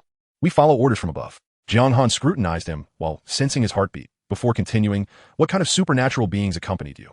The young soldier displayed surprise. "How do you know? Is it my question or yours?" "Understood," the soldier replied, his eyes wavering as if making a decision, before finally stating, "One has particularly tough skin, and the other can scream, seemingly able to perceive nearby situations through sound." 2 supernatural beings? Jiang Han felt a surge of excitement. This meant at least 2 abilities. With these two powers, his spatial perception could reach 10 meters, greatly benefiting him in combat in low visibility areas. However, the second supernatural being's ability made him uneasy. The previous wails he had heard must have originated from this individual. Could it be that, like a bat, he used echolocation to ascertain enemy positions? If so, their perception would far exceed his own. Are they together? Jiang Han inquired. The young soldier nodded. One is the captain, the other the vice-captain. Both on the 8th floor and never apart. Jiang Han began to piece together the puzzle. One was responsible for gathering intelligence, while the other handled combat. A simple yet effective combination. He regarded the young soldier. Where is Zhongshan Jidi located? In the mountains of Zhongshan district. I can't specify the exact location. Access is by vehicle, and it's surrounded by thick fog. Jiang Han nodded. Given the weather conditions, pinpointing the exact location of a base in the mountains was indeed challenging. He looked at the young soldier and slowly asked, when did you arrive at Zhongshan Jidi? 2 days before the apocalypse. Very well. Yaman concluded, exerting force to snap the soldier's neck. There was no need to destroy his eyes in the spatial realm. This was the greatest mercy he could grant. Judging by Zhongshan Jidi's actions, it appeared to be an organization with official or military backing. Otherwise, they could not have known about the apocalypse in advance, nor would they have been able to mobilize active soldiers to the base 2 days prior. A considerable display of authority. However, upon further reflection, it seemed that Zhongshan Jidi was not a legitimate official organization, considering they had killed over a dozen people in an international hotel. Nonetheless, Jiang Han decided to uncover the truth later. He stored the body in the spatial realm, aiming to eliminate the screaming supernatural being first, rendering them deaf and blind, before methodically dealing with the others. Suddenly, the strange cries echoed again. The moment the sounds faded, Jiang Han dashed out of the room. He recognized the noise as emanating from the vice-captain, indicating that he had been exposed. Yet, he did not flee far, instead diving into a room diagonally opposite to his previous location, allowing him to sense the earlier room. He continued using spatial perception every 10 seconds, and within half a minute they arrived. There were 4 individuals, the leader gesturing forward, while the others pulled the pin from a grenade and rolled it into the room. With a soft thud, Jiang Han discerned that it was a flashbang. Observing their synchronized movements, he couldn't help but feel a twinge of envy, wishing his own team possessed such adept coordination. As the flashbang detonated, the force swiftly charged in, and Jiang Han immediately opened fire. This time, he activated a spatial door at the very spot where the 4 fell, seamlessly. After a brief wait, 5 more arrived, and the leader signaled to halt, seemingly sensing danger. Since they had already entered the open door range, Jiang Han did not wait for them to fully enter. He fired again and stored the bodies in the spatial realm. He then swiftly changed his battlefield to another room on the 4th floor. Since the supernatural being was aware of his presence on this floor, he decided to switch rooms without changing floors. Using this strategy, within 5 minutes, he had eliminated 27 fully armed soldiers, and after accounting for the 5 downstairs monitoring vehicles, only 4 individuals remained near the 2 supernatural beings. Jiang Han's own supernatural energy had been depleted by half, leaving him capable of maintaining it for no more than 4 more minutes. At that moment, the 3rd round of cries erupted, followed by what seemed to be disbelief. A 4th round echoed, still the same ee and ah sounds. A prime opportunity. Hianan Hesetati Nolonghe, unleashing his full perception as he leaped to the 8th floor. The supernatural energy of the being was limited. Based on his behavior, he could not sustain it for long. Otherwise, he would continuously scream, providing real-time intelligence, which would only benefit their side. The fact that he had cried out twice in quick succession indicated that even if he had not reached his limit, he would not be able to scream a 3rd time in short span. Jiang Han intended to exploit this window of opportunity to eliminate the foe. With his speed, he reached the 8th floor in mere moments, and with heightened perception, he immediately identified the remaining individuals, 6 in total, with 2 standing guard at the door and 4 inside. 2 seated and 2 standing. At their feet lay a dozen corpses and a mound of food, alongside several individuals crouching nearby. It was evident that the 2 seated figures were the ability users. Without any hesitation, Jiang Han opened fire on these 2, executing a close-range assault, discharging 10 rounds at each. Just as he finished, the soldiers on guard at the entrance noticed him. "Damn, Captain, that kid is coming." As they shouted a warning and raised their weapons, Jiang Han was swifter. His bullets pierced through their eyes. He realized that as long as the targets remained within his perceptual range, he would hit every shot, but the accuracy diminished with distance. Soon after, a flashbang was hurled from within the room. Unsurprisingly, the last 2 combatants inside assumed the flashbang would detonate as expected.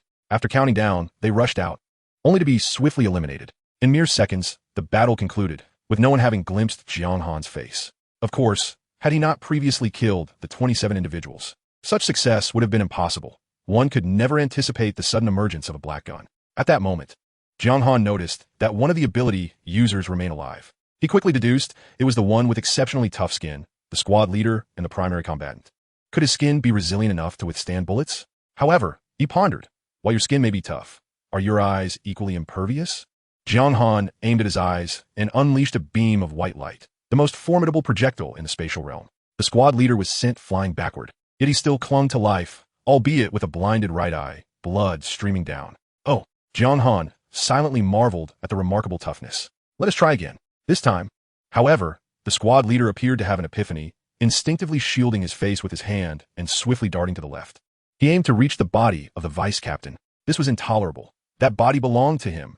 Jiang Han quickly opened a spatial door between the squad leader and the corpse. In an instant, the squad leader watched in horror as his entire arm vanished. Ah! He screamed in terror, not merely because of the loss of his arm, but due to an overwhelming sensation of fear, panic, and even death washing over him. He stumbled backward, desperately trying to shield his remaining eye. Jiang Han wiped his forehead, narrowly averting disaster. After contemplating, he controlled his opponent with the spatial door while retrieving a masked scarf from the corpses in the space, donning it over his face before stepping into the room. The personnel from Zhongshan base would undoubtedly seek retribution for their disappearance. They might even send more individuals to search. With so many people inside, Jiang Han could not afford to eliminate them all. Thus, the mask served to protect others. As the two faced each other, the squad leader peered through his fingers at Jiang Han, who wore ordinary clothes yet donned the helmet of one of his subordinates, creating an uncanny sight. What kind of ability is this? He shouted, discreetly observing the corpse on the ground, contemplating whether to test the ability again. After all, possessing an ability could significantly enhance his combat prowess against a formidable adversary. You might as well ask the king of hell in the underworld, Jiang Han retorted coldly. The squad leader, covering his eyes, rose and charged at Jiang Han with a roar. Jiang Han chuckled to himself, with only one eye left. How do you plan to fight? The squad leader sprinted a few paces before abruptly turning and lunging at the corpse on the ground. However, in the blink of an eye, he vanished before the eyes of onlookers. Jiang Han kept the spatial door open to protect the body. The rest were horrified, screaming and huddling in the corners. Jiang Han drew his pistol and fired 2 shots, commanding silence. Instantly, the room fell silent, all eyes fixed on him in terror. Unable to fathom how this masked figure could annihilate what they perceived as a demonic presence in mere seconds, Jiang Han approached the corpse the squad leader coveted. Reaching out to touch it, feeling a familiar energy, the essence of an ability, he uncovered part of the squad leader's body and felt 3 sources of power. His spatial perception instantly expanded to 12 meters, and the spatial door adjusted from 12 meters to 8 centimeters. It turned out that once the minimum threshold reached 10 centimeters, it would decrease incrementally by 1 centimeter. After sensing the changes in his abilities, Jiang Han strolled around the entrance, collecting all the corpses into the spatial realm before returning to the room. The remaining individuals were already paralyzed with fear, silent as mice. Jiang Han regarded them with a gentle tone. Do not be afraid. I am here to rescue you. Those names will follow me. He pointed out over 20 individuals, among whom were 2 remarkably familiar female hosts, one named Lan and I, renowned as the leading figure at Tianhai Television. Those called upon dared not disobey, obediently following Jiang Han downstairs. As for the others left behind, he could not concern himself with their fate. Leaving them some food that was about to be taken was already the greatest assistance. Before departing, he left them with a cautionary remark. There were still accomplices among them, so if they wished to survive, they should flee swiftly. Chapter 66. Instant transmission as Jiang Han walked. He sent a message to Tian Xinyue to continue the rescue operations at Tianhai City Television Station, following the absorption of these 2 ability users. His remaining time had increased from 3 minutes to 7, likely due to the enhancement of his abilities. Suddenly, he noticed a new development on his personal system panel. His enhancement value stood at 100, with only a plus sign following it, but now, there was an additional line of small text. Overflow points activated, 120 points. What could this mean? Jiang Han attempted to click the plus sign, incrementing it to 101, 102. Yet no PP coins were deducted, while the number in parentheses gradually decreased. Level 12 ability, 120 enhancement, he murmured. Does each increase in ability grant a corresponding enhancement to the body? He speculated that the data reflected a conversion of 10 points. And since his points had consistently exceeded the amount appropriate for his level, they had not activated until now. After adding 20 points, Jiang Han hesitated to continue. He felt a fiery sensation burning within his abdomen, a side effect of his enhanced physique. This did not seem entirely safe. He resolved to endure for now. Soon, they reached the ground floor, and Jiang Han signaled for the women to stay put, as he needed to deal with the remaining 5 individuals outside. He maximized his spatial perception. The fog limited visibility to less than 10 meters, allowing him to detect enemies in advance. With a swift turn, He shot all 5 in the forehead, causing their untimely demise. After collecting their bodies, Jiang Han turned his attention to 5 parked vehicles, 1 black sedan, 2 troop carriers, and 2 buses, all consistent with the earlier description provided by the short, stout security guard. They were either the same squad, or all teams from Zhongshan base shared a standard configuration. Suddenly, he noticed a peculiar detail about the 2 troop carriers. His troop carriers had 12 seats in addition to the driver and co-driver, designed specifically for transporting troops. In contrast, these 2 vehicles had only the front seats, while the rear compartment had been repurposed into sleeping quarters. The upper part of the sleeping quarters was made of gray glass, while the lower part featured soft white mattresses, with a thoughtful supply of sleeping pills in the adjacent cabinet. He immediately grasped their purpose, specifically designed for ability users to rest and recover their powers while on the road. This vehicle would prove quite useful. It was now his. Jiang Han's spatial realm had transformed into a cube with 12-meter edges, totaling over 700 cubic meters, capable of accommodating dozens of such vehicles without issue. He opened the spatial portal before the vehicle and, with a firm push, stepped confidently inside. Mission accomplished. Time to return home. Today's tasks were completed, yielding a total of 118 individuals across 3 locations. The first batch of female internet celebrities had been successfully exchanged, and the PP currency had been credited. However, the general obedience level was rather low. It seemed that Zhang Xiaowen had been quite busy lately.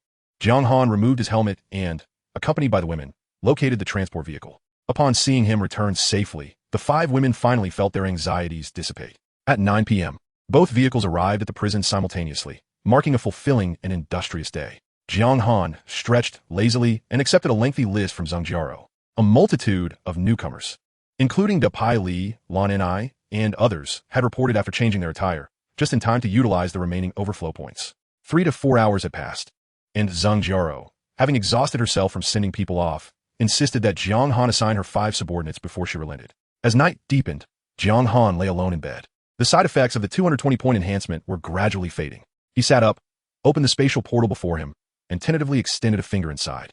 Knowing that entering the space would result in immediate death, he dared to experiment. A sensation of tingling, numbness, and itchiness enveloped him, seemingly less terrifying than it had been for others. Jiang Han boldly inserted his entire arm, and in an instant, an overwhelming sense of weakness surged through his right arm, as if his blood flow had ceased and his bodily functions had failed.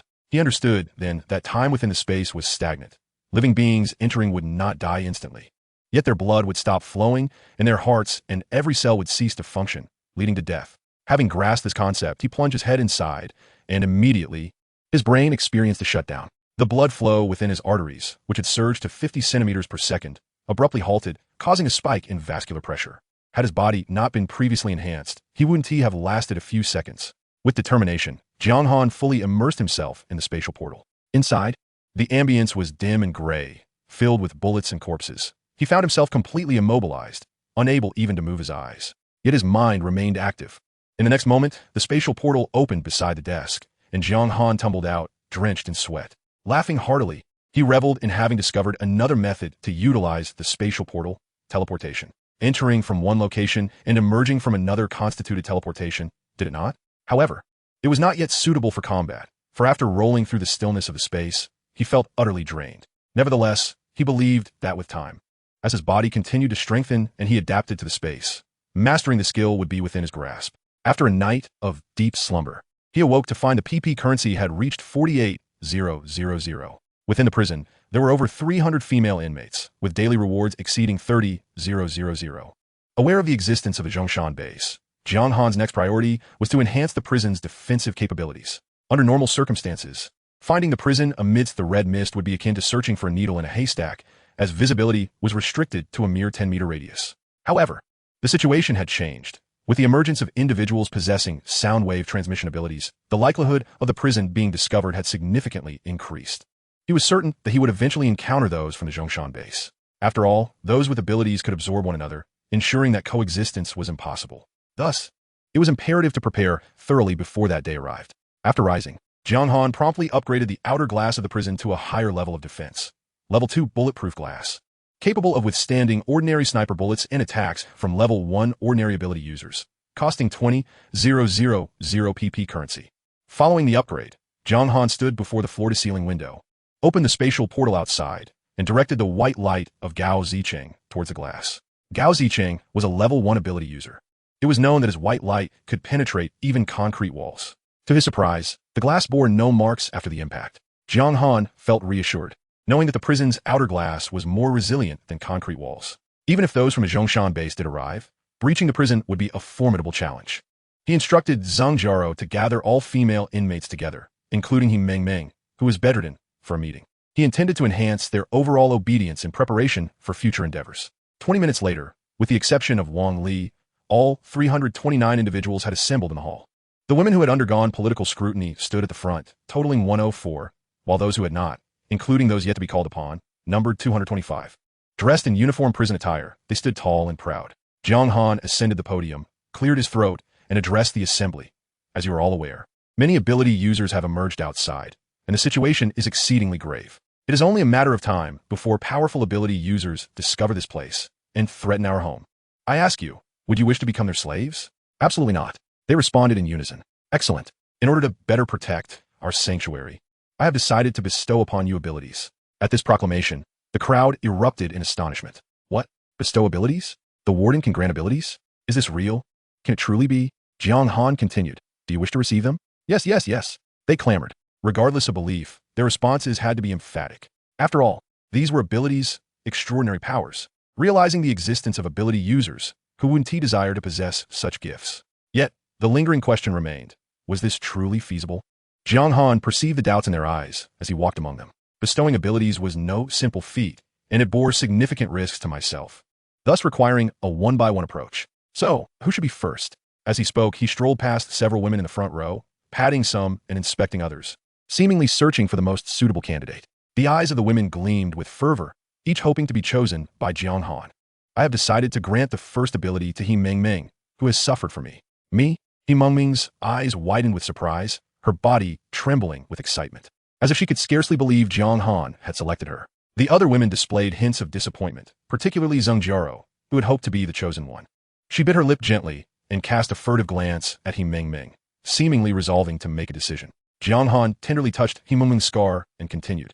Do not be disheartened if you are not chosen. As long as we all work together for the good of the prison, everyone will have a chance. Now, let us commence the blessing ceremony. Mengmeng, come with me. He Mengmeng felt a mix of gratitude and trepidation. She had never anticipated being the recipient of such an opportunity. Warden, didn't you say it would cause you significant harm? Jiang Han looked at her, affirming, indeed, it is quite harmful, so I hope you will cherish this opportunity. Understood. He Mengmeng nodded earnestly. She knelt down, crossing her hands over her chest.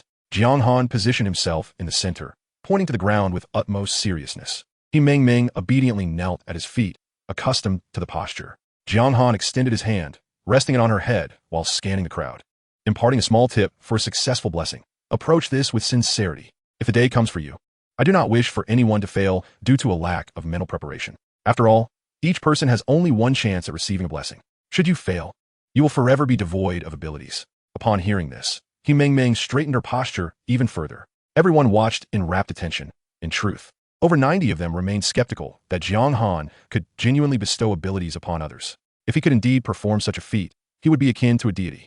Jiang Han closed his eyes, pretending to chant incantations while secretly accessing the system, selecting the ability option on He Mengmeng's interface. Ding! Would you like to awaken the ability for Officer He Mengmeng? Yes, with a deduction of 10,000, the prompt stated. Yujing He Mengmeng has awakened her extraordinary ability. The type of ability is Object Manipulation, Level 1. As soon as the words left the speaker's lips, He Mengmeng's body trembled slightly. Then she opened her eyes, staring at her hands with a look of disbelief. Thank you, my esteemed warden. Everyone watched in silence, wondering if that was it. Did she really possess extraordinary abilities now? Jiang Han smiled and said, show everyone what you can do.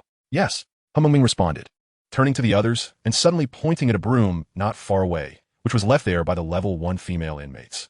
According to their work schedule, they were to clean the entire prison after the meeting. With a whoosh, the broom suddenly soared into the air, flying around 3 times before sweeping the ground a couple of times on its own, and then it gently returned to its original position. Wow! Everyone was astonished. It was real. Jiang Han truly could grant others extraordinary abilities. This was simply incredible. Their gazes toward Jiang Han shifted to one of reverence, admiration, longing, and an increasing sense of obedience. Jiang Han watched the crowd with satisfaction, noting that the bestowal process for He Mengmeng went remarkably smoothly. Do you know why? It was because she was sufficiently devout and trusted me completely. Only then could the blessing ceremony be successfully completed. I would never waste such a precious ability on someone who did not trust me. I will select the most loyal individuals, and she will become the next extraordinary being. The meeting is adjourned. The women stood still for a full 3 minutes, unable to move, as everything that had transpired today had far exceeded their understanding. The existence of extraordinary beings was already hard to fathom, but Jiang Han could actually bestow such powers? What divine force was this? Ignoring the others, Jiang Han called Han Mengming to his office. He discovered that her physical enhancement had increased from 8 points to 18 points. Indeed, upon awakening her abilities, her physical strength had also improved, with an increase of 10 points per level. Observing Han Mengming's increasingly flushed face, Jiang Han pondered if the side effects of her physical enhancement were kicking in. Conveniently, he preferred whole numbers, so to make it easier to remember, he added another 2 points to her score, causing her face to redden even further. She gazed at Jiang Han, panting, "I will dedicate my life to repay you." Chapter 68.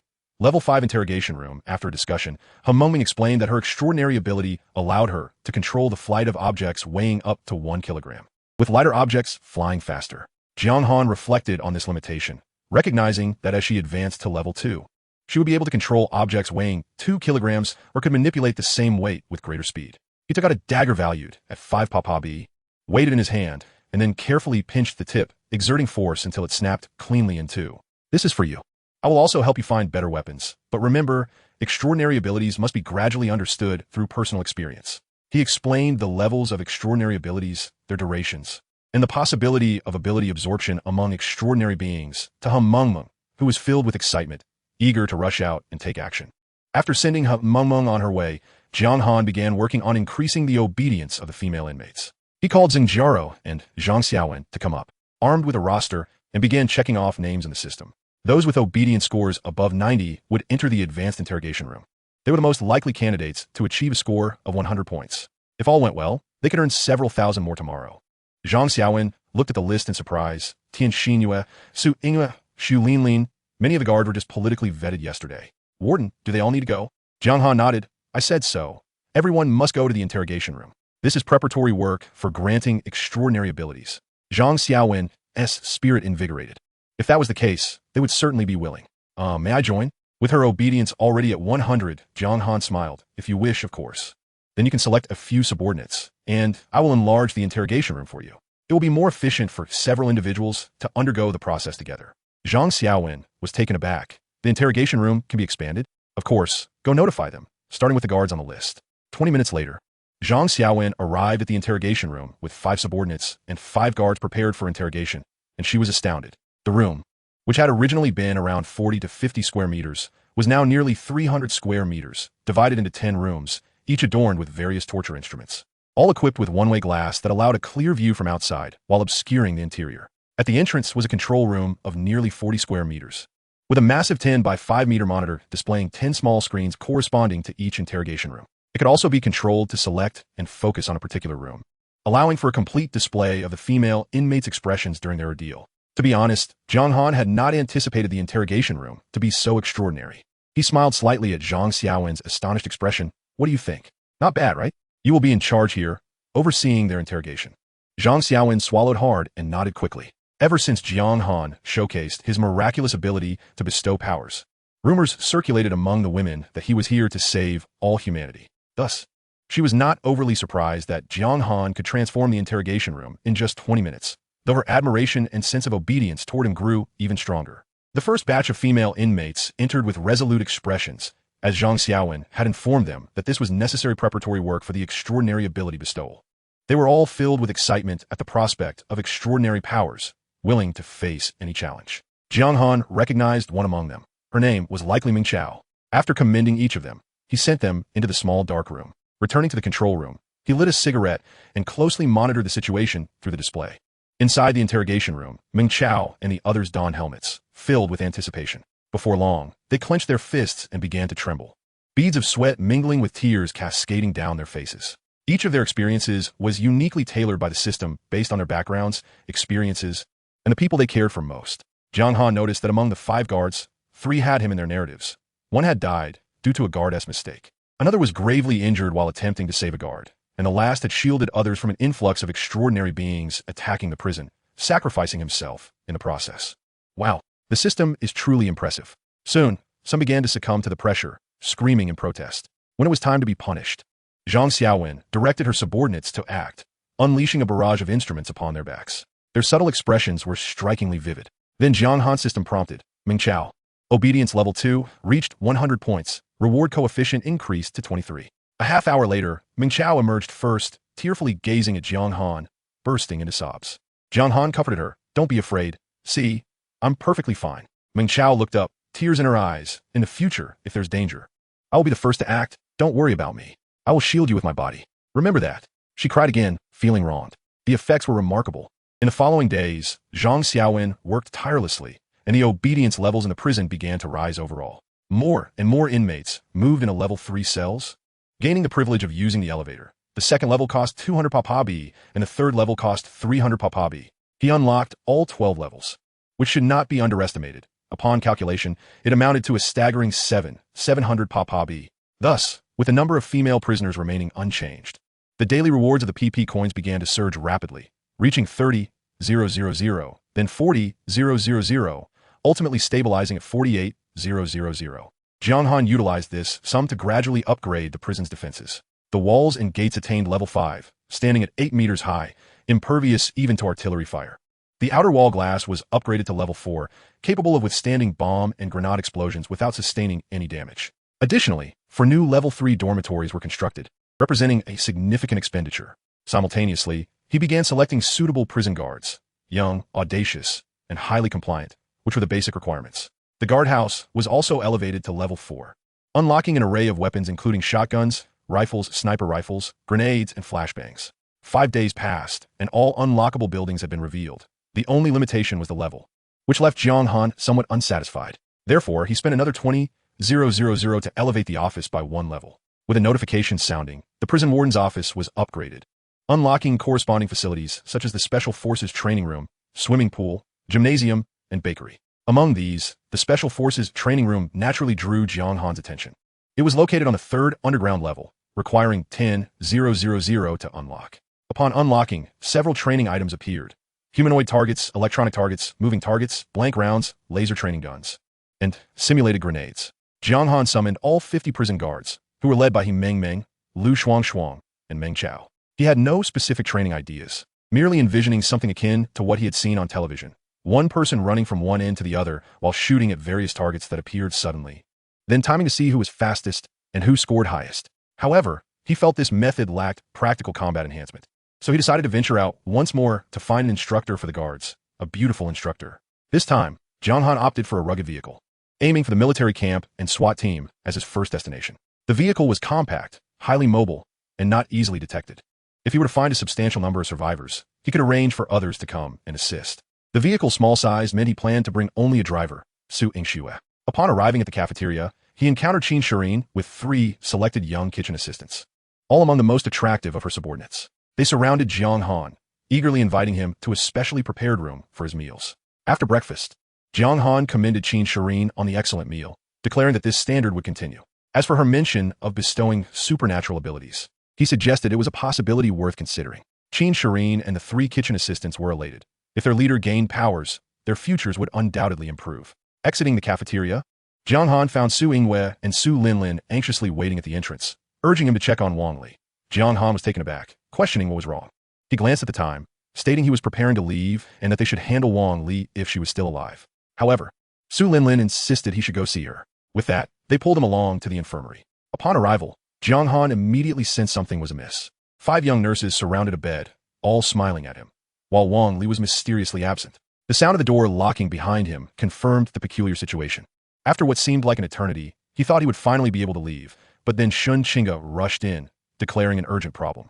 Since Jiang Han displayed his supernatural ability, the women had begun to form their own plans, especially those without positions of power or favor. By 11 o'clock, after dealing with the secretary team and the interrogation team, Jiang Han finally descended the stairs, observing the collective imagination of the women, especially when several were brainstorming together, was indeed remarkable. Su Yingxue, dressed in a sundress, had been waiting by the vehicle.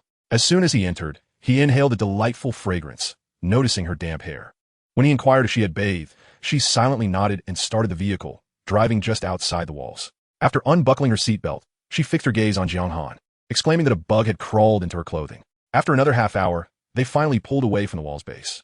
Jiang Han contemplated who should receive the next supernatural abilities. With the PP coins still plentiful, it was time to strengthen his power. He envisioned forming an elite team, utilizing the synergy of various abilities to create formidable combat strength. If they ever encountered a formidable enemy, this team would undoubtedly fulfill its purpose and maximize their safety. It appeared that the awakening of abilities within the system was random. Therefore, awakening more powers would clarify which abilities were best suited for the elite team.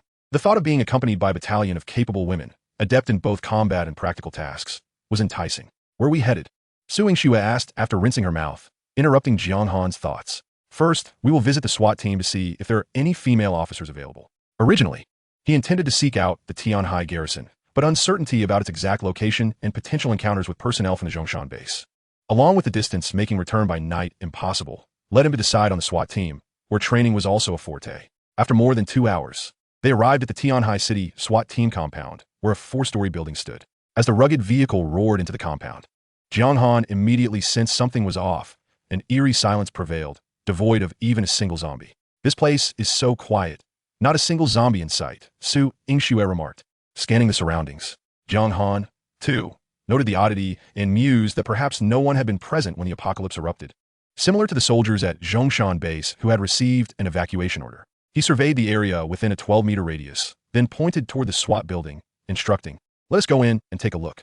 Upon reaching the entrance, he effortlessly stored the vehicle in his space, a benefit of choosing a smaller vehicle, thus avoiding drawing attention. Su Yingxue gazed at him with admiration, marveling at the wonders of supernatural abilities, and then took his hand. As they entered, Jiang Han quickly reconsidered.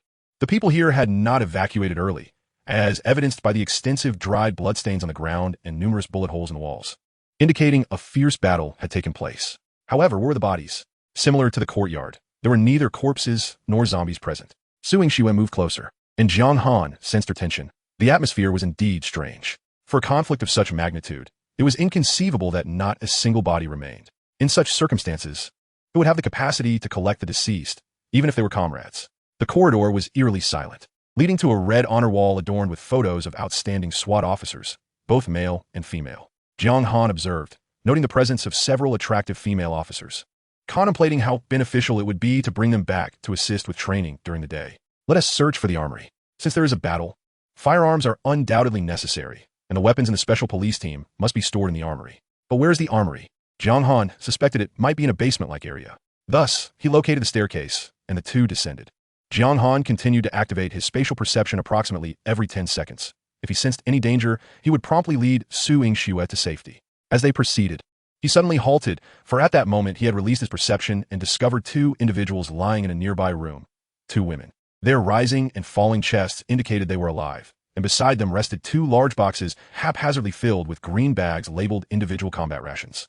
It seemed these 2 were faring relatively well. The room they occupied was quite peculiar, featuring thick metallic walls and an intricately designed security door. Yet the entrance bore only the words storage room. Upon glancing at their faces, he noted they were quite attractive, one of whom seemed familiar. She was the second-place winner in the National Special Police Competition, with a name that sounded like Li. He checked through the system. Name, Li Tianqing. Age, 26. Charge, 0. Appearance, 92 points. Meets requirements. Name, Tong Yao. Age, 25. Charge, 0. Appearance, 93 points. Meets requirements. Indeed, they were both talented and beautiful, precisely the individuals he sought. He grasped Su Yingxue's hand and approached the storage door, feeling its surface before pushing with moderate force. The door, however, did not budge. The noise startled the occupants inside, and Tong Yao scrambled off the table, exclaiming, "Captain, that thing is coming back. We must fight." Li Tianqing remained composed, replying, "Tong Yao, do not act impulsively. Perhaps if we wait a couple more days, rescue will arrive." "No, Captain, I cannot wait any longer. I have endured enough here, and everyone is risking their lives to protect us. I want to avenge them." "Then you must not allow our comrades to die in vain." Jiang Han listened, his heart tightening. The conversation between the 2 women revealed to him that a terrifying entity lurked nearby, the very thing that had decimated the special police team, leaving only these 2 female officers alive. What could it be? Regardless of its nature, it was certainly within the building and could appear at any moment. Furthermore, it seemed this entity was unable to enter the storage room. Otherwise, these 2 female officers would have perished long ago. With this thought in mind, Jiang Han increased the force of his knocking on the door. "Open up. We are here to rescue you." No matter what that entity was, he needed to understand it fully before he could act. The 2 female officers, upon hearing a voice outside, became excited. "Captain, it's the rescue team." Li Tianqing also jumped down from the table, exclaiming, "This is wonderful. Tong Yao, we are saved." However, she did not immediately open the door. Instead, she cautiously leaned against it, asking, "Which unit are you from?" "We are from the Papa Women's Prison," Jiang Han replied casually. "Oh, that's great. Wait, what? The Papa Women's Prison? What kind of place is that?" Jiang Han smacked his forehead, realizing he had spoken too casually. He continued, "Our women's prison specializes in rescuing female survivors. Please open the door first." Yet Li Tianqing hesitated, clearly aware that the individuals outside were not official forces. Tong Yao urged, "Captain, open the door. There are monsters outside." But Li Tianqing glanced back at the 2 boxes of individual rations. They are not official rescue teams. At the very least, they are human.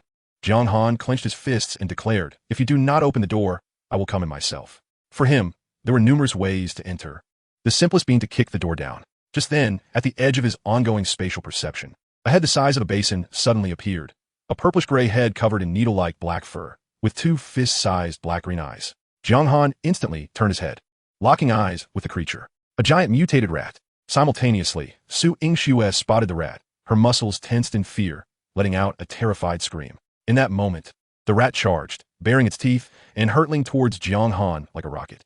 Jiang Han's mind became crystal clear as he opened a spatial door in front of the mutated rat. In an instant, half of its body was sucked in, but the rat reacted swiftly, its short legs scrabbling against the ground to halt its momentum, withdrawing the portion that had already entered and turning to flee. Trying to escape? The next second, Jiang Han opened a spatial door behind it.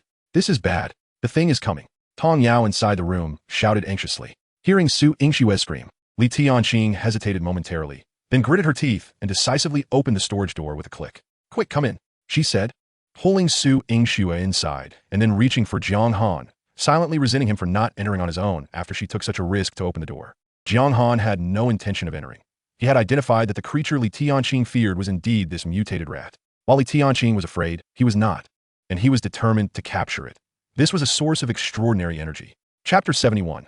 The mutated rat Li Tianqing tried to pull Jiang Han inside, but he remained resolute. "What obstinate person you are. If you don't come in soon, I will close the door," she began to say, but then suddenly noticed the mutated rat that Jiang Han had trapped. The rat was behaving erratically, darting in one direction and then another.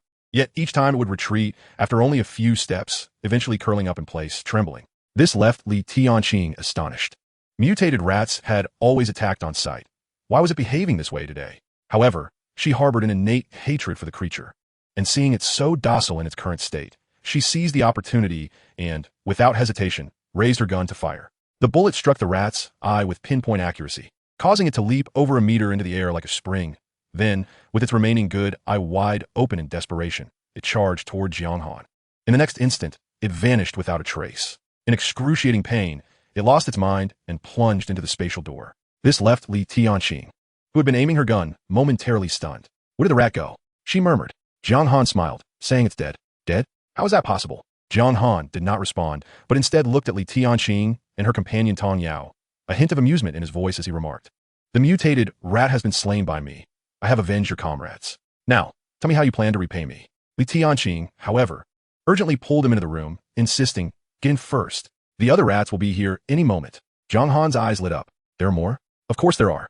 Otherwise, how could our team have reached this point?" Li Tianqing's eyes were slightly red. Jiang Han paid no heed to her emotions and firmly grasped her hand. "Quickly tell me, how many more are there?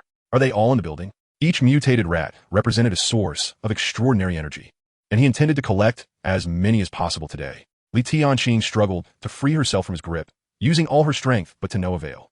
Feeling both embarrassed and angry, she finally exclaimed, "Let go of me." Jiang Han then released her, and Li Tianqing rubbed her reddened wrist. Feeling somewhat dissatisfied but still answered honestly, "I can't say for sure about the exact number, but as far as I know, there are at least 15. Jiang Han's eyes sparkled with excitement. 15? At least 15? This unexpected gain is immense.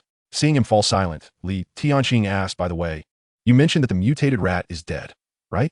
Jiang Han nodded affirmatively. "Yes, it is undeniably dead." Indeed, a minute later, Jiang Han discovered that the rat's cerebral blood vessels had all ruptured. He had quietly opened a small door, reached in, and absorbed its extraordinary energy. Li Tianqing's eyes widened in shock. "You are an ability user? Are you aware of ability users?" "Indeed, during our final conversation with the special police team, we heard about the extraordinary abilities of certain individuals." With a glimmer of hope in her eyes, Li Tianqing gazed at Jiang Han and continued, "Since you were able to slay one, does that mean the others can also be defeated? I implore you, rid us of the mutated rats to avenge my comrades. Their deaths were far too tragic." Jiang Han stroked his chin, acknowledging the necessity of eliminating the mutated rodents. However, he remarked, I can help you avenge your comrades. But as I have mentioned before, how do you intend to repay me? After all, I will be risking my life in this endeavor, and there's a chance I may not return. Li Tianqing was at a loss for words. She surveyed her surroundings before finally pointing to the 2 boxes. This is all we have left. If you desire, take everything. Captain, this is our last supply of rations, Tong Yao interjected anxiously. Li Tianqing waved her hand dismissively. It matters not. As long as we eradicate the mutated rats, I will take you outside to search for food. Jiang Han chuckled. With such meager provisions, you might as well keep them for yourselves. Besides, you mentioned venturing outside? The dangers beyond are tenfold worse than the mutated rats. If you cannot handle the rodents, how could you possibly face what lies beyond? Upon hearing this, Li Tianqing's face paled. Was the world truly that terrifying? Jiang Han continued. Here is the plan. I will assist you in avenging your comrades, and the 2 of you will accompany me. What do you say? Li Tianqing was taken aback. Accompany you? Where to? As I mentioned, we are headed to the women's prison, which is dedicated to rescuing female survivors. Li Tianqing furrowed her brow. Why does that name sound so frivolous? What does it matter if the name is serious? What matters is the integrity of the people within. If you don't believe me, you can ask Su Yingxue. Jiang Han gestured toward her. Su Yingxue quickly nodded in affirmation. Indeed, our warden is a genuinely good person. He personally rescued me. And there are over 300 sisters in the prison, all like me. If it weren't for Warden Jiang, we would have perished long ago. Over 300? Li Tianqing observed Su Yingxue's hair, her mind racing. All right, if you eliminate those rodents, we will accompany you. She was not foolish in the current dire circumstances. Anyone who could still wash their hair or bathe must have been faring well. Furthermore, the presence of over 300 survivors in the prison indicated a degree of safety. Frankly, the thought of being confined in this dimly lit space with only Tong Yao was driving her to madness. She had even contemplated suicide. In her heart, she preferred death by starvation over enduring another moment in this dark abyss. Looking at Jiang Han, whose complexion was vibrant and demeanor calm, he effortlessly dispatched the mutated rat in an instant. Such abilities were not commonplace. Thus, Li Tianqing made her decision. She would follow Jiang Han. Jiang Han nodded. Then it is settled. First, tell me more about the mutated rats. Li Tianqing recounted the harrowing events, articulating each detail, while Tong Yao occasionally chimed in. On the day of the apocalypse, an urgent call awakened everyone in the special police team, alerting them to a zombie outbreak, prompting them to enter a state of heightened readiness, awaiting further orders. However, instead of orders, they were met with mutated rats. Approximately 4 days into the apocalypse, 5 enormous mutated rats suddenly emerged from the basement, moving with remarkable speed, attacking anyone in sight, and proving impervious to bullets except for their eyes. Even grenades struggled to harm them, often detonating in vain before the rats could be struck. The special police promptly organized a counteroffensive, but after suffering numerous casualties, they managed to kill 2 of the mutated rats. Yet, a day later, an even greater horde appeared, forcing them to fight desperately once more.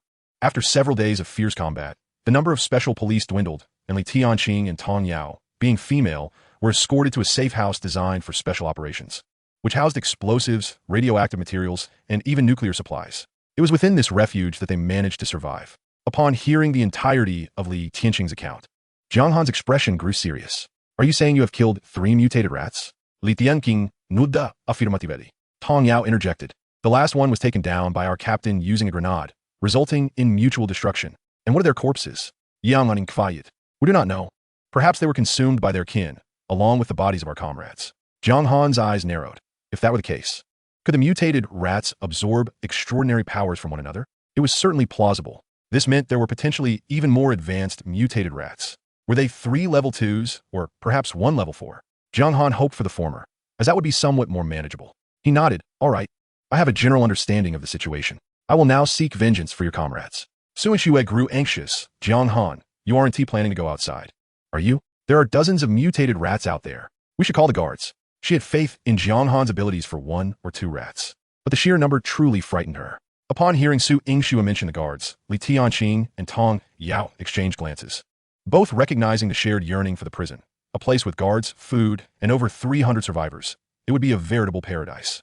Yaman huklid, teasingly touching Su Yingxue's heart. Let me listen. Are you truly frightened? Su Yingxue's cheeks flushed. Please behave yourself. There are others present. All right. We'll wait until no one is around to chat, but rest assured, I won't need to go outside to deal with them. After saying this, Jiang Han retrieved a mobile phone from his pocket. He had long forgotten whose phone it was, after learning about the existence of the Zhongshan base.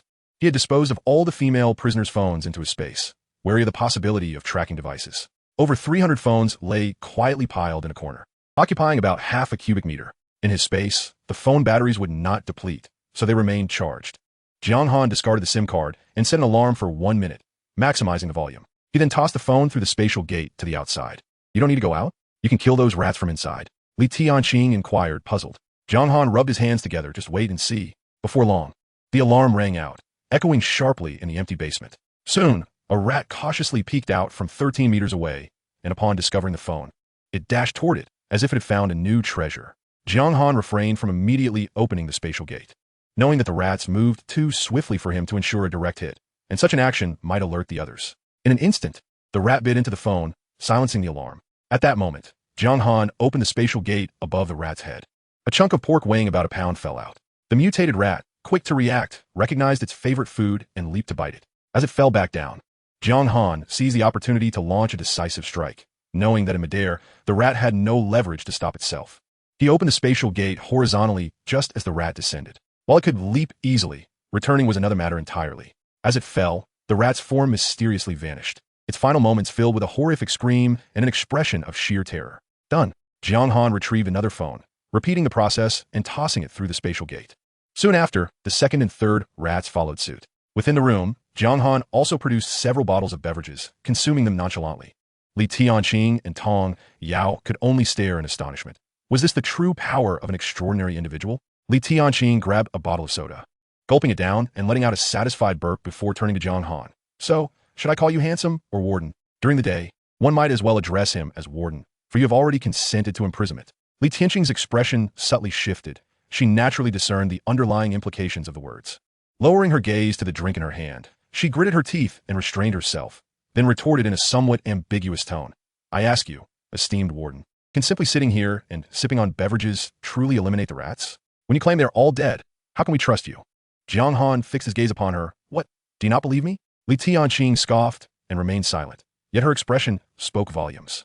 Very well, I shall demonstrate to you, lest you too try to weasel out later. As Jiang Han spoke, he waved his hand, and 2 large rat carcasses inexplicably fell to the ground. Oh my goodness! Su Yingxue and Tong Yao shrieked in unison, both retreating behind Jiang Han, each clutching one of his arms. Jiang Han, please get rid of them. Su Yingxue was nearly paralyzed with fear. As a young girl, she trembled at the sight of rats, let alone the abnormally large mutated ones with bulging eyes and blood-soaked faces. Tong Yao was equally terrified. Handsome, big brother warden, please, take them away quickly. We believe you, we believe. Jiang Han shook his head. That will not do. Your captain just mentioned that there are at least 15 of them. I must produce them all as proof. As he spoke, he pretended to throw more out, prompting Li Tianqing to cower against the wall, her face ashen. No, that's enough. We believe, although she was a special police officer, she was still a woman, harboring an innate fear of rats. 20 minutes later, Jiang Han had dispatched 17 mutated rats, subsequently absorbing their abilities. His spatial perception reached 29 meters, with a substantial enhancement in his powers. When fully aware, he could sustain this heightened state for nearly 30 minutes. The maximum size of the spatial gateway was 29 meters, shrinking to a mere 1 millimeter. 1 millimeter was essentially useless, and Jiang Han pondered the significance of this distance, deciding it was best to understand rather than dwell on it. Meanwhile, he gained 170 overflow points in the system, which could be increased at any time, yet he chose to wait until returning to the prison to address it. His only concern was the absence of rats above level 1. Logically, the other rats should have upgraded after consuming the deceased mutated ones. Did mutated rats abstain from cannibalism? Or do animals simply not evolve? Jiang Han was momentarily perplexed. The 18th mobile phone persisted in its ringing for 3 minutes. And Jiang Han resolved not to wait any longer. He clapped his hands and stood, declaring, all right, all the rats are dead. Let us depart. Chapter 73. The underground cavern. Jiang Han twisted the doorknob, and the corridor lay in eerie silence, devoid of any signs of the previous battle, save for the solitary ringing of the phone. Su Yingxue tugged at him. Are you certain there are no rats left? They won't ambush us, will they? Jiang Han maximized his perception, able to discern even the foundation beneath his feet. Perhaps due to the nature of the special police unit, the building's foundation was notably deep. Below, a labyrinth of rat tunnels lay empty, confirming the absence of mutated rats. He sighed, what a pity. I was rather hoping for an ambush. As he bent down to stow the phone in his pocket, the alarm ceased abruptly. This device could attract zombies or mutated creatures, proving quite useful. So it should not be discarded carelessly. The group did not linger and exited promptly. While searching might yield some weapons, Jiang Han was reluctant to take unnecessary risks. especially since the situation with the 3 dead rats remained unclear. After retrieving the car and preparing to leave, his perception remained vigilant, always primed for battle. A few paces into their departure, Jiang Han suddenly discerned a large hole at the end of his perception, 29 meters below, a rat burrow. Inside lay 8 rats, significantly larger than ordinary ones, yet smaller than mutated varieties, the largest measuring over 1.5 meters, while the smallest was about 40 centimeters. Were they in a state of mutation? Jiang Han quickly realized that these rats were in the transitional phase of becoming mutated, akin to Gao Ziqing in slumber, on the verge of awakening. One opportune moment, he instructed Su Yingxue to halt the car and then circled around the vicinity. This was a considerable hole, at least in Jiang Han's view, for his perception only extended to 29 meters, preventing him from seeing the bottom or surrounding areas. He could only glimpse half of the bodies of some rats in the midst of mutation. While observing, the largest rat suddenly emitted a couple of squeaks, as if on the cusp of awakening. Had it completed its transformation? Jiang Han narrowed his eyes, resolutely deciding that these abilities must be seized. He glanced at the 3 women in the car and tapped the roof. You all stay here, return to the building, and wait for me in the storeroom. I have something to attend to. The 3 women paused. Su Yingxue replied, Jiang Han, wherever you go, I shall follow. Jiang Han shook his head. No. You must listen and go to the storeroom. To descend, one must traverse the alternate space. He could not bring Su Yingxue along. Li Tianqing observed Jiang Han's expression before unstrapping her gun from her shoulder. This rifle had not left her side since the onset of the apocalypse. Take this. It may prove useful. No need. You should keep it to protect yourself, Jiang Han replied casually. Li Tianqing felt her heart flutter, although this man seemed somewhat frivolous. Being his woman provided her an immense sense of security. Could he possibly be mine? Or perhaps vice versa? Jiang Han paid no heed to Li Tianqing's gaze, instead ensuring the 3 women safely returned to the secure quarters before stepping into the courtyard. Entering the alternate space often left one fatigued, as he had previously tested. After a moment of observation and finding no further issues, he steeled himself and plunged into the spatial gateway. In the next instant, he plummeted into the hole, drenched in sweat. However, Jiang Han did not pause for even a moment. He immediately opened the spatial gateway before him to avert any unforeseen circumstances. The space was a rectangular chamber, less than 2 meters high, 5 to 6 meters wide, and several meters long, revealing not 8 but 12 rats, 4 of which he had failed to detect prior. Among them, one had already awakened, its eyes partially open, seemingly acclimating to its new form. Just as he was about to act and toss it through the gateway, Jiang Han suddenly noticed a pair of basketball-sized eyes opening a short distance behind him. A level 4 mutated rat. He immediately reacted. Boom! The level 4 mutated rat spotted Jiang Han at once, its large eyes gleaming with a green light, its whiskers vibrating with menace. It emitted a shrill shriek before burrowing into the ground, charging towards Jiang Han with the intent to devour him whole. In the confined space of the tunnel, Jiang Han had no choice but to open the largest possible spatial gateway. As the massive rat thrust its head through, it suddenly realized the danger and retreated at high speed, circling the hole before reappearing at Jiang Han's back. Jiang Han was quick to respond, opening the spatial gateway behind him. Whoosh! The giant rat was startled once more, yet it did not relent, changing direction yet again. This back and forth continued. The giant rat seemingly tireless, randomly emerging from the several holes it had created, only to be frightened away each time. This was a genuine game of whack-a-mole. Jiang Han contemplated an offensive maneuver, but that would necessitate flipping the spatial gateway to face the giant rat, which he lacked the time to do. Each time he opened the gateway, even a delay of a mere second could allow the giant rat to seize the space, rendering the gateway inoperable with potentially fatal consequences. In the midst of a stalemate, the first-level mutated rat, which had been in a semi-conscious state, suddenly awakened fully. It let out a shrill cry and turned to rise. Its eyes, the size of eggs, fixed intently on Jiang Han, as if it had only just noticed the unexpected visitor. The furious screeches that followed, filled with immense anger and urgency, did not emanate from the newly awakened mutated rat, but rather from the 4th-level giant rat. It was agitated, enraged, and its speed increased significantly. The 1st-level mutated rat also sensed the impending danger, its 4 short legs moving in unison as it lunged toward Jiang Han. While utilizing the spatial portal, Jiang Han was unhindered in his movements within the designated area. However, he could not employ the portal against the mutated rats, as a slight misstep could allow the giant rat to charge in. Engaging in combat with such a massive opponent in such a confined space was undeniably perilous. Thus, Jiang Han resolved to rely on his own strength, gazing at his clenched fist. The 1st-level mutated rat was upon him in an instant. Jiang Han swung his fist, empowered by a 220-point enhancement, as the air whistled around him, delivering a powerful blow to the rat's forehead. The impact sent the 1st-level mutated rat flying several meters away. Causing Jiang Han to stagger back a couple of steps, it was surprisingly resilient. The anthropomorphized mutated rat shook its head and charged again. Despite exerting his full strength in that previous punch, Jiang Han realized it was insufficient to eliminate his foe. In battle, swift resolution is paramount. So he promptly accessed the system interface and allocated all 170 points of overflow to his strength, boosting it to 390. With nearly double the enhancement to his physique, Jiang Han felt invigorated, as if he could vanquish a tiger. No, a mutated tiger, for a regular tiger would be far too weak. Come forth, mutated rat, he beckoned, multitasking as he continued to manipulate the spatial portal for defense while closely observing the mutated rat before him. The mutated rat, oblivious to the nuances of the situation, pawed at the swollen lump on its head and then roared as it charged. Yet this time, death awaited it.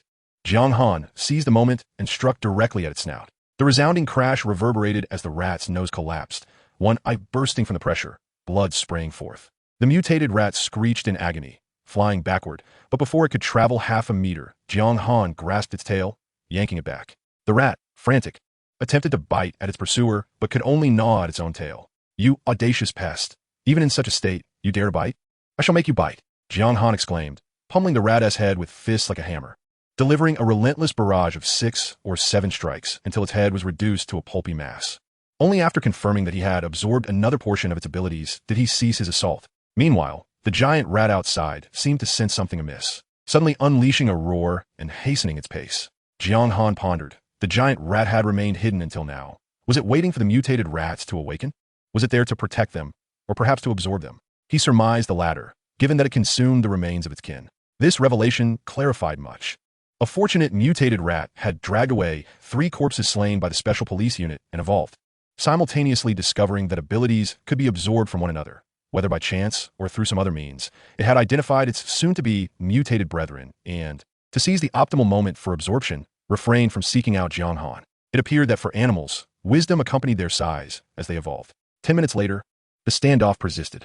Jiang Han had expended nearly half of his abilities, while the mutated rat seemed increasingly fatigued, its movements slowing and its roars diminishing. It seemed that both ability users and mutated creatures possessed a reservoir of energy. Once depleted, rest was required for replenishment. Jiang Han was unwilling to risk an unforeseen mishap at the crucial moment, so he aimed to rejuvenate the giant rat's waning spirit.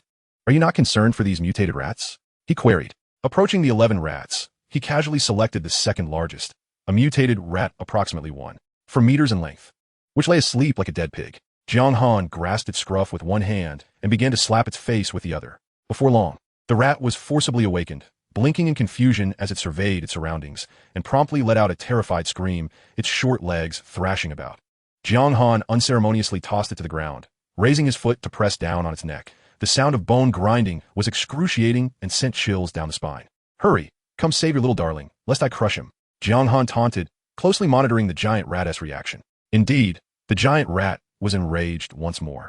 Charging frantically toward the burrow, Jiang Han increased the pressure. The rat beneath him could no longer withstand it, its eyes and tongue forced out of its skull, blood splattering everywhere. However, Jiang Han soon realized that upon the rat's demise, the energy he absorbed was insufficient, yielding less than 1 portion, with the spatial perception increasing by only about 0.8 meters. Clearly, it had not fully awakened and lacked sufficient ability. He stroked his chin and then turned his gaze to the smallest of the mutated rats, measuring about 40 centimeters. My arithmetic is poor, so you two should collaborate. He jested, seizing its tail and swinging it like a rag doll. In no time, the rat's liver was expelled from its mouth, fortuitously providing exactly 1 portion of energy. After several furious charges, the 4th-level giant rat, worn out, lay panting at the cave entrance, granting Jiang Han the opportunity to strike. He flipped the spatial portal, opening it to a 5-centimeter diameter, aiming at the giant rat's eyes, and unleashed a flurry of bullets. With a howl, the giant rat wailed in agony, charging once more. After several attempts, it collapsed outside, utterly motionless. Upon closer inspection, it appeared to be dozing off, evidently exhausted from the depletion of its abilities. Jiang Han reverted to his tried-and-true method, blinding its right eye once again. This time, the giant rat merely trembled twice before falling completely unresponsive. Observing its heart, he confirmed it had ceased beating. The giant rat was indeed dead. Crouching down, he approached the carcass, which was enormous, larger than his off-road vehicle. In its prime, a battle within the confines of the cave would have been unpredictable. As he reached out, energy surged forth. Just as he had anticipated, he absorbed 4 portions. Mission accomplished. He surveyed the remaining 9 mutated rats, Eliminating them now would not guarantee 9 portions of energy, and should he wait a few days for them to awaken, he might receive none at all. Thus, he resolved to strike. Jiang Han methodically approached each rat, swiftly acquiring 5 portions of energy in total, culminating in 40 portions, all within a clear radius of 40 meters. With a thought, he opened the spatial portal and appeared directly in the safe house. Upon his arrival, the 3 women gasped in unison, particularly Su Yingxue, who had been anxiously awaiting his return for nearly half an hour. Rushing towards him, she exclaimed, "Jiang Han, let me see. Oh no, there's blood." She referred to the blood of the rats that had clung to his fists after his exertion.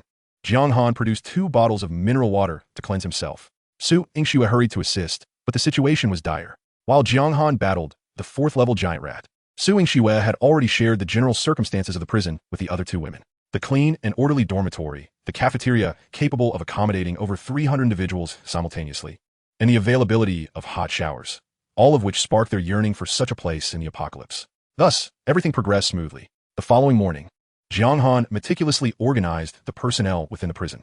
First, a team of 50 prison guards was established, led by He Mengmeng, Lu Shuangshuang, Meng Chao, Tian Xinyue, and Yin Yu, with Tian Xinyue and Yin Yu appointed as captains of the 15th team. The selection of these 2 was made the previous night. One had repeatedly accompanied him in life-and-death situations, consistently demonstrating commendable performance, while the other was the campus beauty of the sports department, both deemed capable of their roles. Each of the 5 teams of guards consisted of 1 captain and 10 team members, supplemented by an additional doctor, totaling 12 individuals per team, which conveniently fit into a military transport vehicle. The 5 doctors were sourced from Su Yingwei and Su Linlin's 5 junior nurses, all of whom were adept at treating common injuries. They usually operated in the infirmary, but would accompany their teams on external missions.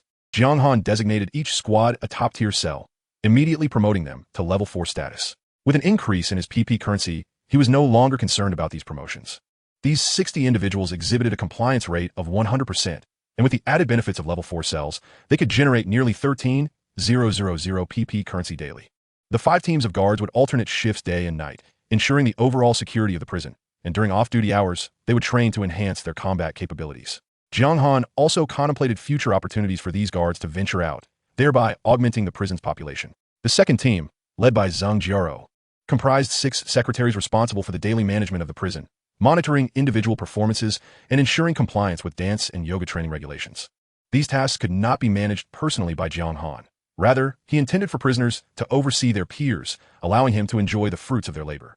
The third team, spearheaded by Shun Xinge, consisted of 6 assistants tasked with miscellaneous duties around the prison, such as fixing broken shower heads or replacing toilet paper. The fourth team, led by Zhang Xiaowen, included 6 members in the interrogation room, with an added responsibility for processing all applicants who would undergo psychological evaluations before being transferred. The fifth team, helmed by Su Yingyue and Su Linlin, comprised 7 members in the infirmary, as doctors were strategic assets. They needed to select suitable candidates to expand their medical team, with Jiang Han's goal set at 20 individuals, with Su Linlin providing training. The medical team would be divided into 2 sections, Su Yingyue primarily accompanying Jiang Han on missions, while Su Linlin would oversee the safety and health of the personnel at home. The 6th team, led by Qin Shirin, consisted of 20 cooks responsible for the meals of over 300 individuals, enforcing strict identity management regarding meal distribution. Non-verified prisoners would receive simple fare of steamed buns and pickled vegetables, accompanied by a bowl of tomato and egg soup, whereas verified individuals enjoyed a buffet with at least 12 dishes, ensuring a balanced diet with a variety of staples, occasional alcoholic beverages, and cake on birthdays.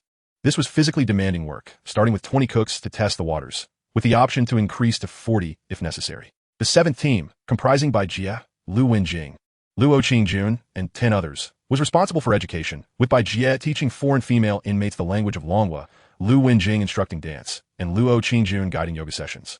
Jiang Han mandated that they recruit any talents in fitness, Pilates, etiquette, or artistic gymnastics who might emerge. The 8th team was a newly established service team dedicated to Jiang Han's personal needs, managing everything from sock selection to bed linens. He instructed Dong Jin to begin selecting individuals for this team, with the ultimate goal of forming a 20-member unit. The 9th team, led by Yu Lei, managed various technical issues, including computer technology, network technology, and even modifications to firearms and vehicles. While some tasks might never be needed, they would enhance the prison's technological profile, initially focusing on the management and surveillance of the prison's 120 cameras, determining where adjustments were necessary, or simply accompanying Jiang Han in gaming. Aside from prison guards, most teams were below 20 members. Jiang Han allowed them to select additional personnel based on their needs to ultimately reach 20 members per team. ensuring that each team occupied one cell. Several women were assigned special positions. Li Tianqing and Tong Yao were appointed as the chief and deputy instructors for the guards, responsible for their training, although they would initially focus on theoretical instruction for the first 3 days. Su Yingxue was assigned as a dedicated driver, while the renowned host Lan Anai, well known in Tianhai City for her amiable demeanor and articulate nature, was tasked with welcoming new female inmates, ensuring they felt comfortable and reluctant to leave. Lin Dapio, with her impressive physique, was designated as a guide for newcomers, leading them to the changing rooms. Lastly, the 6 women from the Dai and Na group, despite having undergone verification, were given the title of the maintenance team, leveraging their physical strength for labor-intensive tasks like moving furniture. Upon announcing these orders, the reactions of the female inmates varied. Those bestowed with positions were ecstatic, while the ordinary inmates contemplated which team to join, considering whether to approach Jiang Han or the team leaders. While convening the women, Jiang Han upgraded 12 level 4 cells located on various floors, specifically designed for the newly established teams. The selection of different floors was strategic for operational convenience. For instance, the 37th floor housed Dong Jin's service team, conveniently close to the warden's office, while the 36th floor was designated for Zheng Jiarou's secretarial team to facilitate overall management. The 15th floor contained the surveillance room, accommodating Yu Lei's team. The level 4 cells, while still housing 4 individuals per room, were significantly larger than their level 3 predecessors. The bunk beds were replaced with single beds measuring 1.2 meters in width, and each occupant was provided with a spacious wardrobe, complete with 10 hangers for personal belongings. Each cell featured a 40-inch color television, eliminating the need for 20 individuals to crowd around a single screen, although the programming remained unchanged.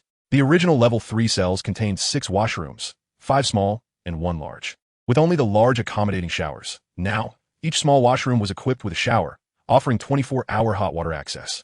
The number of toilets increased to 1 per person for improved hygiene, with each toilet supplied with a cleaning brush for maintenance. The common area was also considerably expanded, featuring 4 oversized sofas, 2 recliners, and a coffee table adorned with a fruit platter.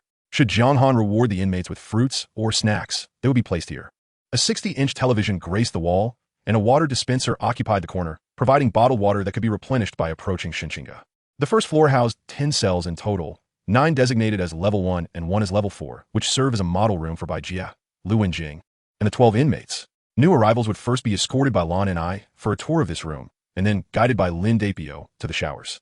After their baths, they would be directed to the level 1 cells, where they would wait until mealtime, ascending the stairs to consume their steamed buns and pickled vegetables while observing others feasting on more sumptuous dishes. Subsequently, Zheng Jiarou's subordinates would arrive to announce the verification process and the subsequent benefits. By this point, more than half of the female inmates had already determined their fates without having laid eyes on Jiang Han. As a result, Jiang Han frequently encounters such situations. Sometimes while meandering through the prison, he is approached by individuals whose names elude him. At other times, some inmates rise early, foregoing breakfast, to ascend to the 38th floor merely to catch a glimpse of Jiang Han. When one fails, they come in groups of 2, 3, 5, or even 10, creating a veritable pandemonium. Consequently, the guards have attempted to intervene on several occasions, yet their efforts have proven futile. Even more troubling, some guards have been found to be complicit in these transgressions, including the captain of the guard. Jiang Han, incensed, summoned 5 captains for a stern reprimand, alongside the chief and deputy instructors. As the number of those under scrutiny continued to rise, the 9 first-level cells, which once reached their zenith, gradually became vacant. Rather than upgrade them, Jiang Han chose to retain them, anticipating an influx of new arrivals. The teaching team transformed 4 of these cells, instructing the maintenance crew to dismantle the beds and convert them into dance and yoga studios. Among the newly established 12 fourth-level cells, 5 were upgraded from third-level status, each costing 4,000, while 7 were unlocked directly, each priced at 10,000. Additionally, with the need to unlock the cake shop, swimming pool, and gymnasium, Jiang Han entered a phase of accumulating funds. By day, he strolled about, bringing back suitable survivors with the help of the guards, while at night, he conducted inspections and experienced prison life, diligently fulfilling the responsibilities of a warden. Meanwhile, 150 kilometers away at the Zhongshan base in Zhongshan district, a camouflage assault vehicle, adorned with 3 types of cannon tubes, came to a halt in a valley. With a subtle sound, stones on either side of the valley cracked open, revealing electronic eyes that scanned the vehicle. A heavy iron gate, weighing over 10,000 pounds, creaked open, allowing the assault vehicle to enter the mountainside. As the gate closed, a middle-aged man in his 30s, clad in red camouflage and bearing the insignia of a colonel from the Dragon Country, stepped out. His name was Bai Chunming, one of the 6 squad leaders at the Zhongshan base. Following him, 4 individuals were pushed from the vehicle, tethered together by a rope, their heads shrouded in uniform black hoods, hands shackled, and mouths gagged. As Bai Chunming disembarked, two guards approached at a brisk pace, saluting and greeting him. Bai Chunming nodded slightly, inquiring if the captain was in the command room. Upon receiving confirmation, he requested to see the captain, indicating he had made progress regarding the disappearance of Team C3. After a while, a guard returned, breathless, and informed him that the captain was ready to see him. Bai Chunming followed the guard into a spacious office, adorned in red, reminiscent of blood. A large display screen dominated one wall, segmented to showcase real-time situations from various corners of the Zhongshan base. Seated at a desk was a young man, perhaps in his mid-20s, with his feet propped on the table, exuding a languid and indifferent demeanor, casually toying with a small knife that bore traces of blood. Upon entering, Bai Chunming straightened, saluting the younger man with utmost respect. The captain, removing his feet from the desk, circled around Bai Chunming, then patted him on the shoulder, remarking that he had not misjudged him, noticing progress within just a few days. Feeling the weight of the young man's gaze, Bai Chunming felt a chill, but promptly responded, expressing gratitude for the captain's guidance. He reported that he had been tasked with investigating the disappearance of Team C3 and had tracked down 4 witnesses, all of whom were now in custody. Upon hearing this, the man's eyes sparkled with interest, and he urged Bai Chunming to elaborate. Bai Chunming continued, revealing that it was now confirmed that Lu Hui's Team C3 had been attacked at the Media Academy, resulting in complete annihilation. According to the survivors, only one assailant was involved, donning their helmets, who struck swiftly, killing Lu Hui's deputy without revealing himself. What do you mean he didn't reveal himself? The man inquired, furrowing his brow. Bai Chunming explained that the assailant's abilities were rather peculiar, seemingly attacking Lu Hui from a distance behind walls. The man frowned further, questioning whether it was indeed the assailant they had suspected. Bai Chunming firmly stated that it could not have been him, as his power was of a violent nature, capable of turning Lu Hui into mere pulp. The captain pressed on, asking if the 2 leisure vehicles had been located. Bai Chunming, beads of sweat forming on his forehead, replied that he had scoured a 20-mile radius without finding any signals. Sensing the captain's dissatisfaction, he added that the 4 witnesses he had brought back were all around 40 years old and suggested that the captain personally interrogate them. With a slight smile, the captain consented, instructing Bai Chunming to bring them in. Shortly after, the guards ushered in the 4 hooded individuals, and despite their coverings, it was evident from their physiques that there were 3 men and 1 woman among them. The captain appeared quite pleased, fixating his gaze on the kneeling figures, and casually gestured for Bai Chunming to continue searching, directing that the Media Academy serve as the focal point for a thorough sweep of the surrounding 5 kilometers, offering assistance as needed. Once Bai Chunming exited, the captain retrieved a remote control from his pocket, pressing a button that transformed the split-screen display into a full-screen view, revealing an exceedingly brutal scene that caused the newly arrived individuals to tremble involuntarily. Meanwhile, Jiang Han remained unaware that he was being sought. Over the course of 3 days, his balance reached 150,000, allowing him to unlock a first-level gymnasium for each of the 12 teams. Although the facilities contained only the most basic equipment, such as treadmills, stationary bikes, and resistance trainers, they provided an outlet for excess energy and a means to sculpt their physiques. He spent 70,000 to upgrade the outer walls to bulletproof glass rated at level 4, said to withstand artillery bombardments. Furthermore, he unlocked the cake shop and elevated it to level 3, enabling the production of a variety of treats, from Swiss rolls and cream puffs to mango pancakes and tiramisu, with the usual stipulations regarding consumption based on the inmates' rankings. Additionally, he unlocked a swimming pool on the 2nd floor for 10,000, acquiring swim goggles, caps, earplugs, flotation devices, and bikinis. After expending a considerable amount, he was left with 58,000 and resolved to bestow powers today. The female inmates were gathered, anxiously awaiting Jiang Han's announcement. He began by inspecting the lineup, meeting their pleading gazes that seemed to implore him for abilities, and then he commenced his declarations.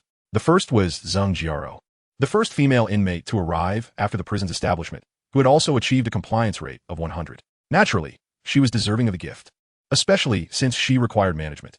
A mere ordinary person would not command the respect of the others. The second was Su Yingxue, his personally chosen driver, who would frequently accompany him, thus meriting her own abilities. The third was Su Yingyue, the leader of the medical team, who also served as his personal physician, and therefore warranted a bestowal as well. The fourth was Lu Shuangshuang, the second in command among the guards, whose authority was only surpassed by He Mengmeng. Whether operating independently or accompanying him, she necessitated considerable strength. As for the fifth, Jiang Han scanned the crowd and pointed to a woman standing tall and straight, Zhang Xiaowen. Recently, her contributions had been paramount, with nearly 130 individuals achieving perfect scores, a feat closely tied to her relentless interrogations. The 5 ladies rejoiced, their subordinates behind them sharing in the delight. Those not selected pouted, secretly vowing to devise more elaborate strategies. The five knelt on the ground, while Jiang Han continued to feign mystique, murmuring incantations before unveiling the system panel. Upon spinning 50,000, they all felt a tremor in their bodies and lifted their gazes to Jiang Han, their eyes brimming with astonishment and reverence. Chapter 78. Eyes. Jiang Han regarded the five women and encouraged them to showcase their talents. The nature of supernatural abilities, once awakened, becomes an intrinsic part of the individual, who is acutely aware of how to wield them. The five women closed their eyes in unison to attune themselves, and soon, Lu Shuangshuang was the first to open her eyes. "I'll go first," she declared, seizing a gun. She rummaged through her belongings and produced a packet of spicy strips, hesitating momentarily before turning to Jiang Han. "Warden, could you procure something more useful for me?" Jiang Han noted that her ability was labeled as Sniper Goddess, undoubtedly linked to firearms. He retrieved 3 coins from his pocket and handed them to her. Lu Shuangshuang weighed the coins in her hand, then casually tossed one behind her. Immediately, she drew her handgun and fired. The sound echoed as the coins hit the ground, and the women gathered around to inspect. "Wow," they gasped, for all 3 coins had been struck perfectly with the bullet holes at equal distances from the center. The third coin, however, remained intact, the bullet embedded within it, spinning like a top. "Impressive," they applauded in unison. Although Lu Shuangshuang's display lacked the extraordinary flair often associated with supernatural abilities, the group recognized it as a manifestation of her power. With a proud expression, Lu Shuangshuang proclaimed, "Warden, that is not all. I possess another ability." "Another ability?" Jiang Han was taken aback. "What kind?" She pointed her eyes. "I can see through the red fog." "See through the red fog?" The women were now unsettled, having been informed by the frequently absent prison guards that regardless of the strength or weakness of any ability, there was fundamentally only one. How could Lu Shuangshuang possibly possess 2? Lu Shuangshuang continued, "But I can only see about 100 meters. 100 meters was undoubtedly sufficient, especially considering the current visibility outside was less than 10 meters. Even a world champion shooter would struggle to hit a target at that distance. Yet, Lu Shuangshuang could see beyond that, combined with her exceptional marksmanship, making her a formidable weapon." Jiang Han contemplated this, recognizing that her second ability likely complemented the first, akin to his spatial awareness. Without the ability to see through the red fog, the Sniper Goddess would be rendered ineffective at distances over 10 meters. Accuracy would be moot. He gestured toward the window. "What do you see outside?" To ordinary eyes, the world appeared shrouded in crimson, but Lu Shuangshuang remarked, "I can see our walls and 2 dead trees." The first-level female inmates who had worked in the yard immediately connected the dots. Yes, there were indeed 2 dead saplings outside the window. Jiang Han nodded, affirming his own perception. He pressed further. "Can you see what lies beyond the walls?" Lu Shuangshuang hesitated. "Certainly not." Jiang Han understood. This ability was akin to having a pair of eyes that transcended the red fog, much like his spatial awareness and the vice captain's sound waves, allowing her a range that surpassed the ordinary visibility of 10 meters. However, with an initial range of 100 meters, what might happen if she leveled up to 2? Would it extend to 200 meters? Her eyes were indeed remarkable, yet still inferior to his spatial awareness. Primarily, spatial awareness encompassed a full 360 degrees.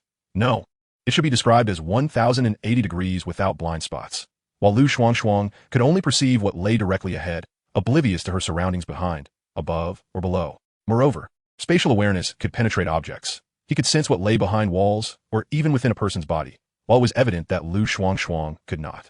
Furthermore, his perception was more acute. Within range, he could discern every pore and the form of every droplet, regardless of distance or size. Additionally, Jiang Han could hear sounds. If someone whispered within his range, even the faintest sound would be crystal clear to him. Lu Shuangshuang, however, possessed merely a pair of ordinary eyes that were unaffected by the red fog. Excited by her newfound powers, Lu Shuangshuang eagerly examined the vicinity, particularly the 3 coins. But soon after, she suddenly held her head, swaying unsteadily. "What is happening? I know it's wrong." At that moment, Su Yingxue emerged from the crowd. "Shuangshuang, it seems you've had your fun. Let me inform you. Your supernatural energy is depleted. At times like this, you'll need to rely on me." She approached Lu Shuangshuang from behind and placed her hand on her shoulder. Without any visible change, Lu Shuangshuang's eyes suddenly brightened. "Yingxue, what is this?" Su Yingxue, filled with self-satisfaction, replied, "My ability is to help restore your supernatural energy, so you should treat me well." Jiang Han noted that Su Yingxue's ability was labeled as energy infusion, indicating her capacity to aid others in recovering their powers, a significant asset to their team. Every supernatural being possessed a reservoir of energy, and once depleted, it posed a grave danger. However, with Su Yingxue's energy infusion, it meant infinite restoration. Yet, a thought struck him. Su Yingxue must also have her own energy reserve. What was her limit? He pulled her aside. "Tell me, How many Lu Shuang can you restore? Su Yingxue pondered for a moment. 2. I helped Shuang recover about half, but my own energy only diminished by a quarter. Thus, under similar conditions, I can fully restore 2 individuals, but doing so would leave me incapacitated. A 1-to-2 ratio seemed rather low. Jiang Han probed further. Can you restore your own energy? For instance, if you expend a quarter, can you recover half? Su Yingxue shook her head. No, that wouldn't benefit me. Jiang Han sighed in disappointment.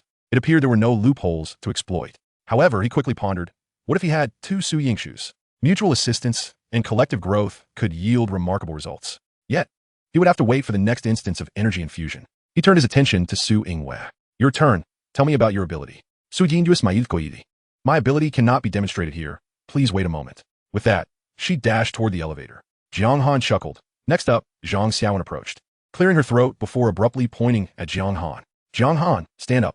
Huh? Jiang Han blinked in confusion. I've been standing the whole time. Yet, he quickly detected something amiss. What is this ability? Chapter 79. The Caregiver and the Blue Mother, Mental Manipulation? Jiang Han glanced at the panel, which confirmed his suspicion. He composed himself and maintained his poise. The power of a mere level 1 ability wielder posed little threat to him, a level 40 veteran. It could only serve as a minor ambush when he was unguarded. Yet, against an ordinary person, it would undoubtedly prove more effective. Indeed, Zhang Xiaowen seemed unsatisfied with her initial display.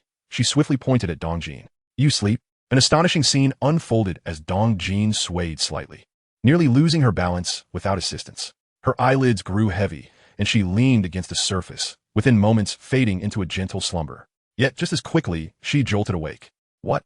What just happened? You fell asleep? Someone whispered to her. Dong Jin gasped in surprise, quickly realizing, Zhang Xiaowen, do not toy with me. It seemed that Zhang Xiaowen's level was rather low. Even if she could induce sleep in an ordinary person, it could not be sustained for long. However, this was sufficient. In battles between experts, victory or defeat is often decided in the blink of an eye, where every breath is crucial, let alone sleep. Jiang Han stroked his chin, contemplating how this ability appeared to be quite fitting for Zhang Xiaowen's role as the interrogation team leader. At that moment, Su Yingxue descended, accompanied by another figure, Wang Li. This was a woman who had suffered 5 broken ribs and had been bedridden for days. Now, there was not a trace of her previous illness. Her complexion was rosy, radiating vitality, as if she had just awakened from slumber. The bruises on her neck from yesterday had also faded, revealing her fair skin.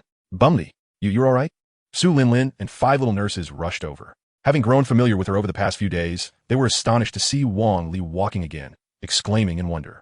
Naturally, the women deduced that Su Yingxue must have awakened a healing ability, as it was indeed documented in the system as a healing technique. This pair of sisters, one serving as a healer and the other as a guardian, seemed destined to stay by his side. In contrast, Su Yingxue, despite her smile, appeared somewhat pale, suggesting that her healing of Wang Li had drained a considerable amount of her energy. Wang Li bowed deeply to the medical team, expressing her gratitude for their care over the past days, and finally turned her gaze to Jiang Han. With a slight bite of her lip, she looked visibly excited. Benefactor, thank you. Saying this, she prepared to kneel. So much had transpired recently that Jiang Han could hardly recall how he had saved her. It seemed her husband had been brutally murdered, and he had merely provided her with an opportunity for vengeance. That was all. Furthermore, she had single-handedly slain the scarred thug. Jiang Han patted Wang Li's shoulder, signaling her to rise. Do not call me benefactor. It feels rather awkward. You may refer to me as warden, just like the others. As he spoke, Jiang Han noticed that her obedience level remained at a perfect score of 100. In fact, he had observed this ever since Wang Li donned the prison uniform while still in a state of unconsciousness. Wang Li nodded. Yes, warden. Are you well? Yes. Thanks to Dr. Su and Dr. Su, as well as those little nurses' care. Can I work now? Absolutely. Although clad in prison garb, Jiang Han saw no hint of romantic feelings in her eyes, only loyalty. All right then, let us begin by training with the guards. MHM. Wang Li agreed without hesitation and dashed to He Mengming's side. They whispered briefly before she joined the tail into the first team, appearing somewhat out of place, not just due to her unusual attire, but also her unverified status. Jiang Han indeed wished for her to be his bodyguard, yet the necessary training could not be overlooked, so it was best to start as a guard. After all 4 women had showcased their abilities, the crowd's attention turned to Zheng Jiaro. Sister Zheng, what is your ability? Please show us. The female inmates here had taken to calling her Sister Zheng, and over time, it had become a nickname that everyone, regardless of age, used. Zheng Jiaro, with her hands in her pockets and having remained silent, finally spoke up, slightly bashful. My ability is a bit different from everyone else's. As she opened her hands, a remarkable plant floated within her palm, measuring 10 centimeters in length, entirely green. with a tender leaf sprouting from it. What is this? The crowd gasped. Su Yingxue focused intently. Is it grass? She laughed after her own query. Zhang Jiao hurriedly clarified. No, it's not grass. Absolutely not. This is a tree, a genuine tree. A tree? The astonishment continued. Indeed, Jiang Han had already noted that Zhang Jiao's ability was described in the system as the guardian tree, yet he had never understood its meaning, which prompted his inquiry. Zhang Jiao raised her hand, and the tree flew out, hovering before the crowd. Just as Lu Shuangshuang reached out to touch it, Zhang Jiao exclaimed, "Do not touch. If it dies, I cannot survive either." Lu Shuangshuang quickly withdrew her hand, startled. The guardian tree swept past the onlookers and finally hovered in front of Jiang Han. "You may touch it, but be gentle." Jiang Han extended his finger and lightly tapped the tip of the tree, causing it to quiver slightly, emitting a faint green glow. Once Jiang Han finished, Zhang Jiao retrieved the small tree, saying, "All right, enough of that. Wait for it to grow. Then you can touch it all you want."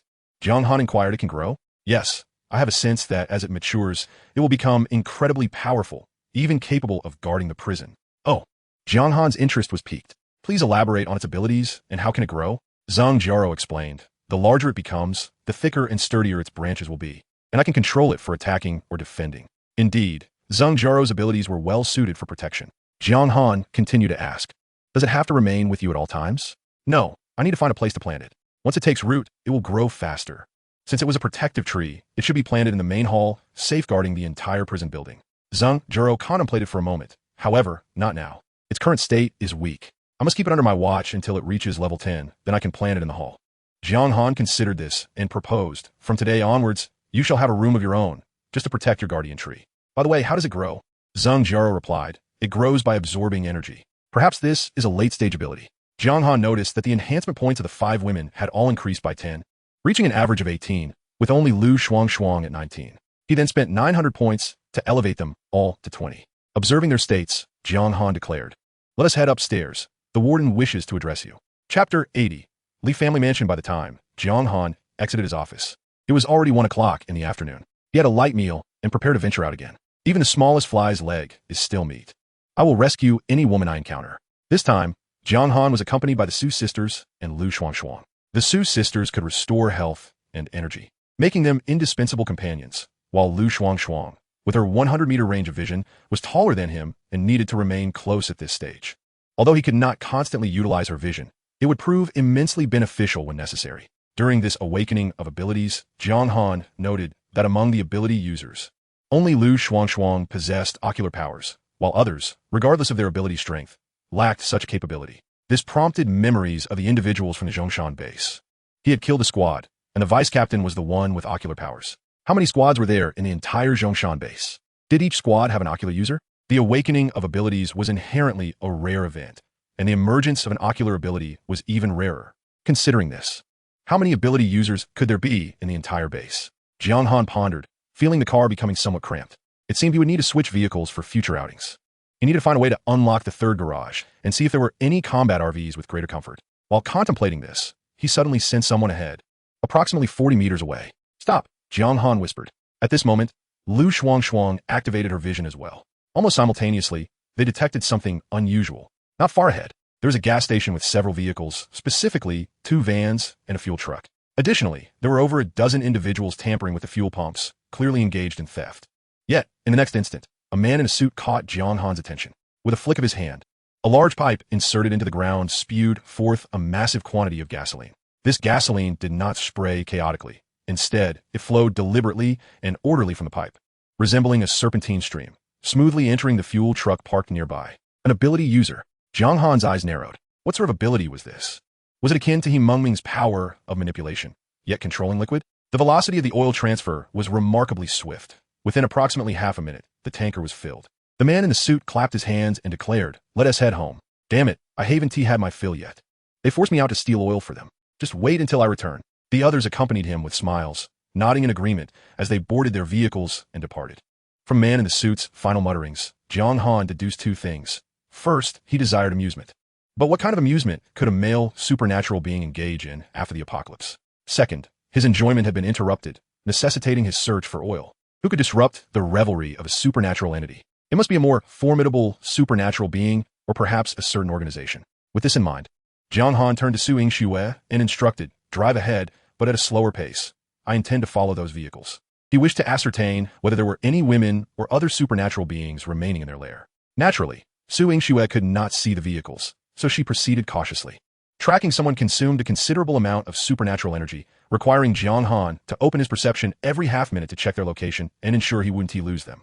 He also advised Lu Shuangshuang to close her eyes and rest, just in case. After about an hour of travel, 2 vans made a turn, ushering the tanker into a large courtyard. Stop!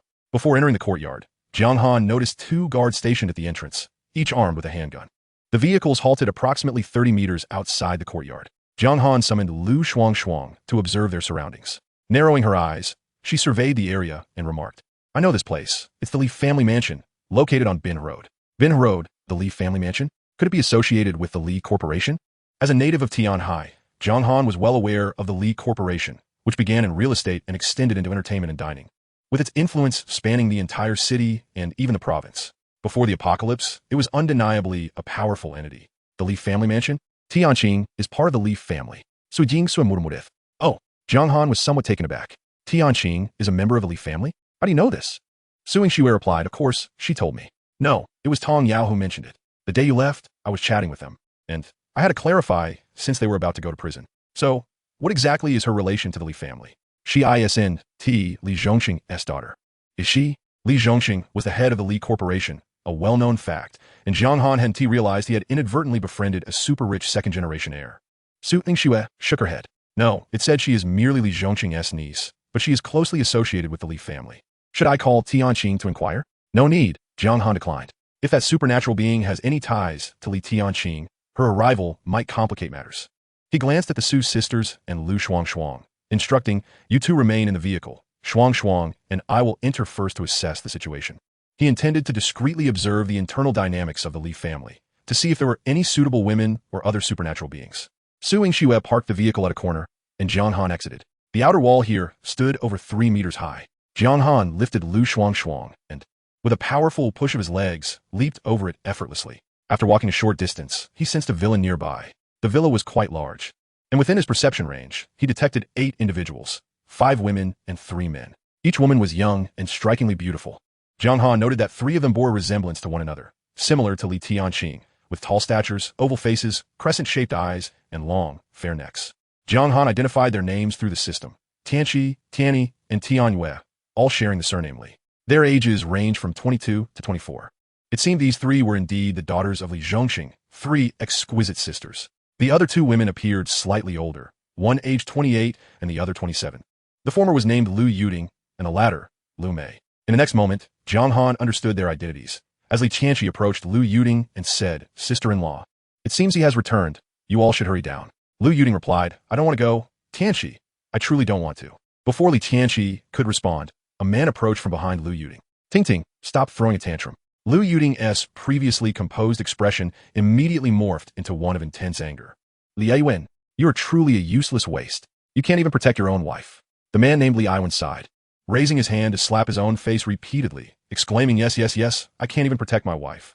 I am a waste. But Ting Ting, I beg you, considering all the years I have never treated you poorly, please help our Li family." Tears welled in Lu Yuding's eyes.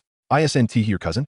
Didn't you help him open a restaurant?" "That was in the past. Things are different now. The world has changed." Just as they were conversing, the door swung open, and the suited supernatural being entered. "Hurry, hurry, I'm back.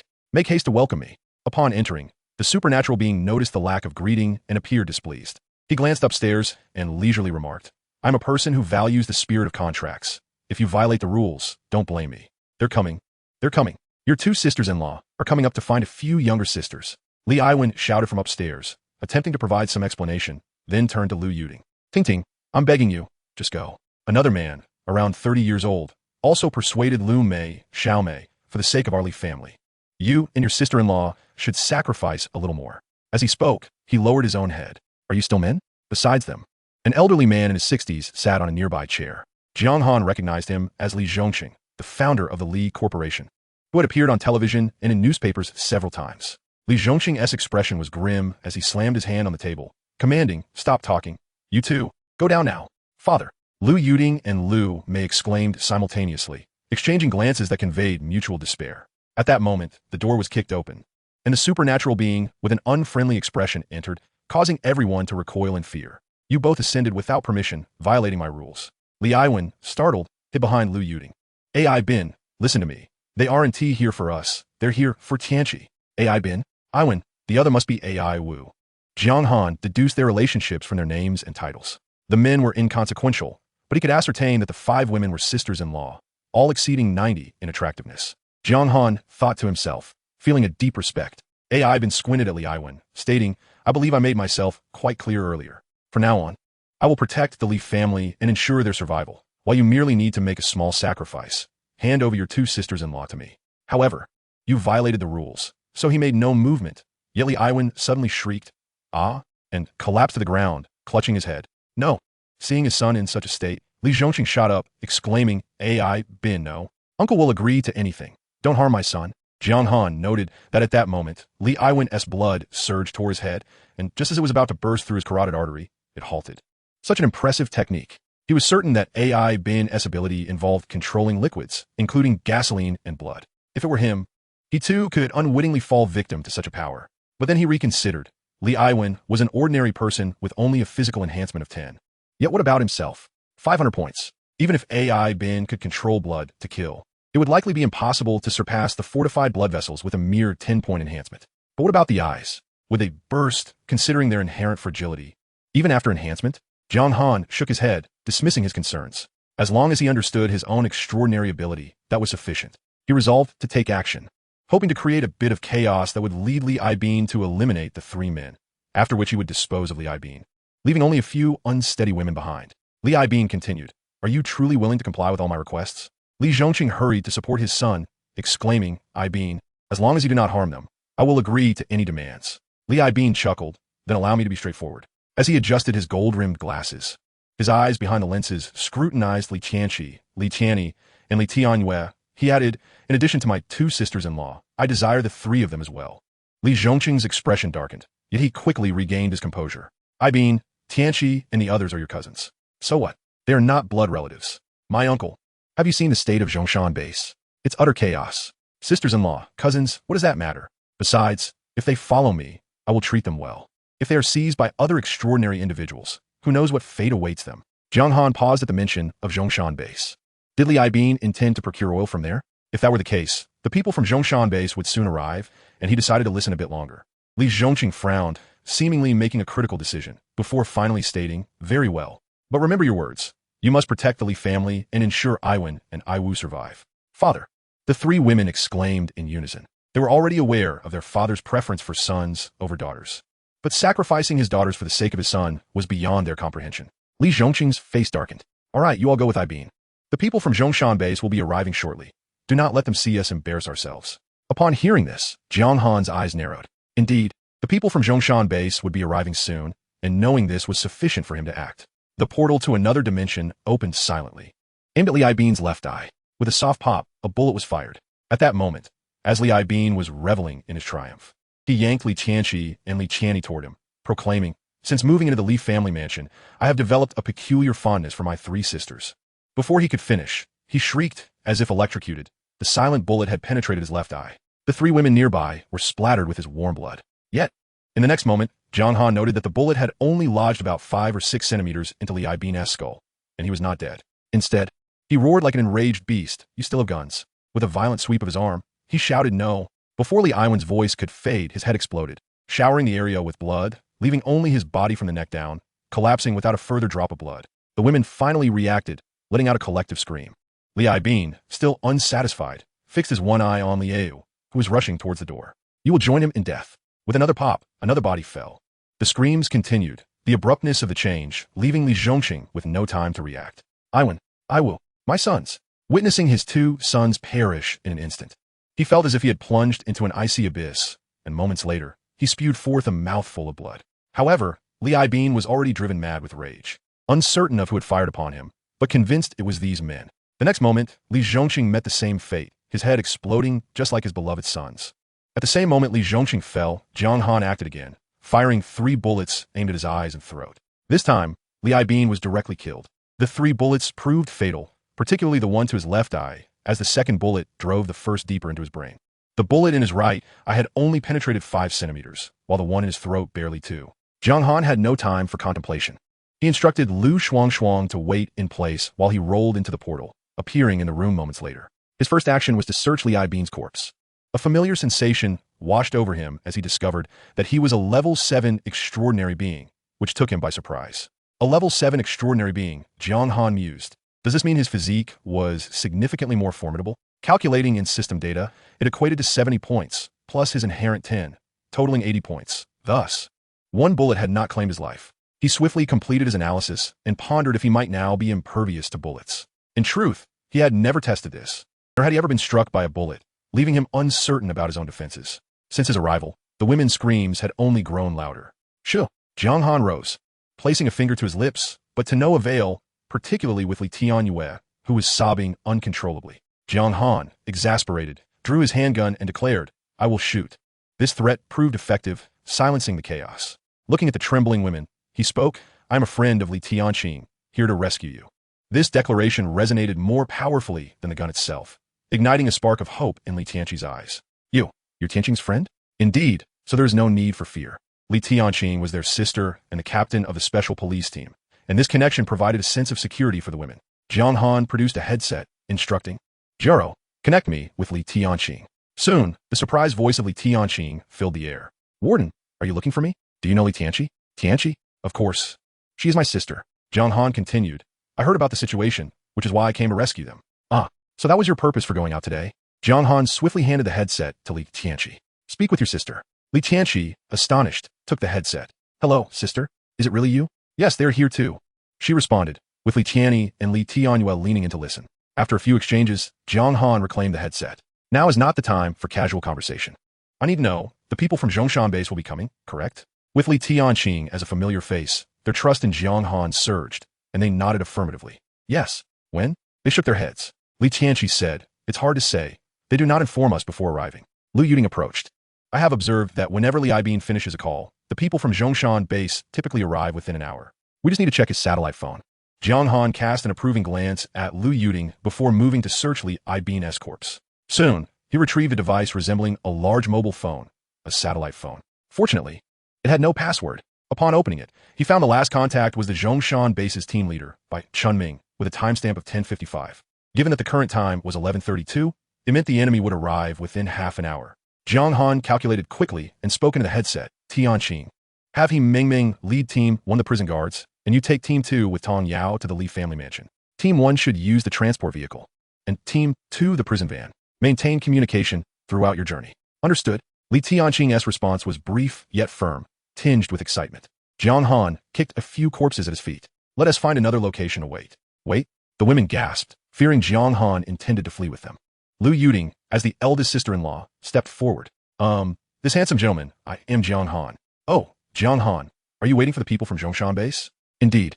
But if they discover Li Bing is dead, they will surely kill you, as he was quite useful to them." Jiang Han smiled. "Rest assured, I am aware of this. But they cannot kill me. Perhaps I will even eliminate them instead." Li Bing possesses the extraordinary ability to manipulate liquids, which has spared him from being absorbed. This unique power proves invaluable for oil retrieval, a fact that the Zhongshan base has astutely recognized. Jiang Han can surmise this much. However, Lu Yuting remains visibly apprehensive, suggesting that they should leave and find Tianqing. She emphasizes that there are many individuals like Li Bing, known as ability users, and posits that he must also be one. She points out that typically, 2 of these ability users arrive at once. Her emphasis on their numbers is clear. As a fellow ability user, how can he contend against 2 adversaries alone? Jiang Han refrains from interrupting, instead listening intently, believing that Lu Yuting possesses a keen insight that may reveal valuable information regarding their opponents. Noticing Jiang Han's silence, Lu Yuting continues, detailing that these individuals wield extraordinary powers.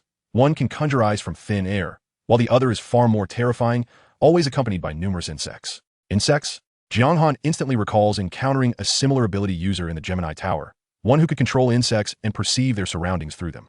This ability can be likened to having a pair of eyes that see further than one's own. He nods in acknowledgement, asserting that he understands, yet reiterates that they cannot kill him. In fact, he might very well eliminate them first. The women, unable to oppose him, cautiously follow Jiang Han. He collapses onto the sofa and sends a message to Lu Shuangshuang, informing her of the situation and instructing her to rally the Su sisters and find a suitable vantage point for sniping. Not too close, just enough to target the entrance, and to be on standby. He has great faith in Lu Shuang's abilities, considering her prowess as a sharpshooter with enhanced vision. Next comes the waiting game. Jiang Han sits in the living room, sipping the tea brought by Tianqi as he waits. He reflects on the insect-controlling ability user he previously encountered. Although their detection range surpassed his, their speed would certainly not match his own. The insect manipulation ability relies solely on the insects themselves, which take time to traverse. Hence, the opponent would not release them prematurely, but rather when they are within a specific range. These insects can only relay information upon nearing him. With his perception extending to 47 meters, he muses on how long it would take for insects to crawl from that distance, at least a minute. Therefore, he concludes that he only needs to release his spatial awareness every minute. Chapter 83. The enigmatic Zhongshan base during the wait. Lu Yuding shares what she knows about the Zhongshan base. At the onset of the apocalypse, Li Aibin, residing at the Li family mansion, was bitten by a zombie, but did not turn. Instead, he succumbed to fever and unconsciousness. Li Zhongqing sought to rescue his nephew, exhausting all avenues with the police and hospitals, even leveraging connections from his military past. However, instead of rescue, they awaited Li Aibin's awakening. Initially, he remained respectful towards his uncle and elder brothers, and the entire family regarded his newfound ability with awe and gratitude, believing it ensured their safety amidst the apocalypse. On the 10th day of the apocalypse, Lu Yuding recalls a mysterious squad encircling the Li family mansion, led by a man named Bai Chunming, who introduced himself as the captain of the Zhongshan base. He exuded formidable power, causing Li Aibin to sweat profusely with a mere gesture. Subsequently, Bai Chunming instructed Li Aibin to demonstrate his abilities before taking him away. After 2 days, Li Aibin returned unharmed but exhilarated, claiming he had grown immensely powerful and had struck a deal with the Zhongshan base to procure oil from external gas stations. From that moment, Li Aibin underwent a transformation, becoming aggressive towards his sisters-in-law and even using his powers against Li Aihua following a quarrel. He instilled fear in the ordinary members of the Li family, who felt powerless to retaliate. Jiang Han listened intently, and when Lu Yuding finished, he inquired whether Li Aibin had engaged in any combat prior to being taken by Bai Chunming. Lu Yuding shook her head, clarifying that Li Aibin had always been docile, only playing with bottled water and beverages after gaining his abilities. Jiang Han pondered silently, recognizing that Li Aibin's power level was 7. To his knowledge, the sole method to enhance one's abilities involves absorbing the corpses of other ability users or mutated animals. Given that Li Aibin had never fought, it seemed implausible for him to have absorbed any corpses. The only time he had been away was during those 2 days with Bai Chunming, who was exceptionally powerful, suggesting that the abilities Li Aibin possessed were bestowed upon him by Bai Chunming.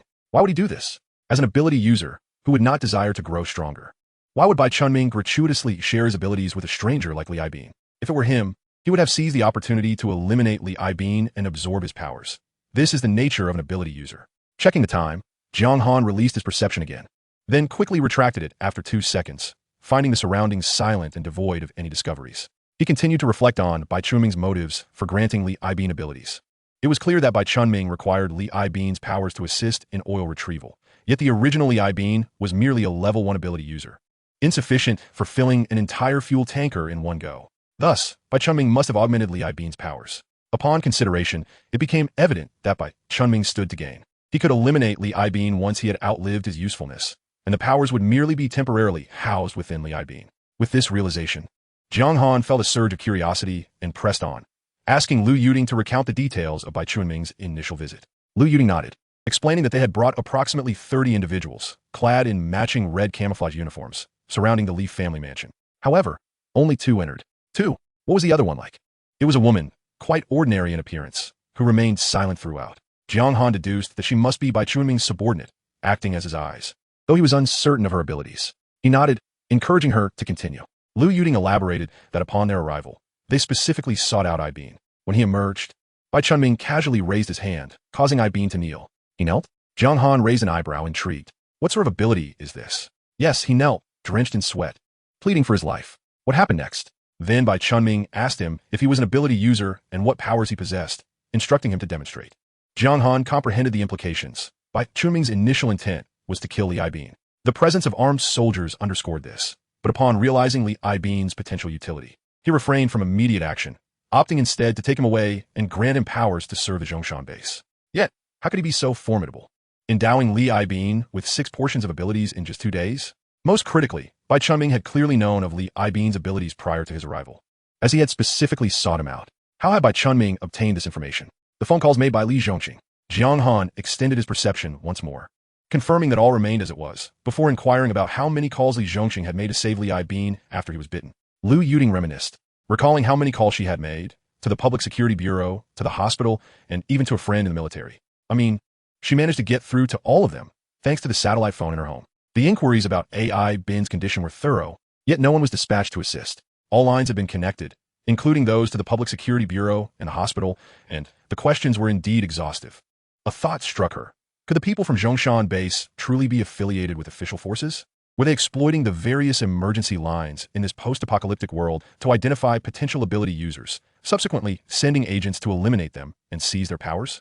AI Bin was merely an exception, as his abilities held value for those at Zhongshan Base. If that were the case, the ability users within Zhongshan Base must be extraordinarily formidable, given their access to vast resources of information. Yet, one final question lingered. Would the authorities truly resort to such measures?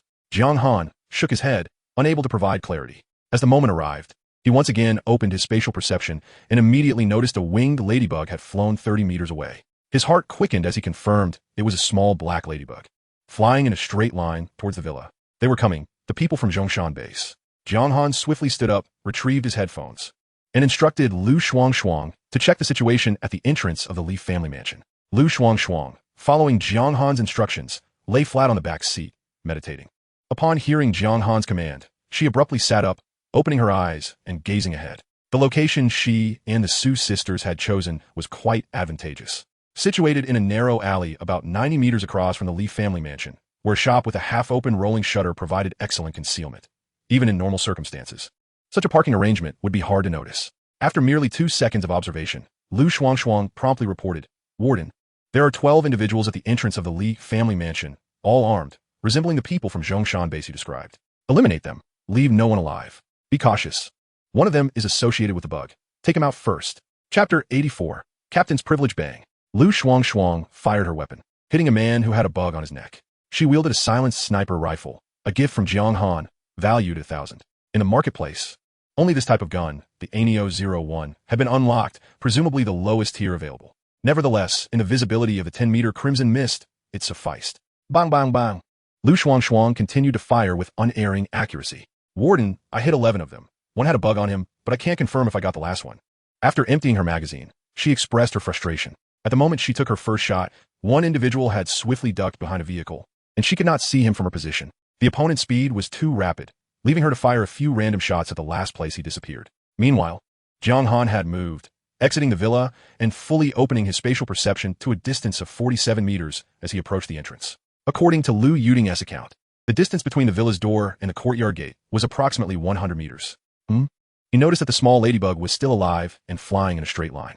Lu Shuang had articulated clearly that she had struck the individual with the bug. Was it possible he had survived? As Jiang Han pondered, he opened a spatial door in front of the ladybug. Being so small, it failed to react in time and was fully ensnared, unable to escape. Simultaneously, at the entrance of the Li family mansion, behind a combat vehicle from Zhongshan Base, 2 ability users clad in red camouflage were crouching, their expressions tense. Had anyone seen their insignia, they would undoubtedly be astonished. One was a colonel, the other a lieutenant colonel. The colonel appeared to be in his early 20s, at least a decade younger than the average colonel in Long Country. Yet he retained the demeanor of a soldier. In contrast, the lieutenant colonel was a gaunt man in his 50s, his face lined with deep wrinkles and caked in dirt. His limbs emaciated, adorned only with a few strands of hair atop his head, resembling a beggar. At that moment, the lieutenant colonel's lower neck was drenched in blood as he crouched beside the combat vehicle, staring incredulously at his own blood. A sniper? There's actually a sniper here? The colonel's face darkened slightly as he pondered. This isn't a mere sniper. It's an ability user, possessing the same abilities as Captain Hong Sheng. He then turned to the lieutenant colonel, asking, "Are you holding up?" The lieutenant colonel touched the wound on his neck, responding, "I'm fine. The opponent's firepower is average. I won't die from this." He continued, "You mean he has the same abilities as Captain Hong? Then are we doomed?" The colonel's gaze sharpened. "It's hard to say, but he certainly isn't as strong as Hong Sheng. Otherwise, neither of us would survive." Contemplating death, the lieutenant colonel fell into a daze, asking, "What should we do?" "What are you panicking about? It's not like we can't fight back. Let me think clearly." Just then, the lieutenant colonel suddenly turned pale with fear, pointing a trembling, gnarled finger towards the villa. There's another ability user." The colonel was startled, immediately turning to look, only to see a crimson haze enveloping everything behind him. Was there an enemy lurking there? "How do you know?" he demanded sharply. I lost contact with my holy bug." "Lost contact? The colonel squinted, initially assuming the lieutenant colonel referred to Li AI Bin, but realizing that Li AI Bin could not cause his bugs to vanish. Release them. Let me know who is behind us. All right, the lieutenant colonel acquiesced, waving his hand as more ladybugs surged into the mist. The colonel, inspired by thought, retrieved an oddly shaped phone from his waist. After connecting, an anxious middle-aged voice responded, "Hello, this is Bai Chunming." The colonel hastily replied, "Captain Bai, it's me, I've been ambushed. Right at the Li family mansion." "What?" Bai Chunming's tone shifted instantly. "Is it that liquid controller named Li?" "Yes, Li AI Bin, that brat who married his sister-in-law." "Is it him?" "No, it's other ability users." Bai Chunming's voice grew more urgent. "What is your current situation? What abilities do they possess? Are there any casualties?" The colonel abruptly interrupted, "Captain Bai, I request captain's privilege." On the other end, Bai Chunming paused for a moment, then replied, "Request granted. Return alive." "Understood." Both parties fell silent, and the colonel ended the call. The lieutenant colonel, sensing his ladybugs, curiously asked, "What is captain's privilege?" "I've never heard of it." The colonel regarded him. "You are the deputy captain, so of course. You and T know. Now, focus on your little treasure. If you encounter that individual, inform me." In just a few seconds, the lieutenant colonel suddenly stared in terror towards Jiang Han's direction in the crimson mist, exclaiming, "Yes, right there? How far is he from us?" 30 meters. At most 30 meters. He was correct. Jiang Han had arrived at the battlefield 10 seconds prior, and the spatial door remained firmly locked onto the colonel's entire being. Confident he could incapacitate his opponent in an instant. The reason he had refrained from striking immediately was to allow the colonel to finish his call. He believed Bai Chunming would not easily relinquish these two ability users, even if only their corpses, especially their corpses. What he aimed to do was continue waiting, springing a surprise attack to seize more abilities, akin to encircling the enemy to provide aid, although this point would soon transform into a dead point. Additionally, Jiang Han was intrigued by the captain's privilege mentioned at the end of their conversation, wondering what kind of privilege could prompt the lieutenant colonel to request it in such a critical moment. In no time, the colonel validated Jiang Han's suspicions. The moment the old beggar uttered the figure of 30 meters, the colonel's expression morphed into one of ferocity. Suddenly, a slender and elongated ice spear shot directly towards the beggar's eyes with astonishing speed. Yet Jiang Han was swifter, for he had been prepared. The portal to another dimension opened between the two, allowing the 30-centimeter ice spear to pierce through instantaneously.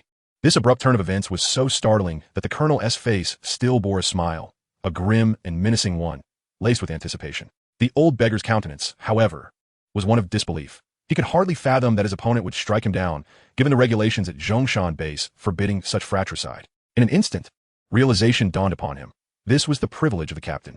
In times of crisis, a captain could eliminate his deputy to enhance combat effectiveness and ensure that abilities would not fall into the hands of others. "You intend to kill me?" he blurted out.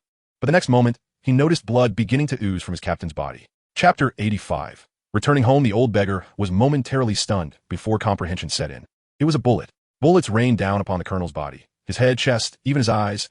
Where did all these bullets come from? The colonel collapsed without any means to retaliate. Yet the strange bullets continued their relentless assault, appearing out of thin air just 10 centimeters from the colonel's eyes, firing with unerring precision at his right eye. One after another, each striking the previous one as if blacksmiths were taking turns hammering on the same steel ingot. With the enhancement of ability levels, the bodies of the ability users grew stronger, making it increasingly challenging to kill them with bullets. The old beggar watched this incredible spectacle unfold, recalling that just a moment ago, the colonel had aimed to shoot his eyes. How was it that he now found himself on the receiving end? But soon, he realized the gravity of the situation. The captain was dead, and so was he. This was an ability. Trembling, his hand reached toward the corpse but vanished into thin air. A wave of inexplicable terror surged within him as he recoiled in fright. "I saved you, and this is how you repay me?" At that moment, Jiang Han's voice emerged from the thick fog, causing the old beggar to tremble uncontrollably. "Who are you?" He stammered in fear and confusion, scanning the surroundings but finding no trace of anyone. "That is precisely what I wish to inquire," Jiang Han responded, remaining concealed within the crimson mist. He then fired 2 more bullets, aimed at the colonel's forehead and shoulder, before opening a portal behind him. With the bullet's propulsion, the colonel's corpse tilted backward and fell securely into the portal. Upon reaching in, Jiang Han retrieved 9 portions of energy. "Me?" Old beggar Lu Chongfu hesitated for 2 seconds at Jiang Han's inquiry, but just then, a bullet whizzed past his ear. "I did not like to wait." "Understood." Lu Chongfu stammered in fright, hurriedly addressing the air. "I am Lu Chongfu." Jiang Han stifled a laugh, continuing to question, "Are you a member of Zhongshan base?" "Yes." Lu Chongfu replied succinctly, displaying his intelligence. "Tell me, how many ability users are there at Zhongshan base?" This seemed to stump Lu Chongfu. "Let me think." 6 times 6 is 36. Multiplied by 2, no 3. Approximately. Jiang Han interjected. Lu Chongfu shivered about 100 or so. 101 or 199. It seems to be a little over 100, definitely not exceeding 120. 120 ability users. Quite a number. Describe the structure of Zhongshan base to me. Alright, there are a total of 6 squads, quite simple, numbered 1 to 6. And I belong to the first team of the 3rd squad. He articulated clearly, while Jiang Han listened attentively. Zhongshan base comprises 6 squads, each led by a squad leader. And each squad is further divided into 6 teams, ranging from A1 to F6, with Lu Chongfu belonging to the C1 team. Jiang Han. Does each team have a leader and a deputy? Yes, not only teams, but also squads. Each squad has a deputy, who must possess exploratory abilities. Lu Chongfu seemed to anticipate Jiang Han's next question. Exploratory abilities? Jiang Han murmured, understanding that this referred to what he perceived as vision. He resumed, what is the name of your squad leader, and what abilities does he possess? Provide me with all the details regarding him and his deputy. Our squad leader is Bai Chunming, and the deputy is Wang Haiyan. Lu Chongfu spilled the information like a stream, revealing everything he knew. Bai Chunming's abilities were quite formidable. It was said he could render others incapable of using their abilities, a phenomenon everyone referred to as sealing, though Lu Chongfu could not explain its mechanics. On the other hand, Wang Haiyan's abilities were more comprehensible. Her sense of smell was extraordinarily keen, allowing her to detect everything around her, though the exact range remained uncertain. Having absorbed this information, Jiang Han pondered silently before addressing Lu Chongfu. Call Bai Chunming and convey this message. Jiang Han began instructing Lu Chongfu through the crimson mist, who listened with a nervous grin. There is no need to fear. Once this task is completed, I shall escort you home. Lu Chongfu's expression darkened further. Big brother. I know you mean home in the sense of death. Jiang Han chuckled. Do not misunderstand. Rest assured, if the task is executed flawlessly, I shall not take your life. Very well. With Jiang Han's assurance, Lu Chongfu steeled himself and grasped the colonel's phone, pressing the redial button. Hello, Bai, it's old Lu. Bai Chunming's voice on the other end was filled with surprise, but he quickly regained composure. Where is Chi Peng? He is injured and in grave danger. He just called to inform me that a lightning bolt struck. Bai Chunming proceeded to ask several questions, the answers aligning closely with Jiang Han's deductions, mainly regarding who the assailants were and how many ability users were involved, as well as inquiries about Li Aibin's condition. Lu Chongfu, following Jiang Han's instructions, claimed that he had only encountered a single lightning ability user, but one of considerable strength and nothing more, keeping the response within reasonable bounds. He aimed to lower the other party's guard. As expected, Bai Chunming began his analysis. If it's just me, it would be quite difficult to locate you. So just stay put. I will come over immediately. Do not use your bugs, lest you alert the enemy. Additionally, Bai Chunming paused before adding, if Chi Peng dies, his corpse. Rest assured, Bai, old Lu is not the type to act treacherously. Even if Chi Peng were to perish, I would undoubtedly ensure his body remains with you. Upon hearing this, Bai Chunming visibly relaxed. All right, old Lu, you can rest easy. I will not treat you unfairly. After hanging up, Lu Chongfu boasted, Big brother, how was that? My acting was quite good, wasn't it? You heard him. He will be here shortly. Jiang Han clapped his hands. Excellent. I have one more question. How did you arrive at Zhongshan base? Do not tell me you were a soldier. Oh no, I was not a soldier. I used to be a janitor for the municipal government. A janitor, indeed? Yes, the day before the zombie outbreak. The city leaders seemed to have received some sort of news, and everyone was prohibited from leaving the premises, which is how I was brought to Zhongshan base. This aligns with Jiang Han's intelligence. How did you acquire your abilities? By drinking water. Drinking water? Were you coerced into it? Lu Chongfu shook his head. Not exactly. I had 2 choices, either work or drink water. Seeing those who awakened their abilities, each with multiple wives, I opted for the latter. All right, I have no further questions. You may come out now, Mr. Janitor. Bang! The gunshot rang out. Jiang Han watched as Lu Chongfu fell, murmuring, I did not deceive you. It was not I who killed you. Chapter 86. Ambush. Seeing that Lu Chongfu had truly lost his heartbeat, Jiang Han stepped out from the crimson mist, reaching in to collect 3 portions of energy. To date, he had amassed 59 portions of energy, allowing Lu Shuang and the Su sisters to drive in. Jiang Han pondered his next move. According to his analysis, Bai Chunming should arrive in about an hour, a conclusion drawn from Lu Chongfu's intelligence. Though the possibility of deceit could not be entirely dismissed. Should he lay an ambush, or would it be wiser to retreat? Initially, Jiang Han favored the former. But upon learning about Bai Chunming's deputy, Wang Haiyan's extraordinary abilities, he hesitated. After all, he had never encountered such keen senses. To what extent could her perception reach? Was she capable of detecting all things, even from a distance of 100 or perhaps 1,000 meters? If it were indeed 1,000 meters, combat would become impossible, as the foremost concern in a foggy battleground is the disparity in information between both parties. The Su sisters drove into the courtyard and met up with Jiang Han. Su Yingxue pointed to the back seat, questioning what to do with Lu Shuangshuang. Jiang Han glanced over to see Lu Shuangshuang sleeping soundly, having exhausted all her powers during the brief skirmish just moments earlier. Su Yingxue had refrained from replenishing her energy, as her abilities were meant to be preserved for Jiang Han. It seemed that women were still too vulnerable in this realm of extraordinary powers. A single unit of energy could only intimidate ordinary individuals. When faced with true masters, they would merely be absorbed. Jiang Han resolved to venture out more often, seeking to discover additional extraordinary beings to bolster the combat capabilities of the women around him. If they continued to dwell in complacency, it was only a matter of time before they encountered formidable foes who would come knocking, raising the question of whether their lives could be preserved. Jiang Han addressed Lu Shuangshuang, suggesting she rest while he instructed the two sisters to accompany him inside. Upon seeing Jiang Han, Lu Yuding and Tianqi, along with the other three sisters, rose from the sofa, their expressions a mix of surprise and anxiety. They were acutely aware that Jiang Han had just faced off against the forces of Zhongshan base, and fear gripped their hearts, believing there was no way he could have emerged victorious alone. Yet, Jiang Han had returned. Lu Yuding rushed forward as Jiang Han casually remarked that he had dispatched the people from Zhongshan base with ease, likening it to slaughtering chickens. He needed to demonstrate his strength to the women. What they regarded as an indomitable force was merely insignificant insects to him. Indeed, the way the five women gazed at Jiang Han transformed, filled with astonishment and, more importantly, reliance. Jiang Han continued, indicating that there was an urgent matter at hand. They needed to relocate. They should drive and follow him to a new location to wait for clearer skies. It was unwise to linger in a place fraught with peril.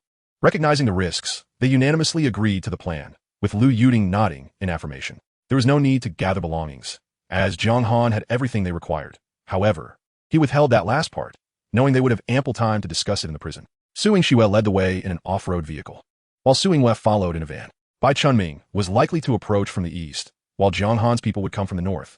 Thus he directed their vehicles northwest. 15 minutes later, through their headsets and positioning, Jiang Han reunited with Meng Meng and others. The meeting with Tianqi, Lu Yuding, and the others was one of joy and surprise. Tong Yao seemed to know Tianqi and the others, and they exchanged excited words, almost to the point of tears. However, this was not the time for pleasantries. Jiang Han summoned the key members to issue commands.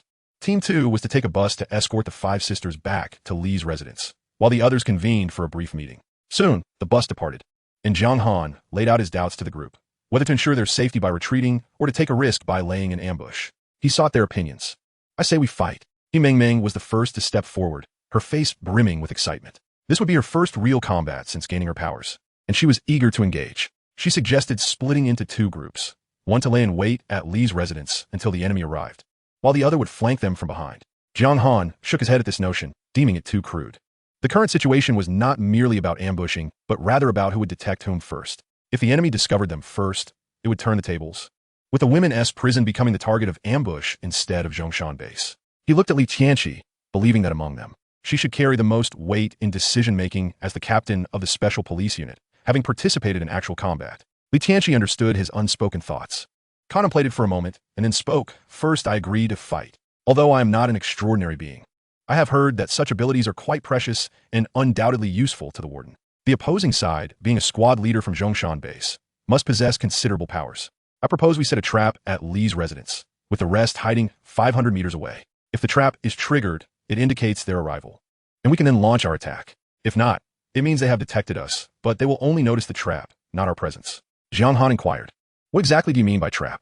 Hand grenades, she replied. You distributed them previously, and each guard has 2. We currently have 26 in total. If used properly, they can inflict significant damage. Besides, you mentioned that the enemy's female extraordinary being has a keen sense of smell. I find it hard to believe she can detect nearby individuals and hand grenades simultaneously. Even if she can she tell whether the safety rings have been removed? Just give me half an hour, and I guarantee to turn Li's residence into their grave. Jiang Han believed her. As a special police officer and captain, Li Tianqi must have undergone specialized training. He nodded. Very well, we shall proceed as Tianqi suggested. However, 26 hand grenades are insufficient. Just as he finished speaking, he noticed the women staring intently at his pockets. Jiang Han was aware of the rumors circulating among the female prisoners that he possessed the most sought-after ability from before the apocalypse, a power that included a limitless space filled with enough supplies for them to last a lifetime. He had never denied these claims, and it served as a means of safeguarding his true trump card. With that, he began to retrieve items from his pockets, high-explosive grenades, smoke bombs, and flashbangs, all priced at 20 per piece. Jiang Han procured 50 of each. Li Tianqi appeared slightly unsatisfied and asked, "Do you have any bouncing grenades? The kind that explode mid-air upon contact?" Jiang Han shook his head. "No, that item hasn't been unlocked yet." Li Tianqi mumbled something inaudible, lamenting the missed opportunity. At that moment, a young female prisoner spoke up. "Since the enemy possesses a keen sense of smell, perhaps we could ask the warden for some pepper powder to mask the scent." Li Tianqi quickly objected. "No, her ability is akin to that of a dog's nose. But she is not a dog. If she detects the scent of the pepper powder, she will deduce that there is an ambush and might even realize we know about her abilities." The young female prisoner suddenly understood, marveling at Li Tianqi's astuteness.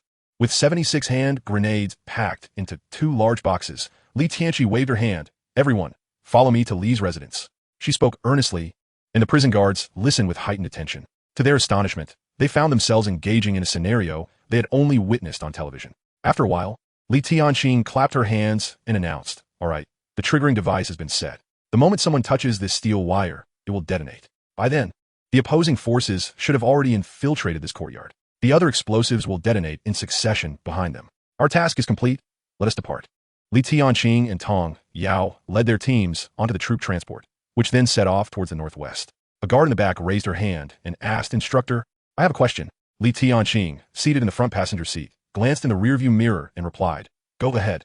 What if the enemy sends only 1 or 2 individuals to scout? Wouldn't our traps be in vain?" "Indeed, the scenario you described is quite plausible, even highly likely. In that case, we would need remote-controlled explosives, something our current equipment cannot manage. However, our primary goal today is to ascertain when the enemy will arrive. So if the grenades detonate, we will have achieved success." The guard nodded, appearing to understand. Li Tianqi continued, "Today marks your first experience laying explosives. Tell me, what do you believe is the most critical aspect of this task?" The women chimed in with various responses, some emphasizing the importance of concealment, while others highlighted the need for increased lethality. At that moment, a woman crouching on the ground interjected, "Instructor, I believe the most crucial thing is to remember the location of each grenade, lest we accidentally detonate one ourselves." Li Tianqi regarded her with surprise, not only due to her response, but also because of her posture. Everyone else had a seat, yet she did not. Reflecting on the slender figure before her, Li Tianqi remarked, "Wang Li, you make an excellent point. We lay explosives to eliminate the enemy, not ourselves, so it is paramount to remember the location of each grenade. But why are you crouching on the ground?" At this moment, the small guard beside Wang Li sighed in resignation, explaining, "There aren't enough seats. Sister Li said she arrived last, so." The prison guard team was primarily composed of female students, and at 27, Wang Li was the eldest, earning her the affectionate title of Sister Li.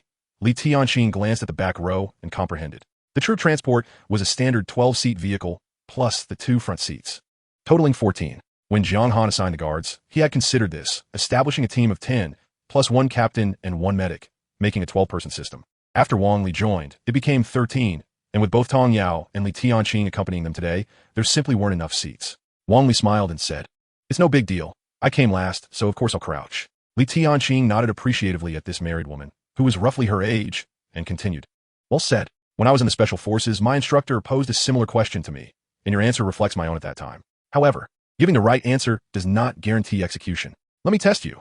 How many grenades did we lay today?" Wang Li immediately responded, "Today, I partnered with Instructor Li, responsible for the northern side of the Li family mansion, and we laid a total of 38 grenades, 3 of which are triggering devices and 35 are secondary explosives. The 3 triggering devices are located at the entrance of the villa, in the flower bed, and beneath the corpse." The other guards in the vehicle gazed at her in astonishment. They had all been present throughout the process, yet none could accurately recount the precise locations of each grenade. "Wow, Sister Li is amazing. We should form a 6th team dedicated to laying explosives," a young girl teased, to which another retorted, "You talk too much. Why don't you stand up and give Sister Li your seat?" He Meng Meng shot her a glare. The young girl stuck out her tongue and playfully tugged Wang Li to her seat. The group shifted topics, and someone suddenly recalled, "Instructor Li, you were a Special Forces soldier? Special Forces? Can you break a brick with 1 hand?" Li Tianqi replied with a hint of pride, "I served in the Special Forces for 2 years before transferring to the SWAT team. As for breaking bricks, of course, I can do that." "Wow. Let us have Instructor Li demonstrate." Someone clapped enthusiastically, and Li Tianqi waved her hand. "It's really not that impressive. Once you grasp the technique, anyone can do it. I'll teach you later." At this moment, Tong Yao interjected, "Breaking bricks is rather mundane. Why not ask about Instructor Li's own instructor? Instructor Li's instructor." The group appeared somewhat confused. Yet, Li Tianqi remained unfazed, giving a stern look and calling out Xiao Yao. Tong Yao promptly turned away, falling silent. And the other women began to realize, oh. In unison, they drew out the sound, "Instructor Li, tell us about your instructor." A tall figure emerged in Li Qingqing's mind, a man a decade her senior, a man who had received first-class honors twice and second-class honors thrice. She shook her head, striving to replace that image with Jiang Han. She was not foolish enough to divulge details about her instructor, although no one in the prison had ever spoken of it. All the women were acutely aware of the unwritten taboo. They never discussed any man other than Jiang Han, not even past boyfriends or husbands. Even when mentioning former pets, they emphasized their adorability, beauty, obedience, and how they had been female dogs. In truth, this taboo was something only Jiang Han remained oblivious to. Before long, the troop transport arrived at the designated location, where Jiang Han, the Su sisters, and the slumbering Lu Shuangshuang awaited. The next step was to patiently await the explosions. Everyone remained seated in the vehicle, and after approximately half an hour, just as Jiang Han was on the verge of losing patience, a series of explosions erupted from the Li family mansion. Chapter 88. An Unbelievable Sense of Smell 3 minutes earlier by Chunming. Accompanied by his deputy Wang Haiyan and 30 soldiers, hurriedly approached Binhai Road in 2 combat vehicles. Throughout the journey, he silently prayed, "Qi Peng, please don't die. If you must, do not let the enemy seize your abilities." The vehicle slowed to a stop about 200 meters from the entrance of the Li family mansion. Bai Chunming turned to the woman beside him, who was in her 30s and of average appearance, and asked, "Haiyan, can you determine if Qi Peng is here?" Wang Haiyan took a deep breath, closed her eyes to focus, and then replied, "He is dead." Dead? Ultimately, he is dead. In that instant, Bai Chunming felt utterly drained. Is his ability still intact? Wang Haiyan shook her head. "I cannot discern that." "All right," Bai Chunming rubbed his temples, admitting that possibility is quite low. He inquired again, "What about Lu Changfu?" Wang Haiyan hesitated, inhaling deeply before expressing her uncertainty. "He has vanished." Vanished? Did he escape after absorbing Qi Peng's abilities? Wang Haiyan shook her head. "No, escaping leaves a trail of movement, but he simply disappeared beside Qi Peng's corpse. It was as if he teleported 250 meters away to a location I cannot detect." Bai Chunming was further perplexed. Lu Changfu vanished next to Qi Peng? What exactly was happening? However, Bai Chunming had never doubted Wang Haiyan's words. Having excelled among numerous exploratory ability users, her capabilities surpassed those of most deputy leaders. She could not only identify the scent of objects and their locations, but also discern their conditions and approximate timelines, allowing her to reconstruct the sequence of events. With her as his deputy and the intelligence provided by the base, Bai Chunming had successfully tracked down and eliminated nearly 100 ability users. And he had ensured Wang Haiyan maintained half of her ability, which now totaled 25 shares. Bai Chunming took several deep breaths, gradually accepting the situation, and continued to inquire, "Are there any other developments?" Indeed, Wang Haiyan spoke again, stating that neither of them had ever visited the underground chamber of the villa mentioned by Lu Changfu. In reality, they had remained stationary since their arrival, until their demise. Thus, it was evident that Lu Changfu was deceiving you when he made that phone call. Lu Changfu had vanished, while Qi Peng was still present. This was undoubtedly a deliberate act by Jiang Han. In truth, he had contemplated this decision carefully before leaving Qi Peng's corpse behind as bait, a substantial bait. Your subordinate possesses a keen sense, does he not? Surely he can discern Qi Peng's presence here. Given the uncertainty regarding any latent abilities within him, would you not dare to take the risk? After all, this involved a significant level of supernatural energy. Consequently, Bai Chunming quickly resolved, "Let us proceed inside. I am eager to ascertain whether Qi Peng's abilities persist." "Wait, I have noticed something. Not long ago, several women departed from here." "Women?" Bai Chunming's eyes darted. The Li family did indeed have many women. Perhaps they fled. He smirked, recalling the movies that proclaimed, in war, women must be kept at bay. Women pose no threat, as long as there are no men present. Wang Haiyan shot him a glare before resuming her careful sniffing, as though detecting the presence of men. "No, it seems not. The scent on this man is overwhelmingly feminine. He's likely a tomboy. Very well. We shall soon discover whether they are male or female upon entry." Wang Haiyan instinctively wished to dissuade him, but ultimately chose silence, considering Bai Chunming's unique abilities. Before long, they located Qi Peng's lifeless body. Bai Chunming reached out to touch it, but there was no response. "Damn!" he cursed, kicking the corpse away, only for a hand grenade to be revealed beneath it. A grenade. Bai Chunming's heart raced, instinctively shielding Wang Haiyan. Moments later, an earth-shattering explosion erupted, leveling the courtyard walls and sending his men soaring into the air. After what felt like an eternity, the cacophony began to subside, leaving only the two of them standing amidst the devastation. Had it not been for Bai Chunming's protective stance, Wang Haiyan might have also been launched into the air. Observing their state, their clothing was tattered, and the once solid ground was reduced to rubble. Bai Chunming shielded his eyes and face with his left hand, his chest heaving. while his right hand clenched into a fist. "Damn it! Someone has ambushed us. Find them!" he shouted, his voice tinged with hysteria, enraged by the loss of his entire team in an instant. Wang Haiyan coughed violently, the acrid smoke affecting her severely, leaving her momentarily blinded. After taking a few breaths, she opened her eyes to a horrifying sight, limbs strewn across the ground. "Captain, we have fallen into a trap. We must leave immediately." "Absolutely not." Bai Chunming's eyes blazed with fury. "I must find him." He then turned his gaze toward the villa, its glass shattered. "Let us go inside and investigate." Simultaneously, Jiang Han raced toward the Li family mansion with his subordinates. The off-road vehicle sped ahead, driven by Su Yingwei, while Su Yingxue languidly sat in the back, beside the spirited Lu Shuangshuang. They had traversed this route multiple times, allowing them to move swiftly, reaching their destination in no more than 3 minutes. Approaching within 300 to 400 meters of the Li family mansion, Jiang Han urged, "Shuangshuang, quickly." Lu Shuangshuang focused ahead, soon spotting the mansion. "I see it. The courtyard wall has collapsed, and there are many corpses. Someone is emerging from the villa. 2 individuals. What kind of individuals?" "A man and a woman, both clad in red camouflage. They're from the Zhongshan base." Jiang Han's eyes sparkled with recognition. A man and a woman. It must be them. Soon, with his enhanced perception, Jiang Han located the courtyard wall and quickly identified the 2 figures. With a single glance, he discerned they were both ability users. Their clothing had been shredded, yet their bodies remained unharmed, indicating their formidable physicality. Only high-level ability users could possess such resilience. Coupled with their appearance, matching Lu Changfu's description precisely, Jiang Han concluded that these 2 were Bai Chunming and Wang Haiyan, the captain and vice-captain of the Zhongshan base's 3rd squad. Without hesitation, he opened a spatial portal, unleashing a barrage of bullets aimed at them, particularly their eyes.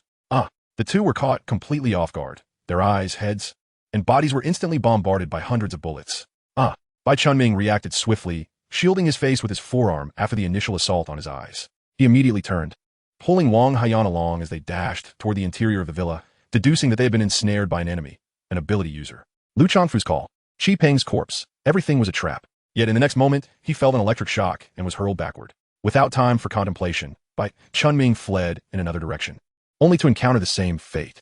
Jiang Han cornered him at the villa's entrance, like a rat caught in a snare. Chapter 89.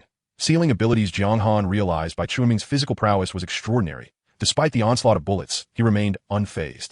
Soon, He Ming arrived, gripping a dagger with excitement. "Warden, where are they?" The atmosphere was charged with tension. Li Tianqing, Tong Yao, Lu Shuangshuang, and a throng of prison guards stood behind Jiang Han, weapons drawn and cautiously aimed in the direction he was fixated on. However, apart from Lu Shuangshuang, none could perceive anything. At that moment, Jiang Han sensed that Bai Chunming, previously on the defensive, suddenly extended his palm and pushed outward, albeit with an imprecise trajectory, deviating at least 30 degrees from Jiang Han's position. Yet, Jiang Han felt a sudden weight, his spatial perception contracting to a mere 9 meters, relinquishing control over Bai Chunming. He quickly glanced back at He Ming and Lu Shuangshuang, both clutching their heads, seemingly experiencing the same phenomenon, an impact on their abilities. "I can't see." Lu Shuangshuang's face paled. "I have lost my abilities too." He Ming followed suit. "Ha ha!"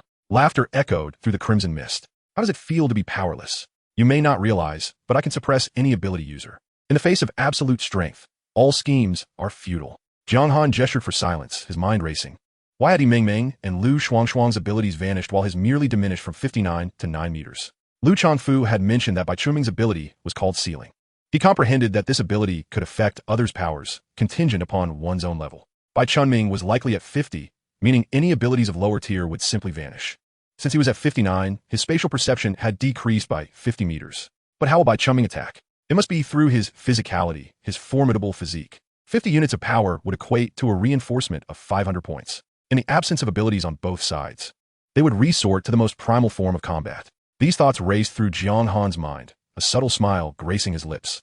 For his own reinforcement points also totaled 500, along with an additional 190 points accrued from absorbing Li Bin, Qi Peng, and Lu Changfu. He had initially intended to relish these gains later that evening in prison, but seemed he could not wait. As for potential side effects, they were trivial concerns. With so many allies at his back, what was there to fear? Jiang Han swiftly accessed the system, allocating all his points, totaling 690. Meanwhile, Bai Chunming remained poised, awaiting Wang Haiyan to pinpoint Jiang Han's precise location. In previous times, she would have accomplished this swiftly, but not now. The smoke from the grenade explosion had impaired her abilities. After a prolonged moment, she finally opened her eyes, extending a finger. That way, in that direction. Approximately 40 to 50 meters. Bai Chunming's thoughts were crystallized in that moment.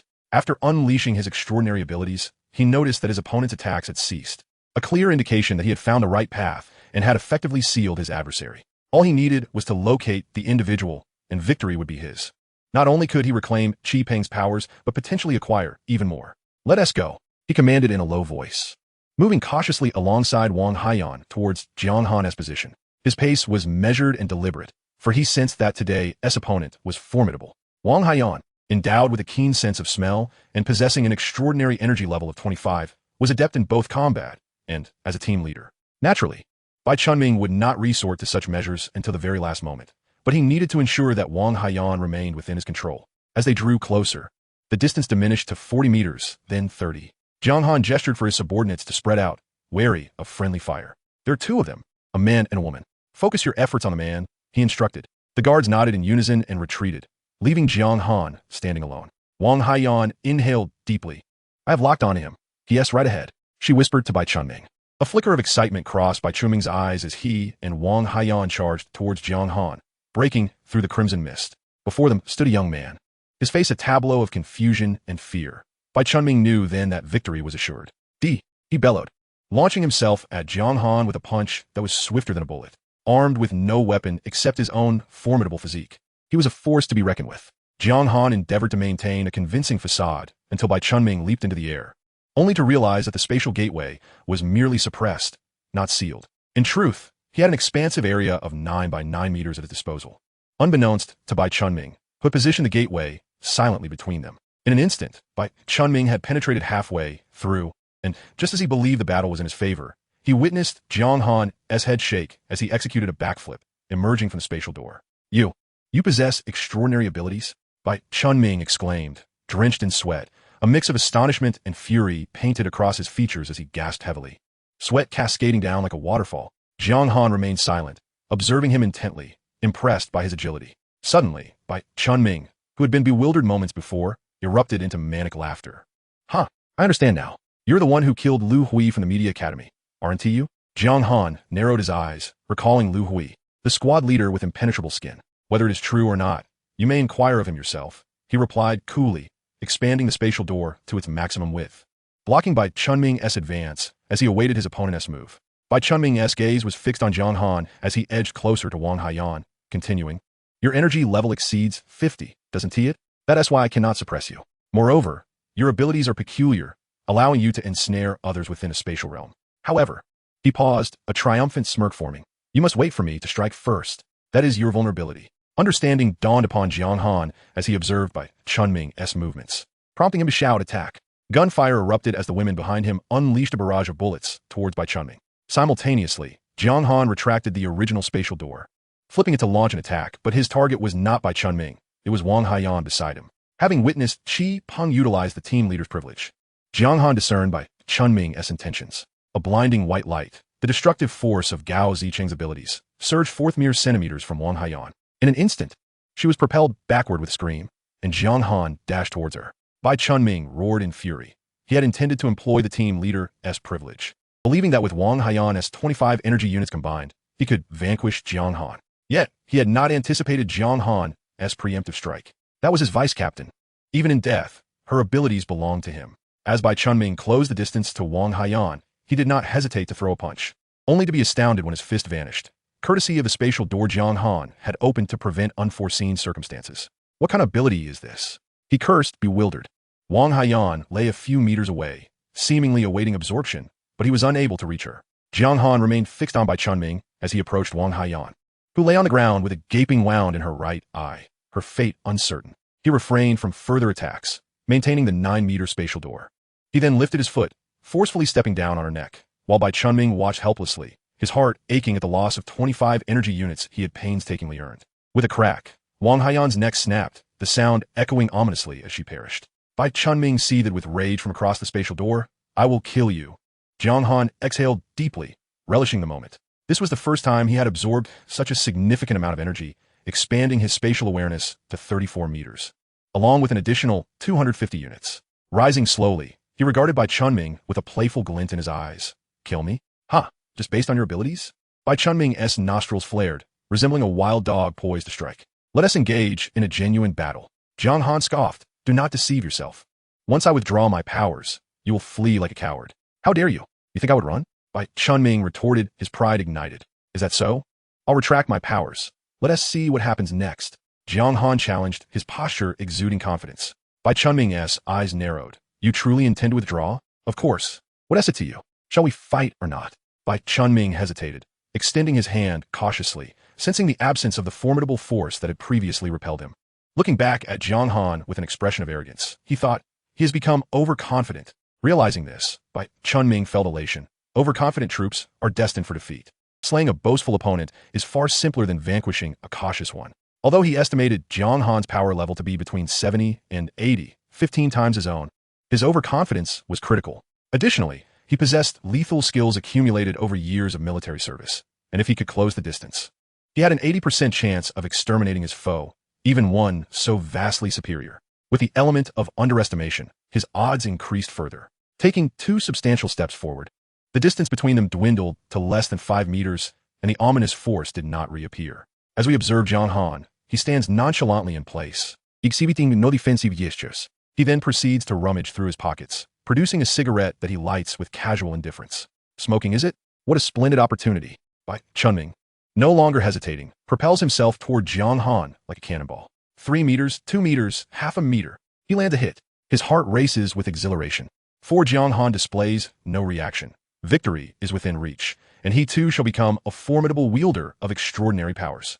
Yet in the very next moment, as his fist grazes the fine hairs on Jiang Han's arm, a familiar sense of terror washes over him, and he is thrust into the spatial gateway. This time, the portal Jiang Han has opened is a mere 3 centimeters in front of him, remaining ajar, creating a vast 3 by 3 meter frame. Every action Jiang Han undertakes is a calculated wait for Bai Chunming to strike, to provoke him, to deceive him, and ultimately, to eliminate him. Bai Chunming's speed is astonishing, and with no defenses in place, he finds himself nearly halfway through the portal. Concurrently, Jiang Han moves swiftly, circumventing the gateway and positioning himself behind Bai Chunming, delivering a swift kick to his rear. In this instance, Bai Chunming is stripped of any capacity for resistance and plunges into the alternate dimension. By sheer coincidence, he encounters Lu Hui, the one he has long yearned for, their eyes locking, as Bai Chunming's consciousness gradually succumbs to darkness. As Bai Chunming enters the spatial realm, Jiang Han immediately senses the return of his sealed powers, reaching a total of 84 units. Soon, after absorbing Bai Chunming, he anticipates reaching 134 units. It is finished. Jiang Han claps his hands in satisfaction. Women swiftly gather around him, exclaiming, Warden, husband, how majestic. Jiang Han chuckles heartily. The Li family mansion has indeed rewarded him abundantly. He gestures toward the transport vehicle, instructing everyone to board, declaring, I shall drive. We have a chauffeur. How can we let the warden drive? He Meng interjects, but soon realizes the implication. Having absorbed numerous powers, Jiang Han desires to drive while they serve as passengers. Shortly thereafter, the combat vehicle jolts violently. Sister Li, keep a keen watch outside, Jiang Han instructs. During dinner, he sits with the prison leadership, enjoying a hot pot, the aroma filling the air, as he shares his experiences in combat against extraordinary beings. Throughout this outing, they encountered 5 extraordinary individuals: liquid manipulation, ice control, insect mastery, heightened olfactory senses, and sealing abilities. He elaborates on the weaknesses and precautions associated with each type, advising on strategies for future encounters. While the women feign utmost attentiveness, beneath the surface, a subtle rivalry brews. Chopsticks clatter, some request to change seats due to spice preferences, and during a toast, someone spills a drink on Jiang Han's trousers, inciting his ire.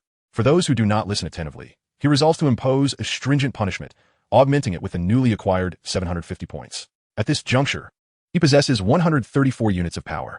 As night descends, Jiang Han clutches a slip of paper, meticulously retrieved from Bai Chunming's corpse and tucked into his pocket.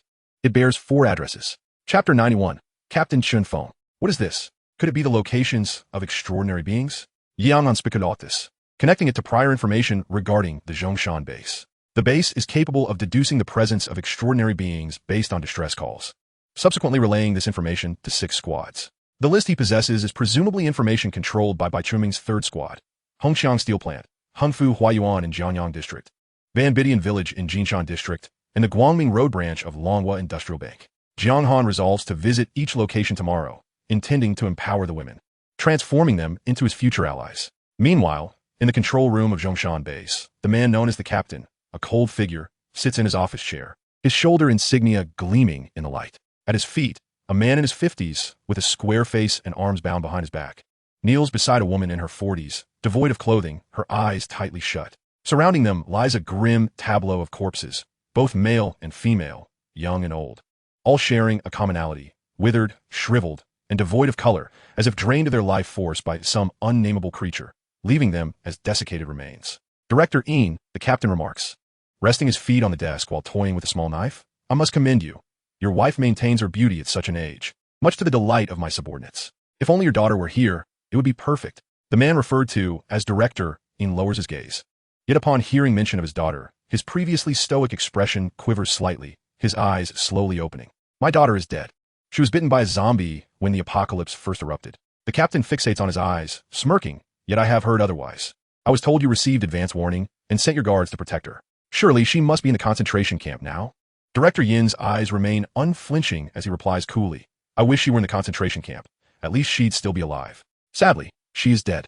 If you do not believe me, summon my former guards and inquire. The captain raises an eyebrow. You are quite the speaker. Your guards were all killed during the rebellion. Who am I to ask? Director Ian lapses into silence, prompting the captain to continue.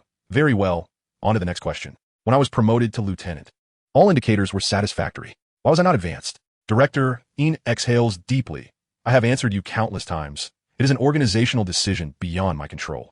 The captain narrows his eyes. Do not feign formality with me. We both know the reason. It is simply because you did not receive a bribe. Look at my current rank. Do you know whose it is? He gestures to display his major general insignia. Director Ian is well aware of whose it is. His complexion pales slightly as he inhales deeply, finally stating, it is not as you imagine. You are too extreme. Silence. You petty, duplicitous wretch. Director Ian ceases to speak, opting instead to close his eyes. The captain, noticing this, sneers and approaches the unconscious woman. Teascake, okay, these wretches are oblivious to treating Mrs. Ian with kindness. Look at her, she's in tatters. Since I am unsatisfied with your answers to both questions, I will allow you to witness how your wife meets her end. No.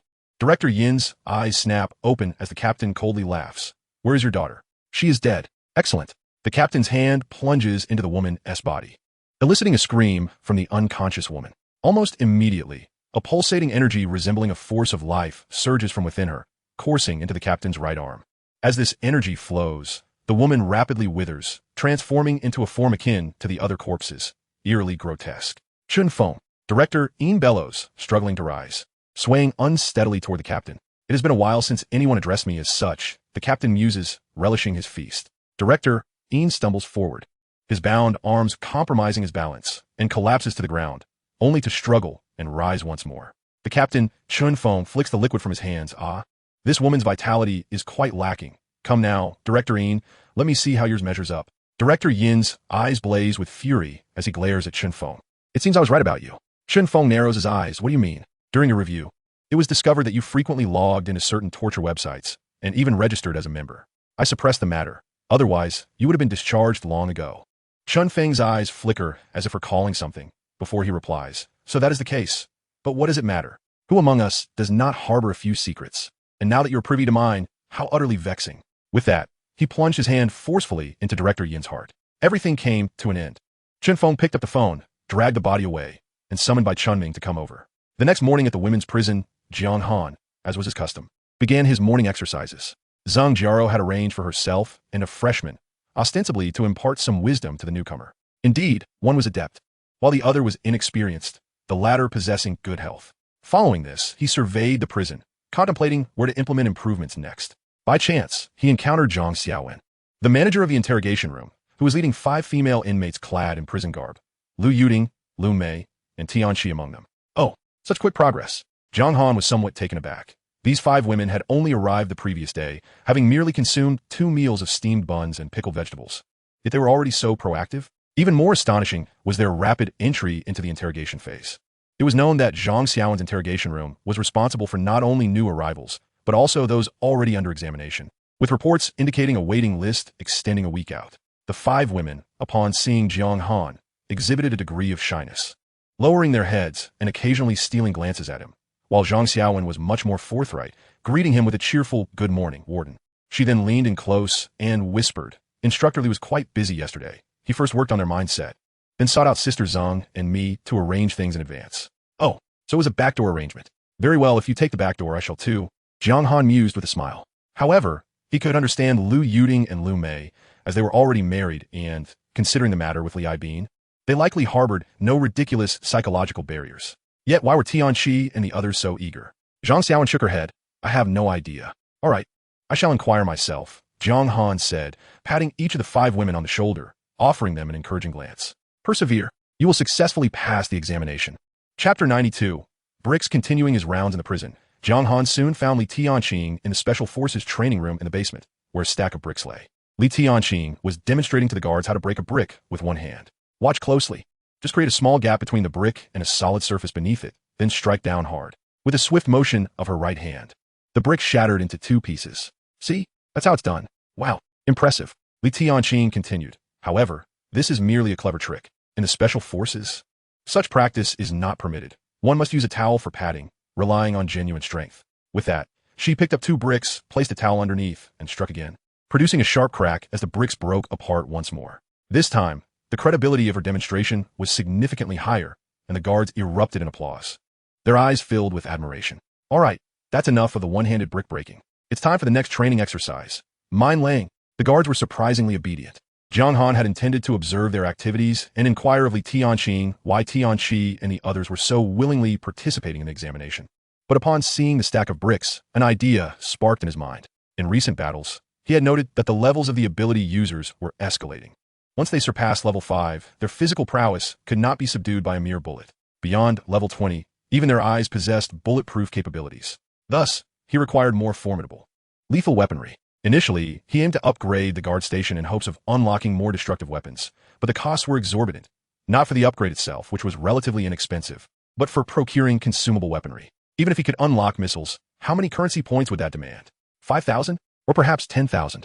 Spending 10,000 to eliminate a single individual was hardly justifiable. However, now that he gazed upon these bricks, a fresh notion began to take shape. Li Tianqing apruaka raporting. Warden, all guards from teams 1 to 5 are present, 58 in total. Report complete. Quite impressive, Jiang Han observed. How are your hands? Feigning ignorance, Li Tianqing replied. What hands? All right, I won't pursue that, Jiang Han said, gesturing toward the bricks. Where did these come from? From the yard. There are many. They were piled up against the wall during work. Very well, come with me for a moment. Oh, as they walked outside, Jiang Han inquired, what method did you use to persuade your sisters and sister-in-law to agree to the examination? Li Tianqing chuckled. Just 2 words. Ability users. Understanding dawned on Jiang Han. They had all been bullied by ability users and naturally desired to become stronger. In this era, strength undeniably came from possessing abilities. Upon reaching the pile of bricks, Jiang Han patted the small mountain of bricks, further solidifying his plan. All right, come help me with some work. Consider it your punishment. Punishment? She surveyed the surroundings. Warden, you are becoming quite the strategist. What is on your mind? Just assist me in tossing bricks. Toss bricks. Subsequently, Jiang Han opened the spatial portal before him and, with a flick, sent a row of bricks soaring into the void. Li Tianqing was tasked with collecting the scattered ones. The more she observed Jiang Han's abilities, the more marvelous they appeared to her, and she silently vowed to become an ability user herself, even if it meant being a subpar one. After making a circuit, they had tossed nearly 10,000 leftover bricks from the yard into the spatial portal, leaving Li Tianqing breathless and glistening with perspiration. All right, you may leave. Huh? No further punishment? Isn't this punishment enough? That won't do. Li Tianqing's eyes sparkled. Do you know which unit I serve in during my military service? The Field Army. It signifies wilderness combat. I excel at it. Therefore, let's not let the matter of backdoor arrangements pass so easily. Yaman pose. Perhaps you should wash up first. I naturally emit a pleasant scent. Half an hour later, Jiang Han stood atop the building, touched his body, and brought his hand to his nose. Indeed, he detected a pleasant aroma. The rooftop was barren, and it was certain that he would eventually unlock some structure there, but his current level was insufficient to view it. He needed to conduct an experiment. With his handgun drawn, he aimed at his left hand. This was not a firearm purchased from a market, but rather one retrieved from a fallen soldier at the Zhongshan base. Bang!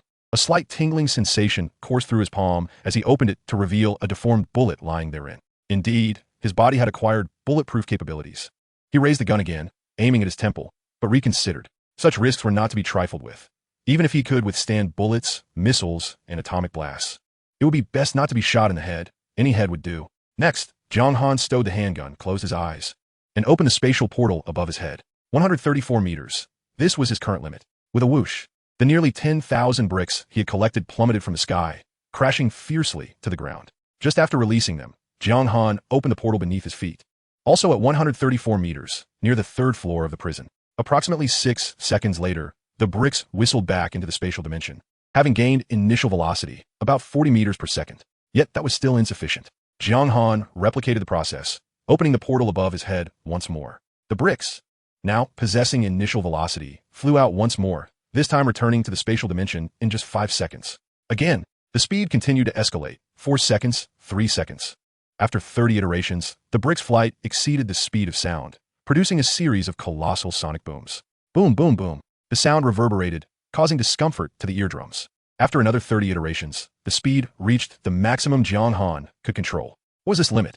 Human reaction time necessitated 0.2 seconds, essentially the interval for opening and closing the portal. Jiang Han might have been slightly faster, but he chose to refrain, for if he failed to catch them, it would inflict significant damage upon the ground and the prison structure. 0.2 seconds, 260 meters. When converted into speed per second, it exceeded 1,000 meters. What does that imply? Equivalent to the initial velocity of a sniper rifle. The weight of a brick is considerably greater, resulting in more devastating damage. He believes that even if Bai Chunming were to arrive, he would be unable to withstand a single blow from his brick. Moreover, the most crucial aspect is that it is free of charge. With this formidable weapon in hand, Jiang Han felt a newfound confidence as he set off to seek out the supernatural beings. Chapter 93. Training the female prisoners. The first location Jiang Han chose was the Hongxiang steel plant, as it was the closest, situated just outside the eastern third ring road. Only an hour's drive from the prison. Accompanied by 3 individuals, the Su sisters and He Meng, he embarked on this venture. After all, it was merely a slip of paper, and he could not ascertain whether it accurately indicated the address of a supernatural being. Even if such a being existed, he was unaware of their strength or number. He had his own plans. If he could acquire only one supernatural ability, it would be bestowed upon Su Yingwei, as it was essential for her survival. Should he obtain 2, the second would go to Su Yingxue to enhance combat duration. If there were more, He Meng would receive one, as she was the team leader who could venture out to find female prisoners. Before long, they arrived at the steel plant, and from a distance, Jiang Han sensed smoke rising from the site, the result of something burning. After exiting the vehicle, he casually stored the SUV in the spatial portal, intending for the women to learn combat techniques, for there would come a day when they would have to confront enemies alone, including the Su sisters. As they advanced a few more steps, Jiang Han spotted approximately 20 rough-looking men in their 40s, engaged in cooking. His eyes narrowed as he realized the gruesome truth. There lay a man, dismembered into pieces. How did he know it was a man? Because a figure in a safety helmet was holding a steaming bowl of meat, the topmost piece being a disintegrated limb. Approaching a burly man with a dark complexion, the figure asked, "Boss, want a refill?" The dark-faced man glanced at him with disdain. "Damn it, there are no women around. After you're done, you'll be the one to take care of it." The figure in the helmet chuckled nervously, placing the bowl on the table before hastily returning to distribute the meat. "All right, you'll be my practice dummies," Jiang Han declared, gesturing for the 3 women to follow him towards the workshop. Along the way, they encountered a few zombies, but there was no need for Jiang Han to intervene. The 3 women, armed with handguns, handled them with ease. Upon reaching the workshop's entrance, a large iron gate loomed before them. Jiang Han pointed to the gate and said, "There's a supernatural being inside. Kill him, and the ability is yours." The 3 women were momentarily taken aback. A supernatural being? Their excitement was palpable.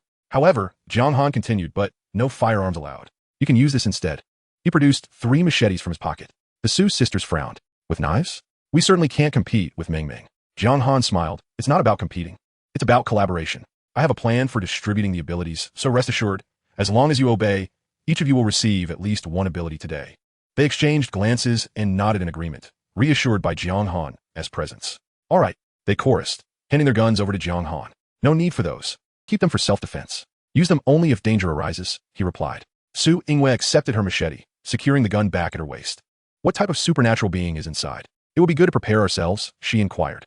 Jiang Han shook his head. "I don't know either. In reality, when you face enemies in the future, most of the time you want to know their abilities, or even if they are supernatural beings.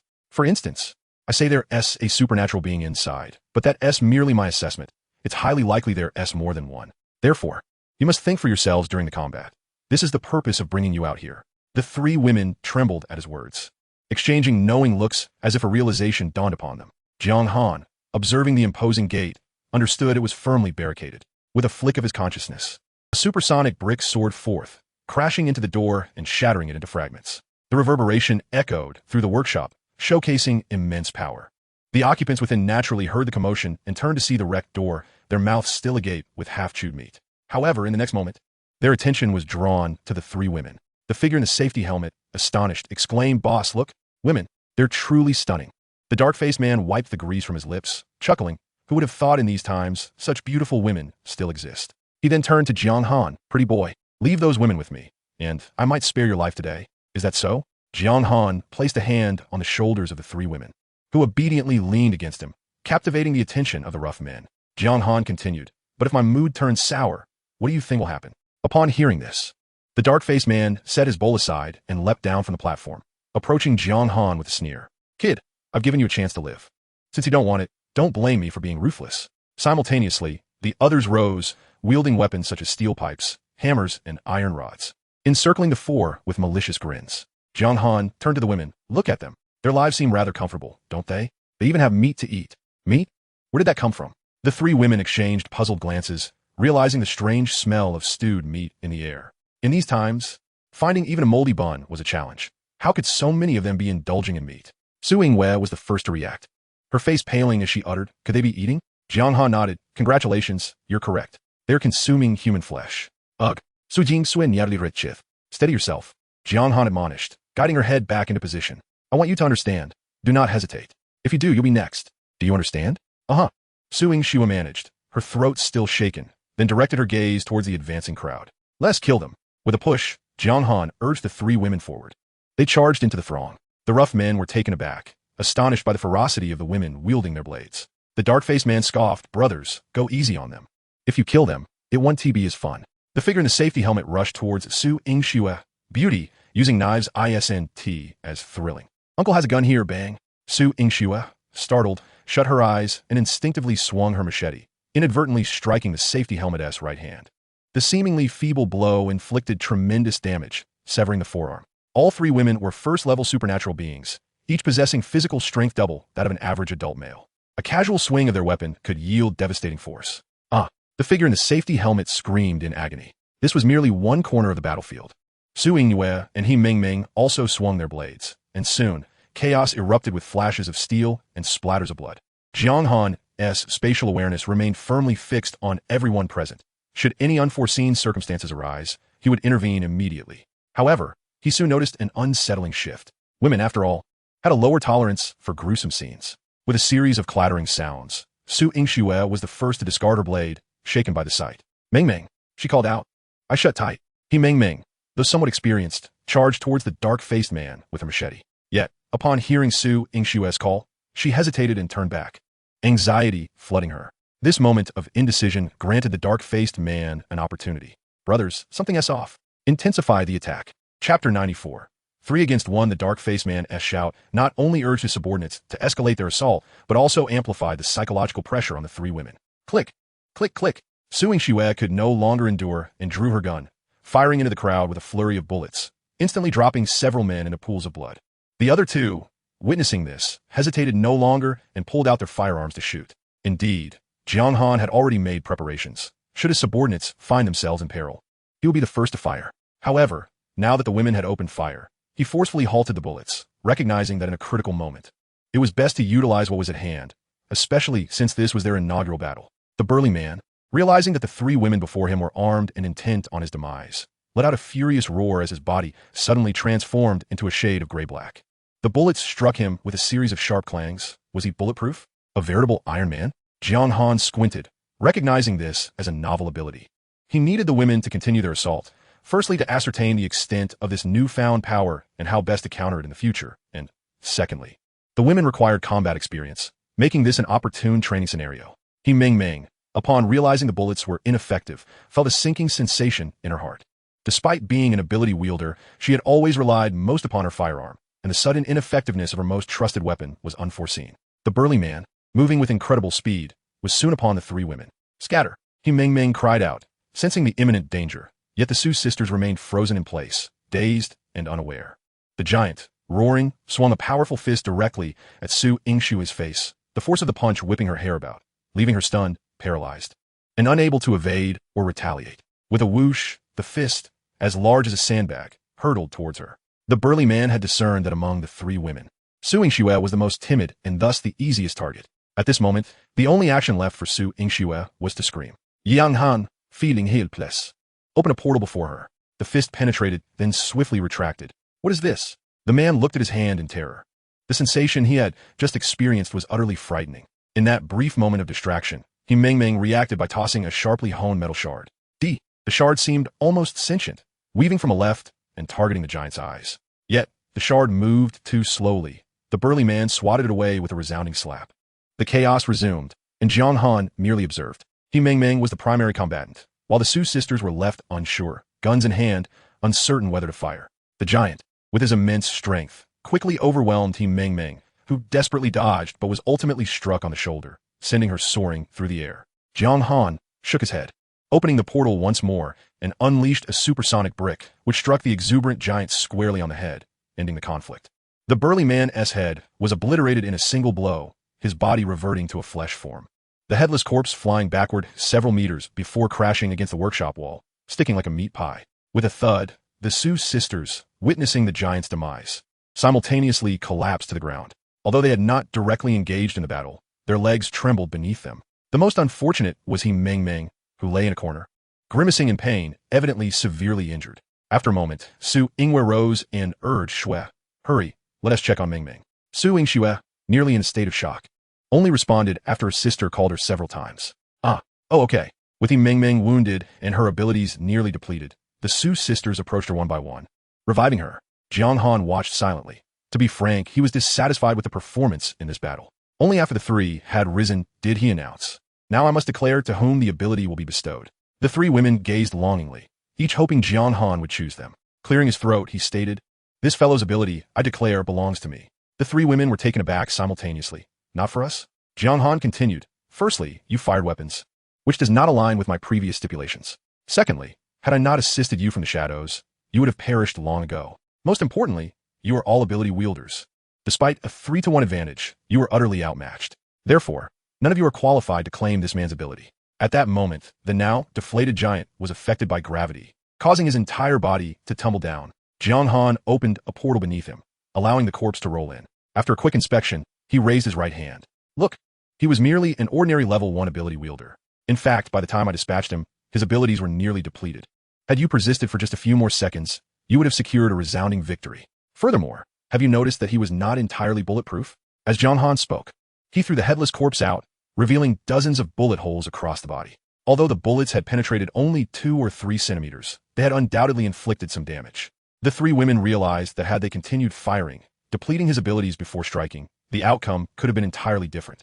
Jiang Han kicked the corpse and continued, "You form a commendable team, warriors, healers, and resource replenishment. Yet, despite a 3-to-1 advantage, your performance was dismal. Reflect on this, should your next battle mirror this one. I will consider replacing you." With that, he tossed a rugged vehicle into the mix. "Stop dawdling. Let us move on to the next location. If we waste too much time, you will be the ones to suffer." The three women climbed into the vehicle, enveloped in silence. Jiang Han provided Su Yingxue with an address, Hungfu Huayuan in Jianyang District, a 4-hour drive away. This was the second location noted on by Chun Ming's slip of paper. And, based on their prior experience, it was highly likely to host another level 1 ability wielder. Approximately 3 minutes later, He Meng broke the silence, addressing Su Yingxue, "Who told you to open fire?" Su Yingxue flinched. Indeed, she had been the first to shoot, the first to breach Jiang Han's rules. She felt a wave of guilt, fearing others would blame her, while simultaneously feeling wronged. Could she have refrained from firing when faced with armed assailants? It was a question of survival, not just of acquiring abilities. Thus, when He Meng posed her question, Su Yingxue's restrained anger erupted. "Don't act as if I could have killed him without firing. If I hadn't shot, would you have survived to sit here?" He Meng was equally displeased, challenging, "How do you know I wouldn't have prevailed? If it weren't for your incessant screaming, I would have blinded him. Stop boasting. If it weren't for my sister and me, you'd probably be facing Yama right now. Such arrogance. You're talking nonsense. I only took a punch to the shoulder. It's nothing serious, and I never asked for your help." "Fine, then return my ability. Not only did you not save me, but you also dare to complain." Jiang Han did not intervene, merely listening intently, curious to see whether these two women would resolve their differences or continue accompanying him in search of ability wielders. At that moment, Su Yingxue interjected, "Enough. Be quiet." Stealing a glance at Jiang Han, she addressed them both. "I'll ask you one question. Do you still want the ability?" The two women fell silent. And Su Yingxue continued, "The warden is taking us to find the next ability wielder. It will take us 8 hours round trip, and this may be our last chance. We can address our issues later. For now, Let us focus on how to deal with the next opponent, shall we? If you agree, say nothing. If you disagree, then continue arguing, and I shall relinquish my claim to the ability. After her impassioned speech, she waited in silence for the two women, who ultimately fell silent. Despite the noise among comrades, they remain comrades. It is merely an internal conflict among the people, one that can be resolved at any time. However, at present, they must focus on the next battle. Jiang Han remarked that if their performance this time is mediocre, then they must consider replacements. Noticing their silence, Su Yingyue continued, now, listen to me. Based on our journey, we have 4 hours. I have lost a quarter of my ability, and Ying Xue has lost half.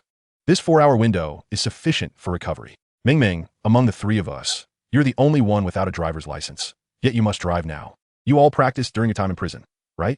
Driving for an hour should not pose a problem. After an hour, my abilities should be restored, and I will take over the driving. Furthermore, regardless of who is at the wheel, we must drive swiftly and maintain our focus, aiming to reduce the 8-hour journey to 7 hours, or even 6.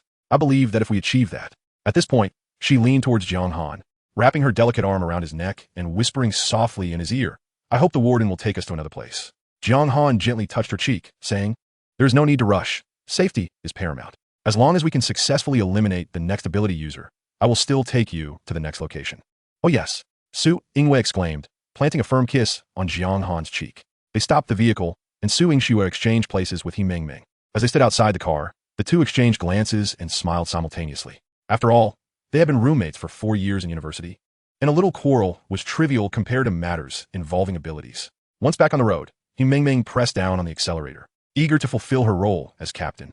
She had practiced diligently while driving, quickly adapting to the off-road vehicle. With Su Yingyue's words in mind, her focus intensified as she strove to increase their speed. The Su sisters removed their shoes in the back seat, reclined the seats, and huddled together, forcing themselves to sleep. Jiang Han found himself without much to do and periodically activated his spatial awareness to check for any unusual circumstances. Approximately an hour later, Su Yingyue awoke and suggested that He Ming Ming take a rest in the back while she drove. Meanwhile, Jiang Han continued his relentless search for ability users. In the control room of the Zhongshan base, Captain Chen Feng wore a grim expression as he regarded the 5 team leaders before him. 4 of them felt a chill down their spines under his gaze, but one stood apart, a young man in his 20s with fiery red hair, cradling a massive gun taller than himself. His head drooped, chin resting on the barrel, giving him a drowsy appearance that unnerved onlookers. Fearing a misfire could cause a catastrophic accident, Chen Feng seemed to disregard the young man's unusual demeanor and, with a serious expression, addressed the other 4. I trust you have heard the news, but Chun Ming is dead, just yesterday afternoon, and I only learned of it this morning. The other 4 remained silent. Having only just received the news themselves, they were aware of the 3rd team leader's ability, Sealing, which was highly effective against ordinary ability users. The fact that he, along with his deputy Wang Haiyan and over 30 soldiers, had perished weighed heavily on their minds as they contemplated whether they could have accomplished the same, clearly realizing they could not, even if they attempted a surprise attack. Thus, it was evident that they were dealing with a formidable foe, a skilled adversary surpassing their capabilities. Chen Feng turned to the red-haired youth and, half-jokingly, said, Hong Sheng, wake up. I am assigning this task to you. What do you say? The young man, Hong Sheng, lazily opened his eyes upon hearing his name, assuring, don't worry, big brother. The remaining 4 team leaders knew that no one else in the Zhongshan base would dare speak so casually before Chen Feng. Chen Feng smiled, saying, brother, feel free to voice any requests. I will certainly accommodate you. Hong Sheng stretched lazily and replied, big brother, old Bai's gone. He had 4 combat teams. Before he could finish, Chen Feng waved his hand, they're all yours now but one thing. You must find this person and bring back his body. The seriousness of Chen Feng's final words was unmistakable. Hong Sheng maintained his nonchalant demeanor, assuring, big brother, rest assured, I will bring this fellow back alive. You can absorb his abilities. Chen Feng had great confidence in Hong Sheng's words. He approached and patted Hong Sheng on the shoulder, saying, when you return, I'll buy you a drink. It's a deal. I'm off now, big brother. Without waiting for a response, Hong Sheng hoisted his massive gun and strode out of the control room. Chen Feng smiled before returning to his previous expression, addressing the remaining 4 team leaders. This person is undoubtedly skilled at ambushes and likely has a powerful explorer-type ability user by their side, or perhaps he himself possesses such abilities. Therefore, everyone should exercise caution during this period. Now, you may all return to your tasks. Wanner, stay behind. Once the others departed, the only woman among the 4, known as Wanner, remained. After the others left, Chen Feng regarded the tall, poised woman and inquired, Wanner, I have promoted you and entrusted you with significant responsibilities as a team leader and a major. Can I trust you? M.O. Wanner displayed an expression of shock and confusion. Straightening her already upright posture, declaring, "I am willing to sacrifice everything for the captain." "Oh, is that so?" Chun Feng squinted, seemingly evaluating the sincerity of her words. Suddenly, he stated, "Since you say so, I will not hold back. I want you right now here." Mo Warner did not hesitate for even half a second, her face taking on the solemnity reserved for a formal review. "Yes." As she spoke, her delicate hand reached for her collar, swiftly unbuttoning the first button. Half a minute later, her clothing lay discarded on the floor, yet she maintained her stance. Chun Feng observed for a moment before bending down to pick up the discarded clothing, saying, "Put this on. I see your loyalty." 5 minutes later, Mo Warner was fully dressed, her expression calm as she exited the control room. Only after walking some distance did the tears begin to cascade down her cold, stern face. But she dared not wipe them away or make a sound, allowing them to flow freely as she returned to her office. Before the apocalypse, she believed there was no challenge that could deter her, convinced she feared nothing. Yet now, she found herself resorting to such measures to gain the trust of a devil, leaving her disheartened. For so many years, she had maintained her integrity, pure and unsullied. But today, she had stripped herself bare before a man she loathed. She felt tainted, no longer clean. The thought caused her heart to bleed. Upon entering her office, 2 female guards immediately approached, noticing Mo Warner's distress. "Captain, I'm Fina. Only upon entering did she allow herself to relax slightly. Observing the concern of her 2 young soldiers, Mo Warner felt that all she had done was worthwhile. After all, she had protected the ordinary female soldiers of the Zhongshan base. This was a promise made to her when she feigned allegiance to Chun Feng, ensuring that all active female soldiers in the Zhongshan base would form the 6th team under her command. After ushering the anxious guards out, it took her a long time to compose herself. Mo Warner reflected on the orders Chun Feng had given her. Tomorrow night, she was to go to Warehouse No. 9 at Tianhai Port to eliminate a target. Her former comrade, a person she would never wish to harm, Lei Bing.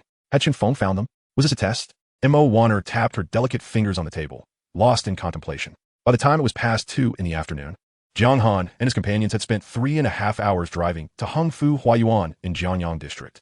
This was a relatively small residential area. Until they reached the entrance, Jiang Han had been scanning for survivors with his senses, but unfortunately, he found nothing. Within his perception range were 6 12-story buildings, most of which were stained with blood, indicating that fierce battles had occurred in this post-apocalyptic world. Yet, where were the people? Could the information be erroneous? Including the basement, he had not encountered a single living soul, although there were plenty of corpses scattered about. He noted a commonality among these bodies. Their heads had been brutally smashed.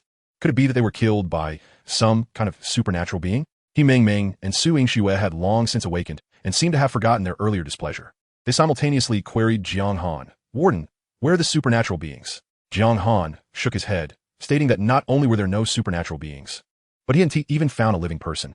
The 3 women felt somewhat disheartened. After driving for so long to arrive here, it would be in vain if they did not encounter any supernatural beings. Jiang Han opened the car door and suggested, "Let us go and take a look around." The community was vast, and perhaps people were hiding in some other corner. As he ventured deeper, he quickly made a significant discovery. This was the last building, the top-floor duplex, which was considered the most luxurious in the entire community. Within an inconspicuous small bedroom, 8 individuals were crammed together, the only 8 living souls in the whole complex. Jiang Han casually scanned them with his eyes and gasped. Among the 8, there was 1 man and 7 women. The man was overweight, scruffy, and greasy, fixated on his computer, which displayed Japanese adult animation. Meanwhile, the 7 young and beautiful women, clad in bizarre outfits resembling characters from anime, ranging from blue and purple to pink and green, were watching alongside the middle-aged man. Jiang Han recalled that this phenomenon was known as cosplay. The overweight man appeared engrossed, his eyes glued to the screen, breathing heavily as a woman dressed like a warrior engaged in a game of League of Legends. Jiang Han thought to himself, "Really? With so many beautiful women around, this is what you choose to do? Watching animated films?" He found the scene utterly absurd. "We've located them. Let us proceed upstairs."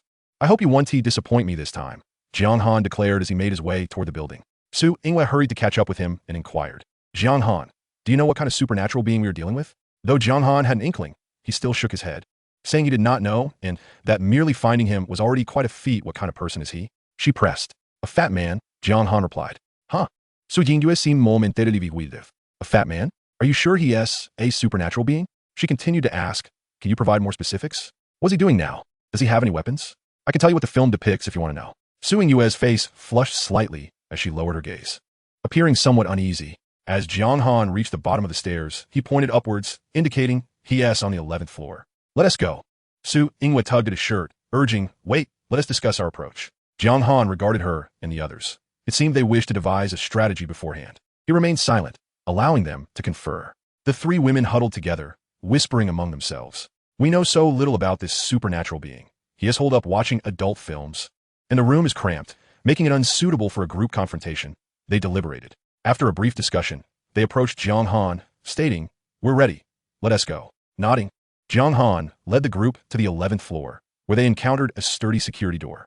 Just as he was about to break it down with a brick, he noticed Su Yingwei gesturing frantically for him to stop. Then, he Meng produced a dagger, positioning it at the peephole and applying pressure until the entire peephole came loose. Following that, she retrieved a thin rope, fashioned a loop at the end, and slipped it through the peephole. Jiang Han raised an eyebrow. Utilizing her abilities for lock-picking showed her diligence. Whose idea was this? He inquired, but was met with the Su sisters' persistent shushing, indicating clearly that they were engaged in something important. With her eyes closed, he Meng seemed to be controlling the thin string. With a firm pull, the door clicked open.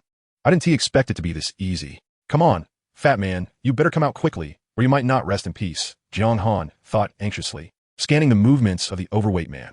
Was this fellow so accustomed to such situations that he had become completely ineffective? As the three women entered the room, they were immediately met with strange sounds. Su Yingwei pointed upstairs, and they ascended the staircase until they reached the bedroom. The Su sisters pressed their ears against the door, confirming that the commotion indeed emanated from within, before signaling to He Meng. On three, they whispered, 1, 2, 3. With that, both women kicked the door simultaneously, their enhanced physiques allowing them to send the wooden door flying. Immediately afterward, He Meng launched her dagger toward the astonished fat man, while simultaneously, the small blade that Jiang Han had given her was also propelled forward.